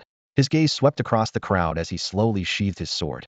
Until I step onto the divine realm, I expect you to learn, to grow, and to become strong to the utmost. I won't have my very first vassal race turn out to be a gang of useless cowards after I ascend to godhood. Are we clear? Yeling hovered in midair, his voice rumbling through the valley like rolling thunder. Before him, the Wofu clan's leaders, headed by Chieftain Abulu, fell to their knees in perfect unison, foreheads pressed to the earth, their bodies trembling uncontrollably. Encouragement had its place, but the blows had to land hard enough. Yeling knew the Wofu were timid by nature. Even if they were never meant to be his main fighting force, spineless servants would still tarnish his image as a future deity.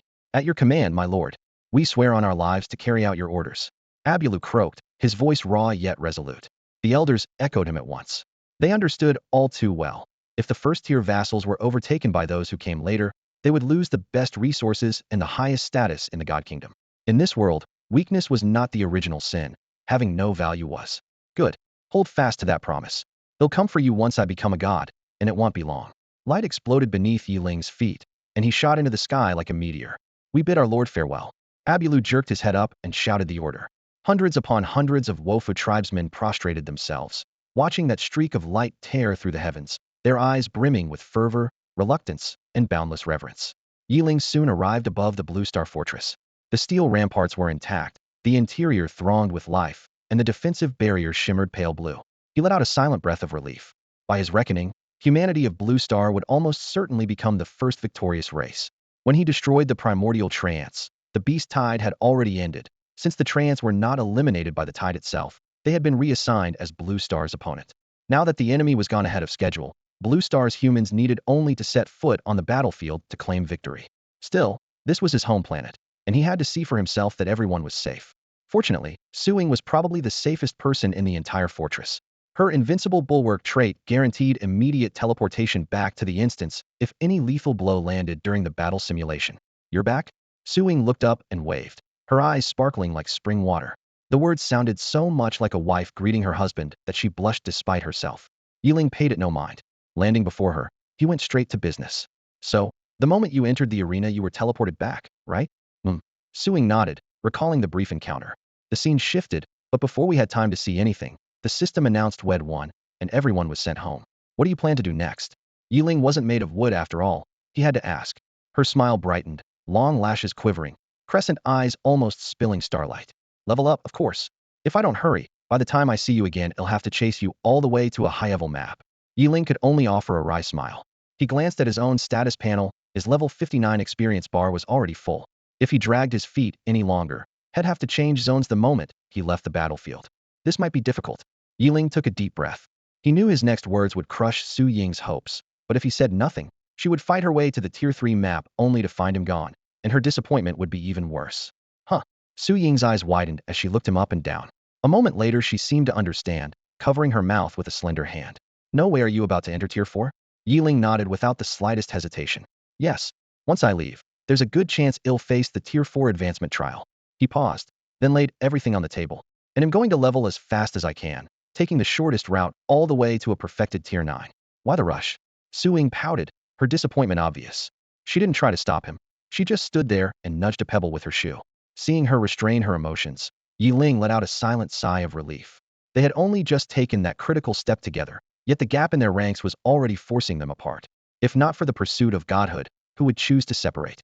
He looked toward the broad plain encircled by mountains in the distance. The air still carried a faint metallic tang of blood, a reminder of battles once fought in flashes of steel. "In 3 years, the Interstellar tournament will begin," Yeling said in a low voice. "No one knows its rules yet. It might be elimination. It might be a ranking system, but the threat of Blue Star being wiped out hangs over us every second. I don't want my fate in anyone else's hands, and I refuse to be helpless before destiny." Suing looked up at him. The dim light painted a pale red glow over his profile. His eyes were like hammered steel, heavy yet sharp. "The moment I entered this instance world, I set myself a goal," he continued, voice quiet but firm. "Before the tournament starts, they'll step onto the path of Ascension at the very least. I have to reach Tier 9. Is that even possible?" Suing was stunned by his ambition, her voice as soft as wind brushing the tips of grass. She did the math on her fingers. Half a year had brought Yeling to the threshold of Tier 4, but each new tier grew exponentially harder. Tier 9 alone required more experience than Tiers 1 through 8 combined. Even if he reached Tier 8 within 2 years, he might not make it halfway through Tier 9 in the final year. So what if it's hard? Yeling flashed his familiar smile. "Where there's a will, there's a way. A journey of 1,000 miles begins with a single step, and even a mountain 10,000 ren high starts with a mound of earth. As long as I try, there's a chance. If I quit before I start, there's none at all." Suing stared at him, her gaze complicated and silent. The breeze lifted the ends of her hair, making them sway as if caught between hesitation and a sigh. Back at school she had sensed it already. Ling was nothing like the other students. There was something about him that drew her in. Even the scions of powerful families seemed ordinary next to the aura Yeling let slip from time to time. Suing had assumed his goal was simply to secure a starting spot in the next Interstellar tournament. But when the teenager calmly said, "I'll ascend in 3 years," her mind nearly froze. Most people would laugh at such a claim. After all, even though he had earned the instance world's sole Godslayer title, every faction on Blue Star still saw him as a talented rookie, nothing more. Blue Star's major organizations had already run their own projections on his growth. Reaching 9th tier in less than 10 years. Impossible. Even the rosiest forecast only had him dazzling. The next tournament no one expected him to become a cornerstone of their forces. Veterans with 2 centuries of achievements were still active. Who would stake everything on a newcomer? So, confident as she was, Suing couldn't help being rattled by Yeling's ambition. Aware that taking too big a step can tear a muscle, she gently redirected the conversation, pointing out the real hurdle instead. You're talking about the attribute conversion issue, right? Yeling paused, then remembered she had joined a divine faction in the instance and received an inheritance. No wonder she knew the secret behind apotheosis. You actually know? Su Ying's almond eyes flew wide. This was the greatest bottleneck for any divine ascendancy, the classified step that decides a god's standing. Her mentor insisted no one on Blue Star should possess that knowledge yet, and here Yeling was, chatting about it, as if it were common gossip. Had the secret already gone public? Yeling shrugged, sounding casual. I just took in a subordinate race couple million strong, Tuthouse and your lineage. One of them holds pretty high rank, so. What did you say? Su Ying's voice shook. A subordinate race? Are you serious? Yeling curled his lip and muttered. Why would I lie? Their combat ability is mediocre, but they're the wharf. The wharf? The ones who sell potions through half the instance world? If there isn't another clan by that name, then yeah, it's them. Su Ying was almost ready to stop talking to Yeling altogether. To her, the man seemed born to deflate other people's egos. His casual "I happened to pick up a vassal race" sounded like pure myth, yet she knew Yeling wasn't one to brag. The facts were right there, and he really did have a vassal race. How did you manage that? Su Ying quit pressing him about how he knew the secrets of godhood. 2,000 years of woeful heritage and a business empire spanning half the instance worlds had exposed her to plenty of hidden lore. Compared with it, Yeling's ability to recruit a subordinate race before even reaching Tier 4 was far more intriguing. In her experience, only actual deities could do such a thing. Yeling scratched his head, looking innocent. I knocked a bunch of them down, one coward whipped out a vassal scroll, and a few million survivors signed a contract with me on the spot. That's all. He made it sound effortless, and Su Ying flashed him a look that clearly said, you're making this up, right? Still, Yeling kept flexing. Sometimes luck matters. Take those Taichu, Trince known of them would surrender. I wiped out several million of them and didn't get a thing. Su Ying snorted, tossing him a seductive yet disdainful glance. Would it kill you not to show off? The Taichu trance are the norm. Taking vassals is a god's prerogative. Even real gods either nurture a small tribe for generations or cleanse an entire race with divine might. Otherwise, the faith isn't firm, and they'll turn on you. Besides, instance worlds limit deities from recruiting vassals en masse. If that rule didn't exist, plenty of races would have picked up their own lackeys long ago. She knew much more of the backstory than Yeling and gave him a quick primer. Also, that vassal scroll you mentioned is a scarce strategic resource in the instance worlds. Normally, it's used only when one race officially surrenders to another. If the population is too small, the scroll becomes dead weight. There are countless cautionary tales. Yeling had heard a shorter version from a Buru, but never with this level of detail. Only now did he realize that even with a scroll you still needed the right target. A weak race wasn't worth the trouble, while a valuable one almost never submitted. And anyway, Su Ying concluded, without becoming a god, taking vassals is pointless. That line made Yeling pause. He suddenly understood that the divine power behind Su Ying must hold her in high regard for her to know these secrets. He raised an eyebrow and clicked his tongue. Not bad, you've got a pretty solid backing. Of course. What did you expect? I'm exceptionally talented, she said with a toss of her hair. Su Ying accepted Yeling's praise without the slightest hint of modesty. She tilted her petite, smiling face, narrowed her crescent-shaped eyes, and wore a look of unabashed satisfaction. The sight made Yeling grind his teeth. He had to slog through dungeon runs, talk back to deities, and scrape for every meal, while she had her silver spoon handed straight to her. Same species, why the gulf? He, too, wanted to be born lucky, cling to a powerful patron, and live off easy handouts. But so far no god had recognized his potential. My innate ability is only rank 2 steps below SSS. But it's God-chosen, and my class is the rare assassin type put together. That makes me a Ancient Millennium find. Su Ying planted her hands on her hips like a child flaunting candy. Why else do you think my mentor took me? She was merely showing off, but Yeling latched onto one detail. Your mentor is a god. The question stopped her cold. She shot him a huge eye roll and retorted, do you think gods grow on trees? He's not a full deity, but a demigod. His stats already qualify. He just needs to pass the divine rank trial. And he's a dark elf, a retainer of the elven goddess. Mid-sentence, she remembered Yeling's own retainer race quirk and quickly added, the elven goddess is a high god. The hierarchy runs over god, high god, mid-god, low god. She's a high god of good and law, subordinate to the moon goddess and over-god of the same alignment. Hearing that pedigree, Yeling finally relaxed. A good and law faction was unlikely to make trouble for him. The last thing he wanted was to slay a god's avatar only to learn it was tied to Su Ying. In this world, a legacy was far more than a teacher-student bond. It welded your fates together. Accepting a legacy automatically enrolled you in that deity's camp and values. Betrayal was possible, but unless a god of equal rank backed you, your powers would be all but stripped away. Spotting Yeling's obvious relief, Su Ying recalled his record of butchering divine projections and suddenly felt her own divine legacy wasn't so impressive. The guy seemed born to crush everyone else's confidence. Yeling noticed her dimmed expression, but couldn't fathom the cause women's moods really did turn on a dime. He shifted the subject and gave a light laugh. Don't worry about me. If I dare set a goal, it means I'm sure I can hit it. Just wait for my good news. Realizing that Yeling would never change his mind, Suing could only sigh and accept the fact. She lowered her lashes and murmured, such a shame. I was hoping we could level up together, but it looks like that'll have to wait. Her voice was gentle, yet the reproach in her eyes was unmistakable. Yeling immediately caught that hint of resentment. She was blaming him for saving face earlier and publicly turning down her invitation. He had his reasons, even if had agreed. Once they entered the instance, her inheritance quest would have split them up anyway. Still, trying to reason with a woman was seldom wise. He lifted his hands in surrender and forced a smile. All right, it's completely my fault. Be merciful, Miss Su, and spare me. Humph. Su-Ying snorted, pretending reluctance before relenting. Since you're so sincere, I'll let you off this time. Many thanks, oh magnanimous Miss Su. Yeling exhaled in relief. It felt even more exhausting than fighting that primordial treant. He wondered in silence. If handling one little lady is this hard, how do seasoned playboys manage entire entourages? First battlefield simulation complete. All controllers will exit in 10 seconds for reward calculation. The cold system prompt echoed, and a countdown began to flash on their screens. Su-Ying's smile faded in an instant. It's over already? That was way too fast. She had only just reunited with Yeling. They'd barely spent a few hours together, and now they were being pulled apart again. Her nose stung with unshed tears. Seeing her eyes grow red, Yeling felt a pang in his chest. This bright, resilient girl had stood up for him countless times back in school.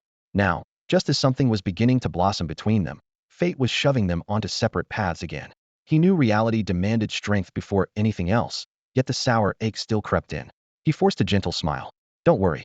A brief farewell just means we can fight side by side for longer in the future. Here to cheer up our campus queen. He'll make the ultimate sacrifice and give you a warm hug. Yeling spread his arms, sunlight bright in his grin. Su-Ying froze for half a heartbeat. Then her lips curved into a brilliant arc as she dove into his embrace.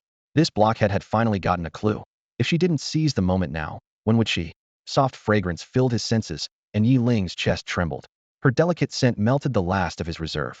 One arm wrapped around her supple waist. The other gently patted her back as he murmured words of comfort. All right, relax. He'll stay faithful to you, and you alone. No other woman will get a chance, I swear. A soft laugh slipped from Su-Ying's lips. Her small face rested against Yeling's solid chest while she breathed in his fresh scent. When she looked up, a faint blush warmed her cheeks, and her crescent-shaped eyes sparkled with shy delight. Dummy, close your eyes. I have a gift for you. What kind of gift? And I have to close my eyes? Curiosity bubbled in Yeling, but Su-Ying tapped his nose. Less talking, more closing. Now. Okay, whatever you say. Before her temper flared, Yeling surrendered and shut his eyes. A moment later, something soft brushed the corner of his mouth. Su-Ying's cherry lips. The sweetness barely lasted a heartbeat before the warmth in his arms vanished. Yeling's eyes snapped open, and the battlefield around him was gone. He now stood in the center of an unfamiliar plaza under a vast, clear sky. A gray-white spire pierced the clouds ahead, surrounded by countless white portals. Armament masters filed into them in steady streams, light and shadow weaving a spectacular scene. Welcome to the Ascension Tower. Please enter the tower to begin your trial. The cold system prompt echoed in his ears. This damn system. It didn't even settle my battlefield rewards, just dumped me here. Yeling grumbled, realizing his rewards had been postponed and had been dragged straight into an Ascension test. Complaining wouldn't change anything. Still, the thought of Su-Ying's benefit yanked away before he could savor it left him annoyed. He muttered, stupid system, always messing with me. But the trial wouldn't clear itself. Yeling joined the line and stepped through the nearest white portal. A burst of blinding light swallowed him whole. The scene shifted again to a boundless, gray-fogged space. A system panel appeared. Welcome to the Tower of Trials. The tower contains 999 levels. Tier 4 Advancement Clear, 100 levels. Tier 5 Advancement Clear, 200 levels. Tier 6 Advancement Clear, 400 levels. Tier 7 Advancement Clear, 600 levels. Tier 8 Advancement Clear, 800 levels. Tier 9 Advancement Clear, 950 levels. The countdown begins now. Yeling raised an eyebrow. So if I clear them all at once, I'll never have to take another advancement test? To his surprise, the mechanical voice answered, correct. All advancement trials from Tier 4 to Tier 9 are contained within the Tower of Trials. You may clear them all in one attempt or in stages. Wow, this thing's gotten a lot smarter than it used to be. Yeling raised an eyebrow, staring at the glowing screen in surprise. If the system hadn't gone dead silent again, he might have suspected the worthless gadget had evolved a mind of its own. All right, bring it on. I'm clearing this in one run. With a single thought, his life-bound staff formed out of pale gold light and hovered before his chest. Letting out a bold shout, he issued the order. Stage 1 begins. Conduit, prepare for combat. The metallic voice had barely faded when the gray void filled with towering shapes 3-meter wolves with razor fangs closing in from every direction. Frostland Dire Wolf level, 70 HP, 130 million. Yeling had never been this cornered before. Usually he attacked from high ground or struck from the air, but a gray ceiling sealed off the sky, nowhere to leap, nowhere to gain altitude. The pack charged, murderous intent thickening the air. Yeling snorted, sweeping his staff in a tight arc. A gale laced with blades of wind spun into a tornado, shielding his core. 67,821,831. 0. 13,564,366. 20,000. 13,564,366. 20,000. Damage numbers flashed as wolf after wolf was shredded to mist inside the vicious vortex. None of them lasted even a heartbeat. Stage 2 begins. Conduit, prepare. The scene reset. Colossal shapes 5 meters tall jammed the horizon, forelimbs thudding like war drums, twin sabers glinting coldly, saber-toothed beasts that were almost, but not quite, tigers. Prehistoric saber-tooth level, 70 HP, 200 million. Same level, far heavier bodies and 200 of them. So each stage adds 100? The thought passed and vanished. Numbers meant nothing to him. The storm of blades erupted again, same shriek, same massacre. Counting only the system's pauses, he cleared the entire 4-tier test in under 2 minutes. Conduit has cleared stage 100. Continue? Continue. Yeling answered without hesitation, already bored just standing there. Light warped, melting into dense jungle. Hiss hiss. One solo grind through an entire feathered viper forest long ago let him recognize that serpentine warning instantly. He raised his staff, scarlet flames erupted, forming a towering cage and locking him at the center. 33,910,915. 50,000. 67,821,831. 0. The attack revealed the monster's stats. Flame Spirit Anaconda level, 90 HP, 2 billion. Canopies blotted out the sun, scattering dappled light over rough bark and damp leaf litter, shadows pooling deep as marshes. Yeling glanced at the sky sealed by interwoven branches. He had no interest in chasing threats through the trees. Planting his staff, he decided to let the prey come to him. After a faint rustling swept through the air, a colossal inferno appeared out of nowhere and annihilated the monster in an instant. The system alert chimed again. Yeling glanced at the timer, 5 full minutes. It was the longest he had spent on any floor since entering the trial tower. Floor 102 challenge begins. Armament wielder, prepare. The announcement faded, and his vision turned into a vast expanse of blue. Frigid seawater swallowed his calves, so he rose at once, hovering above the surface. With a gesture he unleashed frozen tundra. An island-sized sheet of ice slammed into place, propping up the waves. A mage lord's shield snapped around him, and only then did he scan his surroundings. Nothing but endless ocean met his eyes. Yeling sharpened his focus. The monsters might be manageable, but a careless moment in one of the system's scene shifts could still prove lethal. Ensuring his own safety came first. While he calculated his next move, darkness churned beneath the ice. Dense shadows swirled under the frozen island. Yeling climbed higher. From dozens of meters up, he could hear a sinister, leaf-gnawing hiss. Moments later, the shadows bored straight into the ice, darting through it while the chewing grew louder. Water suppresses fire. Ice buys time, weighing his options. Yeling raised his hand and summoned explosive wind blades. A raging gale gathered atop the ice, twisting into a tornado. At last the enemy's stats materialized. Flesh-eating sea fish level 95 HP, 5 billion. Only 5 levels higher than the giant anaconda, yet more than twice the health. Still, numbers were just numbers. Crack. The tornado packed with razor-sharp wind blades shredded the ice in a heartbeat. With the barrier gone, the gale ripped open a massive whirlpool, hurling tens of thousands of fish into the sky. Wherever a wind blade swept past, the creatures were minced midair. Blood, flesh, and scales burst into a crimson mist, and within seconds the sea was stained red. Yeling understood. For anyone else, ice magic would be the key. Create footing, reinforce the ice, then whittle down the fish below.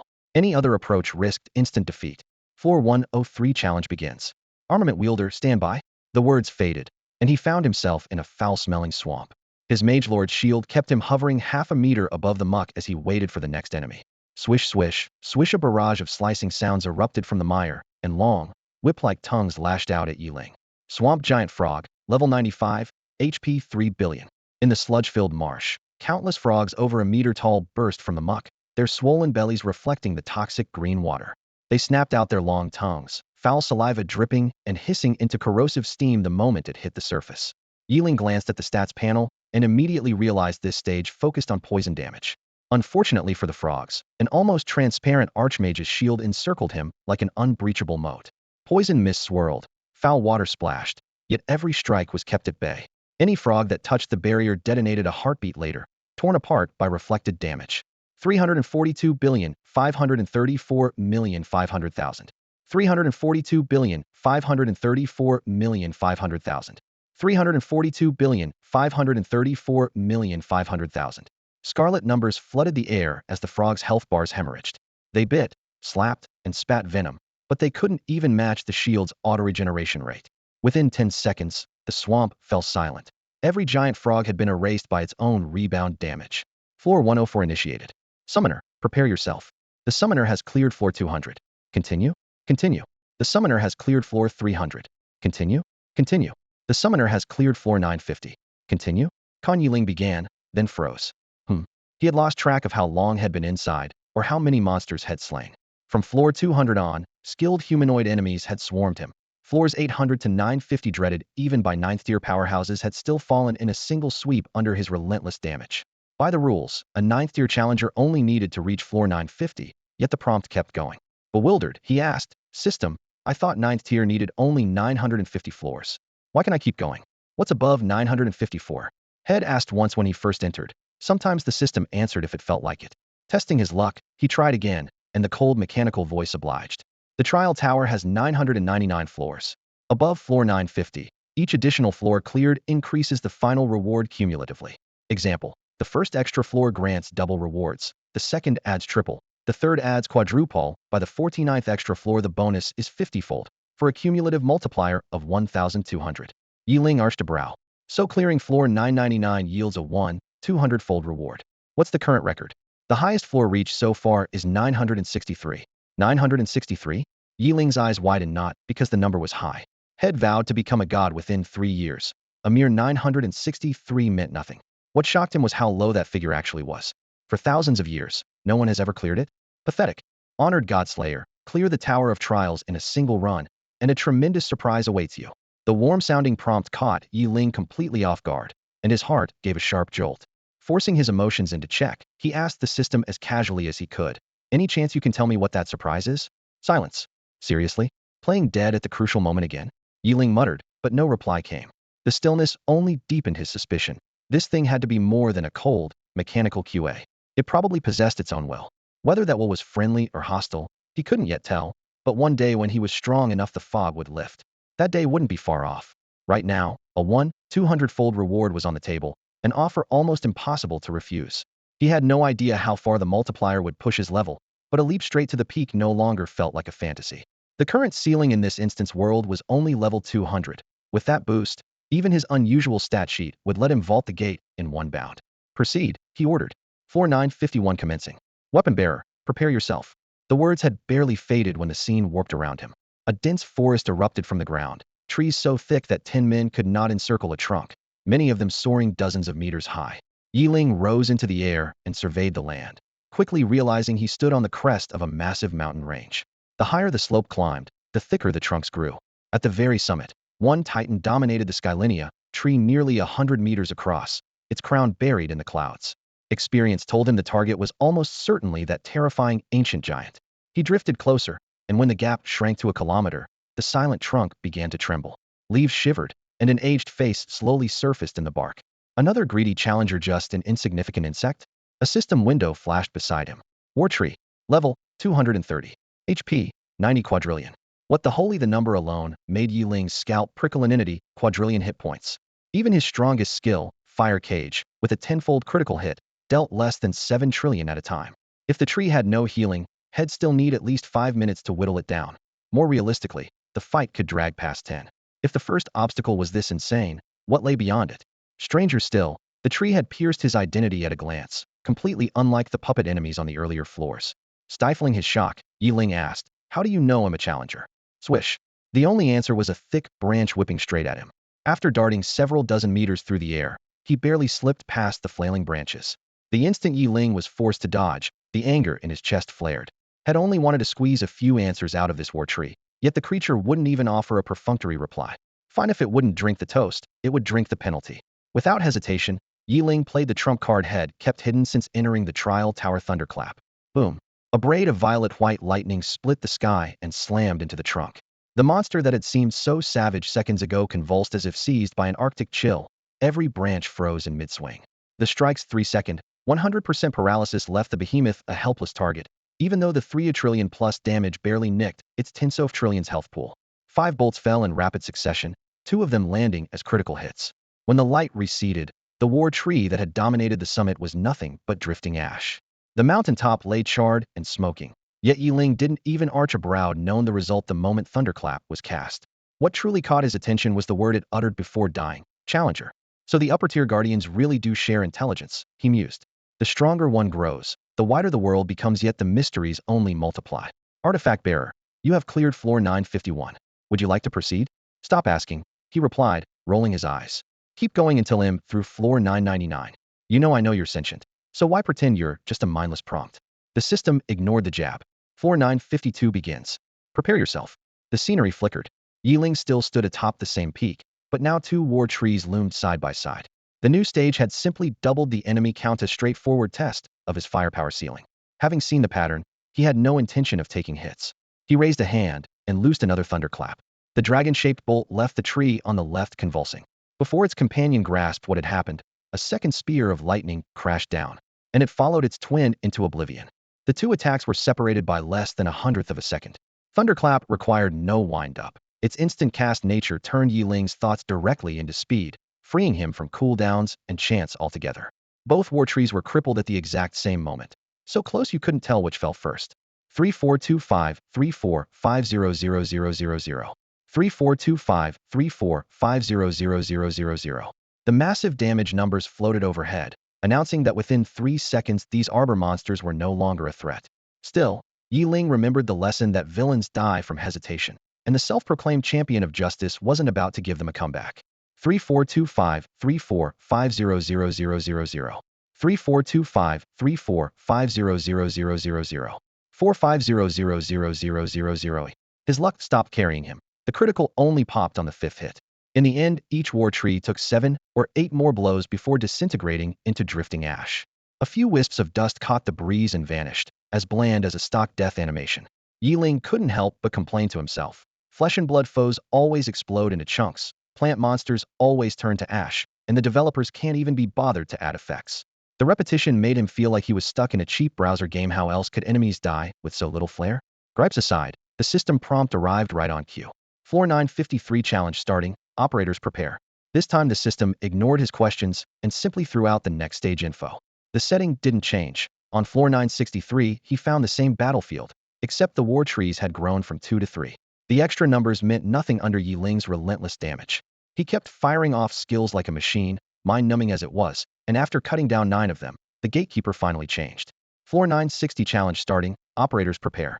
It was still a forest, yet Yeling noticed the difference at first glance. These trees were no longer warped monstrosities, but towering evergreens, 20 or 30 meters high, their interwoven crowns forming a dense green carpet solid enough to roll across. While he hovered in midair, a figure sprang up from a treetop. Her features were sculpted to perfection, ivory skin glowing softly in the sun. Golden hair fanned out in the wind, framing a tall, striking figure that blended innocence with allure. As her hair lifted, a slender pointed ear flashed into view, and Yeling instantly identified Heron Nature Elf. The dungeon held 2 elven clans. The first was this forest-dwelling, fair-skinned nature elf race, favored by the elf goddess and rarely seen in the mortal world. The other was the night elf lineage that Ling inherited, bloating skin, lukewarm toward their own deity, yet fervently worshipping the moon goddess instead. When a subordinate race offers only lukewarm devotion, a god would normally mete out punishment. Yet if those rebels still worship their original patron, the situation grows painfully awkward. Had the moon goddess and the elven goddess not been long-standing friends aligned with good and order, the dispute over dark elf faith alone would have set them at each other's throats. Never assume higher deities can always restrain those beneath them. Once belief is involved, hierarchy means nothing, and even divine siblings can fight to the death. Yeling now faced just such an impasse. The guardian of the gate before him was a Sylvan elf. The realization first surprised him, then left him unsure how to proceed. Sylvan elves are creatures of good and order, friendly with many races. Countless archery and spellcasting techniques used by Blue Star's humans come from their gifts. Yeling had to pass the trial. Yet he could not afford to turn the elves into enemies and plunge Blue Star into peril. A human from Blue Star, are you? A clear, lilting voice drifted over as the slender elf beat her transparent wings and hovered before him, identifying him at a glance. Her failure to strike at once let Yeling breathe easier. Greetings, he said politely. I am a challenger from Blue Star. How may I receive your test? Knowing elves prize directness, he skipped the pleasantries and went straight to the point. If combat became inevitable, it would be his last resort. The rewards were tempting, but earning the elves' enmity would doom Blue Star unless it embraced outright evil. Besides, the two peoples had long enjoyed close ties. Suing was proof enough the Dark Elves had recognized her talent and bestowed a legacy on her without hesitation. You didn't attack on sight? The elf's lips curved into a dazzling smile. Most artifact bearers who reach this stage are iron-willed, ruthless. I've never seen anyone stay his hand over alignment politics. Surprise mingled with admiration in her voice. Everyone knew that while elves fought evil, they detested needless slaughter. Even dark elves, born assassins, shared that instinct. Yeling replied humbly, you flatter me. Setting aside the fact that our peoples both stand for good and order, the aid and frequent exchanges your race has granted Blue Star alone command my respect. Seeing the clarity in his eyes and the courtesy in his bearing, entirely free of malice, the elf's opinion of Yeling rose yet another notch. Because of the elf's alluring appearance, 80% of all races can scarcely restrain their darker impulses. Even some of the typically benevolent races struggle to suppress greed and desire at the sight of an elf. Yet in Aelin's eyes, Yeling was clearly one of the very few who could remain clear-headed, pure-hearted, and impeccably courteous. Had Yeling heard her judgment, he would have been both flattered and surprised. In his previous life, he had been inundated with every variety of action film and artistic tutor, then baptized by both two-dimensional and three-dimensional culture. Matters of romance no longer burned so hot for him, and since crossing over, survival had been his first priority. Even Su Ying, a top-tier beauty among humans, had needed years of persistent pursuit before Yeling finally lowered his guard. As for this elf he had just met, there was no way he would let desire cloud his judgment and place his life at risk. Besides, the Gate of Instances had digitized everything inside, quietly dulling people's more primal cravings. You may call me Aelin, there's no need to be so formal. The elven girl spoke with a gentle smile, her emerald eyes as clear as a spring in the heart of a forest, impossible to forget. Yeling, however, felt a bit bewildered. Even with friendly relations between their peoples, this warmth on a first meeting seemed excessive. Still, with a trump card in hand, he wasn't worried about a sudden attack. Hello, Eileen. I'm Yeling. What? Yeling? Are you the Godslayer? Eileen cried, her pointed ears twitching. Unless there's another Godslayer around, that would be me. Yeling scratched the bridge of his nose and admitted the title with shy candor. Eileen watched him, her eyes flickering as if she were calling up memories of centuries spent alone. Although the natural setting here never changes and faces no threat of destruction, it's not the true elven forest. I have stood watch alone for thousands of years, it's unbearably lonely. Now, someone who can finally bring release has arrived. Godslayer, welcome. A handful of words left Yeling's mind reeling. Assignment, thousands of years, release, Godslayer. Muttering these keywords, he looked up and asked, Eileen, can you tell me what's really going on? Aren't you a construct of the Gate of Instances? You know your role? And what's so special about a Godslayer? Aelin's smile shimmered. Just as I thought from a Godslayer. I relaxed for a moment, and you seized the opening. Unfortunately, the Gate of Instances won't let me reveal more. You'll have to unearth the truth yourself. She lifted a hand, cutting off Yeling's next question, her expression suddenly solemn. Enough digression. I must now fulfill my duty as gatekeeper. With her hands clasped behind her back, Eileen stepped lightly forward, and the entire space resonated with the clear chime of bells. Godslayer, by the usual rules you must defeat the guardian spirits I summon. Yet my trial differs from the others. If you can overcome all 9 of my spirit guardians, you will advance directly to the 970th floor. AI Lin's decisive response told Yeling he would likely never get the answers he sought. Yet her next words stirred a new doubt in his mind. AI Lin, are you saying you alone guard all 9 trials? He couldn't help but ask. Yes. AI Lin nodded calmly. The Gate of Instances originally required me to appear 9 times, with more sprites joining each round. But once I learned the Godslayer was coming, I decided to skip the formalities and place every challenge right here. Someone who bears that title shouldn't need a gradual warm-up. Her tone was light, but the warning beneath it was clear. Don't underestimate me. Use everything you have. Over the past few millennia, I've watched the brightest talents of every race: dragons, stone giants, elves. Treants, the strongest among them, cleared only 4 sprite guardians. Instead of wavering, Yeling felt his fighting spirit surge. He raised a hand, and the Archmage's shield erupted around him in a ring of dazzling blue light. Drifting back several dozen meters, he called out, Very well, AI Lin, Let me see how strong the guardians that humbled so many prodigies really are. AI Lin, who had still been unsure of his power, grew solemn at the sheer mana leaking from that casual shield. Worthy of the Godslayer. Your barrier alone is formidable. Lowering her staff, she extended a single finger. A burst of emerald light flashed in the air, drawing fresh leaves from the forest below as if pulled by an unseen gravity. In an instant, the greenery layered and folded into a humanoid shape. Yeah. To Yeling's surprise, the leaf spirit had a complete face and even tilted its head, letting out crisp sounds. AI Lin seemed to understand, and she encouraged it with a smile. Fight him. If you win, you'll gain true life.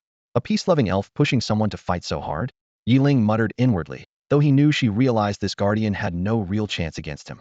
Sure enough, AI Lin turned back and explained, it isn't alive yet just a cluster of responsive mana. But if it defeats you, it will gain life, intelligence, and freedom from the Tower of Trials. Her words erased his last trace of hesitation. Lifting his gaze, he let battle intent blaze in his dark pupils. Use me as a stepping stone. Dream on. Yeah. The leaf spirit screeched, hurling itself forward. When Yeling assumed his stance and had just gotten ready, he never expected the adorable-looking sprite guardian to let out a shout and charge straight at him. Crap! Flashed through his mind as Yeling shot upward, trying to evade the sudden rush. Bang! A dull thud erupted. The sprite guardian, pieced together from broad green leaves, seemed to teleport to his flank so fast, Yeling never caught the movement.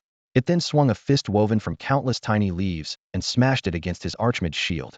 The shield held, but ripples spread across its surface. Textbook damage threshold reached response. Yeling narrowed his eyes, cursing inwardly. Elves were supposed to excel at ranged magic. How could their summoned guardian lean into melee? Ridiculous. His opponent offered no respite. The next second, the sprite guardian split into dozens of afterimages that hammered the shield from every direction. Bang, bang, bang, the rapid blows drummed like a rainstorm on banana leaves. Anyone else would already be black and blue. Even worse, the archmage's shield's reflected damage seemed useless. The creature showed no sign of being hurt. Taking a beating was never Yeling's style. If he couldn't chase the shadow, he would drop the hammer on himself instead. With that thought, he cast thunderclap straight above his own head. Crack! A violet-red bolt tore through the air and struck the shield. His own skill left him unharmed, but the charging sprite guardian paid the price. It cared nothing for reflected damage, yet the stun effect worked. Bound by lightning, it froze in place, its leafy body shuddering uncontrollably. Opportunity seized, Yeling showed no mercy. Several more bolts rained down. Amid the thunder, the once fearless guardian shattered, exploding into a cloud of leaves that drifted into the forest. Percentage-based damage? That's impossible, gasped Yeling from the sidelines. In the dungeon world, every skill either added or subtracted a fixed amount of health, and the magnitude dictated the skill's tier. Anything that modified health by a percentage was, without exception, divine level. Yet Yeling was clearly still below tier 4. The rule was ironclad. You learn only the skills your rank allows.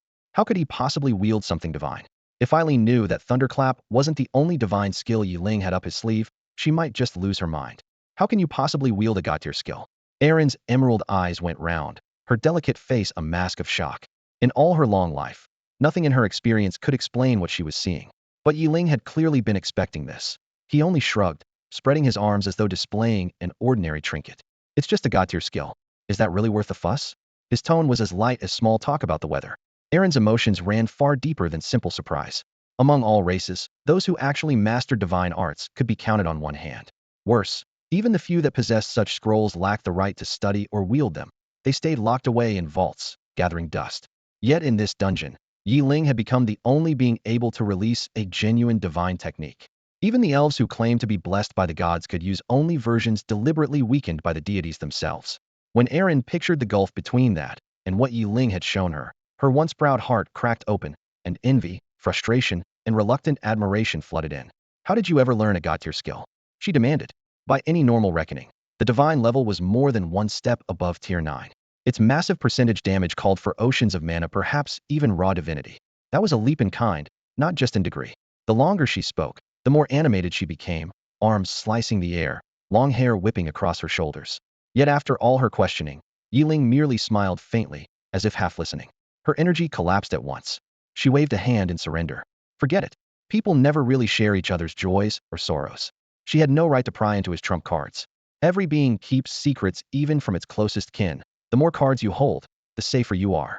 That rule applies to gods as well, especially to Yeling and his unfathomable skill. All right, she said, regaining her composure. I'm advancing the stage. Summoning 2 sprite guardians. To Yeling, The world held only two kinds of monsters, those he had not yet met and those he had already defeated. So far, nothing he understood had ever remained unbeaten. The instant the two guardians took shape, their verdant vines still half-formed, Yeling flashed forward. A torrent of lightning poured down. The thunder net tore their protective aura to shreds and vaporized the fragments without a trace. 9 more guardians followed in quick succession, but each vanished like thin ice under a forge's hammer. The 9-layer barrier Aaron had erected cracked open amid a storm of crackling sparks. When the dust settled, Yeling dispelled the last arcs of lightning, looking as relaxed as if he had just finished a light warm-up. Watching his unruffled back, Aaron felt the pride that once defined her race crumble to nothing. Fairness? That is the world's greatest lie. Some are born to immense wealth, some beg their whole lives. Some enter life as kings, others die as slaves. Some arrive in the world strong beyond measure, others never even draw their first breath. Compared with humans, even the weakest elf is blessed with extraordinary talent. Born with an acute sense for the faintest fluctuations of magical elements and eyesight far keener than any humans, elves rise to the top more easily, whether they choose the path of mage or hunter. For that reason, Aaron still carried a trace of pride when she faced the Godslayer. Yeling, no matter how much potential he had, he was only a young immortal. In this world where power alone decides one's rank, potential is worthless until it is converted into true combat strength. What Aaron had not expected was that Yeling's current strength was already enough to make the gods themselves envious. Leaving aside the absurd fact that he could learn and cast god-level skills, the mere ability to fire off spells instantly and without cooldown shattered every hierarchy of power she had accepted for thousands of years. Even among the gods there are higher and lower tiers, and none of the ruling deities had ever unleashed spell after spell with no delay. Yet Yeling had done it. The pride that had accumulated in Aaron's heart over millennia was almost utterly crushed in that moment. All right, congratulations, Godslayer. She drew a long breath and let a smile return to her face. You have cleared every stage I was assigned to guard. May the trials ahead be smooth for you as well. As an immortal, Aaron's mindset shifted quickly. After a fleeting moment of self-mockery, she offered Yeling her blessing with perfect composure. Yeling had no idea of the turmoil inside her. He remembered only the help and the hidden information she had provided during the climb debts he would not take lightly.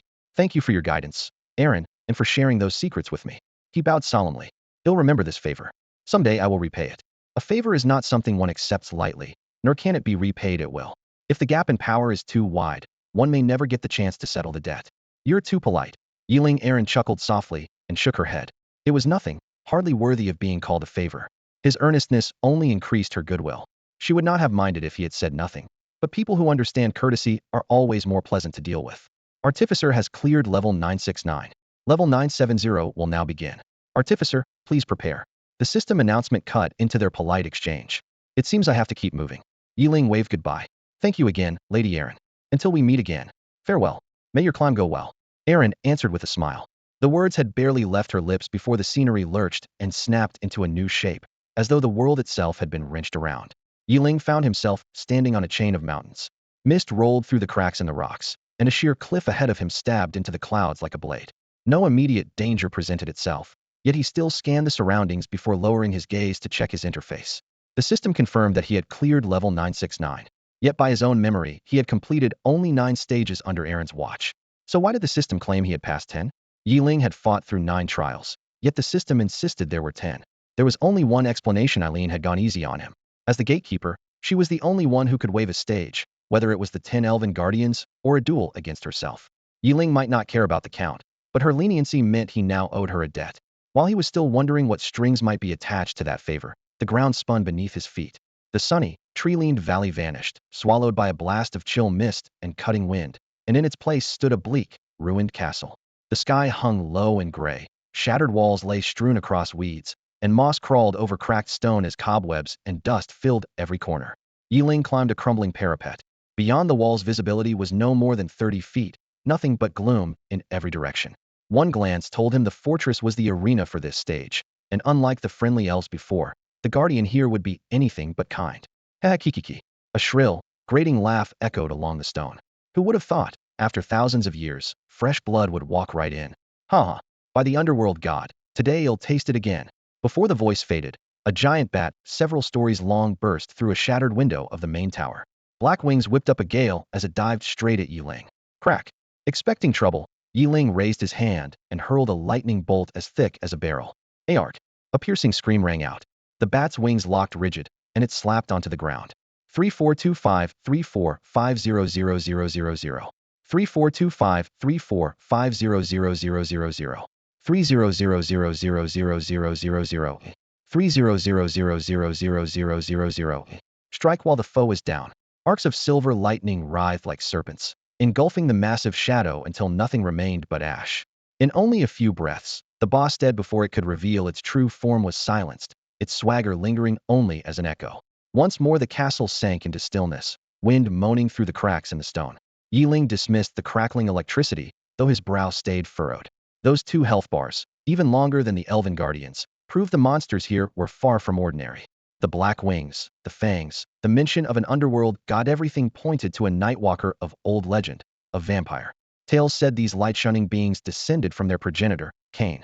Whether this bat served some different pantheon was unclear, but its bloodline was ancient. In every world he had visited, and in every lecture back at school, he had heard countless stories of werewolves, yet not once had vampires been mentioned. There's only one explanation. These creatures are either the evil deity's chosen or its direct bloodline. Only beings of that rank could have their legends so thoroughly erased from the outside world. What weighed on Yeling the most was the fact that the foe had already been reduced to ash, yet still pervaded every corner of the castle, a clear sign it had failed to clear the trial tower's stage. Multiple trials layered together? Puzzled, Yeling rose into the air and glided toward the castle's depths. With more altitude, he finally saw the entire sinister fortress sprawling for dozens of li, built along a mountain ridge, looming like a crouching behemoth. He hovered above the main gate at the mountain's foot. The deeper he ventured, the taller the structures grew. The crumbling outer walls soon lay behind him, eaves and brackets turned neat, and by the midpoint the scene had transformed. Halls and pavilions lined up in order, vermilion roofs swept into flying corners, flowers carpeted the ground, and streams wound through the courtyards. It felt as if he had stepped into an entirely new, refreshing world. Were it not for the gray dome overhead, he might have believed he had left this trial floor altogether. 2 completely different living spaces squeezed into one. Do these guys hole up in the back and never set foot outside the front gate? Yeling muttered to himself. While pondering, he spotted a brightly lit palace deep within the compound, encircled by a sea of blossoms, its brilliance jarring against the surrounding gloom. Leaving a hole this obvious? His eyes narrowed. Then he shook his head. No way they're that careless. If he charged in swinging, and this stage turned out to be about breaking a formation rather than slaying enemies, he could end up trapped here forever. The very thought made his iron heart skip a beat. He chose to play it by ear. In a flash he landed on the palace veranda and strode into the brilliant main hall. Before he even reached the doorway, lilting music brushed his ears. Inside, the first thing he saw was an enormous folding screen, over 3 meters tall and several wide. Painted upon it were countless figures prostrate at the feet of a deity. The statue's face was bat-like and twisted, wings spread behind its back, a double-bladed fork gripped in its hands. Strangest of all, its pitch-black eyes did not look down on the worshippers. Instead, they stared straight at Yeling, as though devouring every ray of light. The gaze clenched his chest in an instant. He didn't pause. Skirting the screen, he pressed on. Bursts of laughter and music greeted him, the atmosphere so festive he could have mistaken the place for a banquet rather than a trial. Just then, a voice rang out from deep within the hall, clear and grand, as though the host had come personally to welcome him. Honored guest, welcome. Yeling had just rounded the corner of the corridor and stepped into the brilliantly lit, lavish hall when a pale, sharp-featured old man in a spotless black tailcoat bent at the waist and bowed to him. Instinct almost made Yeling raise his hand and loose a bolt of lightning.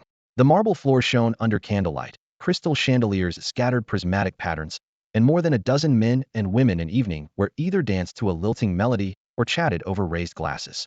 The scene was as graceful as an oil painting, yet to Yeling it felt like an invisible net tightening around him, and his brow furrowed.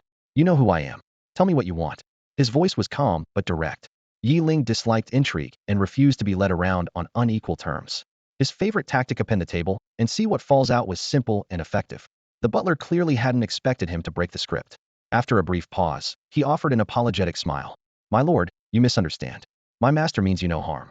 He invited you here only to build goodwill between you. Their voices were low, yet they halted every dancer in the hall. All eyes fixed on the shimmering magical shield surrounding Yeling as the crowd closed in. Despite a dozen people advancing, he detected no hostility. His mental strength now surpassed any ordinary person's, and his sense for good or ill intent was razor-sharp. Against the elves in the previous trial he had felt warmth and kindness. These strangers gave off the same clear, innocent aura. What on earth is going on? He wondered, keeping his barrier intact. Greetings, my lord. The group bowed in unison, openly displaying the slender fangs at their lips. "We are the Blood Clan, favored of the Nether God. At our Lord's command, we are here to serve you." The words Nether God and Blood Clan unleashed a torrent of questions in Yeling's mind. Were they showing deference because he bore the title of Godslayer? This was supposed to be another trial. Why was there no resistance? What secret tied these dungeons to the gods? He reined in his thoughts. "Speak plainly. There's no such thing as a free lunch, and I doubt a deity plays philanthropist without a reason. Do you?" Though his tone was mild, it brooked no argument. The butler and the surrounding vampires traded uneasy looks.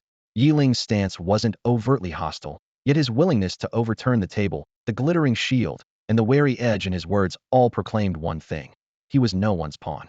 Everyone present could feel his unwavering resolve. To Yeling's surprise, the first to step forward wasn't one of the snarling vampires, but the butler who had been standing in front of him all along. The butler gave a slight bow, his voice respectful yet unwavering. "Very well. Since that is your request, I'll get straight to the point. My master hopes you will stand with us in the future. As a gesture of sincerity, we will take charge of the remaining trials and guarantee your effortless passage." "Oh, and what exactly do you mean by effortless?" Yeling asked, leaning in with apparent interest. The butler's smile broadened. "If you ally yourself with my master, the guardians of all 25 stages will offer no resistance. You may strike them at will, granting you a direct path to the final reward, one whose value I'm sure you understand. In effect, we would be placing it in your hands. So the price is that I join the side of your gods, correct?" Yeling raised an eyebrow. "Precisely," the butler affirmed.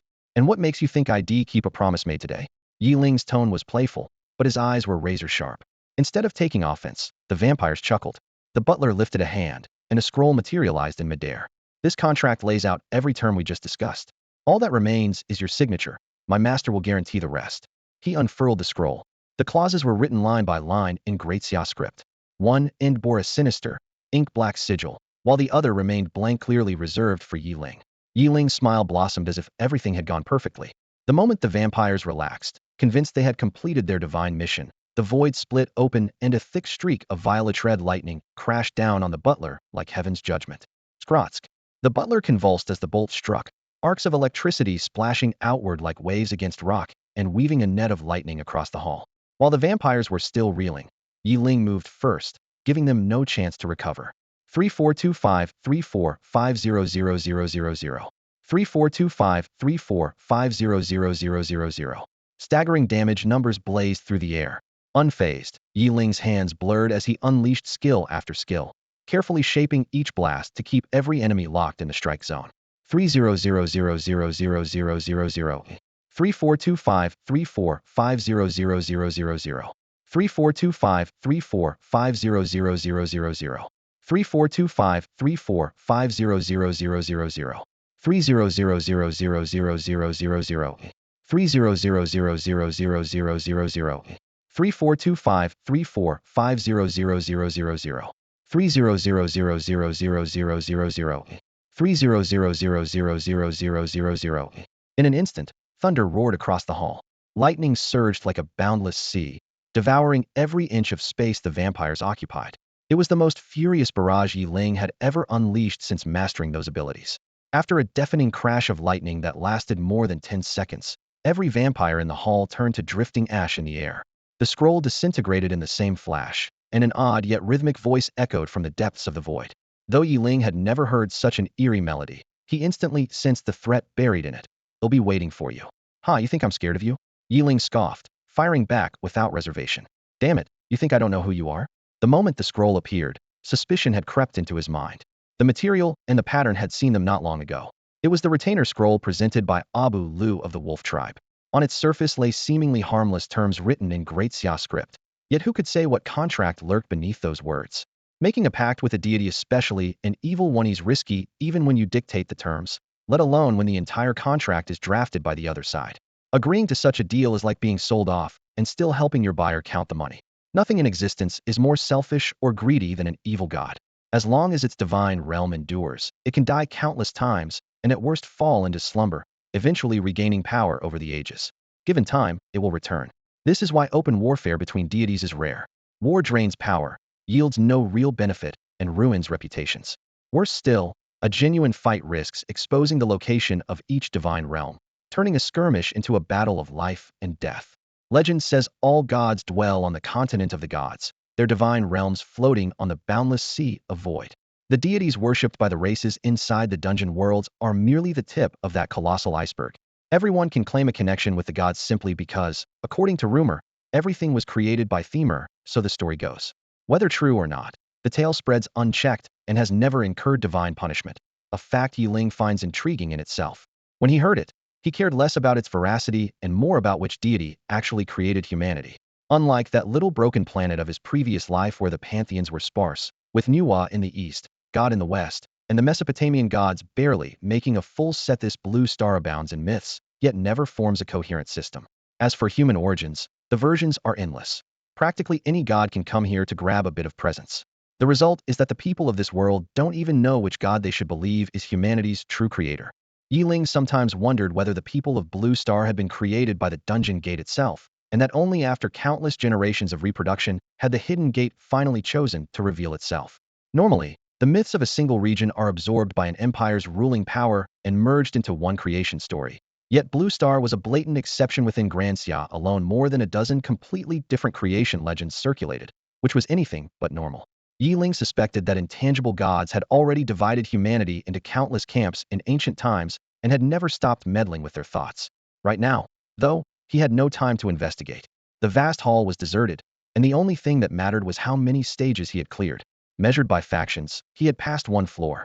Counted by heads, he was already standing on the 990th. The moment the thought formed, the system chime rang. Artifact Wielder has cleared floor 990. The challenge of floor 991 is about to begin. Please prepare. Only 20 more? Yiling's heart leapt, then surged with excitement. The system really was counting by heads. 9 more floors, and he would stand atop the trial tower. His blood boiled at the thought. The next instant, color drained away and the scene dissolved into a familiar gray haze. It felt exactly like the first 100 floors. Above, below, and on every side lay featureless mist, as if he had fallen into primordial chaos. Without the faint sensation of ground beneath his feet, he might have believed he was floating in perfect nothingness. No up or down, no direction, no air, shape, or substance. This is chaos. The line from an ancient text flashed through Yiling's mind just as the scene shifted again. Centered on him, the world split into black and white. Along the borders of light, darkness, and the dividing line, figures appeared, 9 in total. I am the god of light. I am the god of life. I am the god of benevolence. I am the god of war. I am the god of order. I am the god of magic. I am the god of greed. I am the god of death. I am the god of lust. 9 voices hammered his soul in unison. Yeling looked up to see 9 hazy yet towering silhouettes arranged from the purest white on the far left to the deepest black on the far right. The final floors really make you face God's heathen? He was briefly stunned. Any mortal who had yet to step into godhood usually met only one end when confronting a deity. Trial Tower, are you serious? Yeling strained to judge whether these 9 were mere projections or the gods themselves. Even if they were genuine deities, they were nothing more than avatars woven from divine power, sensed no trace of a god realm or divinity core, and those were a god's true foundation. Without them, he still had a chance. Even so, caution was essential, especially against the 3 from the evil camp. If the enemy was using projections, they likely had no intention of wasting even a sliver of divinity. Yeling might not care, but the gods certainly did, particularly those 3. If a projection would suffice, they would not sacrifice a single drop of power. So, everyone, why have you gathered here? Or more directly, how am I supposed to get through the final 9 trials? Yeling stood in the middle of the hall with his hands clasped behind him, his expression calm, as if the 9 deities before him were no more than passers-by. Faint golden letters spelling Slayer of Gods flickered across his chest, yet he showed not the slightest trace of fear. To him, the title was nothing but a label the dungeon gate had forced on him, bearing no real connection to who he was. Slayer of Gods? Boy, do you think you're fearless? The first to speak was the god of greed. A bronze-vined finger leveled at Yeling, and the deity's deep voice dripped with undisguised irritation. Yeling shrugged, his tone lazy yet razor-sharp. The whole world knows that title came from the dungeon gate. If you've got a problem with it, feel free to tear the gate down. There's no need to interrogate a man who had it pinned on him. All you're showing me is impotent rage, nothing more. Insolent insect, the god of greed's face darkened. A moment later, divine might rolled out of him like distant thunder, warping the very air. Although not lethal, the pressure was enough to leave any ordinary mortal helpless and in agony. Except for the god of benevolence, who frowned as if considering intervention, the other deities remained impassive. Whatever their alignments, good, neutral, or evil, they all accepted the gulf between god and mortal. Yeling had clearly overstepped. Even the god of benevolence was content to let him suffer a lesson first. What none of them realized was that the title Slayer of Gods carried a hidden passive against any deity. Yeling's damage output was multiplied 30-fold. His lifebound staff also possessed an innate negative effect purge. Whether divine pressure counted as a negative effect or whether the passive amplified divine favor was unclear, but every time Yeling faced a god, his power and luck skyrocketed. That alone spoke volumes. So the pressure that would have driven an ordinary man to his knees scattered around Yeling like dust in the wind. He looked up, eyes locking onto the god of greed, his voice slow yet icy. Are you declaring war on me? Invisible waves of arcane energy rippled from his body, making the space itself tremble. At last the god of order, seated on the central throne, spoke, his cool voice carrying absolute finality. Enough. Let us begin. Humph. Though clearly unwilling, the god of greed withdrew his divine aura at once. The suffocating pressure vanished, and calm returned to the hall. The god of order turned to Yeling, his tone steady but commanding. The final 9 trials are simple. You won't need to fight through them, you merely have to make a single choice. As you can see, the 9 of us represent the good, neutral, and evil pantheons. All you have to do is pick one of the 3 factions and make it your path forward. Blinding divine light poured from the 9 deities above, and Yeling could barely make out their towering, indistinct figures. Even their outlines were swallowed by the radiance, let alone their faces or any hint of gender. In truth, they might not possess gender at all. The notions of god and goddess were likely nothing more than mortal projections. So the last 9 trials are about choosing, not fighting? The instant he grasped the rule, Yeling froze, then realized this was the ultimate test reserved for those on the verge of godhood. Once he chose a side, his future allies and enemies would be set in stone, leaving no room to turn back. He glanced up, letting his gaze sweep across the 9 silhouettes. The 3 on the left represented good, the 3 in the center stood for neutrality, and the 3 on the right embodied evil. Though their faces were hidden, their divine pressure weighed on his chest like a mountain. Good and neutral both seemed relatively safe. Take either one, and the other would likely remain a cautious observer rather than an immediate foe. Evil was different. Join them, and the gods of good would brand him a sworn enemy, while any goodwill from the neutral camp would plummet to 0. They might watch coldly at first, but the moment they had a chance to strike, they would. Besides, neutrality was hardly absolute. Its gods merely upheld their own code of right and wrong. Unlike the chaos-ridden evil faction, the god of war, for instance, was in no sense a good man. Worse still, the evil camp was anything but united. Its deities were selfish, lawless, and indifferent to life or order, acting solely on whim. Such anarchy might tempt those who hated restraint, yet the infighting never ceased. To most races, evil was a bottomless pit. No one jumped in unless there was no other choice. His thoughts raced. Neutral or good? Remembering the stance of humanity on Blue Star, Yeling realized he had almost no room to maneuver. The optimal pick was clearly lawful good. He sighed. If he already possessed the power of a supreme god, would these beings dare corner him and force a choice? The helpless fury clogging his chest kept him silent for a long moment. During the stalemate, the 3 neutral gods watched with icy detachment. The 3 of good frowned slightly, and the 3 of evil gazed at him like amused onlookers. Suddenly, Yeling snapped his head up. Just as the deities thought he was about to declare his allegiance, he spoke a single sentence that enraged all 9 at once. I choose myself. How dare you? Insolence. The 9 deities demanded of Yeling almost in unison. Their divine power descended at once, heavy as a mountain and vast as the sea, an unseen firmament pressing on his head. In that instant, alignments meant nothing. Divine dignity and interest roared instead. To them, a mere mortal openly rejecting their invitation was unforgivable. Yeling had foreseen their displeasure before he even spoke, but he had not expected the good-aligned deities to look just as furious. Luckily, he was prepared. As their might poured down, instinct kicked in, and he unleashed heaven-shaking thunder. In a blink, thousands of arcs erupted from his body, weaving a violet-blue suit of lightning that enveloped him. The domineering element filled every inch of space around him, and even his eyes crackled with electric light. Facing 9 deities, he radiated the presence of a nascent god of thunder. Insignificant insect, what do you think you're doing? The god of lust laughed softly, scorn dripping from his voice. What stood here were divine vessels, bodies forged of power and steered by divine minds, far above ordinary projections. Barring the authority tied to their personal domains, every power of their true selves was at hand. Do you imagine that defeating a few lesser projections means you can? Before he could finish, Yeling flashed forward like living lightning and slammed an electrified fist into the deity's face. Sparks flew, and the god of lust felt his entire form go numb, control slipping away at once. From the moment he activated the skill, Yeling knew there would be no peaceful ending. With every retreat cut off, he had to carve a new path. A famous figure from his past life had said, "One good punch saves 100 later." If talk failed, fist would speak. He could forego the clearance reward. Swallowing humiliation was never his style. Even so, he left himself some leeway, sparing the good and neutral deities. The god of lust had offered himself, and Yeling would not waste the chance. After the first punch landed, he sensed the stun effect of heaven-shaking thunder take hold and rejoiced. Even a deity could be caught by this move. An idea flashed through him, recalling a classic movie scene from his previous life. Seizing the deity's arm, he dashed to the arena's center and swung his opponent like a sandbag. Bang! Bang, bang, bang. Heavy, rapid impacts echoed as the floor fractured with web-like cracks.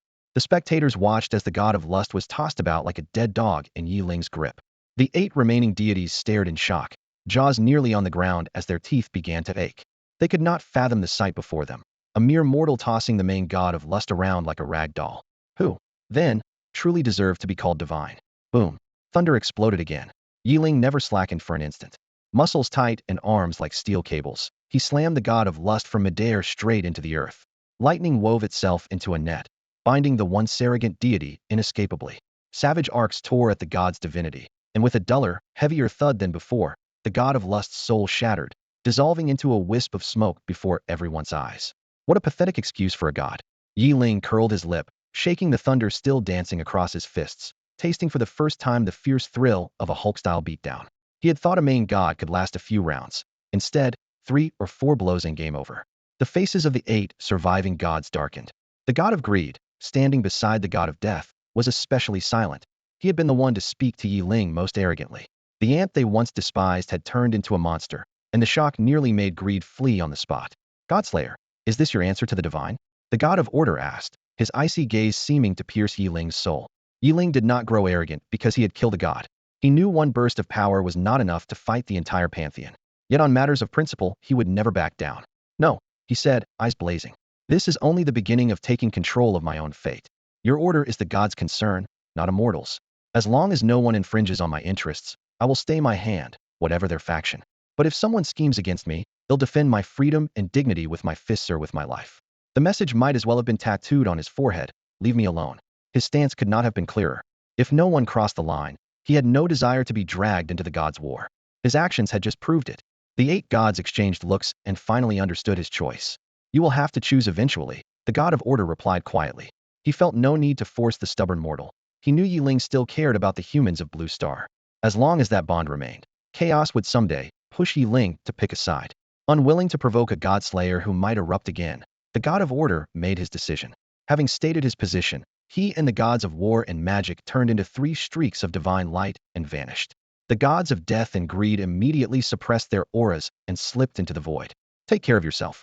The remaining 3 benevolent deities offered a final sigh and fled as well. Moments ago the place had bristled with tension, now only Yeling remained. He looked up at the overcast sky, stray sparks of lightning still crackling above, wondering how the furious gods of a moment ago had vanished in the blink of an eye. Are gods always this casual? Yeling glanced around as the gray mist dispersed, grumbling in disdain, while secretly admiring their come-and-go freedom perfect for travel or a quick escape. Before he could finish daydreaming, the scene twisted violently, and he landed back on the plaza before the trial tower. A flood of system notifications hit him at once. World Announcement 3. Godslayer Yeling has slain the god of lust, achieving an unprecedented feat. Let the world celebrate. This time the announcement skipped the confirmation click and forced its way onto every screen. Worse yet, the world chat panel auto-played a 3-second video, making every player, whether in a dungeon, an advancement trial, or a god rank challenge, watch. In the clip, lightning wrapped Yiling's whole body as he stepped through the air and smashed the god of lust in the face with one punch. In the next heartbeat he grabbed the deity's arm and, inside the gray domain, whipped it around with crackling force. So weak for a god, he quipped, sparks flying. The world channel erupted. God ye almighty ye, what skill is that? Absolutely savage. Last time he hit projections and avatars. Now he's slaughtering a real deity. Am I the only one focusing on that execution? Clean and lethal. Mage. System, you sure this guy's a mage? He's hotter than any warrior. Yeling lights the way. Since awakening he's broken every limit. Ladies, is it just me, or is Yeling insanely handsome? So manly. He's always been hot, you all were just shy to say it. I want to have his babies. Shut up, troll. Even a gremlin like you dare say that? Yeling, look at me. Attention beauties, Yeling's guild is recruiting. Tier 8 or S rank potential only. Ling, who had just stepped into the Tier 4 zone, stared at the chaotic feed and sniffed. The guy's already swarmed by butterflies, and he's not even here, yet after ensuring her surroundings were safe. She replayed the 3-second clip over and over, a crescent smile lifting her lips. Heh, can't deny it's awesome. Yeling's earlier destruction of a divine avatar had merely cracked a golden shell. This time he had yanked every deity off the pedestal. Thanks to his feats, divinity no longer seemed lofty or unreachable. The veteran challengers who were enduring a god-tier trial could only smile bitterly as they watched Yeling's brutal onslaught. In the eyes of ordinary folk, these figures were already the stuff of legend bodies, minds, and mana, all perched atop the mortal peak, held back only by the invisible barrier that separates men from gods. Yet when their gazes locked onto the storm-wreathed figure inside the light screen, they suddenly realized they couldn't even identify the skill Yeling was using. Shrouded in lightning? That was no technique a common warrior could master. Each of them muttered inwardly, Yeling is hiding a secret far deeper than we thought. While they were still sweating their way through the trial, that guy was already trading blows with a true deity. Envy, frustration, and helpless admiration surged in their hearts all at once. Yeling's own mood, however, was pure exhilaration. Congratulations, Weapon Master. You are the first to slay a god. Reward: 3 God Force Conversion Stones. The system prompt exploded in his mind. Its follow-up note was concise. During Ascension, the stones fuse a user's mana and life force into true divine power. Yeling had heard bits and pieces about the path to godhood from Abu Lu and Su Ying, but their accounts were patchy and unreliable. Now, with 3 genuine conversion stones in his hands, he finally knew for certain. On that final step, both his attributes and the very essence of his life would transform. What lay ahead was more than a rise in power, it was an evolution of existence itself. The surprises didn't stop there. Battlefield simulation complete. Weapon Master ranked first. Rewards as follows. Reward 1, a Pet Evolution Stone. Reward 2, 10 instant levels. Reward 3, an entry pass to the Myriad Race battlefield. Reward 4, a Supreme Lifebound Weapon Upgrade Scroll.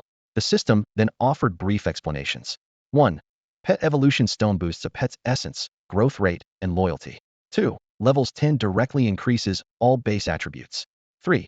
Entry pass grants the holder, regardless of race, eligibility for the Star Domain tournament. 4. Supreme Upgrade Scroll raises the quality of the current Lifebound weapon straight to SSS rank. Only 4 rewards, yet every single one was exactly what Yeling needed. First came the Pet Evolution Stone. Yeling immediately thought of the mysterious pet egg buried deep in his pack of silent, dust-covered relic head found long ago. Unlike the pet systems of his past lives MMOs, this world's dungeons had no fixed pet slots and no standardized capture methods. Everything depended on luck. Some people hit the jackpot and picked up a whole clutch in one run, while others went their entire lives without seeing a single egg. Because the odds were so uncertain, Yeling had never known what to do with the thing, even considering cracking it open for soup at one point. Now, with the system handing him a ready-made evolution stone, the egg's true nature might soon be revealed. As intriguing as that was, the third reward, the entry pass to the Myriad Race battlefield, stirred Yeling's excitement even more. The Star Domain tournament's threshold was so high that countless powerhouses had given up before even trying. Yet this scroll would let him walk straight through the door. At that thought, Yeling felt an urge to set up an altar and worship the system on the spot. The entry pass to the battlefield of 10,000 races is, in essence, a ticket to the Stellar tournament. Under ordinary circumstances, each race is allotted a single pass, and as long as the roster is not overfilled, every qualified member may enter the field. Occasionally, fate hands out an extra pass, allowing one race to send 2 combatants instead of 1. Yet that windfall quickly becomes a dilemma when survival hangs by a thread. Every race wants its forces united, not split. If dividing troops weakens their collective strength and invites annihilation, the loss would be intolerable. Consequently, most races, even when they stumble upon a second pass, tuck it away as a near-useless trinket. For Yeling, however, who has always yearned to seize control of his own destiny, that second pass is a dream come true. Though he now stands at a level metaphorically likened to slaying gods to forge the Tao, he knows that until he reaches the divine tier on the battlefield, his decisions can scarcely sway the larger war. Worse still, in this life or the last, he has never commanded even 100 soldiers, let alone an army of millions. Throughout history, commanders have spoken of absolute obedience and fearless resolve, but those who truly achieve it are rarer than morning stars. The veteran powerhouses of Blue Star, who have served humanity for centuries, will not abandon their own strategic judgment merely because he bears the title Godslayer. Individual prowess and large-scale warfare are worlds apart. An undercurrent of East-West rivalry still flows within Blue Star's ranks, further complicating matters. Such tangled interests cannot be untied by a single remark. If he joins the main force, he will likely be reduced to a spearhead and little more. They cannot expect millions to stand aside so that he alone can shine. Had Yeling been nothing more than an elite weapon master, he would have merged into humanity's army without hesitation, ready to live and die for the collective fate. But now, confident in near-godlike strength, he no longer sees numbers as a decisive edge. At best they pad the kill tally. Letting himself be shackled would squander power that rivals the divine, and squandering it would be a crime. His greatest wish, therefore, is to fight on the battlefield of 10,000 races on his own terms and claim mastery over his destiny. Now the system has placed that chance squarely in his hands. Satisfied, he turned his attention to the final reward, a top-tier personal weapon upgrade scroll, the equivalent of winning a billion-credit jackpot. Yeling drew a deep breath, summoned his pale gold life-bound staff, and activated the scroll without hesitation. Instantly, multicolored lightning raced along the staff, its etched patterns coming alive and spreading down the shaft at breathtaking speed. Meanwhile, the attribute panel flickered wildly. Life-bound weapon, divine-grade staff, infinite growth, limited edition. Rank, SSS. Trait casting exemption. Designate any spell and cast it with no resource cost and no cooldown.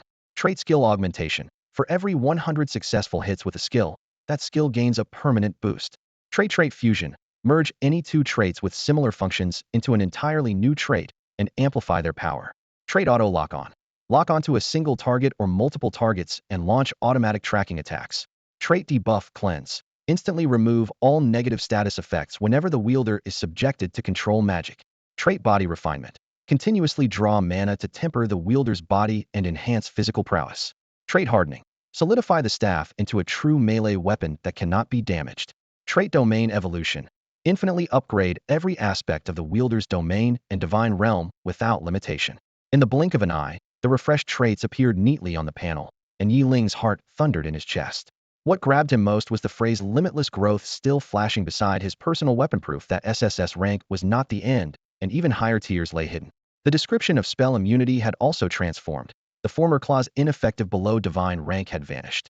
From now on, any skill, whether system issued or not, fell under the scope of his freebies. Trait fusion was downright absurd, shattering the barriers between categories. As long as two traits served the same purpose, he could fuse them by force fire-based defense, water-based defense. It made no difference. In Yeling's hands, they would merge into a stronger, brand-new trait. Debuff cleanse had evolved as well. The awkward 3-second delay was gone. The instant a control effect landed, it would be wiped clean. Hardening spoke for itself. The staff could now be treated as a bona fide melee weapon, complete with indestructibility.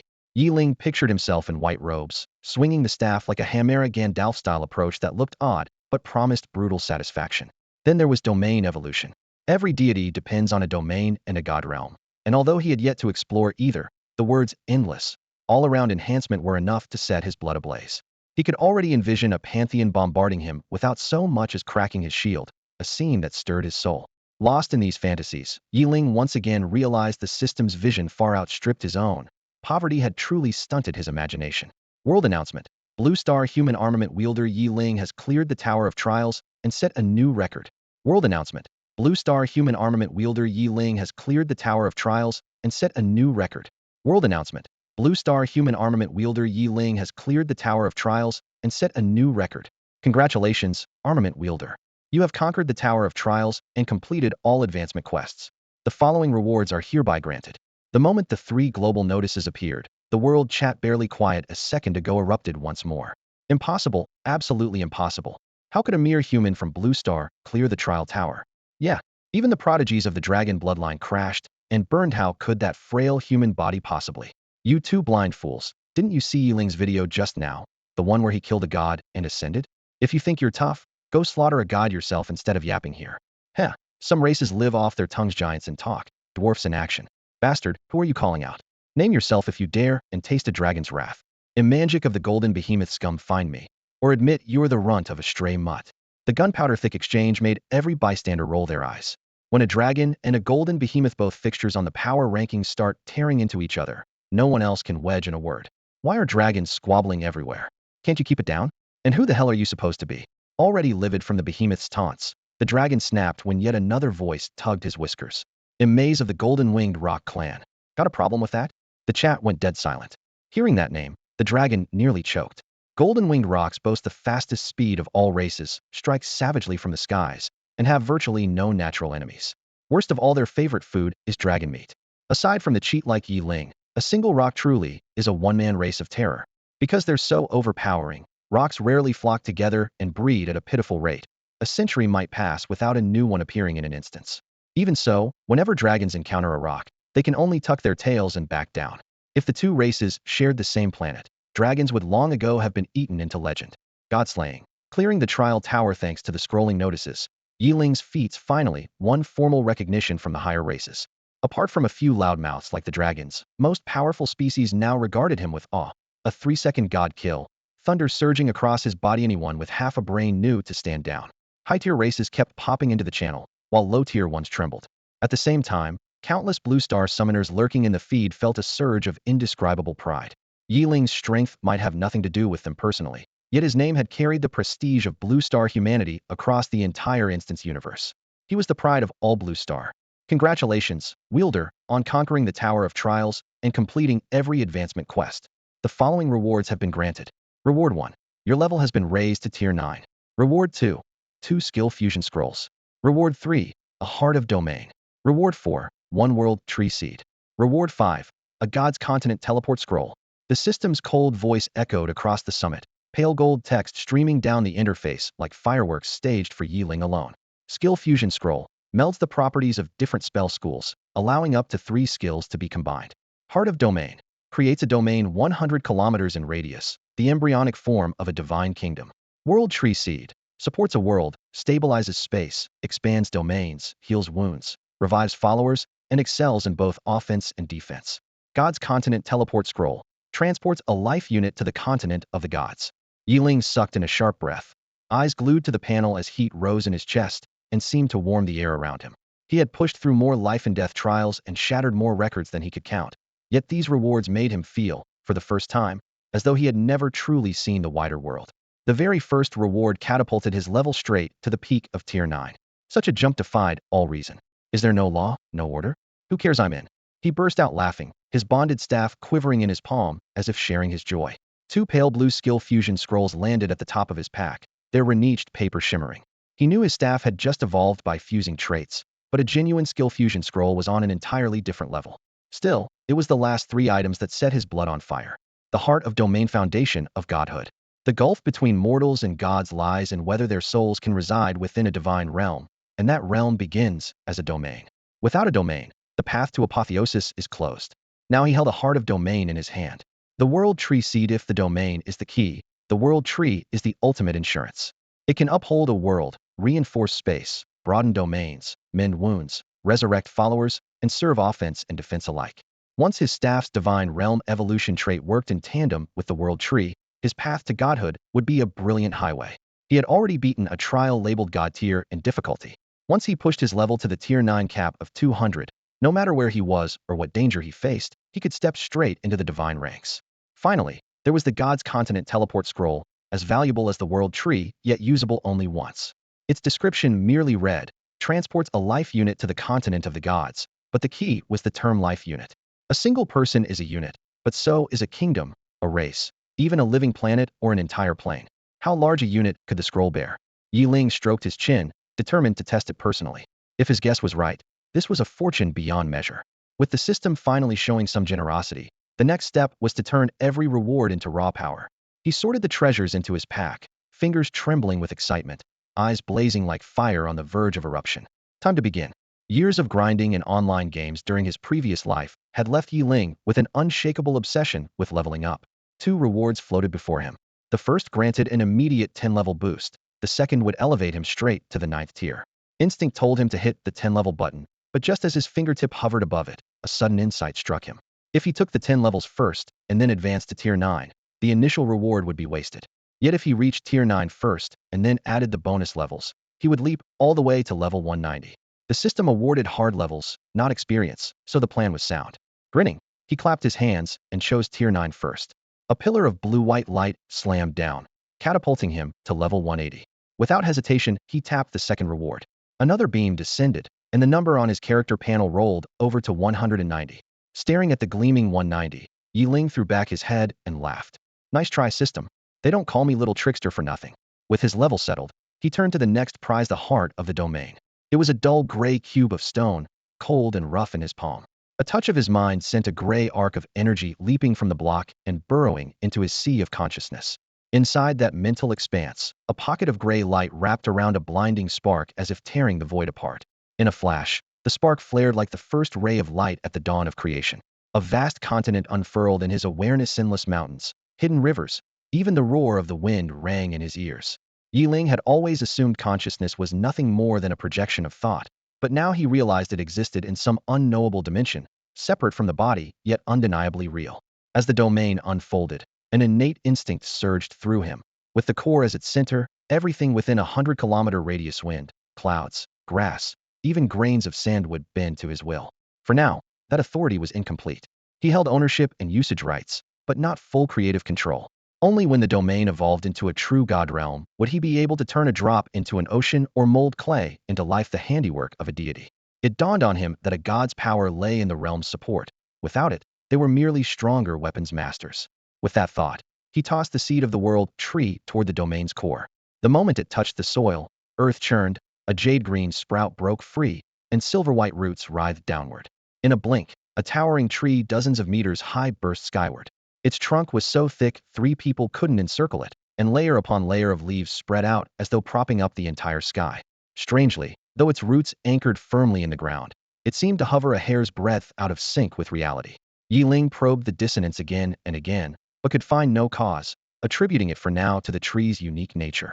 What he could feel, beyond doubt, was the raw, staggering power the world tree brought with it. Although the expansion was almost invisible to the naked eye, Yeling could sense his territory steadily stretching into the surrounding void. Anchored by the world tree, the slow yet relentless growth felt like an incoming tide, subtle, but undeniable. In his mind's eye, he could see a faint glow marking the boundary's quiet advance. He had yet to explore the tree's other abilities, but the domain growth alone proved this was a priceless treasure. Anything that carries the title world is never ordinary. With that settled, he refocused on the true priority: skill fusion. Every skill he had practiced so far was meant for leveling. But as godhood drew near, he gained an entirely new appreciation for the word skill. Once an artifact wielder steps beyond the god threshold, all basic attributes, health, mana, and the like merge into a single pool of divine power, while the soul projects into a divine kingdom. As long as that kingdom stands, the god cannot die. They no longer think in terms of hit points or mana bars. They see only the reservoir of divine power that keeps the avatar alive. This fundamental shift changes what a skill must do. Gods also wield innate domains, so the old idea of range becomes obsolete. Most importantly, their abilities tap directly into the laws of reality, allowing them to act as they please. Below godhood, even a 9th-tier powerhouse who casts fireball is still throwing one ball of flame, perhaps nudging its path with willpower. A god, however, can shape the same spell into a lance, a ring, or a web of fire. The form changes at a whim. Put simply, a skill above god level comes alive. With his plan clear, Yeling chose 3 ingredients: Flame Prison, Explosive Windblade, and his signature Thunderclap Dominion. The moment he confirmed the fusion, a new golden entry flashed on his panel. Thunderlord's Command. Level: Unique. Description: summons lightning within the caster's mental domain to strike enemies. Paralysis: targets are locked in place. Anyone whose divine power is less than 3 times the caster's cannot resist. Minimum duration 5 seconds. Critical Strike: on impact, lightning splashes. Each target in the area has a 50% chance to take damage equal to 50,100 times the caster's divine power, and a 50% chance to lose half of their remaining life outright. At will, frequency, speed, force, and shape of every strike respond directly to the caster's thoughts. 3 skills had merged into one, and Yeling felt it was worth the trade even if it had cost him 3 more. First, unique meant no one else in the entire instance world could ever obtain it. Second, the shorter the description, the fewer the constraints and the greater the power. Within his domain, he was the true god of thunder. After fusion, every old trait evolved. Paralysis was fixed at 5 seconds, and the immunity ceiling rose to 3 times his own divine power. Yeling had not yet tested whether a god could break free of Thunderlord's command, but his instincts said mid-tier gods and above would certainly have a way. Reckless deities like the god of lust, who let their guard down and died for it, are rarer than rare. Whenever Yeling recalled that battle, a chill still crawled up his spine. If it happened again, he wasn't sure he could send the enemy to the Yellow Springs. Dealing damage wasn't the problem, landing a hit on a god was. Should a deity choose to run, he wouldn't even touch its robe's hem, and missed attacks, no matter how powerful, meant nothing. He turned his attention to the skill overhaul he had just completed. The new critical strike description excited him most. From now on, any target he struck would either endure 50 to 100-fold divine damage or forfeit half its health in uncompromising either. Riding the momentum, he used a second skill fusion scroll, choosing only teleport and flight.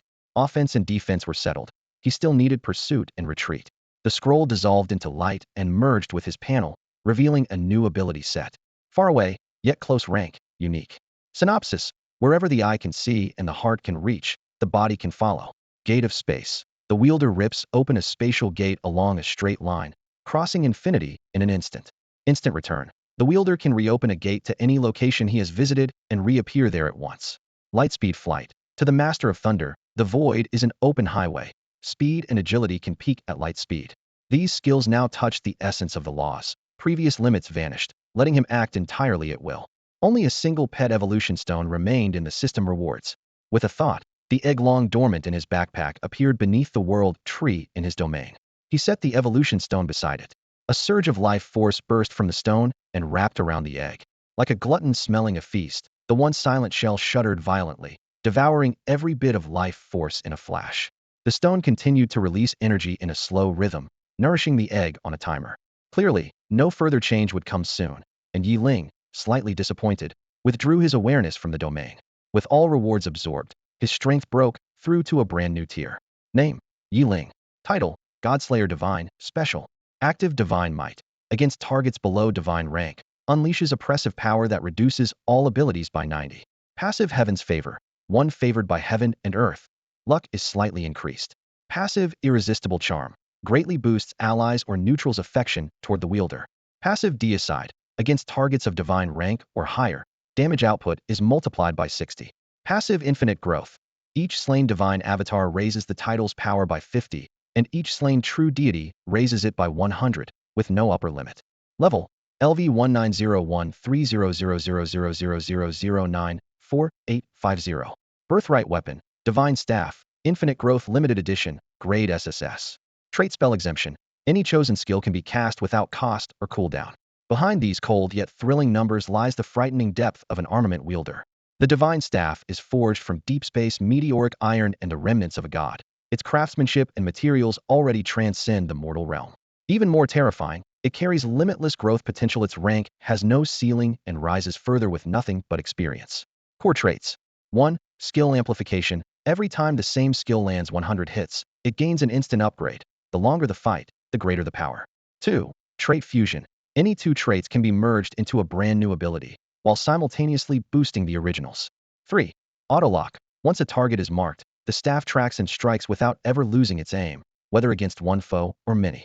4. Debuff Purge. The moment the wielder is controlled or afflicted, the staff cleanses all negative effects. 5. Meridians Reforged. Torrents of mana pour into the wielder, tempering body and soul without pause. 6. Solidified Hardness. The staff can transform into an indestructible melee weapon when needed. 7. Dominion Evolution. Anchored by the staff, the wielder's domain and divinity can expand and strengthen without limit. Divine Power. Base value: 8,500. Equipment: Godslayer Set. 7 pieces: crown, robe, boots, belt, bracelet, ring, and necklace.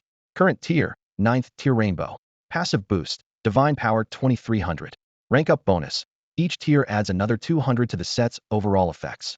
Special rule: every time the wielder levels up, they may spend experience equal to their maximum level to upgrade the set, theoretically without limit. Skill details.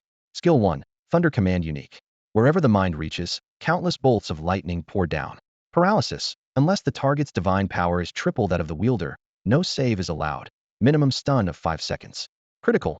Each strike has a 50 chance to deal splash damage equal to 50,100 times divine power, and a separate 50 chance to erase 50 of the target's health outright. At will, frequency, speed, force, and form are entirely controlled by thought. Skill 2. Hymn of Life Tierless. Passive. 20 of incoming damage converts into divine power. Passive. 50 chance to gain double experience. Skill 3. Invincible Bastion Unique. Passive. When a lethal blow is detected, 10 of divine power is locked and the wielder is instantly shifted out of the area. Active. If divine power falls below 10, choose either 5 seconds of invulnerability or an immediate teleport. Skill 4. A Step Away Unique. Wherever the eyes see and the heart desires, the body arrives. Gate of Space. Tears open a straight-line pathway, crossing infinity in an instant. Instant return. Any place once visited can be revisited at will.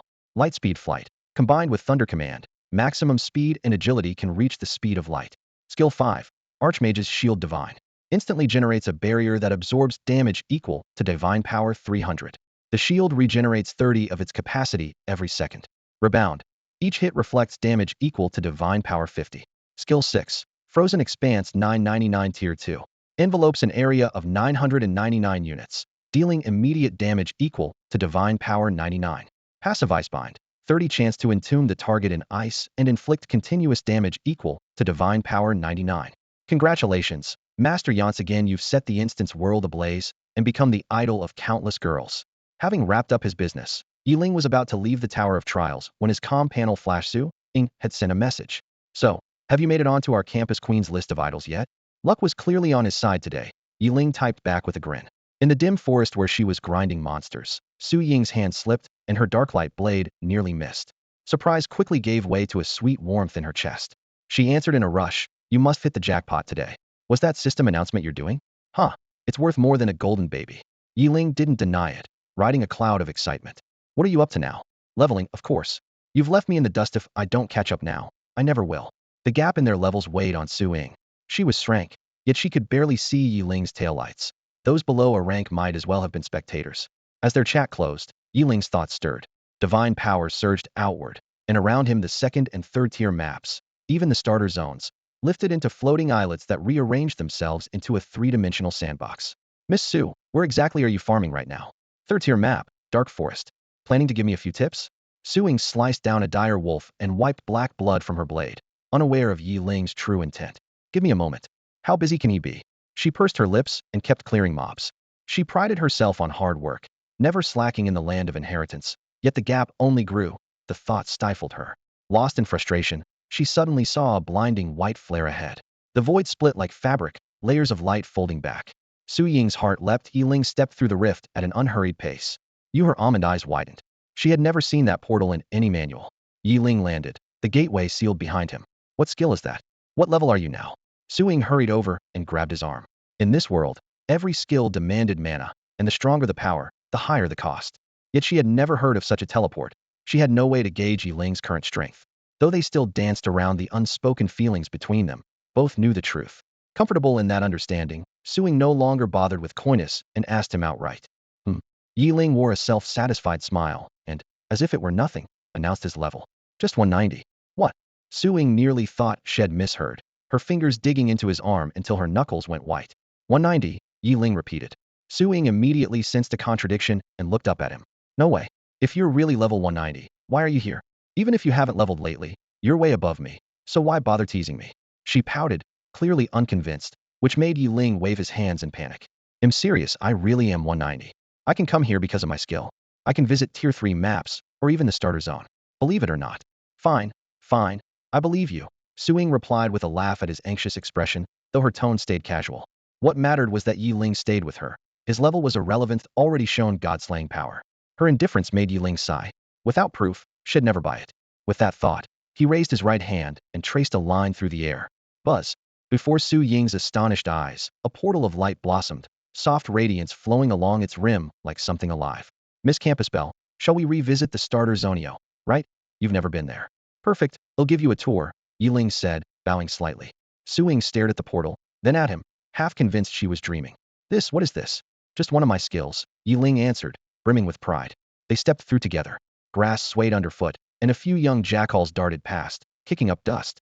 In an instant, Su Ying knew they were in the starter area. Only level 3 beasts spawned here. A breeze rippled across the prairie, rabbits hopped, wild horses grazed in the distance, and the river occasionally flashed with a crocodile's dorsal fin. "Flank them quick. Range support, grab the aggro." Not far off, a group of half-clad newbies flailed around a pack of wolves, their shouts rising and falling as they struggled to gain experience. The food chain here was stable. Higher-level monsters couldn't survive. At last, Su Ying had to admit that Yeling really could break map restrictions. It was incredible. After Su Ying finally confirmed Yeling was telling the truth, she immediately thought about his level. "You're really level 190? She whispered, as though the number might attract trouble. "Obviously. Why would I lie to you?" Yeling arched an eyebrow. The confidence on Su Ying's face disappeared in an instant, replaced by utter disbelief. Yeling noticed and silently blamed the absurd rewards from the Gate of Dungeons for boosting him so high. With a hint of smugness, he nodded, wearing an "I can't help it either" expression that only made Su Ying glare harder. Annoyance aside, the digits were what mattered to her. Just over a month ago, When they parted, Yeling hadn't even reached level 60. Now he had rocketed past 190. The gap was outrageous. She recalled his recent feat slaying a god, clearing the trial tower, breaking every server record. Generous rewards? It was more like a helicopter liftoff. Pouting, she grabbed his arm and shook it lightly. I've been trying so hard to catch up, and now I can't even see your heels. Yeling could feel her frustration. Back in Launching High, they were known as the Twin Stars. Yet now the more gifted Su Ying was the one falling behind, right when they were about to define their relationship. He cleared his throat, putting on a mock solemn air. Miss Campus Belle Su, a moderately handsome, slightly overpowered young man with respectable prospects would like to ask you to be his girlfriend. Would you give him a chance? Su Ying, still sulking, was caught off guard by the sudden confession. She looked up, saw Yiling's ears turn pink beneath his forced composure, and burst into giggles. Moderately handsome? Really? Slightly overpowered? I'll give you that. Respectable prospects? I must have missed those. She glanced around theatrically. So, where's this promising young hero? I don't see him. Her teasing barrage left Yeling half amused, half desperate. You still haven't answered yes or no? He pressed. His urgency melted her disappointment into sweetness. Hands behind her back, she bounced in front of him, tilted her bright face upward, and smiled. All right, since you look so pitiful, reluctantly. Before she could finish, Yeling pulled her into his arms. A gentle breeze drifted by, the world fell silent, and even heaven and earth seemed unwilling to disturb the embrace of these two passionate hearts. Gasping for air, Su Ying pushed herself free of Yiling's arms and shot him a playful glare. You silly brute, were you trying to suffocate me? Yeling lowered his head, catching the sweet scent of her breath. Her chest heaved with every rapid inhale, and those rosy lips seemed to draw him in with an irresistible pull. He mocked himself under his breath. Why do you keep calling me a silly brute? The hoarse rasp in his voice startled even him. 2 lifetimes of composure undone by one spirited girl. Humph. Back at school you always dodged me. Even when I walked right up to you, you pretended not to see me. What else would I call you but a silly brute? For protest was cut short as he pulled her back into his embrace. His arms tightened around her, and he claimed the softness of her lips, drinking in their sweetness.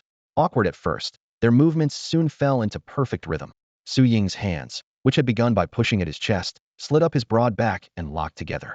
A green plain stretched to the horizon, the breeze carrying the scent of fresh grass past their ears. In the distance, newlyweds laughed and called to one another. It felt like the opening chapter of a beautiful future. 90-year map, dark mountain range, entrance to the ancient battlefield instance. Any warriors above level 93? We need one more for a full party. 200,000 power archer looking for group. Need an 85+ healer, preferably with AoE, heals gather up. Jiangnan region, level 90 and up? Hurry if you want in. Central Plains players, form up here. Last 30 minutes missed this, and you're waiting for the next cycle. The shouts echoed for miles.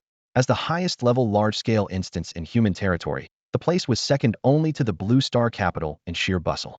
If the terrain were better suited for construction, the main city would likely have moved here long ago.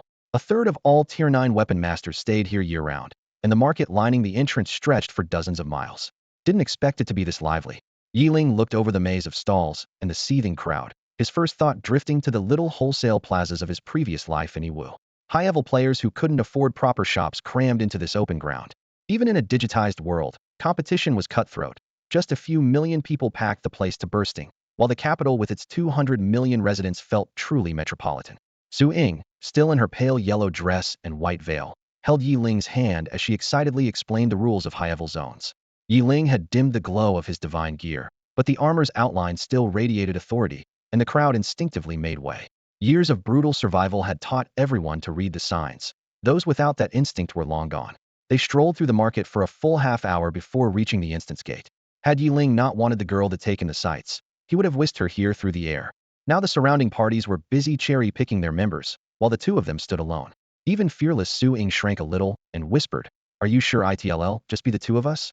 Yeling met Su Ying's anxious gaze, squeezed her soft hand, and laughed with boundless confidence. The trial tower? Your boyfriend cleared that on his own. This is only a Tier 9 instance, nothing to worry about. Fine. I'm putting my life in your hands. His tone was rock solid. Su Ying simply went for it, clasping his broad palm until her hesitation hardened into resolve. Her willingness to gamble everything for him warmed Yiling's heart, even as it amused him. Survival is every sentient being's primal goal, yet she was entrusting hers entirely to him. Besides, this was the acknowledged in-game megadungeon, nothing like a newbie battlefield. Let's go. Okay. With those words, Yeling triggered the entrance. A flash of white light, and they disappeared. Heavens, did you just see that? Those two went into the dungeon alone. Am I dreaming? Someone slapped. May must be hallucinating. You saw it too, right? They actually went in? Maybe? Unless they just used some kind of teleport scroll? 2 people in a war-scale dungeon? That's suicide. The gate erupted in chaos. What stunned everyone wasn't just the white flash, but the dungeon's reputation, humanity's ultimate large-scale war scenario. The Alliance even uses it as a practice field for the Interstellar games. Battles inside are meat grinders. A 100-man squad can only lurk on the fringes. Real progress takes forces of 10,000 or even 100,000. During the incubation phase, the system normally allows only teams of 100 to get the rhythm. Now 2 players dared to charge in. They've basically signed their own death warrants. In a war dungeon, there's no hard cap, but you have to stay alive long enough to get out. Voices rose and overlapped. Under a distant tree, a square-faced giant shook the arm of a handsome young man beside him. Old Sue, was that your girling just now, or are my eyes shot? The young man swayed, eyes glued to the entrance. This is bad, really bad. She's blown the roof off. That girl is insane. Wake up. Call your clan's ancestor now. The bigger man slapped his shoulder in panic. Right. I need to tell the ancestor. The youth finally came to, frantically opened his interface, and dialed. Ancestor, we have a problem. While the outside world was in an uproar, Yeling and Su Ying had already stepped into the dungeon. Under a leaden sky stretched a flat, stony desert that seemed to run forever, casting the entire world in desolation. A dry, hot wind swept fine sand across the ground, and the view on both sides stood out in stark detail. To one side lay a massive city sprawled across the plain like a mountain range, its rough walls brooding in the gray light. To the other, endless rows of tents stretched past the horizon, as though determined to swallow the sky. Beyond these 2 sites, no other people or buildings broke the emptiness. We actually drew the Gobi Desert Assault and Defense scenario. Su Ying bit her fingertip, glanced around, and pulled the dungeon data from memory. Yeling blinked. What do you mean? Isn't this instance's map supposed to be fixed? Of course not. Su Ying waved her hand. The terrain changes, and sometimes the entire battle mode changes, too. One time it's a siege, another time a skirmish, or maybe a plane-to-plane cavalry clash or a mountain ambush. Seriously, how did you level up this far? The names vary, but the core mechanics are practically the same. A Yeling rubbed the bridge of his nose. 90% of my XP comes from gaming the system, mostly breaking records and snagging the bonuses. Su Ying drew a sharp breath and stared at her boyfriend as though he were a rare specimen. Bro, could you please act like a normal player? Keep this up and my worldview is going to shatter. Yeling gave a wry smile and tapped her smooth forehead. Come on, cut it out. As their relationship warmed, Su Ying's playful side had bloomed. The mischievous sparkle in her eyes was nothing like the dignified image she kept at school. If he didn't know her so well, Yeling might have thought he was dealing with twins. Don't call me bro, call me master of the house. Su Ying planted her hands on her hips and lifted her chin. Yeling clasped his hands and bowed. Greetings, my lord. Then whom should I call lady of the house? Her eyes lit up, and Yeling sensed danger, survival instincts flaring. Naturally, I'll shoulder both roles myself. She burst into laughter, nearly doubling over. While they were still joking, a translucent panel popped up in front of them both. Choose your faction, barbarians versus orcs. We have to pick sides? Is there a trick to it? Yeling squinted at the screen. Su Ying rattled off the details in one breath. You choose attacker or defender based on 2 things, head count and luck. Luck? Yeling perked up. When it came to luck, he was confident he ranked among the best on Blue Star. In less than a year of pro play, 8 out of 10 wins had come down to it. Su Ying nodded. If you're lucky, you draw a humanoid faction, like today's barbarians, they're at least friendly toward Blue Star players. But if you get stuck with something alien like the orcs, if you end up with a non-human race like the orcs, you can only cling to a cannon fodder slot and hope to survive. The good news is that the dungeon has a failsafe. If you can survive the first 5 minutes of combat, you can exit whenever you like. Did you really think everyone outside is that fearless? The word failsafe made Yeling pause. It was the first time he had heard anything about staying alive inside an instance. In the Ascension Tower, the simulated battlefield, and the Trial Tower, he had bulldozed straight through, never considering that a dungeon might leave its players a way out. To him, every run was a real war zone, live or die, nothing in between. Seeing his momentary daze, Su Ying shook her head and went on. Now, if we're talking about massive raids, hundreds of thousands, or even 1 million players, that group acts as its own force in the war and can tip the balance. Only teams that can influence the final outcome receive truly rich rewards. Group skills, siege gear, war grade items, they all come from those large-scale battlefield dungeons. Rewards? Yeling curled his lip. To him, loot from side branches was mediocre at best. Only the trials issued by the Gate of Instance's main system were worth all-out effort. He suddenly asked, what if we pick neither faction? Before the words had faded, Su Ying rolled her eyes, stepped forward, and tapped the air with a slender finger. Ripples spread, and a transparent barrier snapped into place around them. Well, a prison drawn in thin air, Yeling muttered.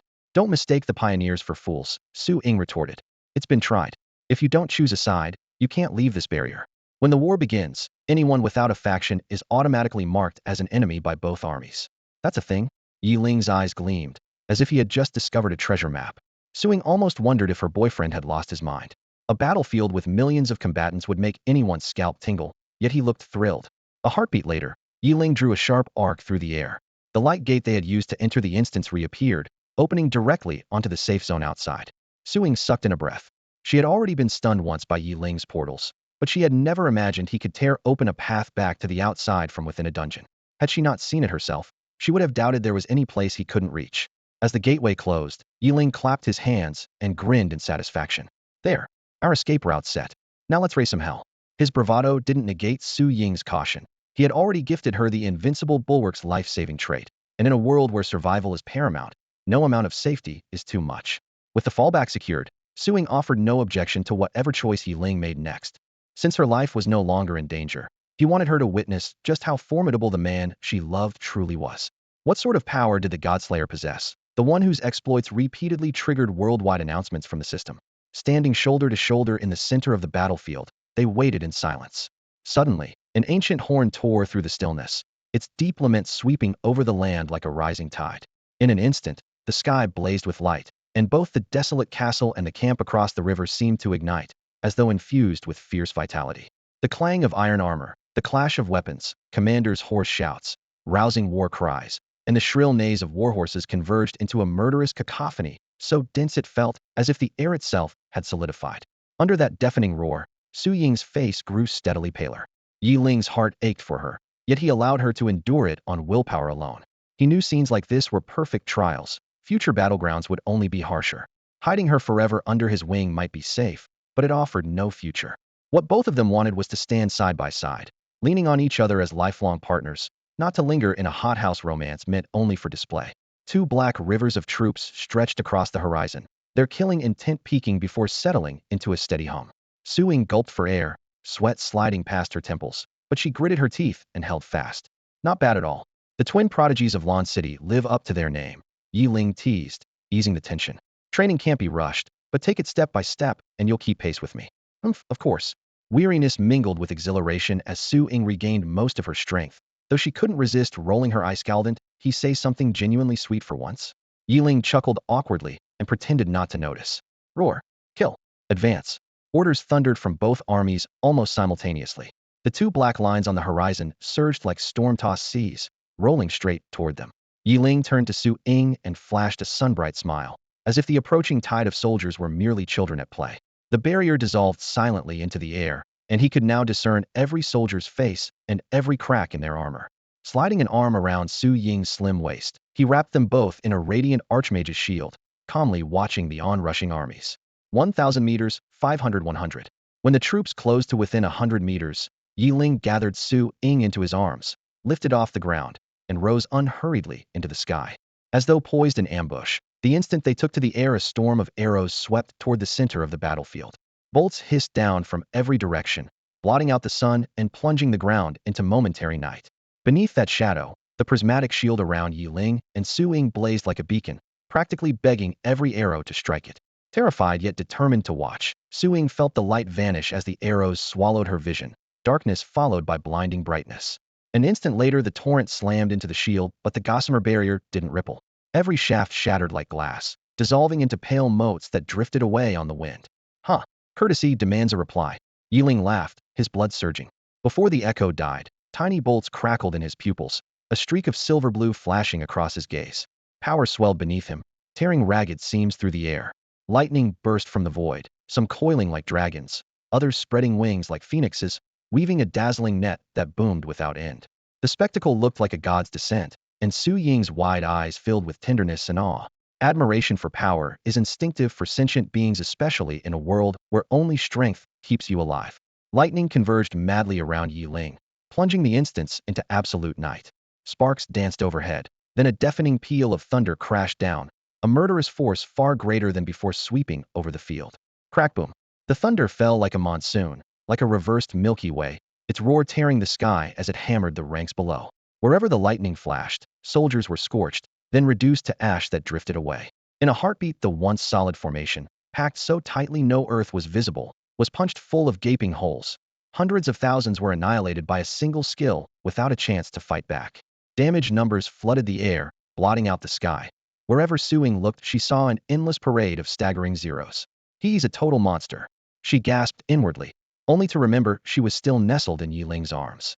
Calling your boyfriend a monster might be impolite, yet his power was nothing short of monstrous. The gale and thunder swallowed her mutter. Pretending not to hear, Yeling only tightened his embrace. Helpless and indulgent, what else could he do with such a mischievous girl but spoil her? Neither army had spared a glance for the pair when the battle began. Their sole mission was to exterminate every life that wasn't their own, and they would march toward that goal without hesitation, no matter the cost. But that doesn't mean they're mindless.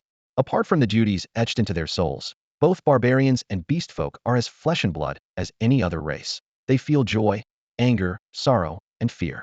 Now, however, a single human has openly challenged two entire armies. Even after witnessing the devastation Yeling just unleashed, the two commanders find his arrogance intolerable. Damn it, focus everything on those two humans. I refuse to believe he's stronger than the gods. Pass the order, change targets, and eliminate those cocky fools first. Almost simultaneously, both roars echo across the front lines. The command races through the ranks, and barbarian and beast folk formations pivot as one, their killing intent crashing toward Yeling and Suing. Horns blare, beasts howl, the ground rumbles. Blades flash, fireballs roar, ice arrows whistle, lightning arcs, even blazing meteors tear the sky apart. Melee and ranged abilities merge into a single torrent of destruction, hammering the energy shield around the pair. Yeling has seen worse. Unfazed, he pats Su Ying's shoulder and offers a steady gaze. Relax, this is nothing. Su Ying is still pale, yet her heart thunders. Until now she envied Yeling's meteoric rise, forgetting the deadly trials behind it. Most of his experience came from battling divine projections challenges that would have killed another artificer 10 times over. She never expected her single word of fear to draw out his hidden tenderness, and warmth floods her chest. From every direction, the enemy tightens the encirclement. Yeling sneers, raises a hand, and lightning splits the air. In an instant, several miles around him become a thunder domain. Thin arcs skitter across the ground like silver snakes. Towering columns converge into raging torrents. Invisible meshes weave together, forming a colossal lightning cage that locks the armies inside. Thunder cracks, lightning snaps, and the night sky is shredded by blue-white forks of power. Pure annihilating currents vaporize the battlefield miasma like sunlight on frost. Wherever the light passes, soldiers, weapons, and spells simply cease to exist. Moments ago the legions pressed so tightly there was no gap between them. Now every trace is gone, as if they never existed. Any ordinary army would break at the sight, but this is an instance battlefield. The system has already planted an overriding directive in their subconscious: destroy the enemy at any cost. And so, these sentient, yet shackled warriors regroup and charge again. Even for a veteran like Yeling, a chill creeps up his spine. These lives, bound by the system, are an endless tide. If humanity on Blue Star is destined for the same fate, he thinks, maybe ending it ourselves would be the kinder choice. Charge, clear the field, charge again, clear again, over and over. Thunder roared, blood and flesh flying everywhere. Su Ying held out as long as she could before shutting her eyes, clamping her hands over her ears, and curling into Yeling's arms. On her status screen, her level numbers jumped like a stopwatch, yet they offered no protection from the impact. The last wave of soldiers was reduced to charred ash by arcs of lightning, and the instance fell silent, scorched earth still crackling with blue-white sparks. All right, you can open your eyes now, Yeling said softly, like someone waking a friend at dawn. His will was cold steel, utterly unshaken. Su Ying looked up, all mixing with a tangle of other emotions. Back in school, Yeling had been like clear crystal, brilliant yet easy to read. In just half a year, he had become a multicolored gemstone, dazzling and unfathomable. She had thought his power came from sheer hard work. Only now did she see the iron will forged by countless battles. Herding millions of pigs in formation would exhaust any commander, let alone facing endless waves of enemies. Very few could endure. Yet in an instance of this scale, Yeling's face never changed. The wars he had survived must have been even crueler. What level are you now? Yeling's question snapped her back. Su Ying opened her panel. Bright red numbers flashed: level 59, experience maxed out. She jumped in delight. Level 59. Next comes the Ascension trial. This is awesome. Watching her bounce with excitement, Yeling felt his efforts were worthwhile. The experience from nearly 10 of her levels had flowed into him and barely nudged him up half a level. But her advancement was the whole purpose of this run. Otherwise, he would have stayed idle, waiting for the stellar tournament that was his real chance to break through. He was deliberately holding back his level, unsure whether stepping into the divine tier would bar him from the tournament, where he was to represent Blue Star's second human faction. The event had run for millennia, yet no deity had ever appeared. Yeling doubted that. With so many races entering instance worlds, not a single god had emerged in thousands of years. Whether a secret lay hidden or an unforeseen danger awaited, he had to tread carefully. Even though he believed himself blessed by fate, he wasn't arrogant enough to think that for thousands of years no other life could rival him.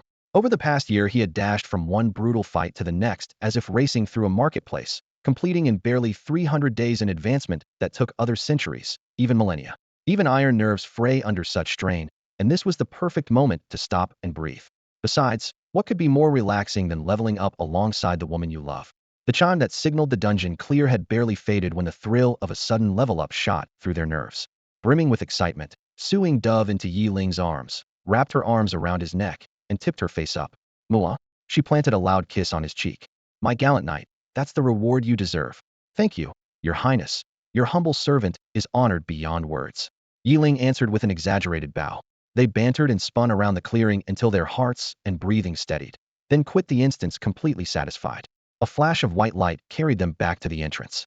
The instant their feet touched solid ground, Yeling felt the soft hand in his palm tighten. When he turned, he saw Su Ying staring straight ahead. The sparkle of excitement had vanished from her face, replaced by a tension that made her stiff and restrained. Following her gaze, Yeling spotted a dozen men and women standing in a half-arc beneath a nearby tree, surrounding an elderly man with snow-white hair. The old man lounged casually in a wooden chair, yet his aura was sharp as a blade. His immaculate beard and hair were combed without a single strand out of place, and his loose white tang suit showed not the faintest wrinkle. Two long longevity brows hung below his eyelids, and every blink flashed with a cold, piercing light. Most striking of all was his rammered straight back and the soldierly precision of his posture. Yeling immediately thought of the iron-blooded troops of Dacia. After the dungeon worlds descended, the globe had been forced into a single alliance whose authority far surpassed that of the old United Nations. Yet genuine fusion between East and West never happened, and the alliance's major patron nations still guarded their hidden cards. Ultimate weapons such as the Moguden had lost their effectiveness when the instance gates appeared, but armies' vast instruments of force remained each faction's backbone and the foundation of peace on Blue Star. Without that framework, outlaws would surely sow chaos in the real world. The iron discipline of their soldiers kept Eastern societies more orderly than their Western counterparts, and much of that order flowed from the troops of Dacia. Yeling had never dealt directly with the military, whether in reality or inside a dungeon, but he had watched plenty of military parades in his previous life and recruitment videos at school. Relying on senses keener than most, he instantly registered the old man's unusual presence and almost immediately pegged him as career military. Someone you know? Yeling asked in a deliberately casual whisper, though his heart thudded for no clear reason. Was he really about to stumble into a meat thepperant scene? Or would a few jealous rivals pop out instead? Despite his attempt at calm, Su Ying's stiffness and nervous gestures had already told Yeling exactly who the newcomer must be.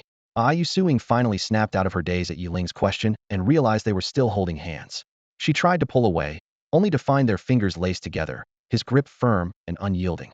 Sensing her faint struggle, Yeling sighed inwardly. A runaway heiress bumping into a penniless kid? Seriously, could this cliché get any tackier? What's next? The fiancé from an arranged marriage showing up. Even so, the man he was now bore little resemblance to the shy teenager had once been. Strength brought composure. He gave her hand a gentle squeeze and spoke in a calm, steady voice. Relax. As long as I'm around, no one on this earth can force you to do anything you don't want to do. Don't forget your boyfriend's the kind of guy who's taken down gods. Yeling's confidence eased the tension in Su Ying's shoulders. Panic in her eyes faded, replaced by trust and relief. The two of them headed toward the tree, still side by side.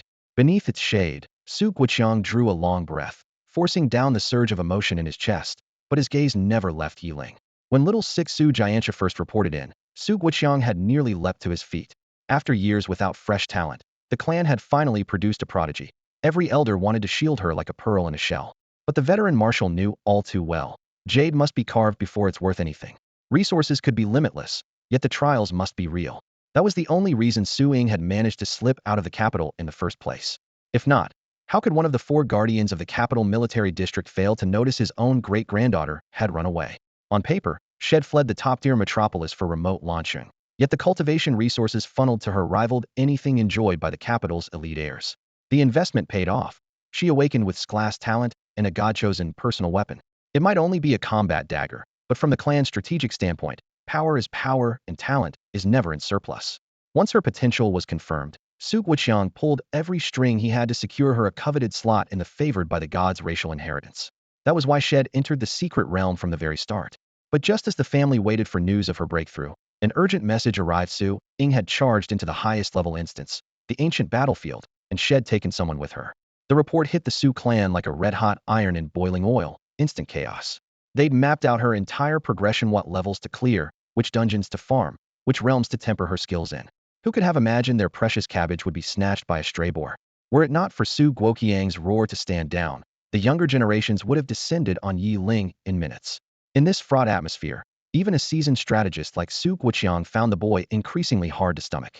After all, this young man was about to dig up the very seedling on which the Su family had pinned its future. Behind Su Guoqiang stood Su Xingxing, Su Fanrong, and the rest of the second generation, along with Su Jianbang, Su Jianxi, and the third. Their bloodshot eyes locked on Yeling, breaths coming in rough bursts. The men formed a towering wall behind Su Guoqiang, their fury almost leaping from their eyes and crashing toward Yeling like an invisible wave. Old Patriarch, what brings you here?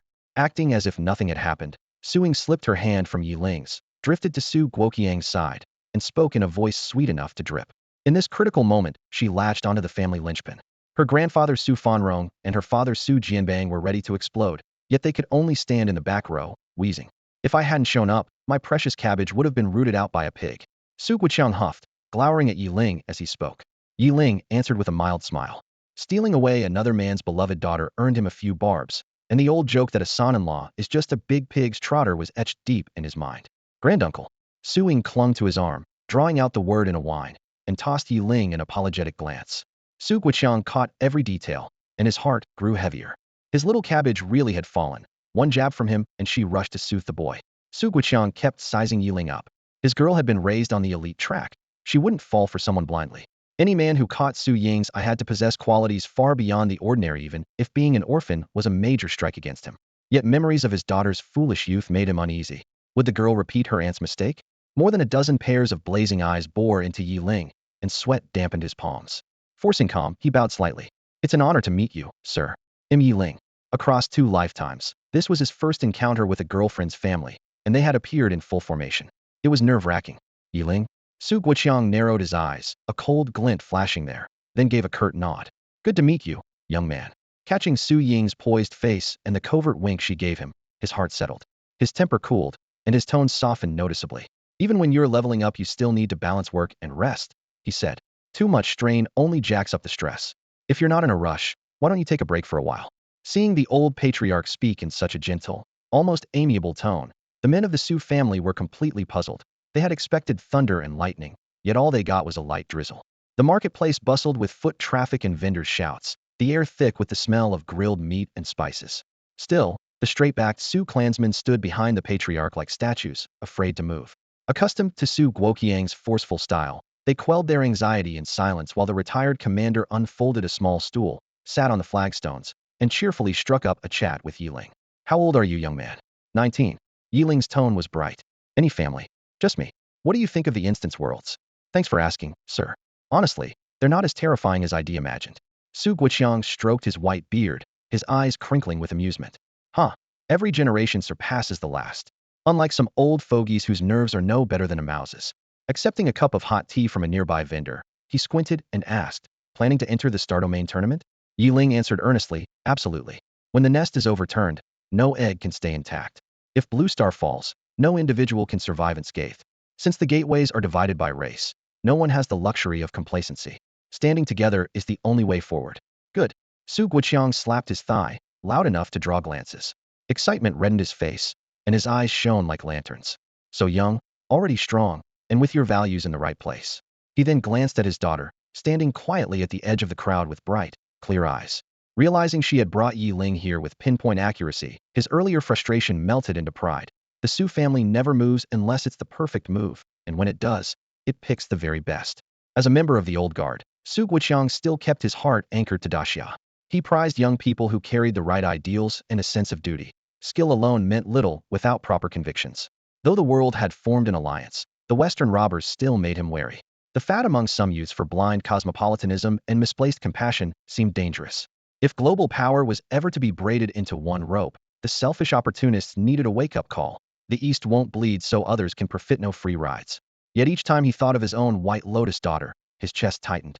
If even a military family could raise such a naive child, what did that say about public sentiment? But when he met Yeling's clear gaze, fire surged in his heart again.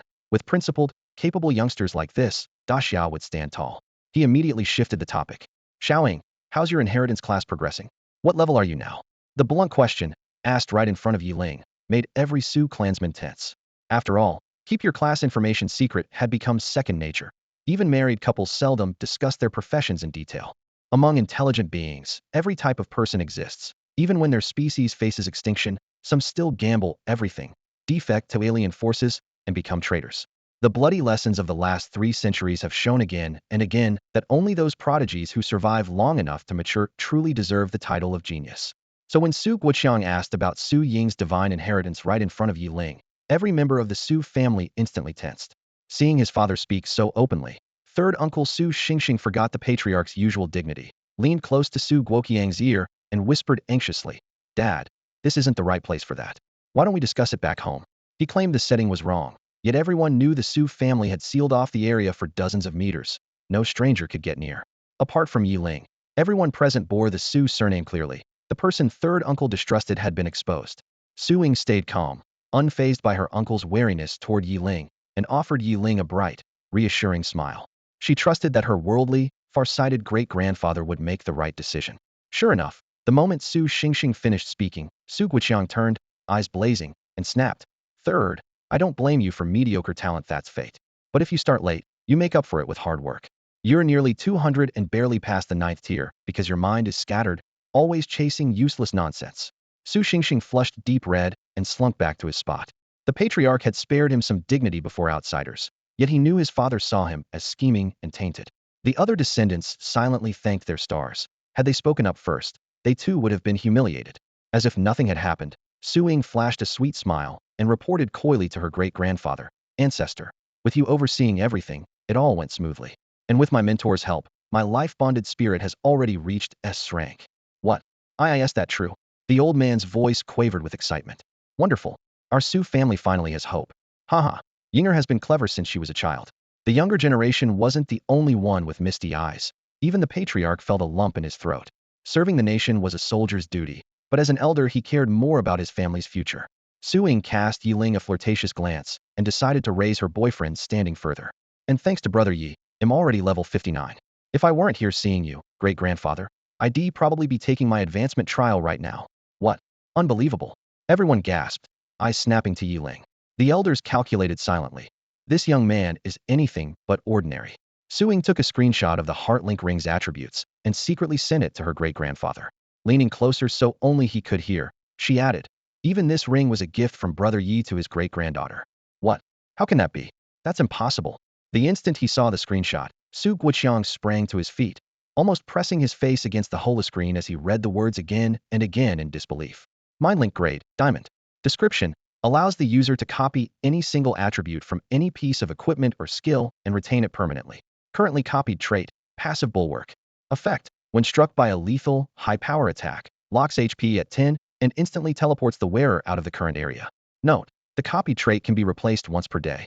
First, the ring's diamond grade left Su Guoqiang reeling. Then the word bulwark hit him like a hammer. Diamond tier items were already rarer than Phoenix Feathers' his entire clan barely owned 3, all of them offensive or defensive weapons and armor.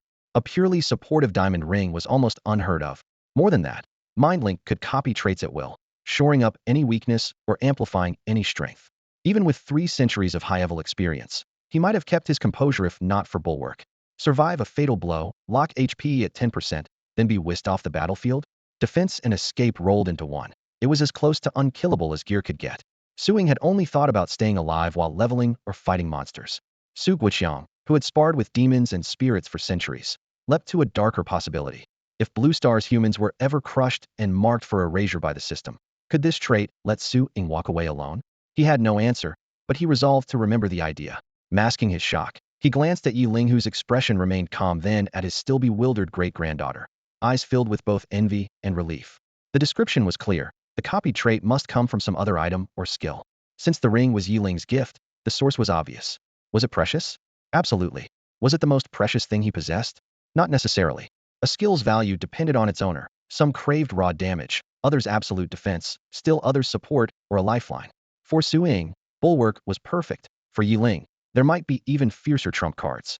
Remembering the Godslayer title floating above the young man's head sent a shiver down Su Guoqiang's spine. This was no place for a deeper discussion. Come, we'll talk at home, he ordered his clansmen, brooking no refusal. Then he turned to Yeling, his smile warm again. Young man, on behalf of Yinger, I'd like to invite you to the Su residence as our guest. Do you have any pressing business that can't wait? Though Su Guoqiang's intentions were obvious, nothing in his words sounded the least bit coercive. He remained calm and gracious, expressing genuine hospitality while still giving Yeling an easy way out. Yeling happened to be at loose ends with nowhere to go, so he had no reason to decline such a polite offer. I'd be honored to accept, he answered with a smile, cupping his hands in greeting. Excellent. Let's get going, Su Guoqiang said with a hearty laugh, lifting a hand to lead the way. Old master, let me help you. Little girl, the patriarch teased Su Ying. If I hadn't invited brother Yi myself, would you have forgotten all about your grandpa? Of course not. You're teasing me again, Su Ying huffed playfully, taking the old man's arm and trotting after him. They left the house in single file. Yeling and the patriarch walked up front, chatting and laughing. The Su family's men exchanged glances behind them, but no one dared speak. Once the patriarch made a decision, it was final. The Su estate stood in the eastern suburbs of the imperial capital, a sprawling property that covered an impressive stretch of land. Since the arrival of the instance world, the very idea of real estate had nearly vanished. Anyone bold and strong enough could occupy even a monster nest without complaint. Unlike the chaos in the west, people in the east, especially those of the Xia region, still preferred to live in tight-knit communities. Beyond official buildings, territory was simply first come, first served. After everything became digitized, construction was effortless. Supply the materials, and the system handled the rest. Yet most people spent their time leveling in the instance world, so large estates quickly became burdens. The Su compound was no exception. Grand on the surface, yet only a dozen villas served as living quarters. The rest of the grounds were devoted to cultivating rare plants, since not everyone in the family had awakened to combat class. At the entrance to the main building, several dozen members of the Su clan had gathered on their own. Anything that brought the patriarch out was bound to be important, and this matter involved the family's most promising junior, so curiosity ran high. When they saw a plainly dressed teenager strolling beside the old master and chatting like an equal, everyone felt a jolt of surprise. The Su family practiced strict discipline. They were no aristocrats, but they certainly didn't welcome just anyone, especially not into the patriarch's good graces. Given that the old man ranked among the top fighters in the Xia region, his warmth toward the boy spoke volumes. Come, young man, don't stand on ceremony, sit. Su Guoqiang urged once they were inside the great hall, ignoring the younger generation's probing stares. Because the gate to the instance world had blurred everyone's apparent age, Yeling couldn't tell how many of the onlookers were actually Su Ying's elders. Arriving at his girlfriend's house for the first time with such fanfare left him a bit uneasy, and he hurried to decline. Thank you, sir, but I'd rather stand. Nonsense. Treat this as your own home, sit. Ying, you sit too. He waved for servants to bring tea, then turned and shooed the gathered relatives away. If you have business, tend to it. Don't just stand around cluttering the place. When Su Ying noticed that the old patriarch was already chasing the elders away so her boyfriend wouldn't feel awkward, she forgot about formalities, flashed her worried mother a reassuring smile, and pulled Yeling into a seat. She knew the patriarch's temper all too well. If Yeling offered even half a polite remark, everyone in the hall would probably be thrown out. Just as the others were about to slip away, a crisp, businesslike female voice rang out from the doorway. Dad, I heard that troublemaker Ying is back. Perfect timing. Young Master Smith is doing an exchange at the Imperial Capital's Combat Science Institute, so let her show Carrie around and get a feel for him. The newcomer wore a sharply tailored suit, her short hair tucked behind her ears, each step brimming with purpose. Ignoring the rest of the Su family, she shot Su Ying a cutting glance before fixing a frown on Su Guoqiang. Father, you can't be stubborn this time. It's rare for Carrie to come to the capital. Letting Ying spend time with him is a golden chance. The problem is you spoil her. Last time she even ran away from home. How could she be so reckless when East-West stability is on the line? Enough. Su Guoqiang's face turned icy, silencing her on the spot. He raised a powerful arm and pointed to the door. Out. This house can't bear your phony dreams. Once you step outside, do whatever you like, but don't scheme against your own family. Dad, how can you be so unreasonable? Publicly rebuked, Su Xinhua's face went pale. She had rushed back, thinking she could play matchmaker, only to be dismissed with a single sentence. Seeing Shed get no support from her father, she swung towards Su Fanro. Fourth brother, father may be confused, but surely you see the truth. You've achieved nothing your entire life, and now that you finally have a gifted daughter, you're going to let her waste herself? You and fourth sister-in-law spoil her rotten, squandering our family's best chance to rise. Is that bother you? Good grief. Yeling studied the woman who looked about 60% like Su Ying, yet radiated a sanctimonious, know-it-all aura the moment she stepped in. If he hadn't been sure Head crossed into this world years ago, He'd have thought He'd run into one of those self-righteous crusaders from his previous life. He leaned towards Su Ying and whispered, "Which deity of yours is that?" From the way she was addressed, he knew she was a second-generation Su, but that was all. Uffed. The word deity cracked Su Ying's anger, and she laughed softly. "That deity is my sixth aunt." Yeling had barely responded when a pointed question cut in. "Young man, what's your view on the prospects of grand East-West integration?" Su Xinhui called out again. Yeling glanced around, then pointed to himself. "Are you asking me?" Su Xinhui frowned, finding Yiling's rudeness downright offensive. Yet when she remembered the information she had received and her own hidden schemes, she forced her anger down and let her face smooth out. She unclenched fingers that had gone pale from the strain, acting as though nothing had happened, although a vein still throbbed at her temple. After receiving confirmation, Yeling relaxed his shoulders under the watchful eyes of the Su family, each member lost in private thoughts. He slouched against the chair back and curled his lips. "They'll just sit here and watch." But someone in the hall let out a quiet laugh, followed by a wave of stunned silence. This was his first visit, and Su Guoqiang was right there. Yet the kid was acting so brazenly that everyone's worldview cracked. Su Xinhui slammed her teacup onto the table, pointing at Yeling with a trembling finger. "I never thought a greenhorn could be so shameless. Do you realize how powerful the Smith family is in the West? How much they've done for global unity? And you?" In his previous life, Yeling had seen these types all over the internet. People basking in their own halo while biting the hand that fed them. Reasoning with them was pointless. His disgust now outweighed any first-visit nerves. Yeling lifted a hand to cut her off, his tone icy. "I don't care how great that damn Smith family is, they can't close the gates of the dungeons. I don't care how big their influence is, they haven't earned Blue Star's humans any measurable destiny points." He tipped up his chin, open contempt gleaming in his eyes. Su Xinhui flushed scarlet, but found no words to respond. Remembering something, Yeling rose and cupped his hands to the slightly embarrassed Su clan. "By the way, I haven't formally introduced myself. I'm Yeling. The system was kind enough to give me the title Godslayer. With a bit of luck and a year of hard work, I've reached Tier 9, level 190. The hall became so quiet you could hear a pin drop while his calm voice echoed. "I'm nothing special, I only wiped out 7 divine avatars and 1 divine incarnation, and happened to collect 15 destiny points along the way. That's all for now. I still have work to do." "Good grief," someone muttered. Eyes darted around the hall. 7 avatars and 1 incarnation, and he called that nothing? Level 190 in a single year, if that isn't mythical, what is? In 3 centuries, Blue Star had amassed barely 60 destiny points, and he alone had snagged 15. How could anyone else compete? Shocked, everyone turned to the ever-composed patriarch and to Su Ying, and sudden understanding dawned. No wonder Su Guoqiang, famous for his temper, was calm today even after his cherished daughter had been kidnapped. The young man clearly had credentials. Those collateral relatives who had visited the ancient battlefield instance and secretly tipped off Su Xinhui were now green with regret. Had they known this was the legendary Master Yi, who would have been foolish enough to tattle? The tension in the room eased, even taking on a hint of reverence. Yeling sighed inwardly. "So much for keeping a low profile, it really isn't my style. Get out. From this moment on, unless the old man says otherwise, you are not to set foot in the Su residence again." The words landed like a hammer, and even the air seemed to freeze. After Yiling's lightning-quick show of force steadied the room, Su Guoqiang slowly turned, his frosty stare locking onto the blood-drained face of Su Xinhui. His ultimatum allowed no discussion. During the earlier quarrel, Su Xinhui had done all the ranting, yet the fact she rushed home at once already revealed something subtle, and that, precisely, was the test Su Guoqiang had set for Yeling. Love that clings together against family opposition is moving, but it always tears at kinship. How to make the rest of the Su clan truly accept and bless the couple? Su Guoqiang pushed that burden onto Yeling without hesitation. If he wished, he could have silenced every dissenting voice through his own prestige.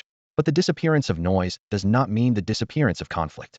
In the foreseeable future, Yeling and Su Ying would be wandering for years. If their only familial bond were cut, they would soon become kites with broken strings in injustice to Su Ying. Out of pity for his granddaughter, the old man even suppressed the massive temptation of allying with the world's strongest, placing the dilemma intact before Yeling. He expected Yeling to be forceful, but he had not anticipated such a blunt demonstration. Yet the effect was remarkable. In an era that feels like a warring age, raw power is the only universal passport. "Young man, not bad at all." The old master clapped Yiling's shoulder with palpable appreciation. The others in the Su family now regarded Yeling with softer eyes, a mix of respect, curiosity, and barely hidden smiles easing the tension in the hall. Yeling was perfectly comfortable beneath their gazes. He understood too well the plight of today's Blue Star people, more desperate than that tiny, battered planet of his previous life, even more hopeless than the world of the Trisolarans. The tiny planet at least had a viable path to break free. The Trisolaran world faced only one enemy, the Trisolarans themselves. But in the replica worlds, enemies lurked on every side. The road ahead was shrouded in darkness, and no one could guarantee Blue Star would still exist tomorrow. Survival alone was the greatest luxury for its people. 3 years of immersion had welded Yeling to this world. He did not see the Zus as pragmatic, but simply as realistic. Rest assured, old master. Even if the replica world collapses, they'll still give Yinger a bright future. The future son-in-law's bold promise rang with certainty. He dared voice such arrogance because he could back it up, now possessed a domain of his own. Even if he stopped leveling up and merely absorbed the free-floating elements of the void, he would eventually step into the ranks of the divine. That domain, more accurately a future god kingdom, was his trump card. The replica world's erasure rules could not pierce the void to reach it. Only another god kingdom could pose a threat. Only when one kingdom's coordinates were exposed and two such realms collided heated would one be annihilated and turned into the other's nourishment. Clearly, Su Guoqiang had misunderstood him. He assumed that the assurance Yeling mentioned referred to the barrier's unique properties. The old man's face lit up in sudden understanding, and he nodded enthusiastically. I know. His air of certainty made Yeling pause. As far as Yeling remembered, not even Su Ying, let alone outsiders, knew he possessed a domain. Clearly, the elder had misunderstood. Still, Yeling would never expose his trump card. His relationship with Su Ying was not yet fully established, and even if they grew inseparable, the divine realm would always be his deepest secret. It was not a question of trust. The techniques of the gods were too unpredictable. Unless Su Ying stayed under the protection of the domain's barrier, the slightest hint could give him away. With so many deities watching from the shadows, he dared not lower his guard. What are your plans next? The old patriarch asked calmly, though curiosity edged his tone. Yeling glanced at Su Ying and answered without hesitation. First, we need to raise Yinger's level, then wait for the Starfield tournament. You're sure you want to take part in the Starfield tournament? Su Guoqiang raised an eyebrow but didn't try to dissuade them. A warrior can receive help, but no one else can walk the path for him. Besides, his own strength hardly gave him the right to dictate their choices. I intend to seize control of my own destiny. Yeling meant what he said and acted on it. In the days that followed, he took Su Ying to the Waternet world to grind monsters, or escorted her through various instances, scaling perilous peaks, exploring ancient ruins, tasting rare delicacies along the way. They covered nearly every place humans had reached, and even ventured into forbidden zones untouched by mankind. Time flew. Su Ying's level climbed to 193, and Yeling advanced to 195. Just then, the long-awaited announcement arrived. The Starfield tournament was officially open for registration. Registration and screening are underway. What's your plan? Tell me, and I'll offer some advice. In the Su family's main hall, Su Guoqiang leaned back on the sofa, his gaze shifting between Yeling and Su Ying. Nearby, several members of the Su family's third-generation Su Ying's peers swallowed hard, their eyes burning with envy. They were the same age, and it was bad enough that Su Ying's talent eclipsed theirs, but she also had a boyfriend who seemed to break every rule. Their best performer was only Tier 4, while Su Ying had already hit level 193. Where was the justice in that? Clearly, talent and pedigree still couldn't beat pure luck. Under everyone's expectant gaze, Yeling suddenly dropped a bombshell. Ancestor, Yinger and I plan to enter the tournament on our own, not with an alliance team. What do you mean? Su Guoqiang understood each word but was baffled by the sentence as a whole. Enter on their own? Did these two kids think the Starfield tournament was an ordinary instance? Worried that Yeling didn't know the rules, he explained patiently. You may not realize this, but the Starfield tournament has strict requirements. Competitors must hold a qualification scroll issued by the Gate of Dungeons, and each inhabited planet gets only one. No, who said there's only one? Facing Su Guoqiang's explanation, Yeling smiled and countered, who said there's only one? Su Guoqiang froze, his expression caught in mid-motion. Yeling spread his hands. Just got lucky. When I cleared the Tower of Trials, the system tossed me an entry scroll for the tournament. He said it as casually as if choosing lunch. Su Guoqiang opened his mouth, but had no idea what to say. If jealousy could kill, he'd be dead several times over. He sighed to himself. How can two people be worlds apart? Still, he couldn't help asking, why split up? Isn't staying with the Alliance squad better? Strength in numbers, right? After spending time with Yeling, he knew the young man's nature, easygoing on the surface, iron-willed underneath. Once he decided on something, not even 9 oxen could drag him back. Even when Head awakened with nothing but an grade starter staff, Head refused to team up and had soloed entire dungeons. Because of that, Su Guoqiang never put on elder airs with him, especially now that Yeling's record spoke for itself. Yeling shook his head, certain. Usually more people mean more power, but sometimes a crowd just scatters it. He raised a finger and ticked off points. Eastern and Western factions are tangled, and everyone has their own agenda, so it's hard to pull them into one rope. Anyone the Alliance picks is already strong and proud, some scheming, some resting on seniority, some simply overbearing. So, Ancestor, when we hit the field, do I listen to them, or do they listen to me? The machine gun questions left Su Guoqiang silent. Yeling's record was dazzling, but how strong a godslayer really was varied in everyone's mind. In life-or-death moments, who would hand his fate to a youngster? Seeing he had no reply, Yeling eased his tone. Instead of tying ourselves together and fighting shackled, we split up. I can fight at full power, and it gives humanity an extra layer of insurance to teams, at least one wins. Su Guoqiang's eyes lit up, and he slapped his thigh. Great idea. Safety wasn't a concern. These two kids both carried life-saving cards. Convinced, Yeling smoothly changed the topic. Ancestor, any news on those taking the God-tier advancement trial? Still no results? More than a year had passed, yet Blue Star remained eerily quiet. Yeling had begun to suspect that those people had never entered the trial at all. Back when he cleared the Tower of Trials, he spent nowhere near this long, and the God-tier assessment was only a fraction as difficult. How could it possibly drag on for over a year? Noticing the doubt in Yeling's eyes, Su Guoqiang's mouth twitched. Talking with a monster like this kid really did require him to keep reminding himself what normal meant. The ancient records were clear. For thousands of years, countless races had tried to advance to God rank, yet none had ever succeeded. No one could describe what awaited inside or how long it took, and there were only two explanations: either they died on the spot, or they became true deities and vanished forever. That was why the outside world could only conclude that no one has ever succeeded. At this point, Su Guoqiang suddenly froze, staring rigidly at the young man before him. After all, the boy standing here had cleared the entire Tower of Trials. He swallowed hard and hurriedly added, "Of course, you're an exception." Su Guoqiang's awkward expression made Su Ying cover her rosy lips to stifle a laugh. The sweetness in her gaze toward Yeling could almost melt sugar. She was secretly grateful she had chosen the right person. This man practically radiated brilliance. Yeling, however, wasn't intoxicated by the praise. If anything, he felt heavier inside. This time, most of the contenders for God rank were Blue Star's veteran elites. If they failed, the loss to the planet would be incalculable. Worse still, those seasoned warriors understood the value of unity far better than the younger generation raised in comfort. Should none of them return, would the idiots in the West seize the chance to make trouble? Having lived his previous life under Western suppression, Yeling knew all too well how those hypocrites behaved. He looked up at Su Guoqiang. "You don't need to worry about our safety. But on the Alliance's side, Elder, please remind the upper ranks of Great Xia to keep an eye on the West. With the old guard gone for now, who knows what madness they might try." Su Guoqiang drew in a sharp breath. He had almost overlooked that. Given that his own clan had produced a weirdo like Su Xinhui, he had no fondness for Westerners. He nodded firmly. "Rest assured, he'll give the commander a stern warning. If those people behave, fine. If they try anything underhanded, we'll show them what retribution means." Seeing the cold gleam in Su Guoqiang's eyes, Yeling finally felt at ease. He had no intention of letting some turncoats reap the benefits of his hard-won work. As long as Great Xia's leaders held the line, he would have enough freedom to focus on the Star Domain tournament. After all, in his mind, that so-called competition. No one guessed that his main reason for entering the Star Domain tournament was simply to grind levels.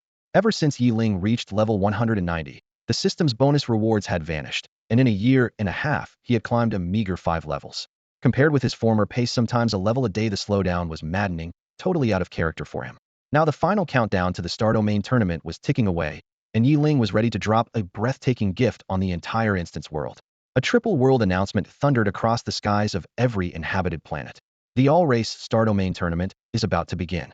All races, take your positions with your entry scrolls. The All-Race Star Domain tournament is about to begin. All races, take your positions with your entry scrolls. The All-Race Star Domain tournament is about to begin. All races, take your positions with your entry scrolls. Holographic warnings rippled through space like alarm flares, instantly igniting the mood on every world. In the global chat, declarations poured in from every corner. Haha, time for us giants to shine again. Future opponents, surrender while you can. Don't count your trophies yet. We dragons are ravenous, and this time the giants won't get the easy win. We Wovians will stay neutral again. Best of luck to everyone. Seriously? Money rules everything in this game? Are the Wovians planning to sit out forever?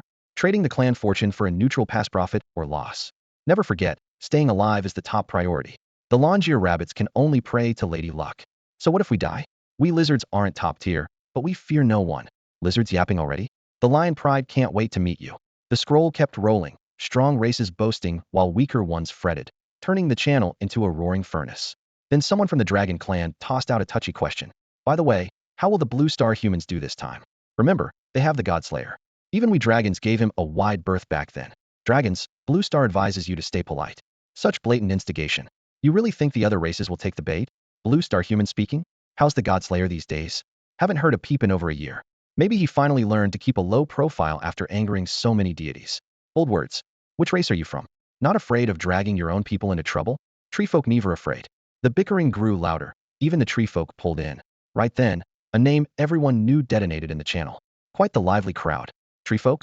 Dragons? This is Yeling will be waiting for you at the tournament. The single line hit like a sledgehammer, and the chat fell dead silent. No one wanted extra trouble from the man who dared stab at gods. But surprises never quit. The moment Yeling surfaced, the primordial treefolk erupted. Godslayer Yeling. You once butchered millions of our kin in the combat simulations. Now it's time to settle that blood debt. The ancient Treant's voice dripped with boundless hatred. In that instant the world chat seemed to freeze. The scrolling feed stopped dead. At first Yeling had only been trading jabs with the gods, and the onlookers treated it as entertainment, maybe earning him a bit of fame among the races. But when the phrase millions slaughtered dropped, everyone watching felt a chill race down their spine. How did he dare? How could he even manage it?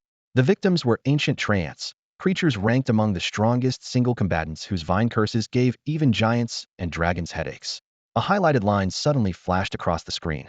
Ancient Treants, please stay your wrath. I am Rudman, Deputy Commander of the Blue Star Humans, and I can testify Yeling is not on our planet's roster. Seek the real culprit. This monstrous crime has nothing to do with Blue Star, least of all its Western nations. The chat exploded. What? Impossible. Someone as terrifying as he didn't sign up? Obvious those Easterners are spineless. The West will carry Blue Star's future. Exactly. The noble sack race was born to lead. The comment section boiled over. East and West clashing at once. Shut the hell up, foreigner. If our Daxia troops hadn't saved everyone during the multiverse war, Blue Star would have been toast. Please, you guys. All you're good for is sprinting on those long legs. Enough. This is the world chat hearing dirty laundry just makes us a laughingstock. Watching the insults escalate, Rudman was secretly ecstatic. Only through division could the Sack people's plan take root.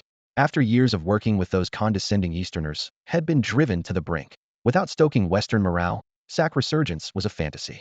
A terrifying enemy was the perfect catalyst. He leaned back, eyes closed, indulging in the vision. The genetically perfect, destiny-bound Sack race marching toward a new golden age under the great Rudman. Bang! The heavy metal door flew open, the crash almost drowning out the chat. Several Eastern artificers stormed in, combat boots pounding the floor, lethal intent rolling off them as they closed in on Rudman. Rudman, you're under arrest for undermining human unity and leaking classified information. The leader said coldly, an energy manacle humming in his palm. High command order. Resist, and you die. Comply or die. The killing intent cut to the bone. Sweat burst across Rudman's pale face. His limbs went boneless. Fingers slipping from the armrests, he slid helplessly back into the seat, staring at the grim artificers while sheets of perspiration streamed down his skin. All strength deserted him, leaving him slumped and powerless. You can't do this to me. Rudman's voice trembled with fear and pleading. In the deputy commander of the Alliance forces, the people of Blue Star need me. Hemmed in by the enforcement squad, he begged for the smallest reprieve. He was sure that as soon as his fellow white Sark people heard, they would rush to his aid. Under a world order led by the Sark, these yellow-skinned upstarts would have to yield. Hadn't it always been so? Reality offered no such mercy. Inside Alliance headquarters, sealed by an anti-magic barrier, the mage was powerless. A warrior enforcer lifted him like a chick, and the moment his feet left the ground, panic devoured him.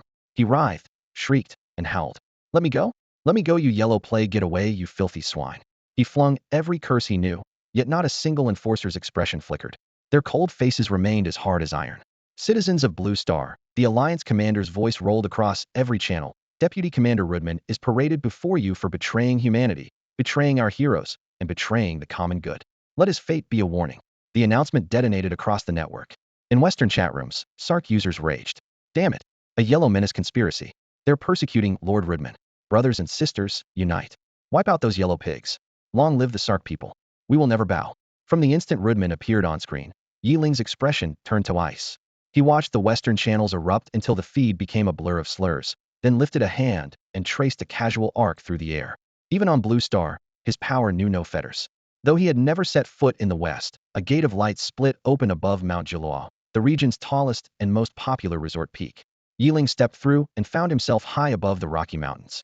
Forested slopes, layered ridges, and scattered lakes stretched below. He drew a cool breath, raised his palm toward the highest summit, and uttered, Thunder Dominion. The clear sky dimmed at once. Black clouds boiled up, mountains turned upside down in the heavens, pressing toward the land. The sudden omen startled countless Westerners. Yeling was no longer the man he once had been. Only his pursuit of perfection kept him from claiming a god seat. Within moments daylight, over 1,000 kilometers vanished, swallowed by night. Clouds roared and ground against one another, braids of lightning weaving through them. Boom. In a single heartbeat, countless bolts of lightning poured down upon the peaks of the Rocky Mountains. The Rocky Mountains, revered as sacred by Westerners, suddenly came under a barrage of lightning. Shards of rock flew in every direction, snow flashed into steam, and the range split apart with thunderous cracks. Peak after towering peak was sheared off and collapsed. Streaks of electricity kept pouring down like an unbroken meteor shower until Yeling's fury was spent and the cataclysmic bombardment finally ceased. He dismissed the storm with a wave and reopened the Blue Star chat channel, tossing out a casual remark. I was angry, so I vented on some random mountains. If any of our Western friends were inconvenienced, that's just tough luck. The statement, equal parts explanation and threat, sliced through the noisy channel like a blade. In the real world, the artifact users who had been shouting nonstop looked up at the dispersing storm clouds and fell silent. Several members of the Sac tribe tried to salvage their momentum with a few harsh words, but Yeling immediately posted an aerial photo that choked them into speechlessness. In the shot, the once formidable Rockies looked as if a giant hand had hollowed them out, hundreds of miles of mountains reduced to charred ruins, their former grandeur gone forever. How is that possible? No mortal could ever do this. With Yeling around, do we still have any chance left? Fear and unease swept through the western channel, while the eastern side erupted in glee. Haha. Thanks, great god, Yethat felt amazing. We backed off, and they took it for weakness. They forgot that raw power rules the dungeon worlds. Exactly. Stand tall, and people listen. Keep trying to play nice, and they'll treat you like a lackey. Those foreigners still haven't woken up. This isn't centuries ago. You can't swagger around in the name of peace anymore. Blue Star is on the brink. There's no room for petty bullies. Right. Even if you want fight for humanity, at least stop holding us back. Before we handle outsiders, we have to settle things at home. If the West won't get with the program, we can always purge them first, then unite. I don't even know if we'll be alive tomorrow. Why should I let you parade your strength? Today is definitely a day for Easterners to hold their heads high. Yeling's mere presence had crushed every dissenting voice. Even so, questions about the participant roster lingered in the world chat. Redman was no saint, but he had no reason to spin a lie that could be exposed so easily. If Yeling truly wasn't in the competition, why was he grandstanding in the channel and provoking every race? Everyone found themselves mired in fresh confusion. Only after the infighting had quieted down did Yeling turn his gaze back to the world chat. So, the giants and the dragons, huh? So, the mighty dragon clan and my old whipping boys, the Taichu Trance? I, Yeling, will be waiting for you on the Interstellar tournament battlefield. I hope your power matches your trash talk. Better pray a legion of gods is looking out for you. And don't worry about whether he'll show up. I'm entering as a solo contender. To every other race out there, sorry, I'm just here to see who finishes second. The moment this high-profile declaration hit the world chat, the channel erupted. Whoa, God, Yi is insane. So that's the Dragon Slayer from Blue Star? What a domineering statement. Dragon Slayer sounds even more epic than Dragon or Treant. I'm here to see who takes second place. That line's going to be every kid's favorite quote. Amid the uproar, the Taichu Treants finally snapped and bit back. Fine, see you on the battlefield to fight to the death. Bold words. That's so Treant of you, someone mocked, and the chat flared up again. While everyone was busy worshipping Yeling, a newcomer hesitantly asked, could someone explain what it means to enter the Interstellar tournament as an individual? I thought entries were race-based. You really are a newbie, Abulu of the Wolf Clan replied. Let me break it down. The tournament is indeed race-based. Before each event, the Gate of Instances automatically delivers bound entry tickets to every life-bearing planet. On top of those, there are also unbound tickets and exemption tokens. White Fox Nana added, an unbound ticket is basically a race's second chance. If you secure one, you can field an extra team and earn a second set of results. Most races worry about splitting their strength, so they rarely use it. That makes the ticket priceless, right up there with diamond-grade weapons. Abula followed up. The exemption token is like a royal pardon. With it, a race can skip the tournament entirely. No one knows it better than us wolves. We're the only race that's never shown up even once. We've worn those tokens out. The Wolf Clan's catchphrase flooded the chat. Safety first, safety first. Even Abulu from Yeling's own Vassal Wolf Clan had jumped in, but at least he remembered Yeling's orders and kept his distance, which allowed Yeling to relax. Now that Yeling had confirmed his participation, the races that had been posturing instantly went quiet, leaving only the Taichu Treants still mouthing off. For them, offending Yeling no longer mattered. A sea of blood already lay between them. When Yeling went berserk on the battlefield, mercy was never part of the plan. To Yeling, it was simple. Life and death are trivial, challenge me, and ill fight. Right then, the mood on Blue Star was the most complicated of all. No one in the world chat voiced the question on everyone's mind. Why wasn't Yeling entering with his own race and risking a split in their strength to go it alone? The answer, however, had already been made clear by Redman's actions. Redman was willing to sell out his teammates in front of every race in existence. Once the Interstellar tournament started, who knew what tricks he might pull on Yeling? Rather than living beside a backstabber and staying on constant guard, Yeling chose to go it alone. Objectively, that decision gave Blue Star an extra chance to advance, yet to its people it felt like a naked humiliation the planet had just lost face before the entire instance world. Within the Sark race, most clansmen wanted to wring Redman's neck. Shady deeds can be done, but never in full view of the crowd, and he had been stupid enough to expose everything. Rationally, most Blue Star citizens were worried about Yeling fighting solo, yet emotionally they understood. News that the peak 9th rank powerhouses were attempting god-level breakthroughs had spread long ago, and the continuing silence from the authorities spoke volumes. Those former pillars were missing or dead. Blue Star's fighting power had hit rock bottom, and its last ace had quit the team over internal strife. A suffocating gloom hung over the entire planet. World announcement: the Interstellar tournament has officially begun. All teams, proceed to your designated camps. Each team is limited to 30,000 competitors. World announcement: the Interstellar tournament has officially begun. All teams, proceed to your designated camps. Each team is limited to 30,000 competitors. World announcement: the Interstellar tournament has officially begun. All teams, proceed to your designated camps. Each team is limited to 30,000 competitors. While Yeling was standing beside Su Ying as she said her goodbyes, the three thunderous announcements erupted one after another. A blinding white pillar of light then dropped from the sky, whisking the pair away in an instant and leaving their loved ones staring at drifting motes and pounding hearts. Please, heaven, keep Yinger and Yeling safe. Right. The placing doesn't matter, just meet the minimum requirements.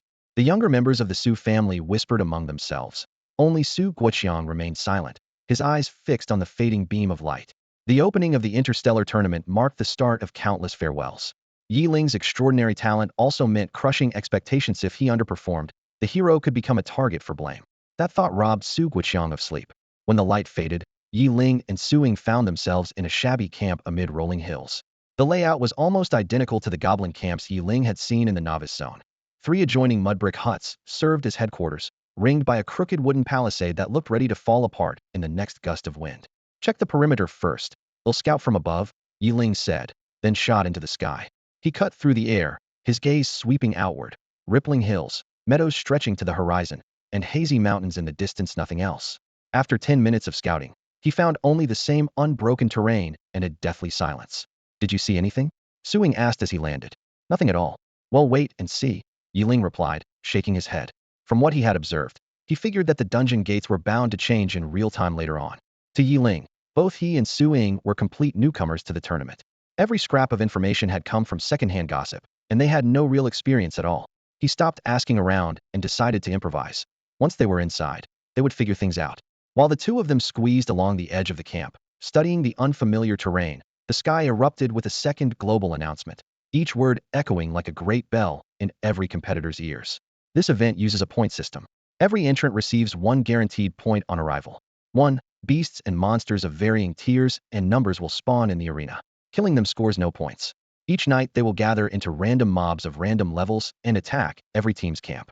If a camp is destroyed and the team earns nothing for 10 consecutive days, that team is eliminated. 2. 60 chests black iron, bronze, silver, gold, platinum, and diamond will appear around the camps. They may contain weapons, war supplies, huge point bonuses, or mysterious items, and are always guarded by monsters. 3. Points can be gained by opening chests or stolen from other teams. 4. After 1 year, rankings are set by total points. The top 3 claim grand prizes, the last 100 are erased. 5. The entire contest is live-streamed to weapon masters of every race. 6. All who enter the arena will return to the essence of life. The moment the notice ended, a participant list popped up in the global chat.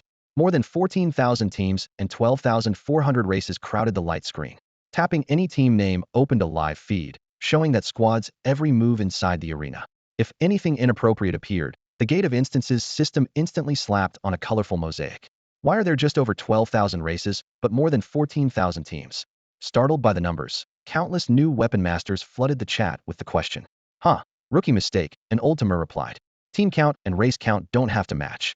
With an entry ticket, a race can send 2 or even more squads at once. A truce pass lets a race skip the event entirely. So team totals are often higher or sometimes lower than the race totals. Another comment flew by. Those blasted tickets are always abused by the big old clans dragons, stonefolk, giants, Trents, you know the type. They cram extra teams in every single season. Extra teams? The chat suddenly filled with question marks. Don't play dumb. The powerhouses just want to hog all the prizes. Exactly. Last season, our Blackwing tribe finally clawed into the top 100, then ran into the magma giants 3 times straight and ended up on Yeong. Infuriating. That's nothing. Remember season 342? The Great Dragon Clan swept the entire top 3, everyone else just collapsed on the spot. And the Stone Giants are no better. In season 275 they somehow jammed in 7 teams. Total bullies. What now? Why should we compete on equal terms when we're so much stronger? You're all trash. I stared at the chat, feelings in turmoil. Moments ago Blue Star's people were blaming Yeling for striking out on his own, but a quick search showed that dragons and other mighty races had formed their own squads ages ago. The fault wasn't Yeling's, it was ours for being too weak and holding him back. Weakness isn't a sin, but using it as an excuse to block Yeling's rise is shameless. A blunt message suddenly popped up, a drop of water in boiling oil. Long live Yeling. Let the Westerners die. It was followed by, long live Yeling. Death to the Western devils. Kick out the foreigners, why should we feed them? The Xia's top brass are all traitors. What a bunch of idiots. Support ye gods break from humanity. Yeah, don't let the trash drag you down, hit god tier early, and let humankind rot. Years of pent-up frustration erupted. Eastern relic wielders were set ablaze, spamming the chat. Someone quickly countered, Yeling is powerful, so he should serve humanity. I heard he's an orphan, without us he's nothing. A classic guilt trip that only fanned Eastern anger. At ye gods leveling speed, everyone beneath him is dead weight, go, and yourselves. Save the moral lecture. Imalan City relic bearer. When ye god revisited the novice zone, he donated more resources than 1,000 classmates combined. Debt repaid. His parents died for humanity. Why do you Western devils deserve to live? Go die with them. Then they hit a sore spot. Why skip the key 15 luck points? You 9th tier big shots wasted them, right? Reaching god tier costs luck, and you're pretending not to know? Pathetic. Alliance brass, go commit seppuku. Ye god gives and gives, what have you done? Can't even spare a medal, and think you can hide behind silence? Disband the alliance. Let every nation fend for itself. Just then the Western camp cut in. Fine, but the Easterners have to leave Blue Star, go wherever you want. The Morgan family supports that. So does the Locke family. The Elizabeth family as well. What started as a venting slogan, disband the alliance, was instantly twisted by countless Western houses into drive out the Easterners. Anyone familiar with Western tactics smell the plot. There had to be a hidden hand. Messages don't line up that neatly by chance, and nobody believed otherwise. That's all for today. Thank you so much for watching. I hope you guys enjoyed. If you wish to have another part of this recap, please give us at least 1,000 likes. Please don't forget to comment and subscribe to our channel for more content like this. Until next time.